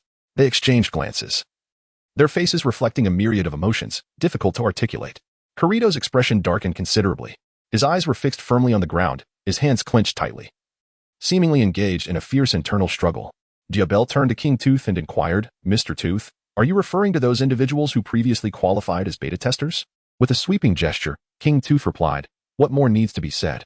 Those beta testers abandoned the novices on the very first day of this game, seizing the best hunting grounds and completing the finest quests, solely focused on their own ascension and strength. They have shown utter disregard for the lives of others. Such individuals must apologize. As he spoke, a sinister look crossed his face. He gritted his teeth and added, not only must they apologize, but they should also kneel before us, returning the wealth and items they hoarded. Otherwise, as fellow team members, we cannot entrust our lives to them. Upon hearing King Tooth's words, Kirito's discomfort became increasingly palpable. His body seemed to tremble subtly. Just then, a cold snort pierced the air, shattering Kirito's heightened emotions. He turned to the side, his gaze landing on the 3 figures clad in black robes. The cold snort had not only reached Kirito, King Tooth, standing at the forefront, also noticed Su Yi's disdainful sound. He glanced at the trio in black, and without hesitation, proclaimed, if I am not mistaken, you 3 are the beta testers, aren't you? Is your black attire a sign of your cowardice? As King Tooth's words fell, all eyes shifted towards Su Yi and his companions. Undeterred by the scrutiny, Su Yi remained unfazed, casually remarking, it seems you truly live up to the name King Tooth. Such a talent for biting whoever comes near is something even dogs would envy. With that, Su Yi slowly rose from his seat. Following closely behind were Asuna and Si, making their way towards the King of Teeth. As the 3 approached, an unsettling sensation gripped the King of Teeth, one he had never before encountered. What do you 3 testers intend to do? Let me make it clear. I, the King of Teeth, am not easily intimidated. If you are willing to kneel and beg for our forgiveness, surrendering all your equipment and wealth, we might consider showing you mercy. The vile countenance of the King of Teeth was laid bare before Sui. Suddenly, Sui erupted into a raucous laughter, exclaiming, "You dare to label us as testers? Let me assure you, even those so-called testers are nothing more than refuse in our presence. Moreover, do you know where you are? This is SEO, a game of death. And what is the original sin of this game? Ultimately, it is nothing but weakness. Weakness. Weakness. Chapter 70. The boss goes berserk. The terror of all players in the ruins of the ancient relics, an unsettling stillness enveloped the air, as if it had thickened with anticipation. Many among the crowd felt an uncanny sensation emanating from the three figures cloaked in black. At that moment, W-elc-o-me, the orchestrator of this gathering, was the first to shatter the prevailing tranquility. Ahem, there are a few words I wish to share regarding this matter, W-elc-o-me announced, producing an archaic notebook from his possession. Addressing the assembly, he continued, "This is the novice guide generously distributed by the item shop, initially provided by the players of the closed beta test. While information is accessible to all, the unfortunate reality remains that many players have still met their demise. Thus, at this juncture, W-elc-o-me fell silent. Despite the sharing of intelligence, the grim truth persisted. Many had perished, ultimately revealing their lack of skill, just as Sui had articulated moments ago. However, as the organizer, W-elc-o-me refrained from endorsing any individual. Instead, he subtly redirected the conversation, addressing the gathering with renewed vigor, esteemed players. It is precisely for this reason that our strategy is of paramount importance. Only by triumphing over the boss of the first layer can we instill belief in the masses that we shall indeed escape this deadly game." As W-elc-o-me's words resonated, a chorus of agreement erupted from the crowd. Indeed, we shall demonstrate to Kayaba Akihiko that our valor is far from the feeble image he envisions. We are willing to lead the charge, inspiring others to believe that tomorrow holds promise. Let us unite and vanquish the boss of the first layer. Around them, voices rose in a fervent outpouring of their pent-up frustrations, a cathartic release after enduring immense pressure over the past days. Feeling the fervor of those eager to fight and prove their worth, W-elc-o-me seized the moment, proclaiming, "Let us harness this momentum and advance towards the boss's chamber. Let it witness our might." Yuang, glancing at W-elc-o-me, then at the black-cloaked Sui, clenched his jaw in simmering resentment. With a fierce glare directed at Sui, he seethed, "You think this matter will simply fade away? Just you wait. After we defeat the boss, I shall have my reckoning with you. Is that a threat?" Sui retorted, "A threat? Consider it as such. I dare say you are undoubtedly a beta tester, and I will see you brought to your knees, relinquishing all your possessions and currency, not for any other reason, but for the fallen players." With that, Yuang turned on his heel, following the main contingent heading towards the boss. At that moment, Si, with her signature languid tone, addressed Sui, "Oh my. Who would have thought our guild leader would experience a day of being threatened?" Asuna's voice was laden with profound disdain for the King of Teeth. This individual merely sought to elevate himself to a moral high ground, coercing the testers to relinquish the fruits of their arduous endeavors, items, and wealth. In this deadly game, was this not akin to murder? Its nature could be deemed even more reprehensible and utterly repulsive. Both Asuna and Si perceived this character with remarkable clarity. The reason the others remained mostly silent was primarily their desire to partake in the spoils. After all, humanity is inherently selfish. Little did the King of Teeth realize that anyone who threatened Sui had already found their resting place beneath 3 feet of earth. With a yawn, Sui addressed the two women, saying, "All right, let us linger at the rear and observe their capabilities." "Indeed," they replied, nodding slightly before trailing behind Sui at the tail of the main group. Before long, the assembly arrived at the threshold of the boss's chamber. The door was monumental, exuding an aura of grandeur. It was adorned with carvings of the boss's likeness and its retinue, albeit somewhat indistinct. Only the eyes shimmered with a menacing red glow, instilling fear in many. The sheer presence of the door was enough to unsettle a number of individuals. This was their inaugural encounter with a boss. The most terrifying aspect is always the unknown. W-elc-o-me took a deep breath and addressed the crowd. "Ladies and gentlemen, if you are fearful, now is the time to withdraw. There is still an opportunity." W-elc-o-me's words were deliberate. As anticipated, upon hearing his pronouncement, others began to exclaim, "Fear? We are not afraid. We shall be the vanguard for all. We will use our own hands to bring hope to others." At that moment, the King of Teeth turned to glance at Sui and the two women at the back. In a mocking tone, he declared, "I believe it is they three who are truly afraid. Just moments ago, they boasted of being stronger than the testers, yet here they are, trailing behind. Surely that was mere bravado. Humph, hiding beneath a black cloak. Is that the only way to feel secure enough to boast?" As the King of Teeth finished his taunt, the boss's door began to creak open.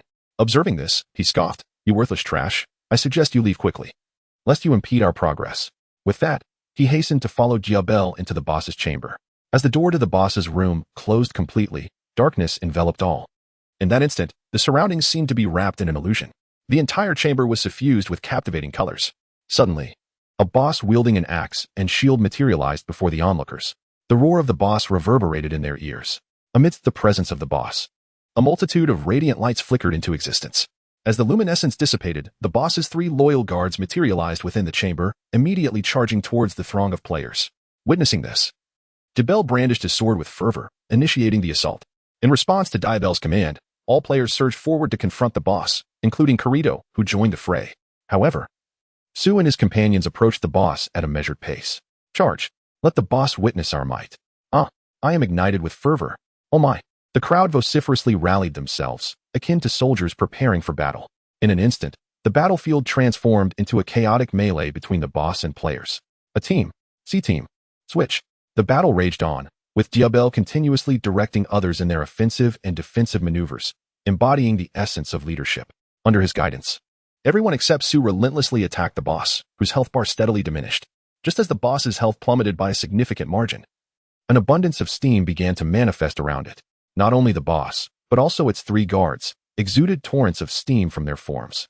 As this steam billowed forth in perfect synchronization, the movements of the boss and its minions surged to threefold their normal speed. Kirito, recognizing the impending danger, shouted, "This is bad. Retreat. The boss has entered a berserk state." Having encountered a rampaging boss during the closed beta, Kirito instinctively raised the alarm to warn his comrades. Yet, it was too late. As his warning echoed, the A-team, at the forefront of the assault, was mercilessly felled by the boss's colossal axe. The razor-sharp weapon effortlessly cleaved through the bodies of the 6 A-team members, their expressions frozen in shock and terror. Defend. Quickly defend. C-team, do not retreat. Obey the orders. The sudden turn of events thrust everyone into a state of panic. Despite W-elc-o-me's fervent cries, they proved futile against the overwhelming dread that consumed their hearts. They retreated in disarray, faces etched with sheer terror. This is the treachery of Kayaba Akihiko. This boss is insurmountable. One strike has slain 6 fully healthy players. How are we to prevail? Open the door. Damn it. The boss door won't budge. The first to reach the boss's door was the previously audacious Yuuki. At this moment, his mental fortitude had utterly collapsed. In his perspective, with their current capabilities, there was absolutely no way to defeat the enraged boss. At that moment, W-elc-o-me's body began to tremble uncontrollably. He incessantly repeated in his mind, "This is impossible." During the closed beta test, this boss did not enter a state of rage. Why is this occurring now? No, we must gather our resolve. Once we enter the boss room, there is no turning back. Only by vanquishing the boss before us can we hope to survive. Otherwise, our demise is inevitable. But can we truly defeat this boss, now in an enraged state? The ferocity of its attacks and terrifying speed of assault are far beyond what we are capable of withstanding at this stage. Just as W-elc-o-me was lost in these thoughts, he heard Kirito's voice booming from nearby. "What are the 3 of you doing? Retreat at once. You cannot hope to defeat it alone." Following Kirito's words, W-elc-o-me noticed that Su and the others had already positioned themselves before the boss. Roar.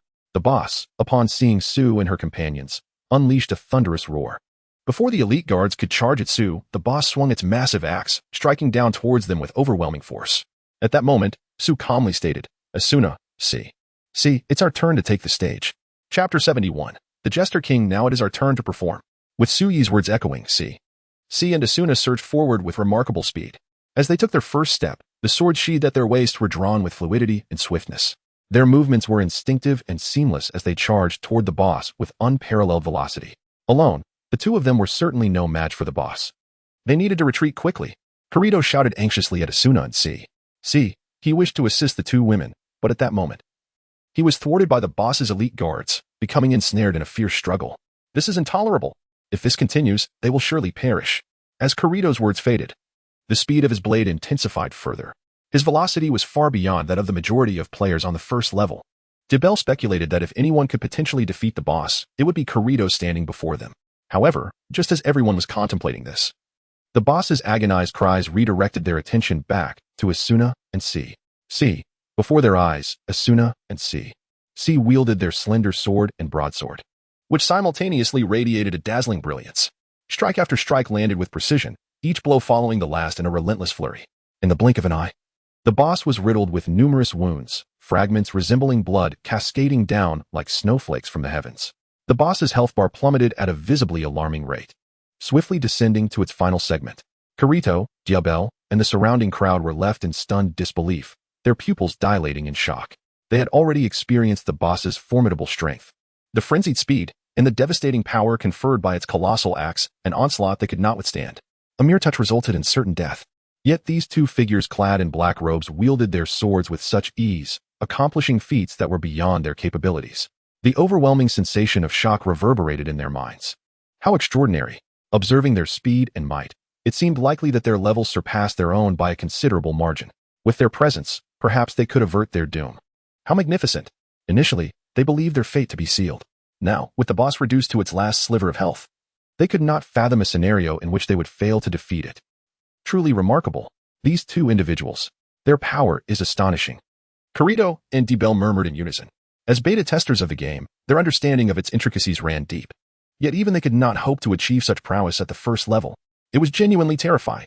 At that moment, the boss, under the gaze of the crowd, cast aside the gigantic axe he wielded and replaced it with a wild katana. The instant the wild katana was grasped in the boss's hand, his already frenzied aura and oppressive presence surged to at least threefold. Kirito's expression shifted dramatically as he gasped in shock within his mind. What? The weapon is not a curved blade, but a wild katana. This is different from the closed beta test. W-elc-o-me, now realizing the gravity of the situation, urgently called out to the trio clad in black robes. Hey, retreat at once. Jump back with all your might. The attribute enhancement of the wild katana is far superior to that of the curved blade. W-elc-o-me's words reached Sui and his companions, yet they paid him no heed. As Asuna and C completed their attacks, they sheathed their swords and obediently stood behind Sui.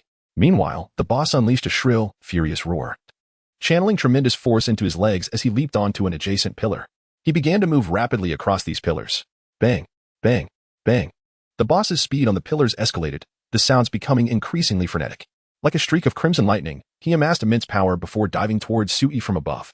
The wild katana radiated a sinister crimson glow, evoking an unsettling aura. Kirito's heart sank at this sight. It was too late. There was no hope. Those three were doomed. Damn it. W-elc-o-me also felt a tremor within him. Initially, he intended to rush in and claim the final blow, hoping to savor the boss's unique rewards for himself. However, now, all he felt was relief. It was fortunate he had refrained from charging in. Had he done so, he would surely have met his demise. The thoughts of the crowd mirrored one another, all believing that Sui and his companions were undoubtedly doomed. Yet, at that moment, Sui's hand reached behind him. A sword, as dark as ink, was firmly gripped in his grasp. As the boss swung the wild katana down from the air, Sui stepped forward. The heavy sword traced an arc through the air, crashing violently against the boss's wild katana. The clash produced a deafening explosion that resonated in the ears of those present. Boom. A violent gust of wind erupted within the boss's chamber, swirling around Sui's figure and revealing his true visage beneath the billowing black robe. Asuna and C gently tugged at their hoods, concealing their faces from view. Is this truly the boss of the first level? How weak it is. Sui murmured to himself. He then grasped the edges of his black robe, and with a flourish, it slipped away, unveiling his original form beneath the cloak. Before them stood Sui, adorned in resplendent armor of metallic hue, embellished with exquisite jewels. It resembled the armor of ancient nobility, radiating an aura of opulence while exuding a fierce demeanor.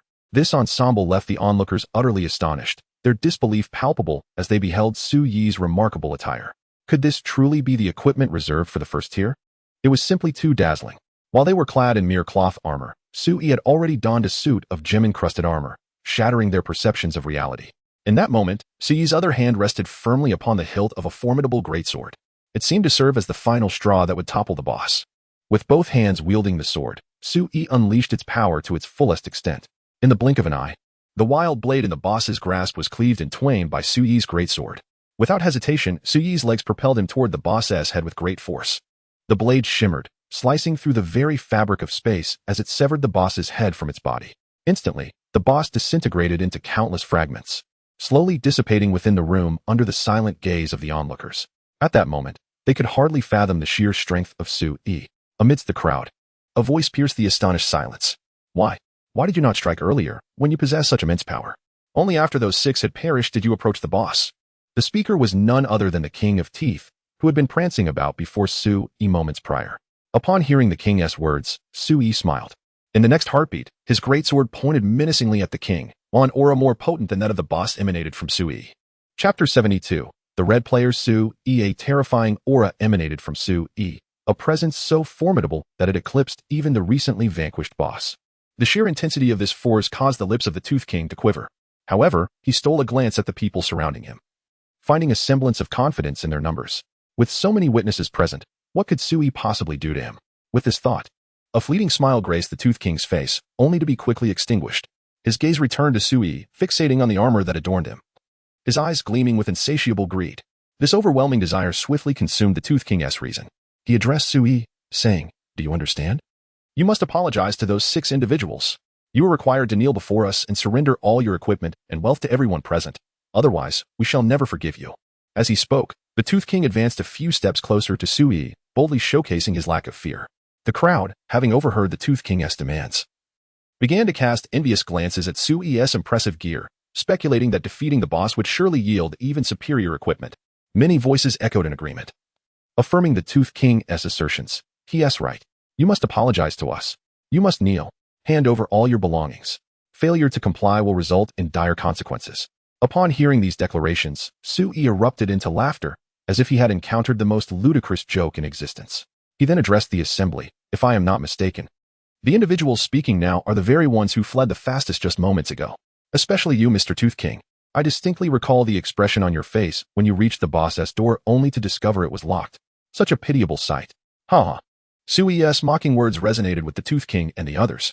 W-elc-o-me, the commander of this encounter, had indeed witnessed the Tooth King's earlier disgraceful display. The Tooth King's actions had inadvertently caused a lapse in strategy. Had it not been for Sui's timely intervention, the boss battle could have resulted in a far grimmer outcome, perhaps even total annihilation. In truth, it was Sui and his companions who had saved them. "Tooth King, cease your prattle. If not for..." W-elc-o-me was about to voice his thoughts when the Tooth King interjected, "Am I wrong in my assertions?" He then turned back to Sui, insisting, "Do not waste our time. You are undoubtedly a closed beta tester. So, kneel and apologize to us, and surrender your equipment and wealth without delay." As he concluded, a smug smile spread across the Tooth King's face, confident that Sui would acquiesce, for he believed the other had no choice in the matter. As the King of Teeth pondered this, Sui suddenly erupted into laughter. "Haha, you think I am a closed beta player? Don't be ridiculous. Do not equate me with those players who possess advanced information yet remain utterly inept. They are utterly unworthy. So are you. If we had not just completed the exploration of the first level, this boss battle would not even involve you." With Sui's words, Kirito recalled the trio Klein had mentioned to him earlier. Could these be the very individuals he spoke of? Gazing at Sui's equipment, Kirito felt his pride utterly crushed. His so-called gaming talent, even bolstered by his status as a closed beta tester, paled in comparison to Sui. He felt like nothing but a fool. Was this person even human? Upon hearing Sui's words, the King of Teeth's expression grew increasingly deranged. "You dare insult us? Do you not realize we..." Before he could finish, a cold breeze brushed past his face. In the next moment, one of the individuals who had previously forced Sui to kneel was cleaved in two by Sui, disintegrating into bloody fragments that vanished within the game. Simultaneously, he met his demise in the real world. At that moment, the green indicator above Sui's head turned red. Red, the mark of a murderer. Sui was the first player to commit murder. Everyone stood in stunned silence. The boss room was enveloped in an unprecedented stillness, accentuated by Sui's aura, which surpassed even that of the boss itself. They felt as if the King of Teeth had provoked someone who should never have been trifled with. The King of Teeth turned to the lifeless body beside him, a tremor coursing through him. Instinctively, he exclaimed, "What are you doing? You just killed him." "Oh, is it really that alarming?" "I merely dealt with some trash," Sui replied. "I should have mentioned. Anyone who threatens me generally does not see the dawn of the next day." As these words left his lips, another individual was sliced in half by Sui. And this was yet another who had once compelled Sui to kneel. A devil. This is undoubtedly a devil. This game can actually kill. The terror was palpable. No, I don't want to die. Please, spare me. I am willing to offer all my equipment and wealth to you." Those who had previously spoken ill of Sui now knelt before him, repeatedly bowing their heads in supplication, causing others to instinctively take 3 steps back. Kirito and W-elc-o-me fell into deep contemplation. They watched this scene unfold, momentarily at a loss for words. Rather than intervene, they succumbed to silence. Finally, Sui approached the King of Teeth and inquired, "And you, King of Teeth?" As Sui's words fell, the Tooth King suddenly knelt before him. If there were one lacking in spirit, it would undoubtedly be him.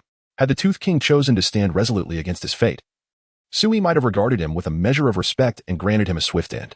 However, the Tooth King and his companions reveled in the oppression of the weak, relishing their moral high ground to coerce others and satiate their own desires. Such individuals were beneath Su Yi's disdain. They were about to experience the despair of death.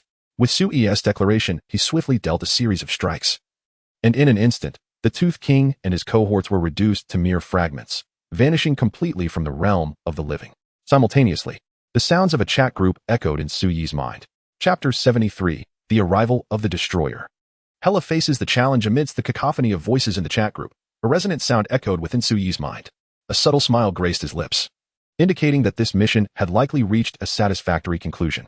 He sheathed his great sword upon his back and, accompanied by the two women, ascended to the second floor. As Su Yi and his companions exited the boss room, the onlookers remained motionless, still reeling from the earlier shock.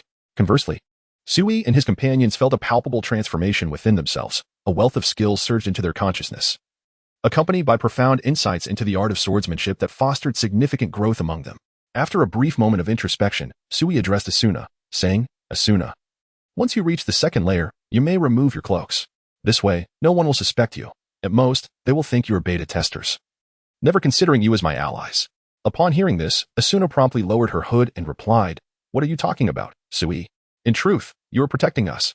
"Indeed," added CC, "this act of shouldering the blame is rather unfair." Su Yi chuckled at their remarks, but chose not to elaborate further. Instead, he said, "All right. You two continue to enjoy yourselves. I shall take my leave for now. Should anything arise, feel free to contact me in the group."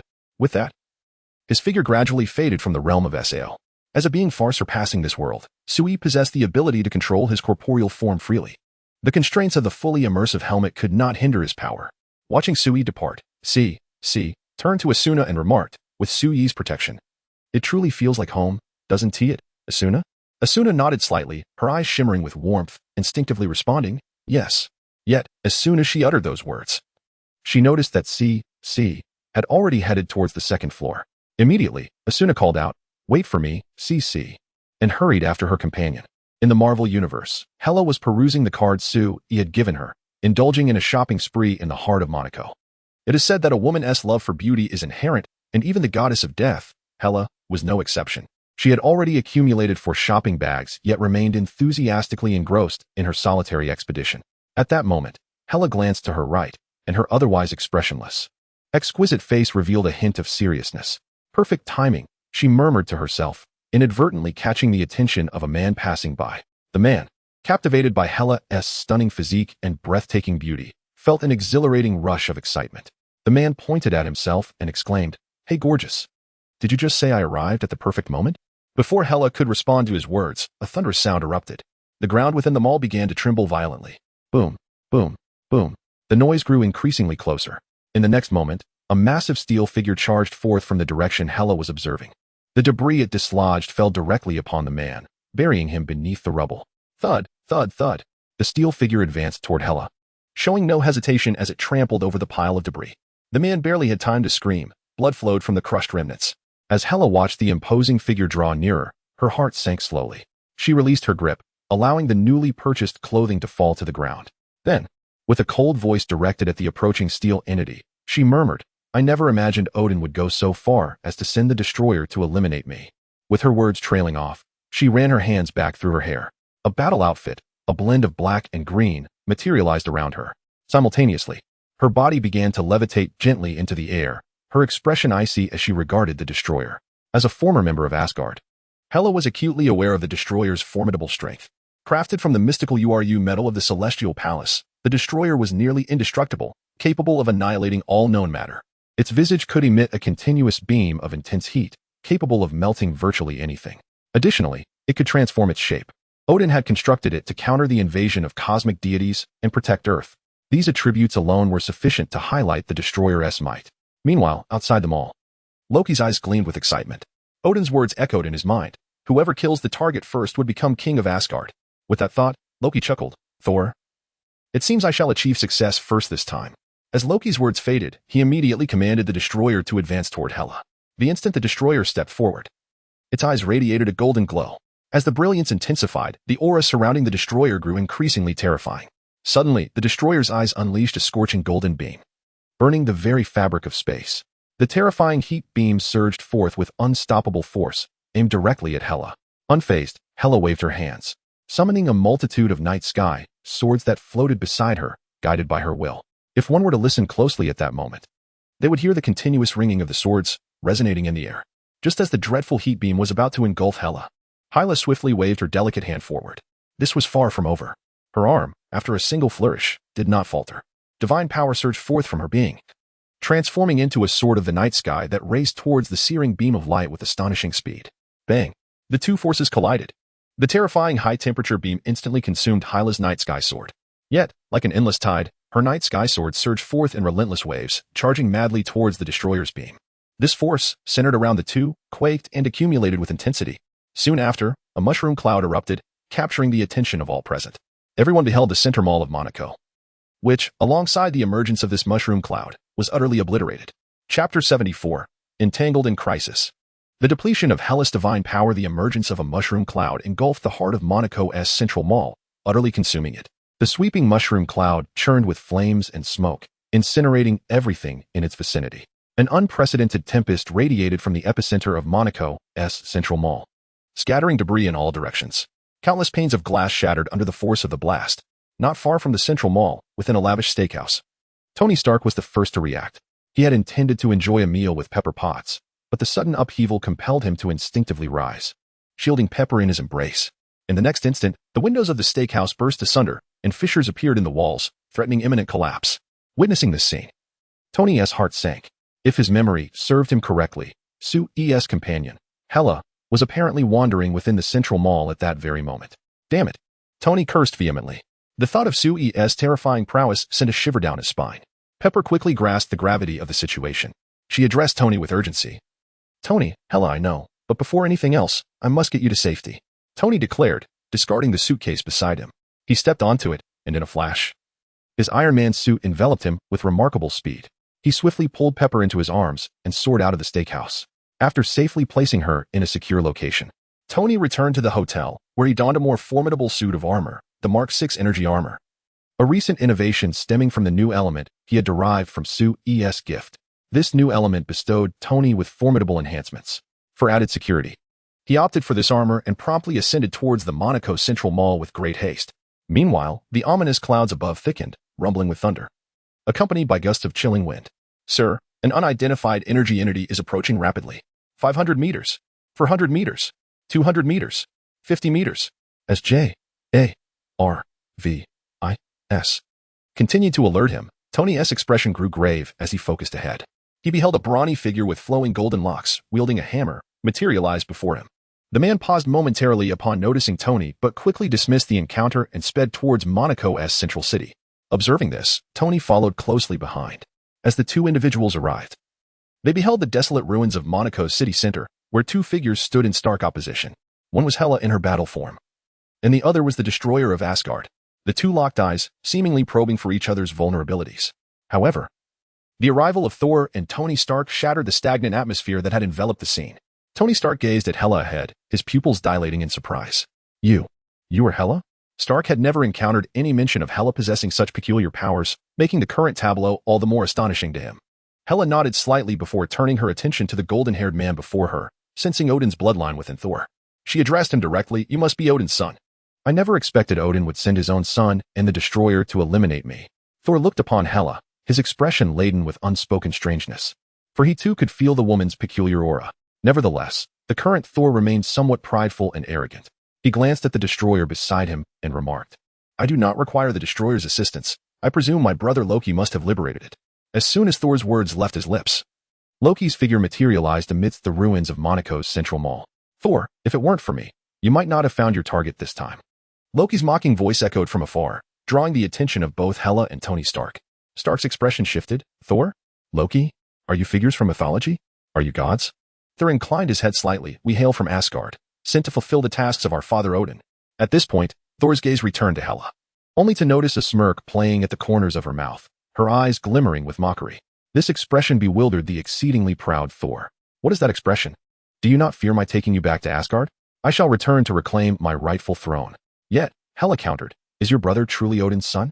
The brevity of her statement conveyed an abundance of information, momentarily startling Thor and causing a subtle change in Loki's demeanor. What do you mean by that? Thor was the first to react, unwilling to tolerate any insults directed at his brother.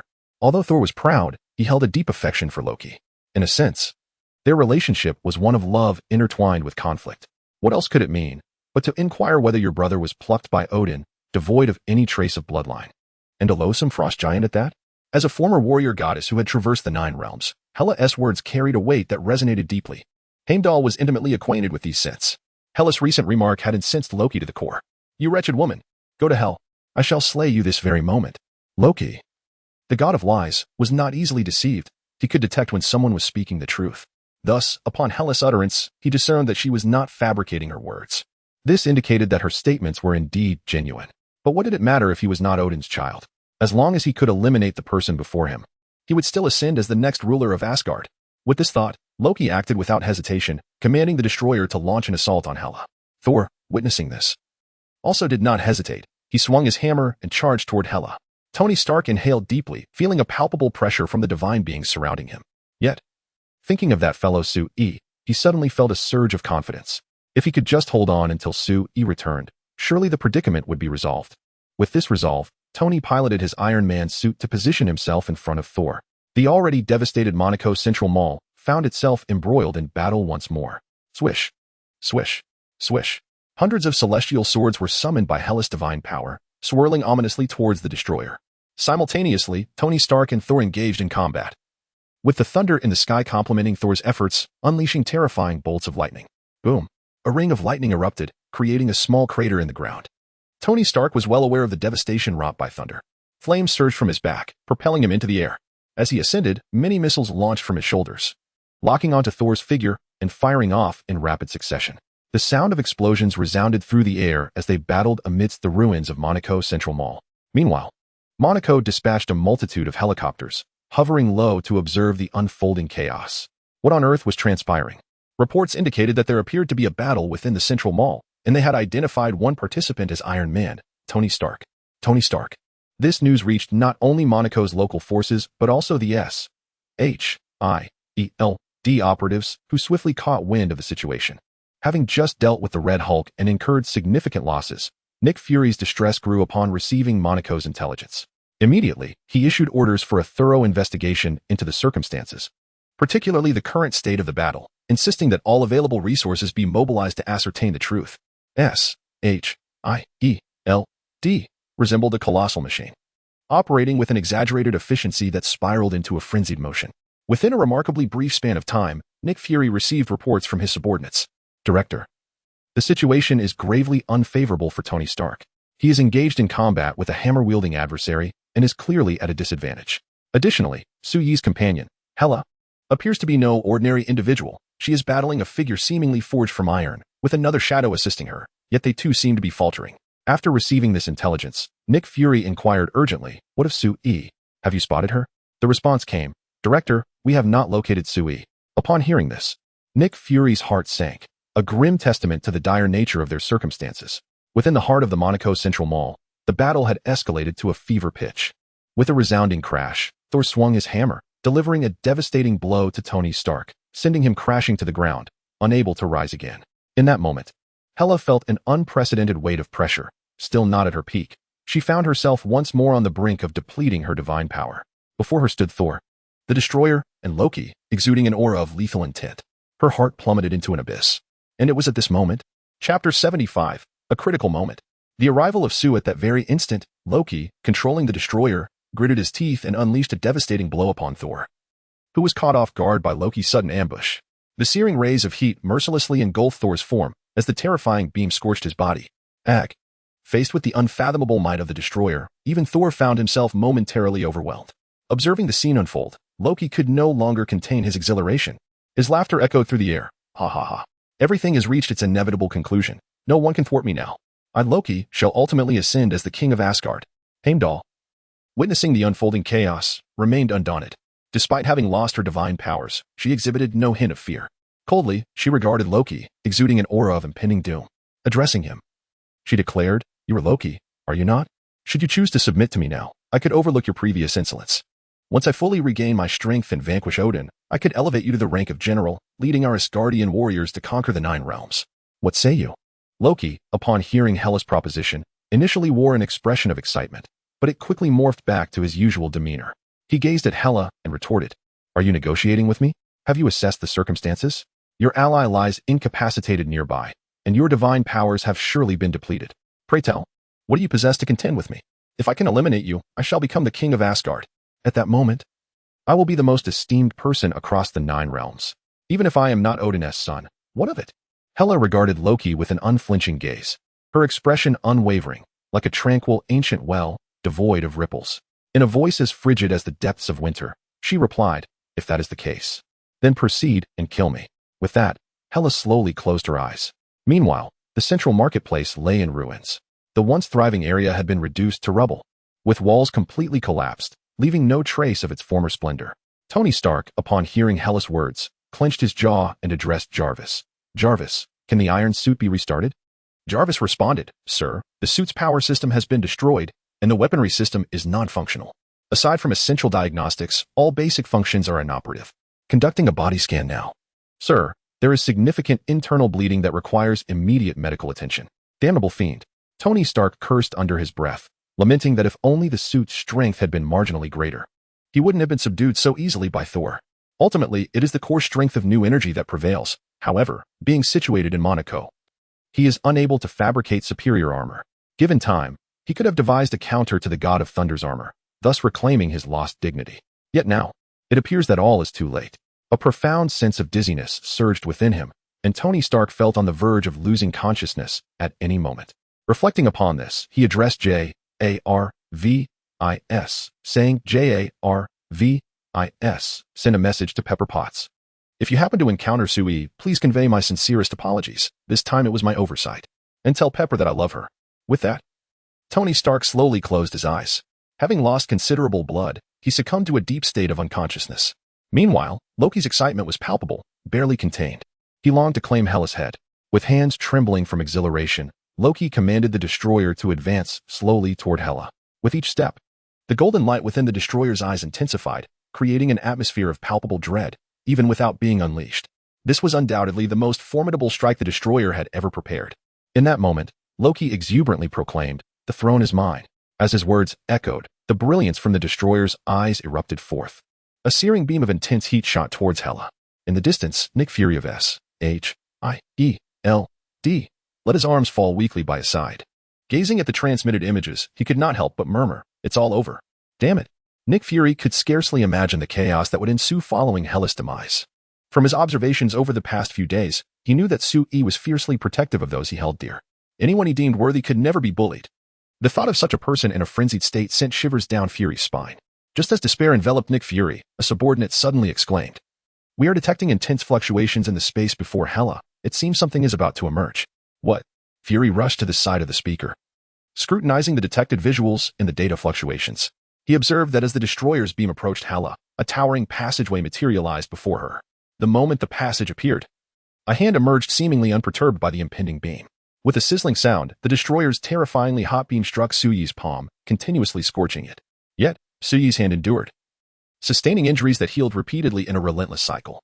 Only after he stepped forth from the passage did he clench his fist with such formidable strength that it seemed to obliterate the destroyer's beam entirely. Like a chain reaction, the explosion struck the destroyer directly. In an instant, the destroyer's form was hurled away by the blast, tracing an arc through the air before crashing heavily to the ground. A humanoid crater materialized upon impact. The sudden appearance of this figure immediately captured Loki's attention. Loki's pupils constricted sharply, an ominous premonition unfurling within him. At that moment, Thor, who had just been sent flying, gritted his teeth and rose from the ground. He glared at Loki for a moment before redirecting his gaze towards Sui. Sensing an immense pressure emanating from him, "Loki, I will settle accounts with you later. For now, let us deal with this fellow." Loki could hardly contain his eagerness. Without hesitation, he nodded to Thor and once again commanded the destroyer to rise from the crater. Faced with the combined encirclement of Thor, the destroyer, and Loki, Sui yawned and turned to Hela behind him, saying, "It seems I arrived just in time." Hela slowly opened her eyes and gazed at Sui. For some inexplicable reason, the typically aloof Hela now had tears glistening in her eyes. Sui's heart softened instantly, and he embraced Hela gently, placing his hands on her beautiful back and softly patting it. His voice caressed her ear. "It's all right. Leave the rest to me. I will ensure they receive a proper lesson." As Sui's words fell, Loki immediately directed the destroyer to launch an attack from behind Sui. Yet, it seemed Sui had anticipated this all along. He stepped aside, still holding Hela, as the light grazed his garment and struck a distant ruin. stirring up a cloud of dust. Loki's heart sank. He had not expected that even with Su-yi's back turned, he could effortlessly evade the destroyer's assault. Thor, witnessing this, hesitated not for a moment. Brandishing his hammer, he charged towards Su-yi. The hammer whirred under Thor's control, spinning and emitting a series of howls, as though the very fabric of space was being disturbed by the might of Thor's Mjolnir. Lightning arcs clung to the hammer, surging forth with thunderous energy towards Su-yi. A fierce glint flashed in Su-yi's eyes. He took a step back, using his leg as a pivot, while simultaneously rotating his body and gently guiding Hela's delicate waist to the side. With a swift motion, Su-yi delivered a powerful kick to Thor's face. Following that, he slowly pressed his lips against Hela's, the preceding action resembling a dance upon the ruins, exquisite in its elegance yet ferocious in its intensity. Thor's face had just been pressed against Su-yi's foot. The tremendous force even caused Thor's teeth to dislodge from his mouth, presenting an unseemly sight. Subsequently, Thor's body collapsed onto the ground, sliding a considerable distance of nearly 100 meters before finally coming to a halt.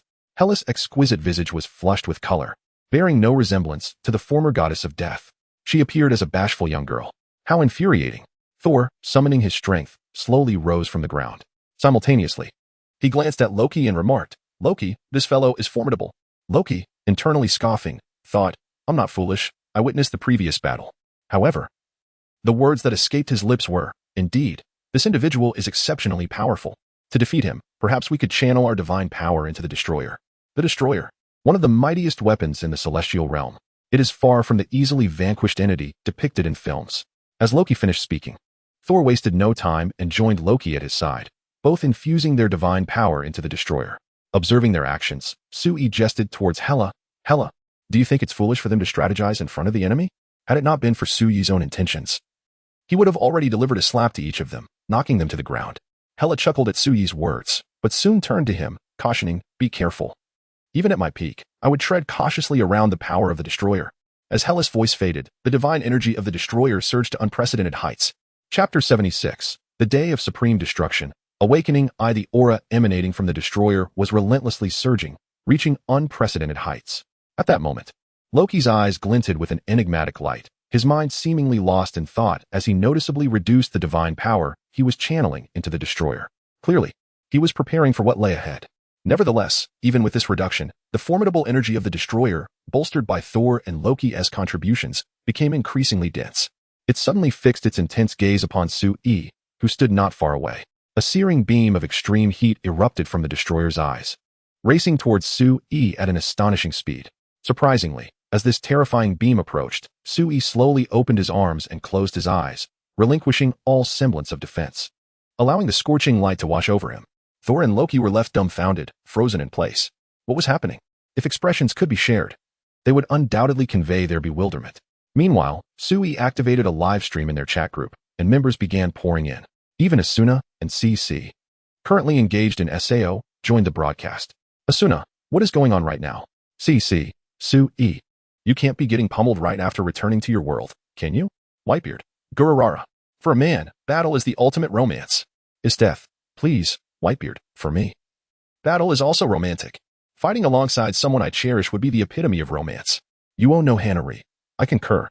"W-elc-o-me, why do I sense Su-yi's aura gradually fading?" See, he might be on the brink of death again." "Yuo no Hanari? Is death? Black question mark. JPG Su-yi, well, shouldn't your focus be on the two individuals before you?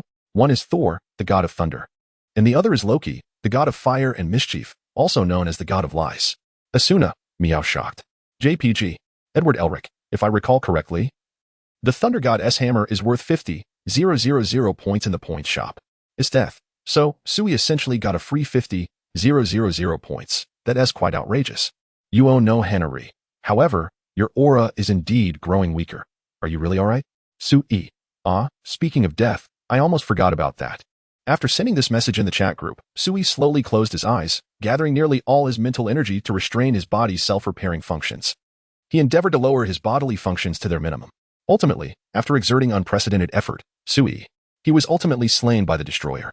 A searing beam infused with divine power, his entire being gradually dissipated, leaving not even a trace of dust behind. Thor and Loki at the scene were utterly astonished. Even Hela appeared momentarily taken aback. She was perplexed by Su-yi's actions. However, as the goddess of death, she possessed an unprecedented sensitivity to the essence of mortality. While she had previously been aware that Sui would resurrect after death, this time, his body had completely vanished without a remnant. Thor and Loki remained vigilant, scrutinizing their surroundings, wary of an ambush from Sui. Yet, as time trickled by, Sui's figure seemed to have truly faded away. He appeared to be genuinely dead. Thor remarked to Loki beside him. Loki observed Hela's expression, sensing the profound shock concealed within her demeanor. It seemed that he truly had perished. Loki mused on how perplexing Sui's thought process was. If he wished for death, he could have simply stated it, sparing them this turmoil. Their current task was to eliminate the individual before them completely, Thor declared to Loki. However, as he uttered these words, he remained cautious of Loki's presence. Though he was proud, he was not foolish. In the face of the throne, it seemed prudent not to place too much trust in his brother, even if the individual before them was not truly his sibling. Nonetheless, as a son of Odin, Thor still acknowledged Loki. Unbeknownst to Thor, Loki harbored a different perspective. Upon learning his true identity from Hela, his heart was filled with turmoil. Yet an unprecedented joy surged within him, for it signified that he could wield the Frost Box. That was the ancestral treasure of the Frost Giants, possessing formidable icy powers. Just as Loki prepared to seize the Frost Box for a surprise attack on Thor, an unexpected golden pattern emerged before them. This golden motif spread continuously, as if imprinted upon the fabric of space. Eventually, it transformed into the shape of a sun, radiating a blinding light akin to sunlight. This design proliferated through space, rapidly delineating a human silhouette centered around the sun. The silhouette gradually filled with light, and Sui's form materialized before the onlookers. Adorned with golden patterns, he appeared resplendent, exuding an air of supreme majesty. Floating in the air, he emanated brilliance, while his eyes bore the same solar motifs. He resembled a true deity. Sui named this transformation the Supreme Day of Destruction, Awakening Eye. At this moment, both Loki and Thor gazed at Sui, their expressions filled with disbelief. How is this possible? Were you not just dead? Why does it still manifest despite the absence of even the slightest remnant? Sui regarded the two individuals before him with a calm demeanor and remarked, "Indeed, I was dead moments ago, yet here I stand, revived. What is there to be astonished about?" As Sui's words echoed in the air, Thor and Loki opened their mouths, momentarily at a loss for how to respond. The surrounding crowd, witnessing this spectacle, was equally taken aback, for it was their first encounter with Sui in such a form. Yuuki Asuna exclaimed, "Goodness! This state is truly magnificent." See, added, "It exudes an enduring aura, imparting a sensation I can only describe as warmth." Whitebeard observed, in this form, Sui seems to possess even greater strength. Chapter 77. What did you just say? I didn't catch that. Goldong. Loki instinctively swallowed hard. As the master of destruction, he was acutely aware of the magnitude of such power. The terrifying, searing heat was something even Odin would not dare to bask in. Yet, the individual before him not only stood beneath that radiance, but did so with an astonishing ease. This surpassed their wildest imaginings. Sui's gaze fell upon Thor and Loki, brimming with disdain. He floated above them, looking down imperiously. "I shall grant you 3 seconds. Should you fail to vanquish me in that time, it will be you who meets your demise." Loki, ever sensitive to the insincerity in words, urged, "Thor, strike. He is serious." Without a moment's hesitation, Loki extended his hands. The Frost Box, originally intended for Thor, now materialized in his grasp. A chilling aura emanated from the box. Due to his lineage from the Frost Giants, Loki found himself unaffected by any curse, instead wielding unprecedented frost powers. The biting cold seemed to solidify the very space around him. As Loki slowly opened the Frost Box, a frigid gust, reminiscent of a millennia-old ice cellar, surged forth. The atmosphere appeared to freeze in place. Observing the live broadcast in the chat group, Isdeath gasped in astonishment. "This icy essence is even more formidable than that produced by my imperial arm." Sui replied, "Perhaps it's because the Frost Box is a creation of mythology." As he shared his thoughts in the chat, he gradually extended his hand. The golden patterns on his body radiated a brilliance that became ever more resplendent. The icy aura could not penetrate Sui's form, not even a fraction. All the frost was kept at bay, and even more astonishingly, as the light intensified. A colossal energy, under Sui's command, enveloped the Frost Box, allowing him to effortlessly clench his fist. Bang! A deafening sound reverberated through everyone's ears, followed by a thud. Loki was seen tumbling helplessly to the ground, the Frost Box vanishing entirely from his grasp. Both Thor and Hela were stunned, and Sui's actions led those in the group to gain a deeper understanding of his formidable power. Yuuki Asuna remarked, "If I did not misinterpret earlier, Sui mentioned that the Frost Box is a product of mythology." Yuuki Asuna continued, "Might I inquire if all mythological creations are of inferior quality? Otherwise, how could Sui simply grasp the air and cause the Frost Box to shatter?" See, added, "Perhaps Sui possesses power that transcends mythology?" See, See further noted, Whitebeard. I recall your body is free from hidden injuries, correct? Whitebeard. Indeed. What prompted this sudden discussion? See. If my memory serves me right, you previously mentioned that once your hidden injuries were healed, you intended to challenge the leader, Su-e. Whitebeard. Wahaha. The weather is splendid today. My sons have summoned me to a feast. Whitebeard. Slipped away. JPG. As the chat group engaged in playful banter, Su-yi's gaze shifted towards Thor, the god of thunder. Thor felt an indescribable heat wash over him as Su-yi's eyes fell upon him. A powerful instinct for survival awakened the divine power within Thor at that moment. He was no longer merely the god of hammers, but rather a deity imbued with the might of thunder. Arcane bolts of electricity danced around his form, amplifying his formidable presence. The thunder roared fiercely in that instant. Thor raised his hammer high and charged aggressively towards Su-yi, his muscles bulging to their utmost, resembling a small mountain. At this moment, Hela's eyes flickered with concern. As Thor, who had inherited Odin's power, his bloodline strength was not to be underestimated. In her worry for Su-yi, Hela exclaimed, "Be careful." Yet, Su-yi remained unfazed, extending his finger nonchalantly against Thor's hammer. Bam! A tempestuous whirlwind erupted from the point of contact, radiating outward. Hela summoned her remaining divine energy, barely managing to withstand the force of the tempest. Meanwhile, Tony Stark, lying not far away, was swept away by the gale. The terrifying destructive power enveloped an expanse of thousands of feet. Even the space surrounding Su-yi and Thor warped under the immense force. The ground beneath them shook violently, as if a cataclysmic earthquake had struck. Cracking sounds echoed as bottomless chasms split the earth, resembling monstrous maws gaping from the depths below, causing the land to fracture and collapse. Hela was taken aback by the magnitude of the clash between Su-yi and Thor. Just as she feared being consumed by the fissures, she felt a force lift her away and gently set her down on stable ground. It was only at that moment that Hela exhaled in relief. Her gaze turned towards the epicenter of the battle. Below them lay a massive crater, while Su-yi radiated a divine glow, looking down upon everything with an air of supremacy. Thor's hand was shattered. The hammer of the god of thunder ultimately succumbed to destruction, shattering into countless fragments scattered around him. But how infuriating. Loki watched as Thor fell into grievous injury. His last resort had been completely exhausted, and this overwhelming sense of frustration enveloped him, leaving him steeped in profound despair. Destroyer, advance. Eliminate this wretch before me. Loki seethed through gritted teeth as he glared at Su-yi. He continued, though the destroyer may not be able to vanquish you. The materials it is crafted from are composed of celestial URU metal, and you shall certainly not. Before Loki could finish his sentence, Su-yi's figure vanished from sight. When he reappeared, he stood before the destroyer. With a swift motion, he brought his thumb and middle finger together, then snapped his middle finger outward. Boom! The destroyer's head instantly caved in, an explosive force emanating from its forehead. The destroyer was reduced to mere afterimages, crashing heavily onto the ground thousands of meters away. Only then did Su-yi realize that Loki had been speaking moments before. He turned to Loki, regarding him with a cool demeanor, and inquired, "What were you saying just now?" Upon hearing Su-yi's words, the corners of Loki's mouth twitched, his expression frozen in disbelief. Chapter 78. Beneath the Blazing Sun. All things are void in the headquarters of S.H.I.E.L.D. Nick Fury sat slumped in his chair, his eyes wide with disbelief as he beheld the scene before him. Su-yi floated in the air like a deity, exuding a palpable pressure that even through the screen Nick Fury could effortlessly sense. Is this the true extent of Su-yi's power? He murmured, grappling with uncertainty about how to proceed in the face of such formidable might. A profound sense of helplessness welled up within him. Beside him, Alexander Pierce gazed at the formidable force displayed by Su-yi, his eyes ablaze with fervent desire.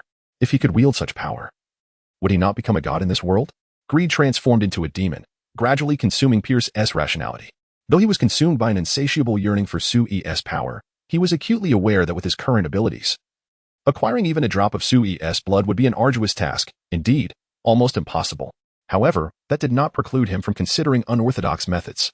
A smirk crept upon Alexander Pierce's lips. He felt that his scheming nature was finally about to be put to use.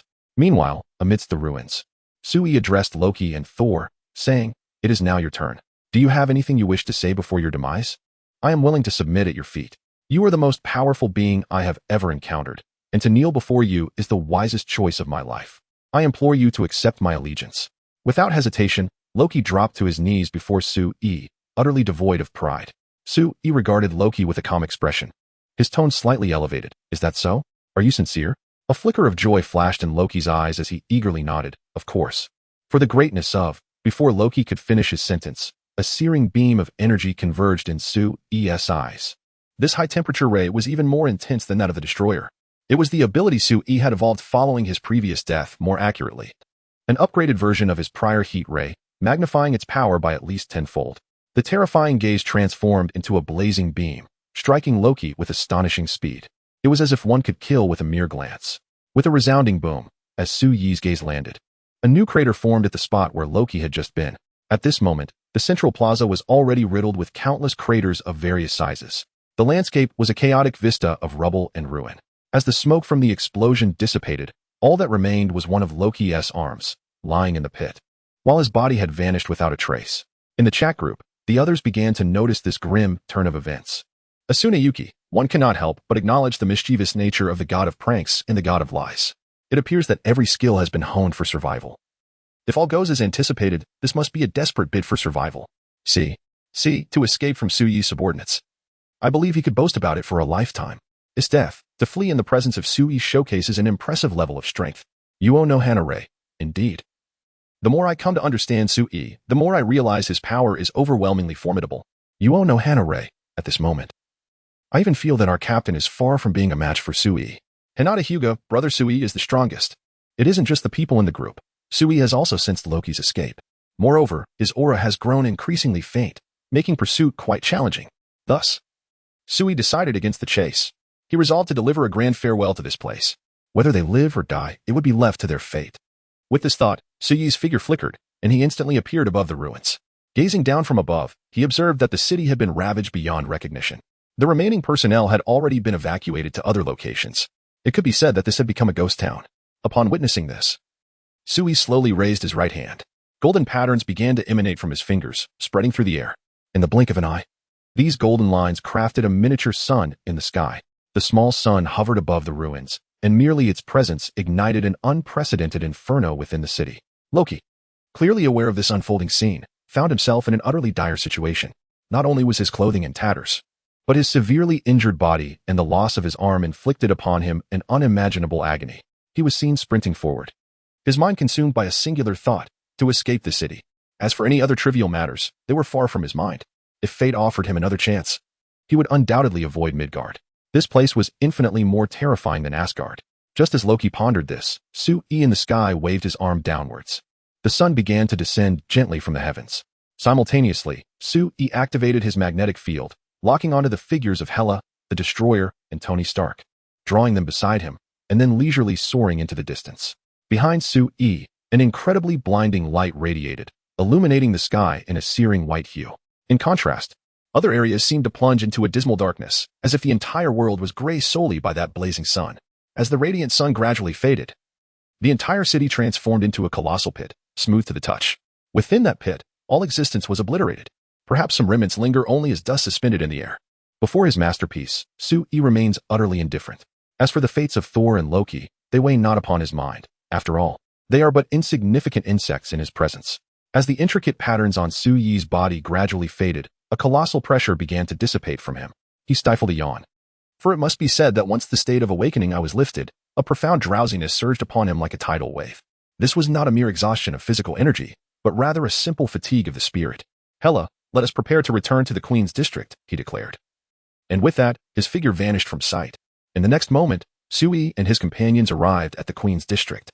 Without a moment's hesitation, he swiftly delivered Tony Stark to the agents of S.H.I.E.L.D. Then, he embraced Hela and returned to the villa, sinking into a blissful slumber. At this juncture, Pepper Potts, having learned from S.H.I.E.L.D.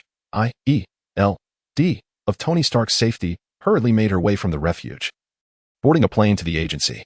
In the blink of an eye, 3 days had passed. Chapter 79. Long live the Hydra in the blink of an eye. 3 days had passed. During this time, Su Yi and Hela could be said to have devoted themselves entirely to slumber, with the exception of meals, after which they would return to their restful state. They had truly epitomized the essence of laziness. Who could have imagined that such a slothful individual possessed the effortless power to annihilate the world? In stark contrast to the tranquility surrounding Su Yi and Hela, the S.H.I.E.L.D. headquarters was engulfed in chaos. They were inundated with an array of perplexing matters to address, such as the circumstances surrounding the city's destruction, the nature of the sun, and the identities of those responsible for these catastrophic events. All of this required Nick Fury to meticulously compile reports, which he would then relay to the appropriate parties. The workload over these 3 days had far exceeded the total of his efforts over the past year. Even Nick Fury, the director of S. felt his body nearing its limits. Sui, it is all because of them. We must find an entity capable of contending with Sui. As Fury's words reverberated, his hand slammed heavily upon the table. However, the expression that manifested on his face was not one of rage, but rather an unprecedented despair and resignation, despite Fury's eloquent rhetoric.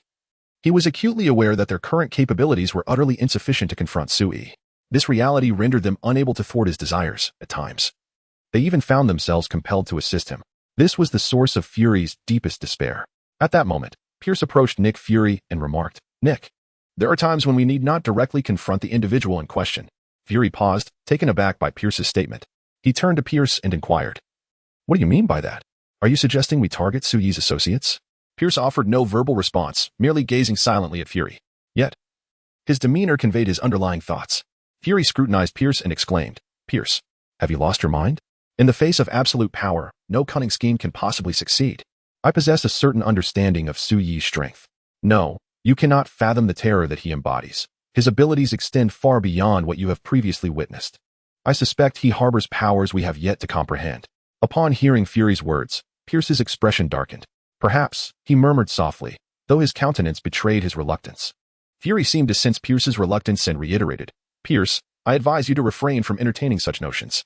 Should you truly provoke Sui, S-H-I-E-L-D, may find itself erased from the annals of history." Pierce, that cunning old fox, chuckled upon hearing Nick Fury's words. "Rest assured, such matters are merely fleeting thoughts for me." With that, Pierce turned on his heel and disregarded Nick Fury entirely. Meanwhile, he mused to himself, what concern is it of his if S-H-I-E-L-D were to vanish from history? After all, Hydra had already entrenched itself within S-H-I-E-L-D, commandeering a considerable amount of resources. Even without S-H-I-E-L-D, they could thrive independently. With this thought, Pierce silently cheered, "Long live Hydra." As the leader of Hydra within S-H-I-E-L-D, his allegiance could never align with Nick Fury's. Contemplating further, Pierce resolved to target the woman near Sui first, Hannah Marks, the one who relentlessly pursued him. He had received word that she frequently visited Su Yi's villa. This meant he had ample opportunity to approach Hannah. His demands were modest. He merely sought her to collect Su Yi's hair, skin cells, and ideally, some DNA. The more he pondered, the more exhilarated he became. If he could acquire such material, the world would essentially belong to Hydra. They could mass-produce individuals akin to Su Yi and indoctrinate them from a young age, a specialty of Hydra. Once he secured the desired items, he would depart with Hydra's members, leaving Nick Fury to bear the blame within S-H-I-E-L-D. It was a flawless plan. As for failure, in Pierce's eyes, it was an impossibility. After all, every human harbors weaknesses, and familial bonds are among the most potent vulnerabilities. The only limitation was to remain vigilant against Nick Fury, ensuring he remained oblivious to Pierce's machinations. Otherwise, he would find himself empty-handed. Meanwhile, Sui slowly opened his eyes, greeted by the sunlight streaming through the window. A glance at his phone revealed the afternoon had arrived. Indeed, the best way to let time slip away is through slumber. Stretching lazily, he instinctively pressed a kiss on Hella's lips beside him before rising from the bed. He retrieved his phone and dialed Tony Stark. "Tony, how is your recovery progressing?" At Stark Industries, Tony glanced at his Iron Man suit nearby. "It's going well. I can move about freely now. Do you recall the favor you owe me?" "Of course. What do you need?" A faint smile graced Su Yi's lips. "It's simple. I shall gift you something. I'll design a custom Iron Man suit for you." Tony Stark, relieved, thought to himself that if it was merely a custom suit, it was hardly a challenge at all. Every time he crafted a new suit of armor, he would ensure to send one to Su Yi. Presently, it was merely a matter of customization. Contemplating this, Tony Stark addressed Su Yi. "If it is a custom Iron Man suit, then there is absolutely no issue. I will be waiting for you at Stark Industries. Simply inform my secretary upon your arrival." At this moment, Su Yi had already descended into his subterranean collection room. He gazed upon the destroyer and the space stone resting there, a faint smile gracing his lips. He then remarked to Tony Stark, "All right, I shall be there shortly." With those words, Su Yi effortlessly lifted the destroyer and forcefully pressed it against the space stone. In an instant, his figure vanished from the underground collection room. Chapter 80, All Hands on Deck. Su Yi has returned in an instant. Su Yi's figure vanished from the underground storage room. Stark Industries. Tony Stark set down the phone and took a sip of coffee. As he placed the cup down, he was startled to find Su Yi standing before him. With a sudden burst, Tony Stark lost control and sprayed coffee all over himself. Reacting instinctively, he exclaimed, "How did you arrive so swiftly?" Su Yi's voice, laced with playful sarcasm, responded, "TSK, TSK, TSK, Are you truly that excited to see me? Tony Stark casually wiped his mouth and gazed at Sui, inquiring. When did you arrive? What do you think? Just now, to be precise, the moment you hung up the phone, Sui retorted, casually tossing the destroyer aside. He then addressed Tony Stark. All you need to do is integrate this destroyer with the Tesseract. Is that manageable? Tony Stark possessed a vague understanding of the Tesseract's lore. However, when it came to the destroyer, he found himself at a loss. Rising from his seat, he approached the destroyer, scrutinizing its materials. Jarvis, scan this entity, Tony commanded. Responding to his directive, the artificial intelligence Jarvis maneuvered a scanner to the destroyer, emitting red beams to meticulously analyze its composition.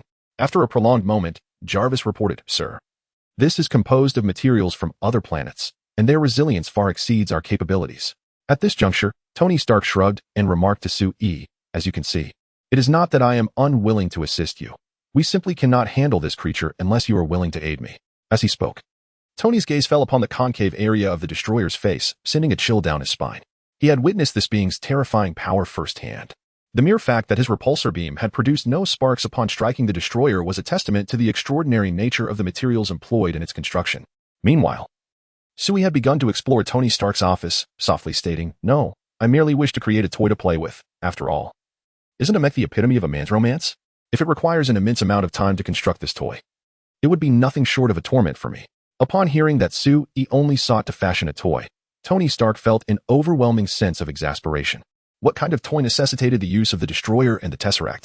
After a brief pause, Sui added, If I were to present you with adamantium, could you modify the destroyer? The Edmund alloy was initially synthesized from vibranium, iron, and a catalyst.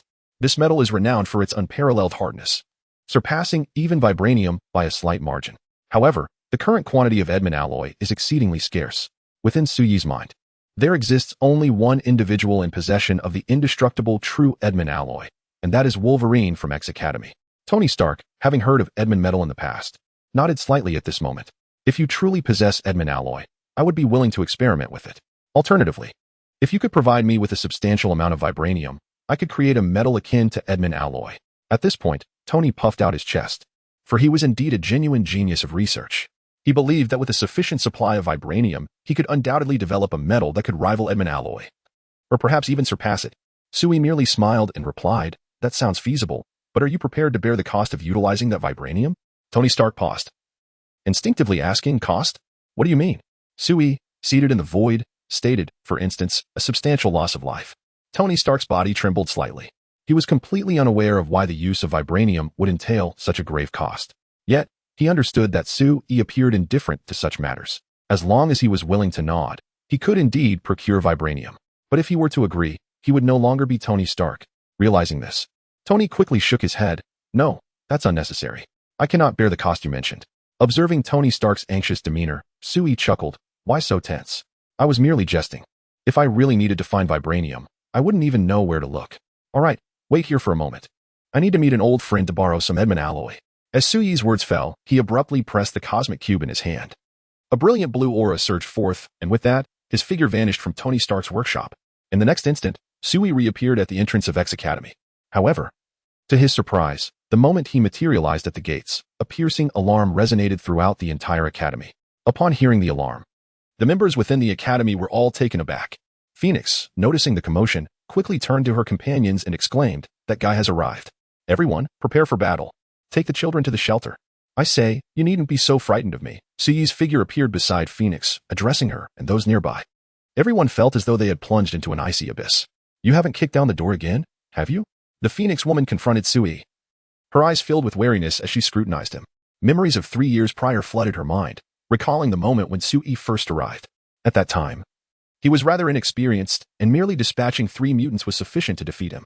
However, they were astounded to discover that each time Sui met his demise, he emerged even more formidable.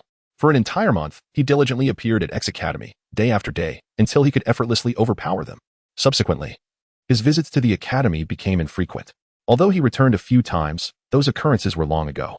To prepare for Sui's unexpected appearances, they meticulously gathered information on his physique and facial features, aiming to swiftly enter a state of readiness the moment he showed up. Thus, a year and a half passed, and they believed Sui would no longer return. Yet, to their astonishment, on the very day of Professor X's birthday, Sui reappeared. Chapter 81, The Worker. The soul of labor. Only through work can one rise above the moment the alarm sounded. The news of Su Yi's arrival sent ripples of urgency through X Academy, prompting everyone to spring into action. They had engaged in extensive drills to prepare for this very moment. Su Yi, however, found himself both amused and bewildered by their fervor. "I'm not here for battle," he clarified, "but rather to speak with Professor X." Phoenix, upon hearing Su Yi's words, was taken aback. She positioned herself defiantly before him, declaring, "I shall not permit you to approach Professor X. If you have any intentions, direct them at me." Su Yi regarded the formidable Phoenix, assessing her physique and appearance, before remarking, "You possess a commendable figure and a decent visage. However, without a deeper understanding, I cannot ascertain your true capabilities." Laser Eye, incensed by Su Yi's casual demeanor, retorted, "You insolent fool, do not take me for a fool." With a dismissive wave, Su Yi called out towards the depths of X Academy, "Professor X, I know you can hear me. I am bearing no hostility, merely seeking assistance from one individual. Rest assured, I am a reasonable man and shall compensate you for your efforts. This will allow the Academy to further flourish. What a splendid opportunity." The assembly listened attentively to Su Yi's proclamation, yet when he asserted his reasonableness, Phoenix nearly rolled her eyes in disbelief. She recalled that 3 years prior, Su Yi had proclaimed that only those with strength held reason. It seemed Su Yi's words had some effect, as Wolverine emerged alongside Professor X. The professor wore a benevolent smile, appearing quite amiable. "Speak, what is your purpose for visiting our academy?" With the principal figure present, Su Yi turned his gaze towards Wolverine, stating, "I wish for Wolverine to work for me for approximately a month. Once the task is complete, he may depart swiftly." Upon hearing this, Professor X felt a wave of relief wash over him. As long as Su Yi was not there to incite conflict, he could manage the situation. "I respect Wolverine's choice. Should he agree, I have no objections." However, upon hearing Professor X's words, Wolverine shook his head, beginning to protest. He opened his mouth, instinctively preparing to decline. Yet, memories of their previous encounters flooded back. Su Yi had decisively bested him in combat. Had it not been for Wolverine's formidable constitution, he might have met a dire fate. To avoid a repeat of such an experience, Wolverine swallowed his refusal and addressed Su Yi very well.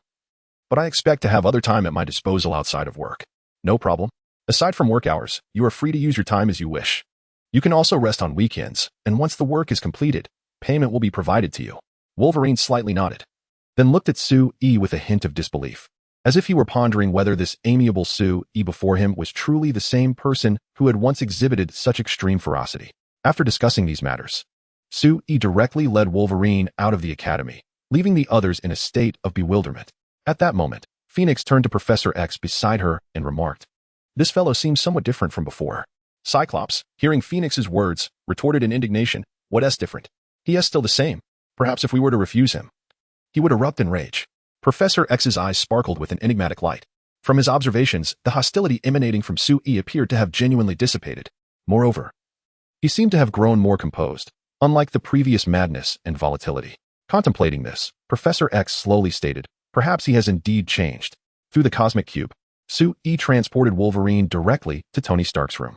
After exchanging a few words, Su Yi departed from the room and exited Stark Industries. Once outside, he retrieved his phone and dialed Nick Fury. The call connected swiftly, and Nick Fury's voice resonated from the receiver. "Su Yi, is there something you need?" Nick Fury was visibly apprehensive. It was rather amusing to think that the esteemed director of SHIELD would feel nervous over a phone call. His agents would undoubtedly find this hard to believe. Su Yi's voice came through the line, "Nick Fury, do you recall the incident with the Hulk?" Upon hearing Su Yi's words, Nick Fury immediately replied, "Go ahead, what is the cost?" Nick Fury was already well acquainted with such negotiations. "It's quite simple. I am here to request funds and materials." "Funds and materials?" "Yes, funds and materials. You need to send someone to Tony Stark to determine the amount he deems necessary. As for the materials, I require vibranium. I want all of SHIELD's vibranium reserves. And that will settle the matter?" "Indeed, that will bring everything to a close." Upon hearing this, Nick Fury's expression turned conflicted. If it were merely a matter of money, he would have no qualms. As SHIELD is an organization established by multiple nations, he was not at all worried about small sums. In fact, if one were to quantify expenditures, Nick Fury himself would undoubtedly be the one who has spent the most. The funds he has invested in building armories around the globe could sustain SHIELD for several years. However, vibranium resources, even for SHIELD, are exceedingly scarce. To date, they have only managed to collect a minuscule portion on a global scale. It is utterly impossible to relinquish all of it. As Nick Fury found himself in a moment of hesitation, Sui stifled a yawn and remarked, "By the way, Nick Fury, I find myself missing the Hulk. Perhaps you could arrange a meeting between the two of us?" A threat. This was undoubtedly a threat. Should Sui and the Hulk actually meet, a confrontation would be inevitable. With this thought in mind, Nick Fury experienced no further hesitation. He resolutely stated, "Is it just vibranium? I shall provide it." Upon uttering these words, Nick Fury suddenly recalled what Pierce had previously told him. With safety in mind, he said to Sui, "By the way, Sui, is there a girl named Hannah in your vicinity? It seems that a certain faction has set its sights on her. I am investigating this matter, but you should also remain vigilant. Is that so?" "Understood." With that, the two ended their conversation. Nick Fury exhaled in relief. After all, now that he had spoken, regardless of whether Pierce might act secretly behind his back, the blame would at least not rest upon him. There was no other choice. He had been thoroughly alarmed by General Ross's previous treachery. Meanwhile, upon receiving this news, Sui suddenly recalled that he had not visited the school in quite some time. Perhaps he should pick up Hannah from school today. With this thought, Sui instructed Ji Bing to arrange for a vehicle, and after picking him up, they headed toward the school. Simultaneously, Pierce commenced his own operations. Chapter 82. Life Mentor Sui. Upon arriving at the hospital, Sui instructed the driver to halt the vehicle near the school entrance, where he patiently awaited Hannah's arrival. As he yawned and leisurely indulged in music within the confines of the car, his gaze fell upon Peter Parker and Thompson emerging together from the school gates. Sui was acquainted with Thompson and was well aware of the animosity between him and Peter Parker. Thompson frequently bullied Peter to the extent that Peter would often evade him at school. Yet, the sight of the two departing the school side by side struck Sui as peculiar. Peter's expression was somewhat frozen as he observed Thompson, who had casually draped an arm around his shoulder, causing his fists to clench unconsciously. "Thompson, what exactly do you intend to do?" he inquired. "What do you mean?" "I merely noticed your good buddy Has T been around lately, so I thought I'd come over and befriend you," Thompson retorted, nonchalantly tossing Peter's backpack onto the grass. "Hey, what are you doing?" Peter exclaimed, attempting to retrieve his backpack, only to have Thompson forcibly yank it away. Thompson then brandished a basketball from his sports bag. Threateningly addressing Peter, "Come on, insignificant Parker, let us head to the basketball court for a game. Graduation is approaching, and I want to have a few more rounds with you before it arrives." Upon hearing Thompson's words, Peter's expression shifted dramatically. He was acutely aware of what Thompson's game entailed, a brutal form of basketball. Throughout school, he had been a frequent target of Thompson's bullying, with basketball serving as a mere pretext for harassment on no fewer than 20 occasions. It was only after Sui transferred that Thompson had ceased his torment. However, it seemed that now Thompson had once again set his sights on him. A wave of despair washed over Peter, for he felt utterly powerless against the muscular Thompson. Any attempt to resist would surely draw the attention of onlookers, and he dreaded the thought of becoming the center of ridicule. With these thoughts swirling in his mind, Peter glanced at Thompson's mischievous grin and tentatively extended his trembling hands to grasp the basketball. Seeing this, a smile spread across Thompson's face. "Now that's more like it. Let us go play some basketball." Thompson emphasized the wordplay with added weight, causing Peter to instinctively shiver. Feeling the pressure on his shoulder, Peter cast a reluctant glance at his abandoned backpack, his grip on the basketball tightening, revealing the faint outline of veins in his arms. Just as Peter prepared to leave, Sui stepped out of the car. He gazed upon this fateful intersection before him, a faint smile gracing his lips. Who could have imagined that the future Spider-Man and Venom would coexist in such a manner? Yet, Peter Parker had, to some extent, aided him during their time at school. Though he had no particular need for assistance, it was, nonetheless, a gesture of goodwill. Thus, he resolved to extend his help to Peter Parker, lest the latter find himself on the verge of tears. Slowly, Sui approached Thompson and Peter Parker. The first to notice Sui was Peter Parker. Upon seeing Sui's arrival, his eyes sparkled with recognition. Thompson, too, detected the shift in Peter Parker's gaze and turned to see Sui advancing toward them. A wave of unease washed over Thompson. He harbored a subtle wariness toward this peculiar transfer student. He vividly recalled the moment he had merely glanced into Sui's eyes, feeling an immediate chill run through him, a memory that left him quite irked. As Sui reached the grassy area, he bent down to retrieve a backpack lying on the ground, then approached Peter Parker and Thompson. With a deft motion, he grasped a basketball in his palm and handed the backpack to Peter Parker, remarking, "Parker, even if you're eager to play basketball, you shouldn't neglect your backpack." Sui's words evidently considered Peter Parker's pride, for, to a man, one's dignity is often paramount. Turning his attention to Thompson, Sui smiled and said, "Seeing how much you both enjoy basketball makes me want to join in on the fun." As he spoke, the basketball began to spin effortlessly on his fingertips, exuding an air of ease and contentment. A flicker of apprehension crossed Thompson's eyes as he scrutinized Sui from head to toe. No matter how he looked at him, Sui appeared to be an ordinary individual, perhaps merely affluent. How had he allowed himself to be intimidated by this person? The thought only deepened Thompson's irritation. With a determined glare, he addressed Sui, saying, "Fine, but I must warn you, I am the captain of the school basketball team. If you lose, don't hold it against me." Sui's face bore a calm smile as he replied, "Your words are truly frightening." This guy. Thompson regarded Sui, noting his unwavering demeanor and the hint of a mischievous grin that ignited a fierce flame within him. Internally, he vowed, "Just wait. I shall show you no mercy." With that thought, a cruel smile crept across Thompson's face. The group then made their way to the nearby basketball court, where numerous individuals were already engaged in the game. However, when Thompson arrived here, he let out a furious roar. "All of you, get lost. This basketball court is mine." As the school bully, many dared not provoke him. They silently cursed him in their hearts while plastering smiles on their faces as they vacated the court. At that moment, only Sui, Thompson, and Peter Parker remained on the basketball court. Consequently, a crowd began to gather, which made Peter Parker feel somewhat overwhelmed. "Sui, perhaps we should leave," he suggested. "Peter, sometimes you must confront challenges. Otherwise, all that remains is regret," Sui replied, smiling as he extended the basketball in his palm, signaling Thompson to commence. Upon seeing this, a smug smile crept across Thompson's face.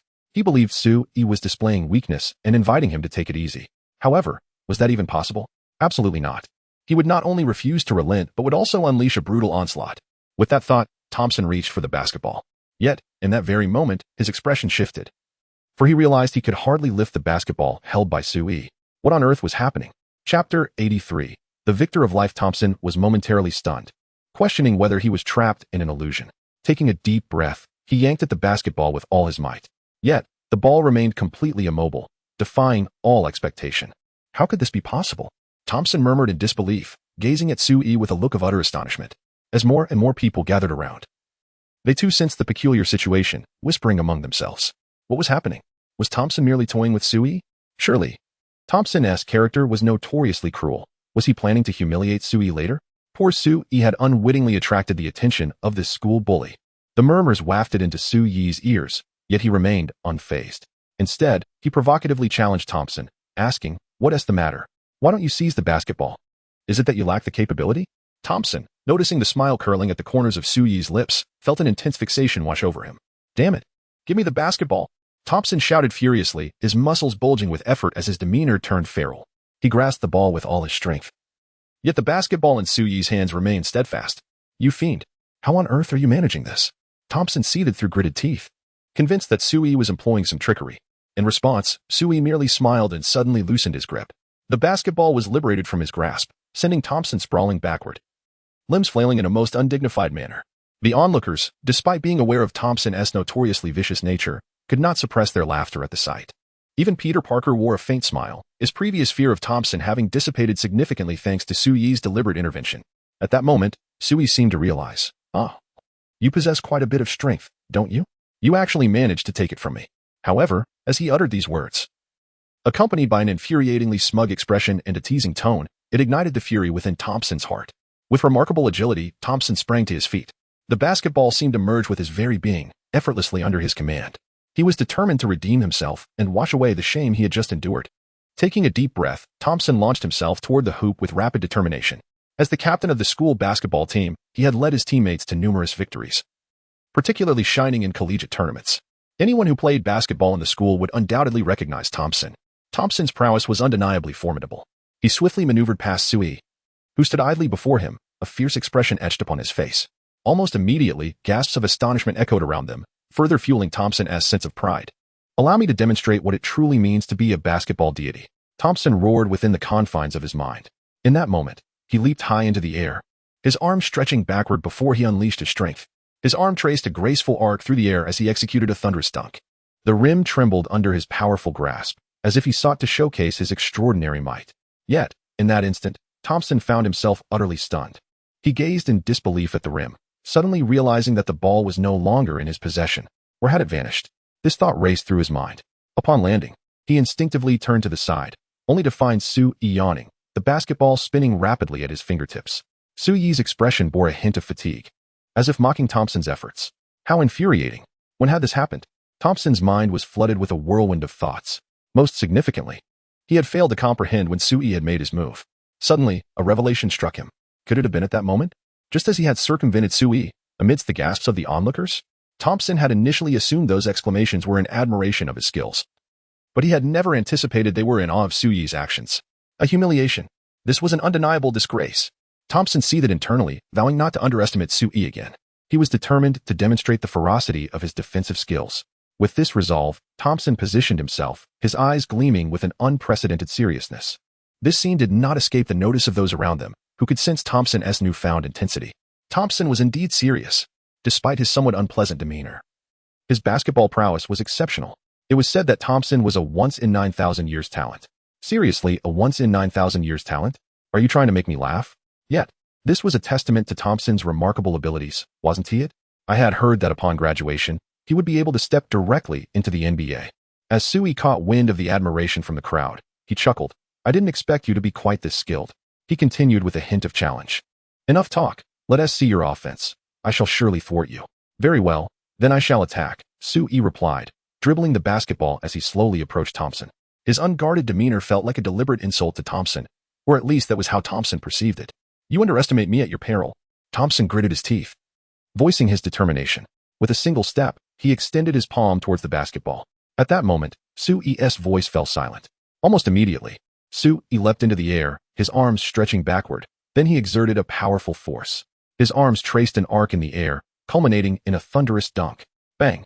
Much like Thompson's earlier move, Su-yi emphatically slammed the basketball into the hoop. As Su-yi descended, the basketball rim shattered completely.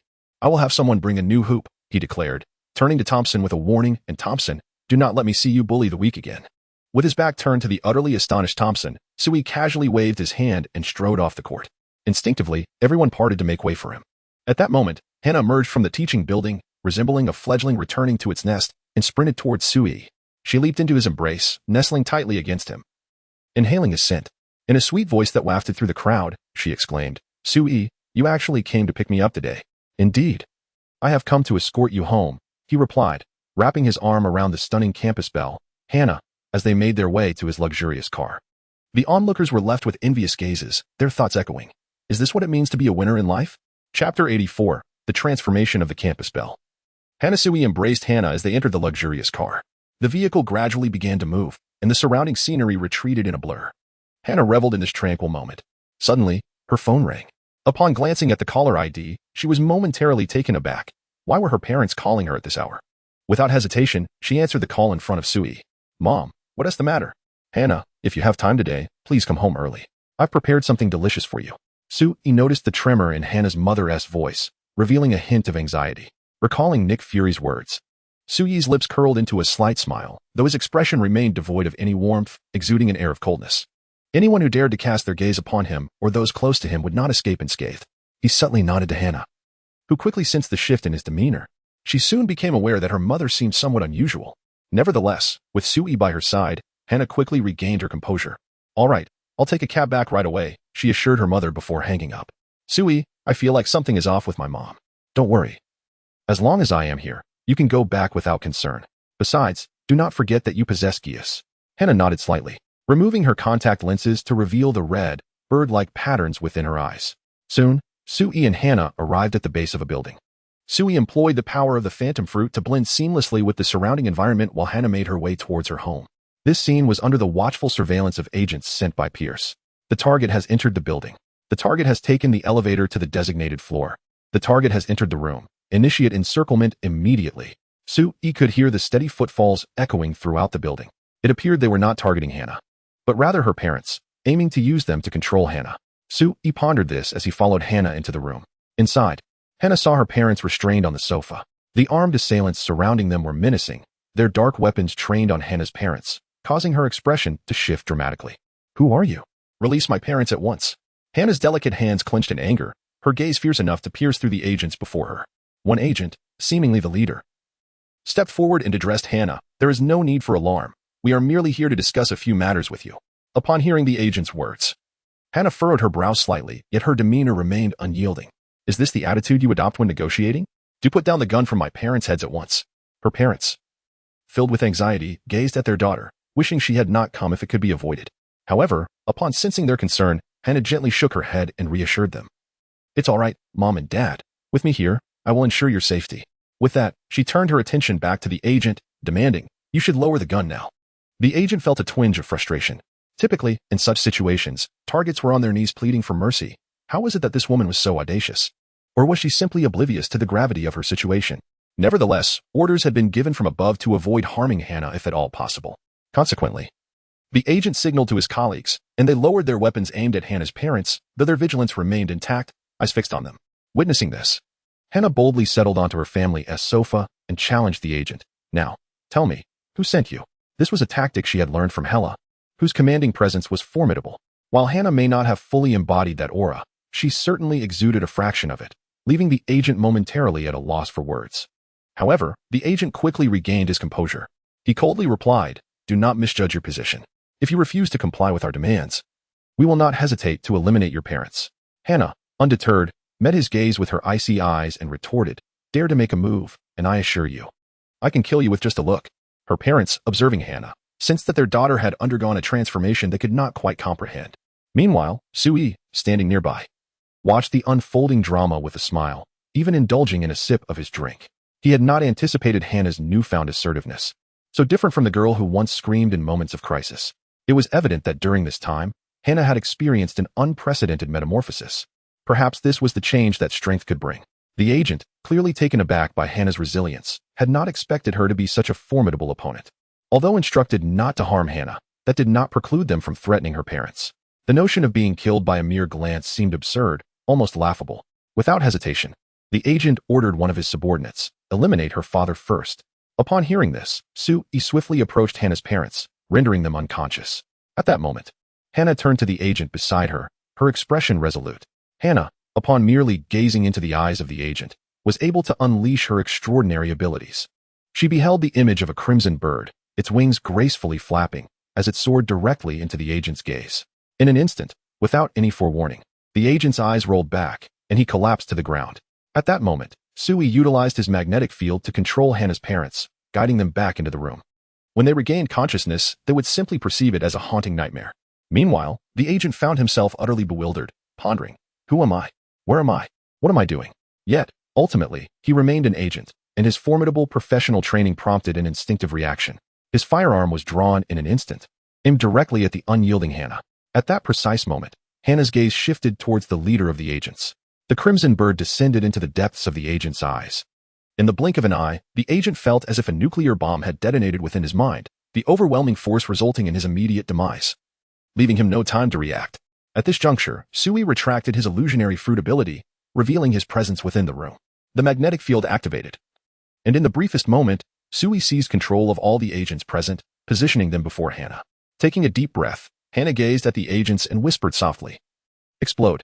As her words echoed, the image of the crimson bird danced gracefully in the air, flying towards the eyes of the multitude of agents.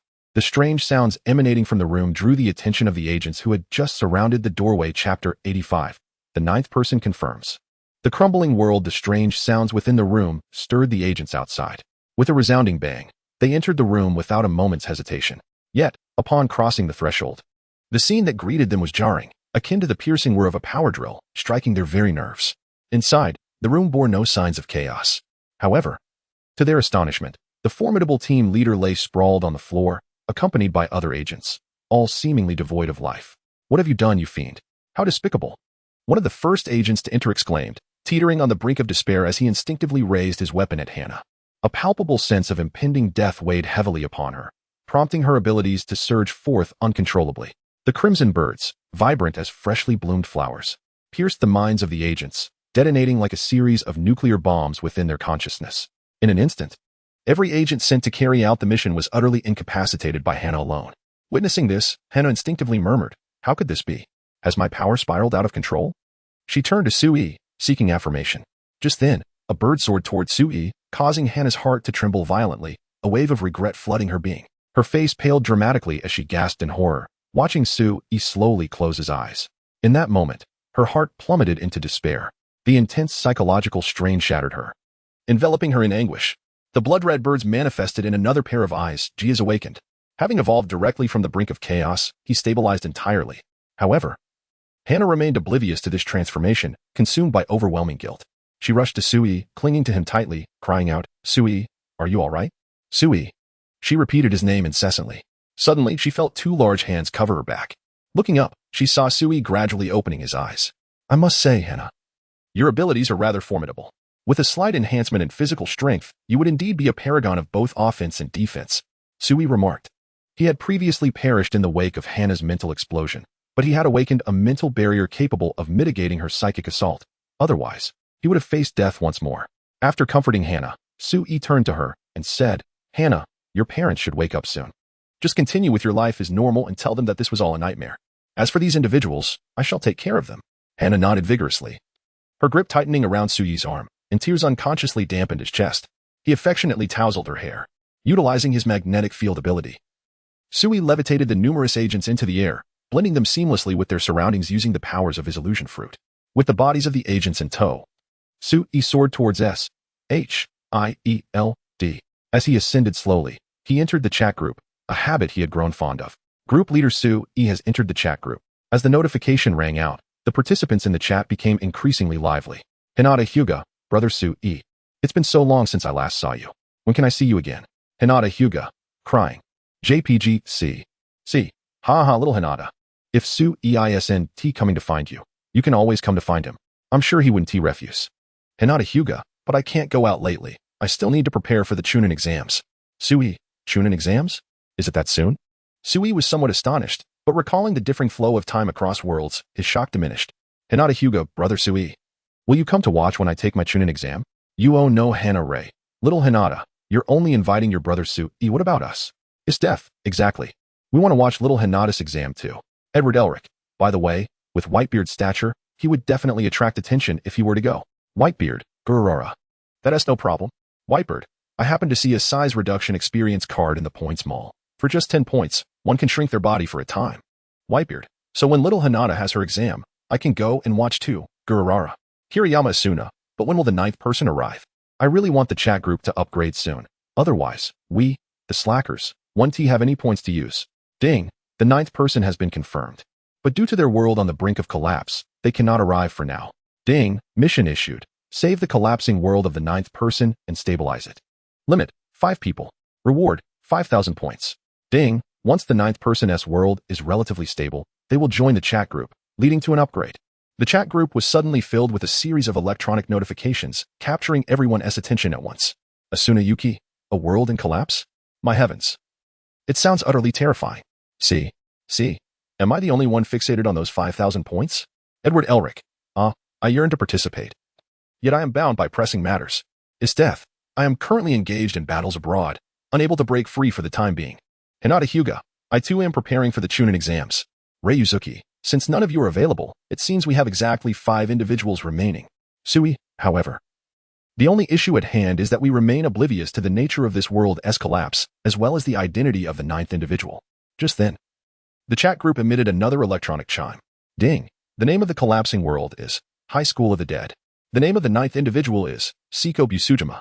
Note, due to the nature of the collapsing world, only the group leader, Sui, is permitted to utilize their full powers, while the other participants will have most of their abilities sealed to prevent complete devastation of the world. As the electronic announcement resonated through the chat, everyone instinctively paused in astonishment. Chapter 86, Surrounded by Zombies. A complete blockade as the electronic chime resonated within the chat group. A moment of stunned silence enveloped the participants. They gazed at the imposed restrictions, gaining a deeper comprehension of the crumbling world around them. Yet for them, the majority of these limitations held little significance. After all, their group leader was there to provide assistance.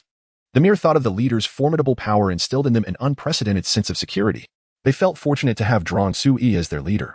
Had it been someone less capable, facing such dire circumstances would have been exceedingly awkward. Upon reading the message from the chat group, Sui realized that his involvement was inevitable. Fortunately, he possessed a fair understanding of the world of High School of the Dead. If memory served him right, the primary threat was merely a horde of zombies. Despite their highly contagious nature, they had numerous weaknesses. Even in the original narrative, the protagonist group managed to survive quite well. Regardless of the circumstances, it seemed improbable that the world would collapse entirely. Nevertheless, he was confident in his own capabilities. Sui, Hinata Hyuga, is death. W-elc-o-me. Are you 3 certain you have no time to spare? Hinata Hyuga. Yes, recently I've been preparing for the Chunin exams. When the time comes, everyone is welcome to observe the event in my world. It's death. I am currently engaged in warfare. There will be ample opportunities in the future. W-elc-o-me. I am also investigating certain matters. When the chance arises, I will definitely participate in a mission to earn even more points. Having received confirmation from his companions, Su-e tagged others in the group. Su-e, Asuna Yuuki, C. Whitebeard, Rarikyo-shirakian, please make the necessary preparations. I will soon conclude my current tasks, and then we shall convene. Asuna Yuuki, alright, I will prepare immediately. I hope when I log out of the game, Kiba will not be too shocked. C. I will take this opportunity to return to my own world and make the necessary arrangements. Whitebeard, Gurarararara, Rarikyo-shirakian, we will wait for you here. Su-e, if possible, please gather some food and medical supplies. With that, Su-e exited the chat group. Now that a mission had been assigned, he needed to resolve all outstanding matters. With this thought in mind, he accelerated towards S-H-I-E-L-D. At that moment, Nick Fury, the director of S-H-I-E-L-D, was tirelessly mobilizing the remaining vibranium, directing it toward Tony Stark. Suddenly, his expression shifted dramatically. He cast a wary glance at the adjacent glass panel, a foreboding premonition stirring within him. It was, after all, the very glass he had just replaced. Just as Fury contemplated this, a resounding crash echoed through the air. The glass shattered once more. Upon witnessing Su-e nullify the capabilities of the phantom fruit, he unceremoniously cast a multitude of corpses before Nick Fury. Nick Fury. This is the individual you mentioned to me earlier. It appears that the Hydra has infiltrated your S-H-I-E-L-D organization. You comprehend my intent. I grant you a month to identify all Hydra agents within S-H-I-E-L-D. I shall personally deliver their reckoning. Should you fail, then the existence of S-H-I-E-L-D will be rendered obsolete. With the conclusion of Su-e's proclamation, the lifeless bodies of agents fell at Nick Fury's feet under his control, forming a veritable mound of corpses before him. Fury stood, momentarily stunned, grappling with the revelation that Hydra had indeed penetrated S-H-I-E-L-D, suddenly snapping back to reality. Nick Fury sought to inquire further about the source of Su-e's information. However, by the time he regained his focus, Su-e had vanished. Yet, Fury believed that Su-e would not speak without substantiation. His assertions must be grounded in truth. Had S-H-I-E-L-D truly been compromised? The mere thought sent a tremor through Nick Fury's frame. Meanwhile, Su-e remained unfazed by the developments. After disposing of the Hydra agents, he swiftly returned to his villa. Upon opening his door, he found Hela changing into her nightwear. Their eyes met, and time seemed to momentarily freeze, clearing his throat. Su-e adeptly closed the door and enveloped Hela in his embrace. Like a guardian tending to a young girl, he assisted her in changing attire while speaking gently. Hela, I must step out shortly, perhaps for several days. During my absence, you may spend time with Hannah. Should you wish to purchase anything, simply use the card I provided. It contains $300 million. If that proves insufficient, inform Jean Bing, and he will handle everything. Though Hela was a stunningly beautiful woman, she felt her cheeks flush at Su-e's words. She wrapped her arms around his neck, gazing intently into his eyes, and with parted lips, she implored, come back soon. Rest assured, I shall return as swiftly as possible, Su-e replied, playfully brushing his nose against hers. He then addressed the group in their chat. Everyone, are you prepared? Yuuki Asuna, I am ready. See, everything is in order. Whitebeard, always prepared. Mizuhara-ri, indeed. Su-e declared. Then let the mission commence. Ding.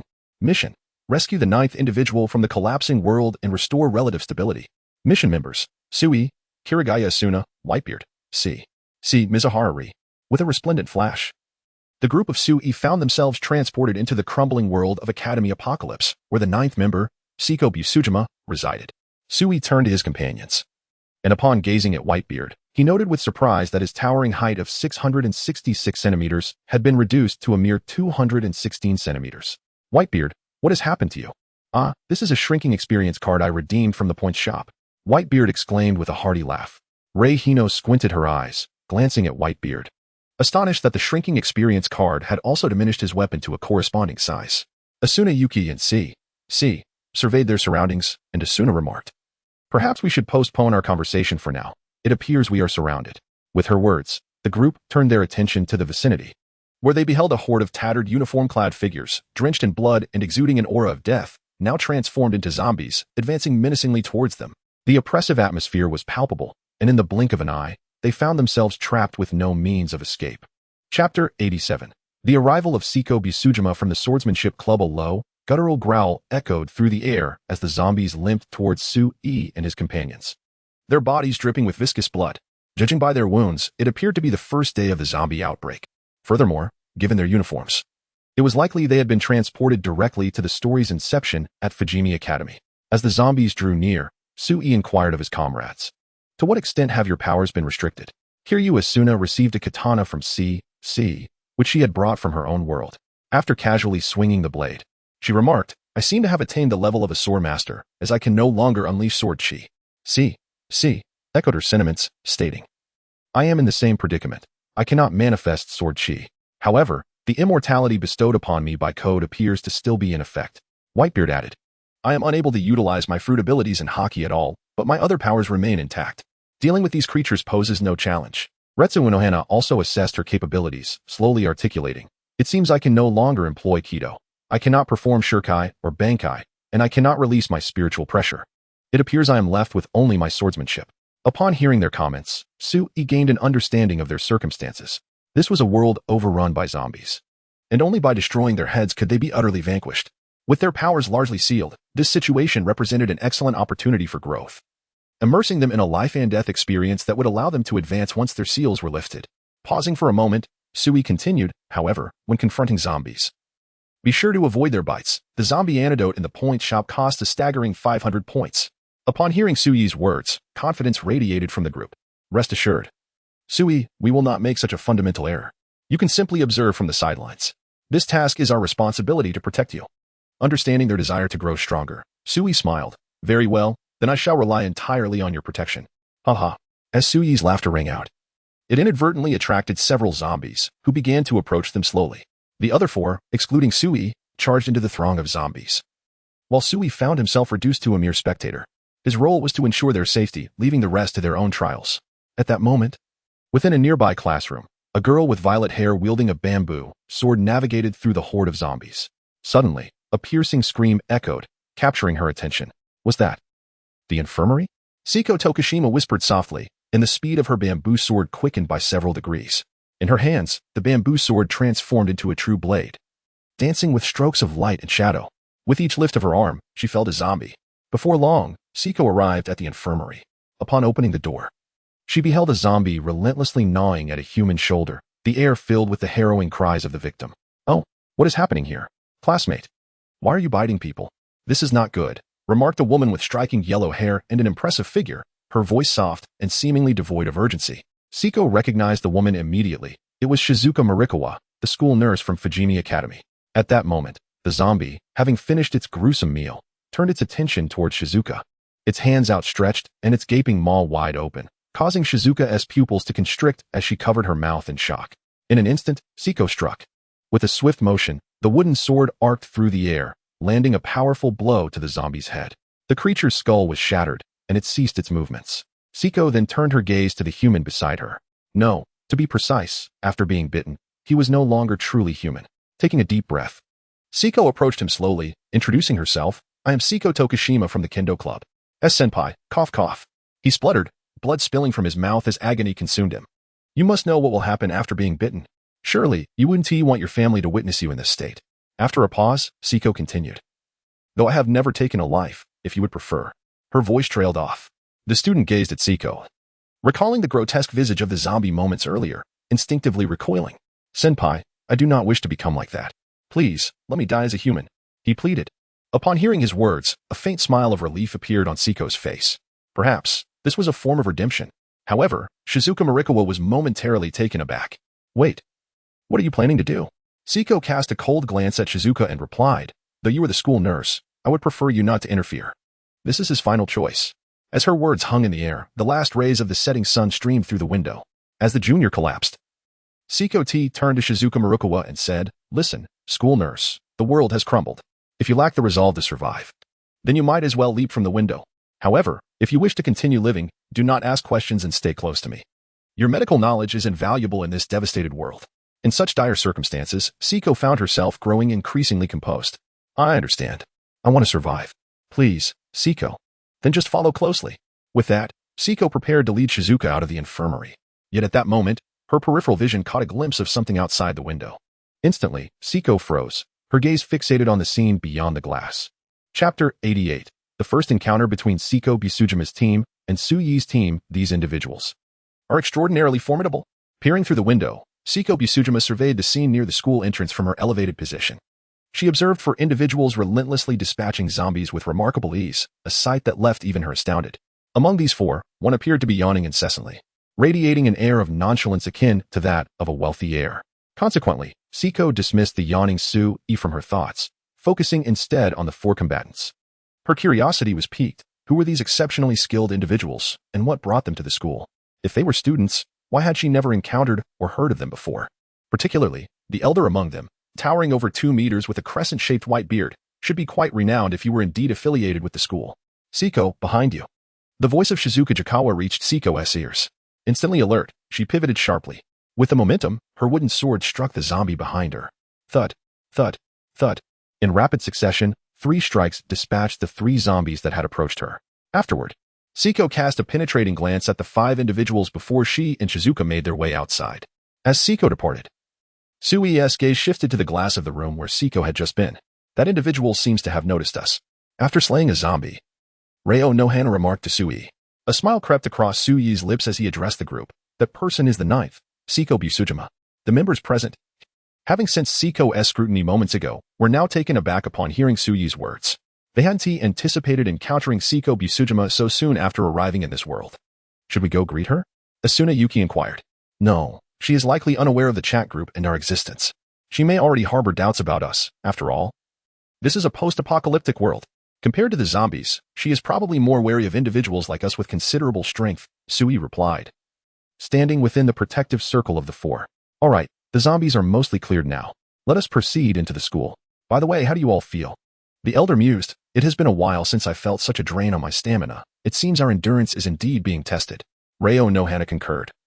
I initially thought this task would be straightforward, but it appears the challenges have only just begun. Sui reassured them. Well, it matters not. You can fight without reservation. With me here, you need not fear as you embrace the struggles of life and death. As Sui's words resonated, the 4 members returned to his side, and together they ventured toward the teaching building. Inside the building, zombies continued to surge forth from various classrooms. The zombies were in a state of disarray. Their clothes stained with blood, transformed into mere shells of their former selves, aimlessly wandering the corridors. Seiko Tado gasped for breath. She had narrowly escaped a perilous situation. She had not anticipated the sheer strength of those zombies, which was astonishing, considering they had once been ordinary humans. If they were to seize her, escape would be nearly impossible. Upon hearing Seiko's words, Shizuka Jikawa remarked, they must have shed the limitations imposed by their brains after becoming zombies, allowing them to wield their strength without consequence. Is that so? Then, suddenly, a series of gunshots echoed from a distance. Could it be those creatures? No. It seemed unlikely. The direction was entirely different. That sound appeared to be emanating from the staff room. The thought of possible survivors prompted Seiko and Shizuka to hasten towards the source of the noise. In this world, the necessity of a team was paramount. Without one, survival was surely doomed. This realization stirred a sense of urgency within Seiko as she recalled the earlier group. She felt an anxious pang in her heart. If those individuals bore ill intentions, could she truly vanquish them? Thus, it became imperative to assemble her own team. With this resolve, Seiko quickened her pace. Before she could draw too near, she overheard frantic voices ahead. Oh no, the magazine is empty. What are you joking about at a time like this? We're backed into a corner. Takagi, we must devise a means of escape, or else. But we have no way out of this cursed place. At the rear, Sayaka Takagi, with her pink hair, found herself with no avenue for retreat, helplessly watching as the zombies steadily advanced toward them. A sense of despair enveloped her, tears streaming down her cheeks. Why? Why must we endure this? How has the world come to such a state? What is the reason behind this? Sayaka felt on the brink of collapse, instinctively shutting her eyes as the encroaching zombies drew near. In that moment, Seiko's voice pierced through to her. Hey, don't close your eyes. Move your body. Startled by the unfamiliar voice, Sayaka opened her eyes to behold a figure with flowing purple hair. The hair danced in the air, and a wooden sword glimmered ominously, unleashing formidable power at that instant. The wooden sword effortlessly shattered the zombie's skull. Without hesitation, Seiko lifted her long, elegant leg and delivered a powerful kick, sending the approaching zombie flying aside. At Hirano Tadaka's location, Takumi Komuro, with his short hair and a baseball bat in hand, was rescued by Rei Miyamoto, who wielded a long iron rod. Thus, the 3 groups converged at this moment. Seiko Busujima surveyed the gathering, exuding an air of leadership. Takumi Komuro, Class 2B, she announced. Her tone was somewhat relaxed. In contrast to the 5 she had just observed, these individuals at least shared the same school as her. You are the champion of last year's Kendo tournament, aren't you, Senior Busujima? I am Rei Miyamoto from the Gun Club, said Miyamoto, addressing Busujima. I'm Hirano Tadaka from Class B, the one who had just used a nail gun, scratched his head while introducing himself to the group. Enough. Stop bothering me. Instead of wasting time on this, why not tell me why the world has become like this? What on earth happened? Busujima gazed at Sayaka Takajo, who appeared utterly broken, and approached her. With a delicate hand, she placed it upon Takajo's shoulder. You're alive. That is what matters now. Busujima's words floated into Takajo's ears. At this moment, Sayaka Takajo could no longer maintain her composure. She leaned into Busujima's embrace, weeping uncontrollably. It was only in Busujima's arms that she found a semblance of security. The sound of Takajo's sobs plunged the others into contemplation. The world had irrevocably changed, and they felt an unprecedented sense of confusion regarding their fates. As Sayaka gradually calmed down, Busujima addressed the group. The world has transformed. We must form a team. Only together can we survive in this new reality, she added. For we are not only battling zombies, but also the darkness within the human heart. Just as Busujima concluded her statement, applause echoed from a distance.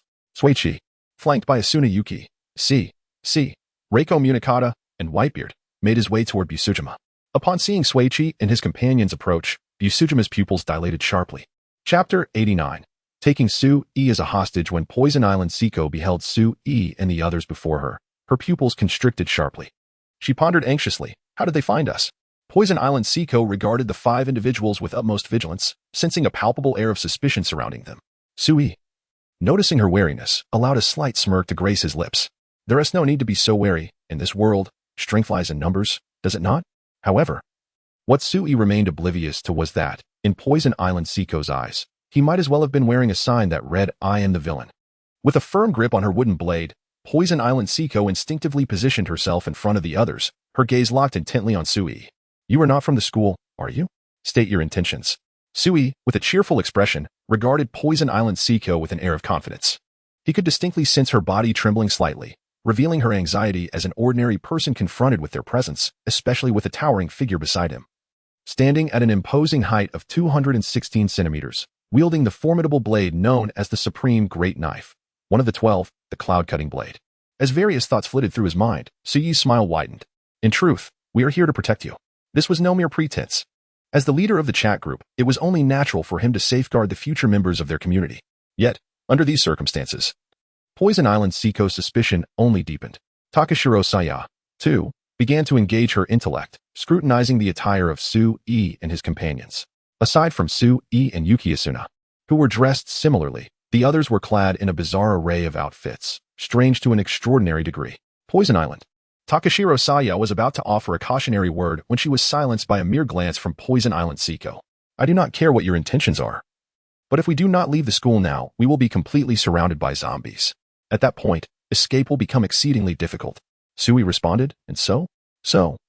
Regardless of your current intentions, let us cooperate temporarily. Once we exit the teaching building, we can disperse, Poison Island Seiko proposed, remaining vigilant of Su-e's 4 companions. In her assessment, these individuals were likely there to protect Su-e. Coupling this with her own judgment, she deduced that Su-e himself lacked significant combat prowess. Should any of the 4 make a move, her current position would allow her to take Su-e hostage effortlessly. Upon hearing Poison Island Seiko's words, Su-e nodded slightly. From her perspective, her approach was entirely reasonable. In this apocalyptic world, the treachery of human hearts posed a greater peril than the zombies themselves.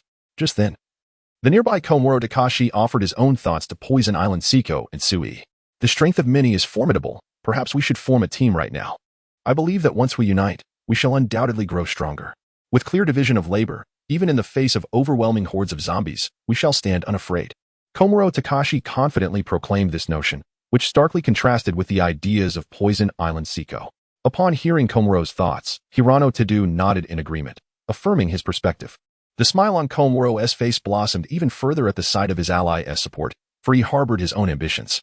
If only he could become the leader of the team, survival would be assured, and even the embrace of women would be within his grasp.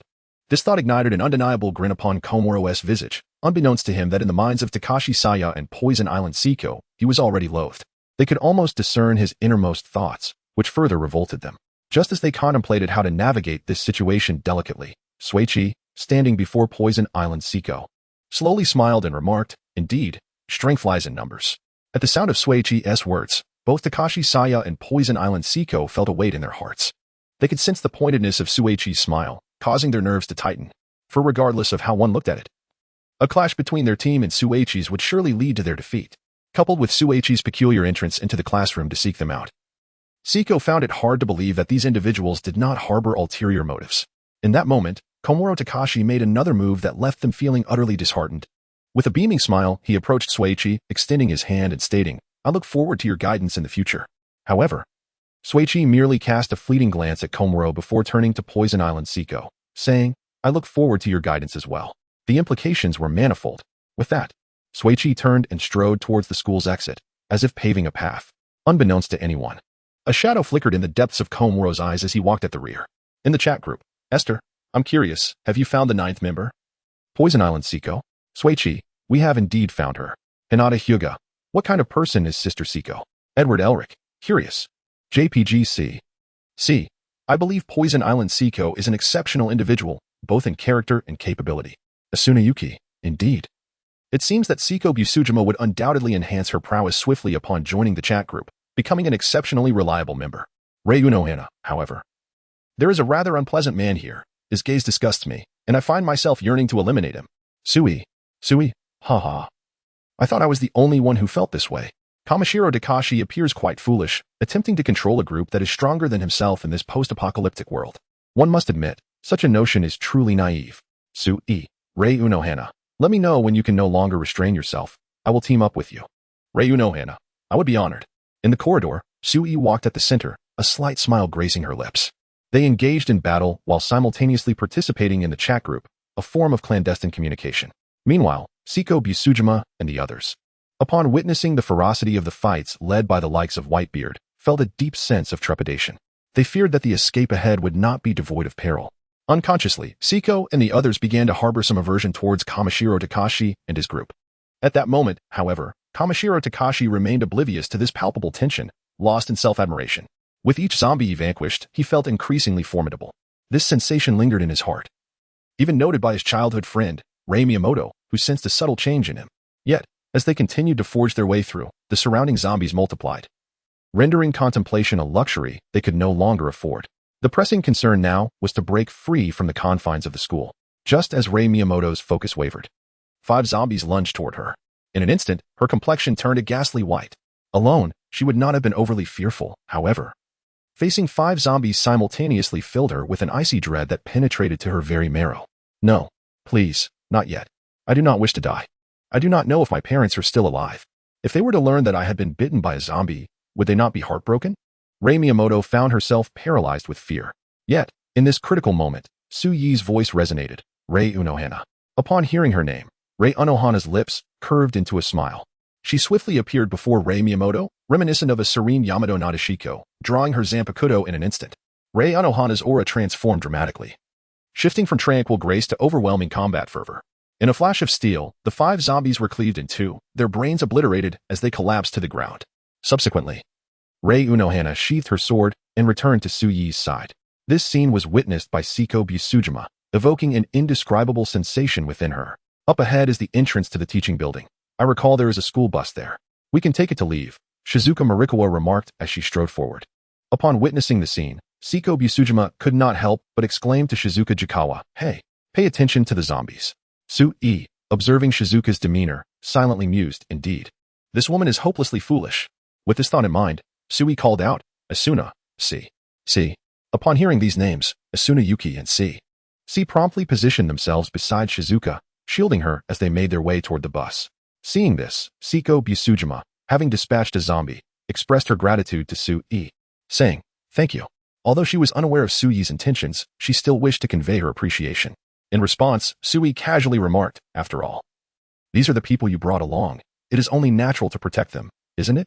As Su-Yi's words lingered in the air, he turned to the nearby figure of Whitebeard and instructed, "Whitebeard, clear the area." "Clear the area?" Siko Busujima instinctively furrowed her brows and glanced at Whitebeard, puzzled by the command.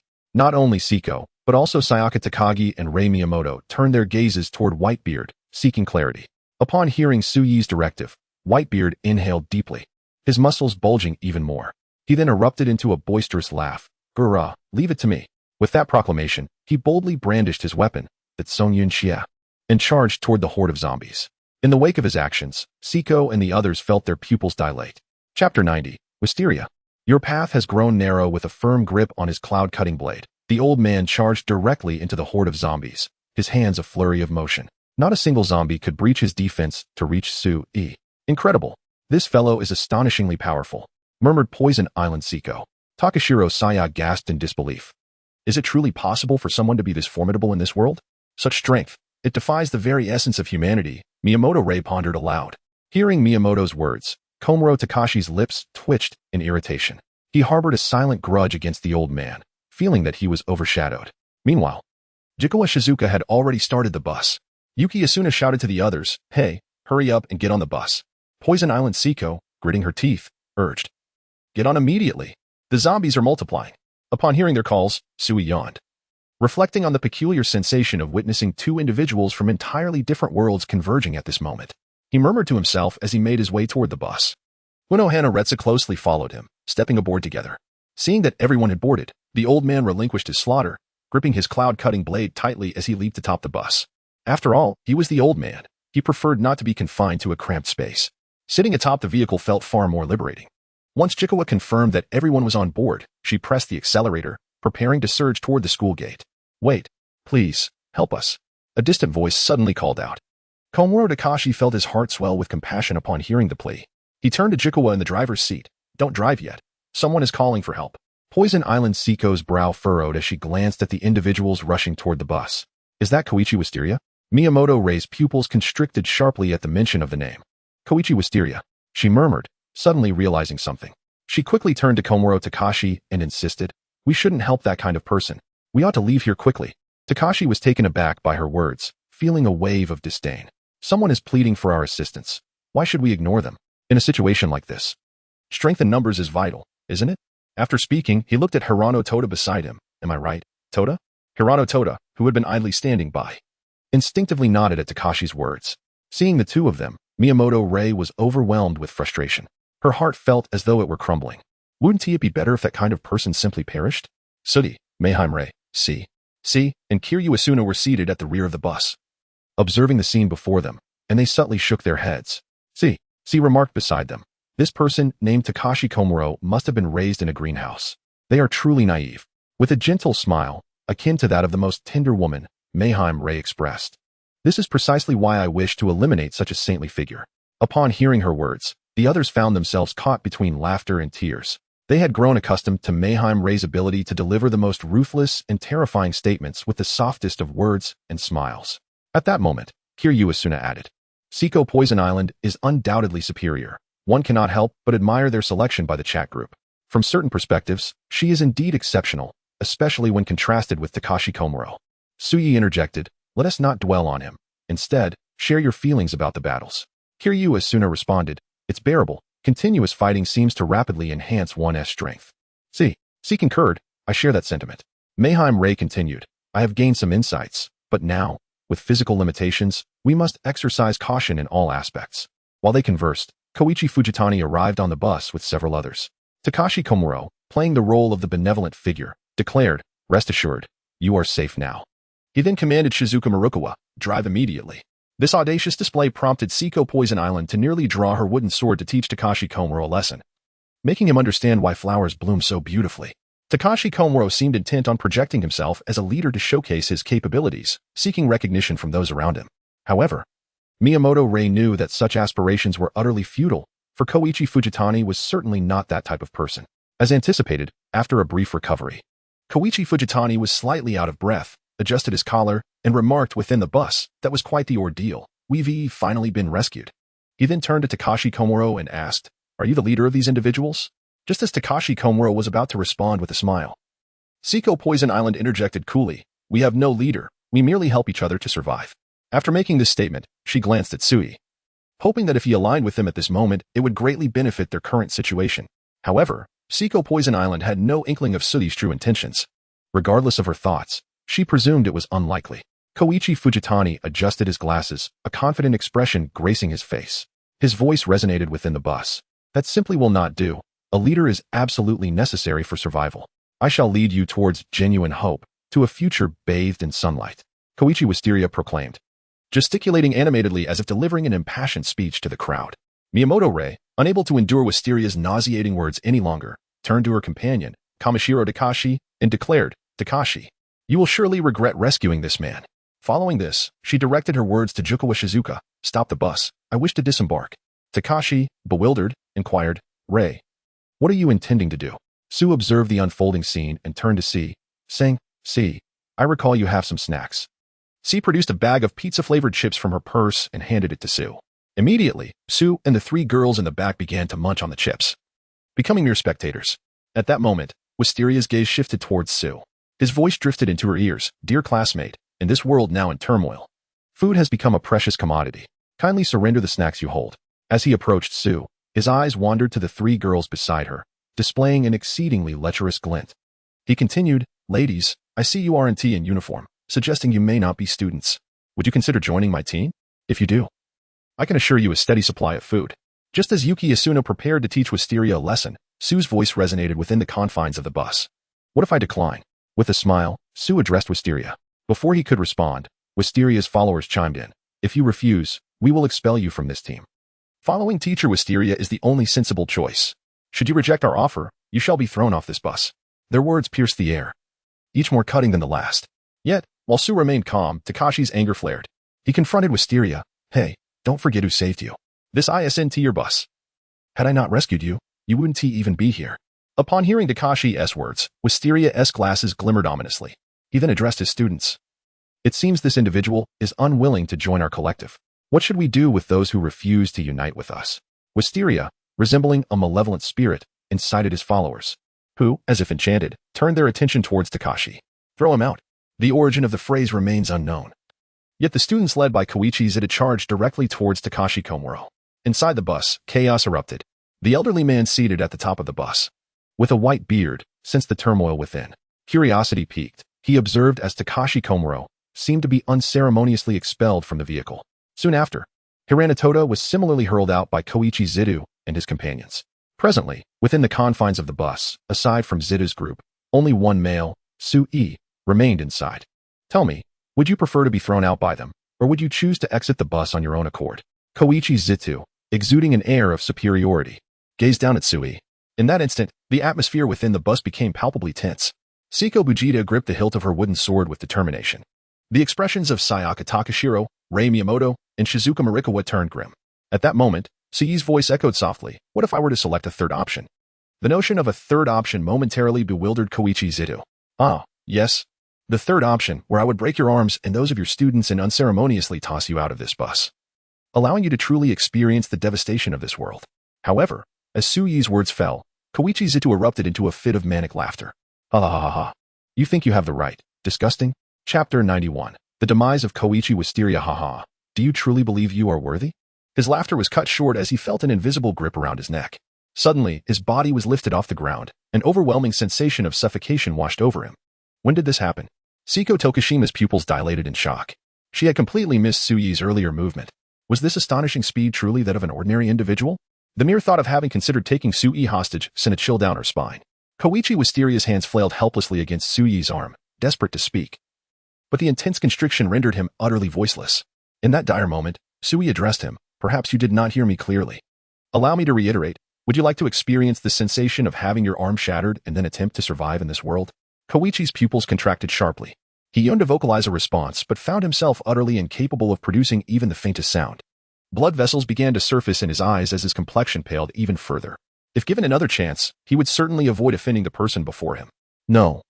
This being was no longer human. Who could possibly lift an adult man with a single hand? His mind swirled with increasing dizziness. Yet, Sui remained unfazed as he continued. "Why not speak? If you remain silent, I shall make the decision for you." The sight of Sui instilled terror not only in Seiko Tokishima but also in Rei Miyamoto and Saya Takagi. Their hearts raced in fear. They never anticipated that the seemingly weakest among them, Sui, possessed such formidable strength. Most striking was his ruthlessness in handling situations. Truly, it was chilling. However, Rei Miyamoto found herself inexplicably enamored. Koichi Wisteria was nothing short of a scoundrel. He had used his influence to undermine her, targeting her father in the process. Such a despicable individual, in her eyes, deserved whatever fate awaited him. At that moment, disappointment flickered across Sui's face. "Why do you not respond?" It appears you genuinely wish for me to make the choice for you. Very well, I shall oblige. As his words echoed, Sui slowly extended his other arm. An unprecedented sense of despair enveloped Koichi Wisteria. In that instant, he comprehended the profound hopelessness felt by the students he had forsaken. Yet, within his heart, there was no trace of remorse. Instead, he glared at Sui with even greater animosity. If looks could kill, Sui might have succumbed. Oh, but he had forgotten. Sui was immune to such lethal glares. Bang! As Sui's hand grasped Koichi Wisteria's arm, he gently tugged outward. Koichi, increasingly frantic, gazed at Sui with desperation. Unfazed, Sui unceremoniously hurled Koichi's arm out of the window. Subsequently, he reached for Koichi's left hand and both of his legs. Once he had dealt with all of this, Sui unceremoniously cast Koichi out into the open air. Turning his attention to the bus, he observed the students within. Rendered speechless by shock, Sui murmured, I recall that it was you few who were the loudest just moments ago. As his words echoed, the students erupted into screams. They regarded Sui with the terror one reserves for a demon. Without a moment's hesitation, they leapt from the windows or bolted through the doors, scattering in all directions like frightened birds. Koichi Wisteria, witnessing this scene, struggled to suppress a cough. With a raspy voice, he implored the fleeing students, help me. You must return to save me. I am your teacher. Coughing violently, blood was expelled from his mouth. At that moment, Sui stood beside the bus window, looking down upon Koichi with an air of superiority. It seemed clear to him that Koichi had yet to comprehend that in this crumbling world, individuals like him would forever be a burden. When one possesses no strength, even the foolish would not choose to rely upon him. Koichi stared intently at Sui. And it was not just him. Even Takahiro Komuro and Hidetaka Hirano below instinctively swallowed hard. Takahiro was engulfed by an unprecedented terror. This person is truly frightening. Why does this world harbor such terrifying beings? Takahiro felt an overwhelming aura emanating from Sui. A presence that bore down upon him like a tide of corpses and blood, perhaps sensing this profound dread. Takahiro not only abandoned the thought of returning to the bus, but also screamed and dashed away in the opposite direction. Hidetaka, glancing at Sui, instinctively followed Takahiro in flight. Observing this spectacle, Sui mused, oh dear, why are those two running away? Retsu Unohana, caressing the hilt of her Zanpakuto, whispered softly. What a pity. After hearing her words, Asuna Yuki and C remarked internally, you regret not having slain Takahiro Komuro, don't you? At that moment, Miyamoto Rei, who had remained silent until now, gazed at Sui with admiration and stated, whether they leave or not is of little consequence. After all, he was the one who rescued Koichi Wisteria and caused you such trouble. They deserve this. Upon hearing Rei's words, Sui cast a casual glance her way, replying simply, oh. Then, addressing Jio Chuan Shizuka, he said, all right, the matter has been resolved. We can commence our journey. With that, Sui made his way to the last row of the bus. The vehicle gradually set in motion. Koichi Wisteria's pupils grew increasingly vacant. As he watched the bus recede further away and felt his body growing colder, along with the grotesque zombies drawing closer, he summoned all his strength and, filled with resentment, exclaimed, Sui, even if I were to become a zombie, I would not spare you. Inside the bus, Siko Dadu approached Sui. She gazed intently at him and inquired, what are your true intentions?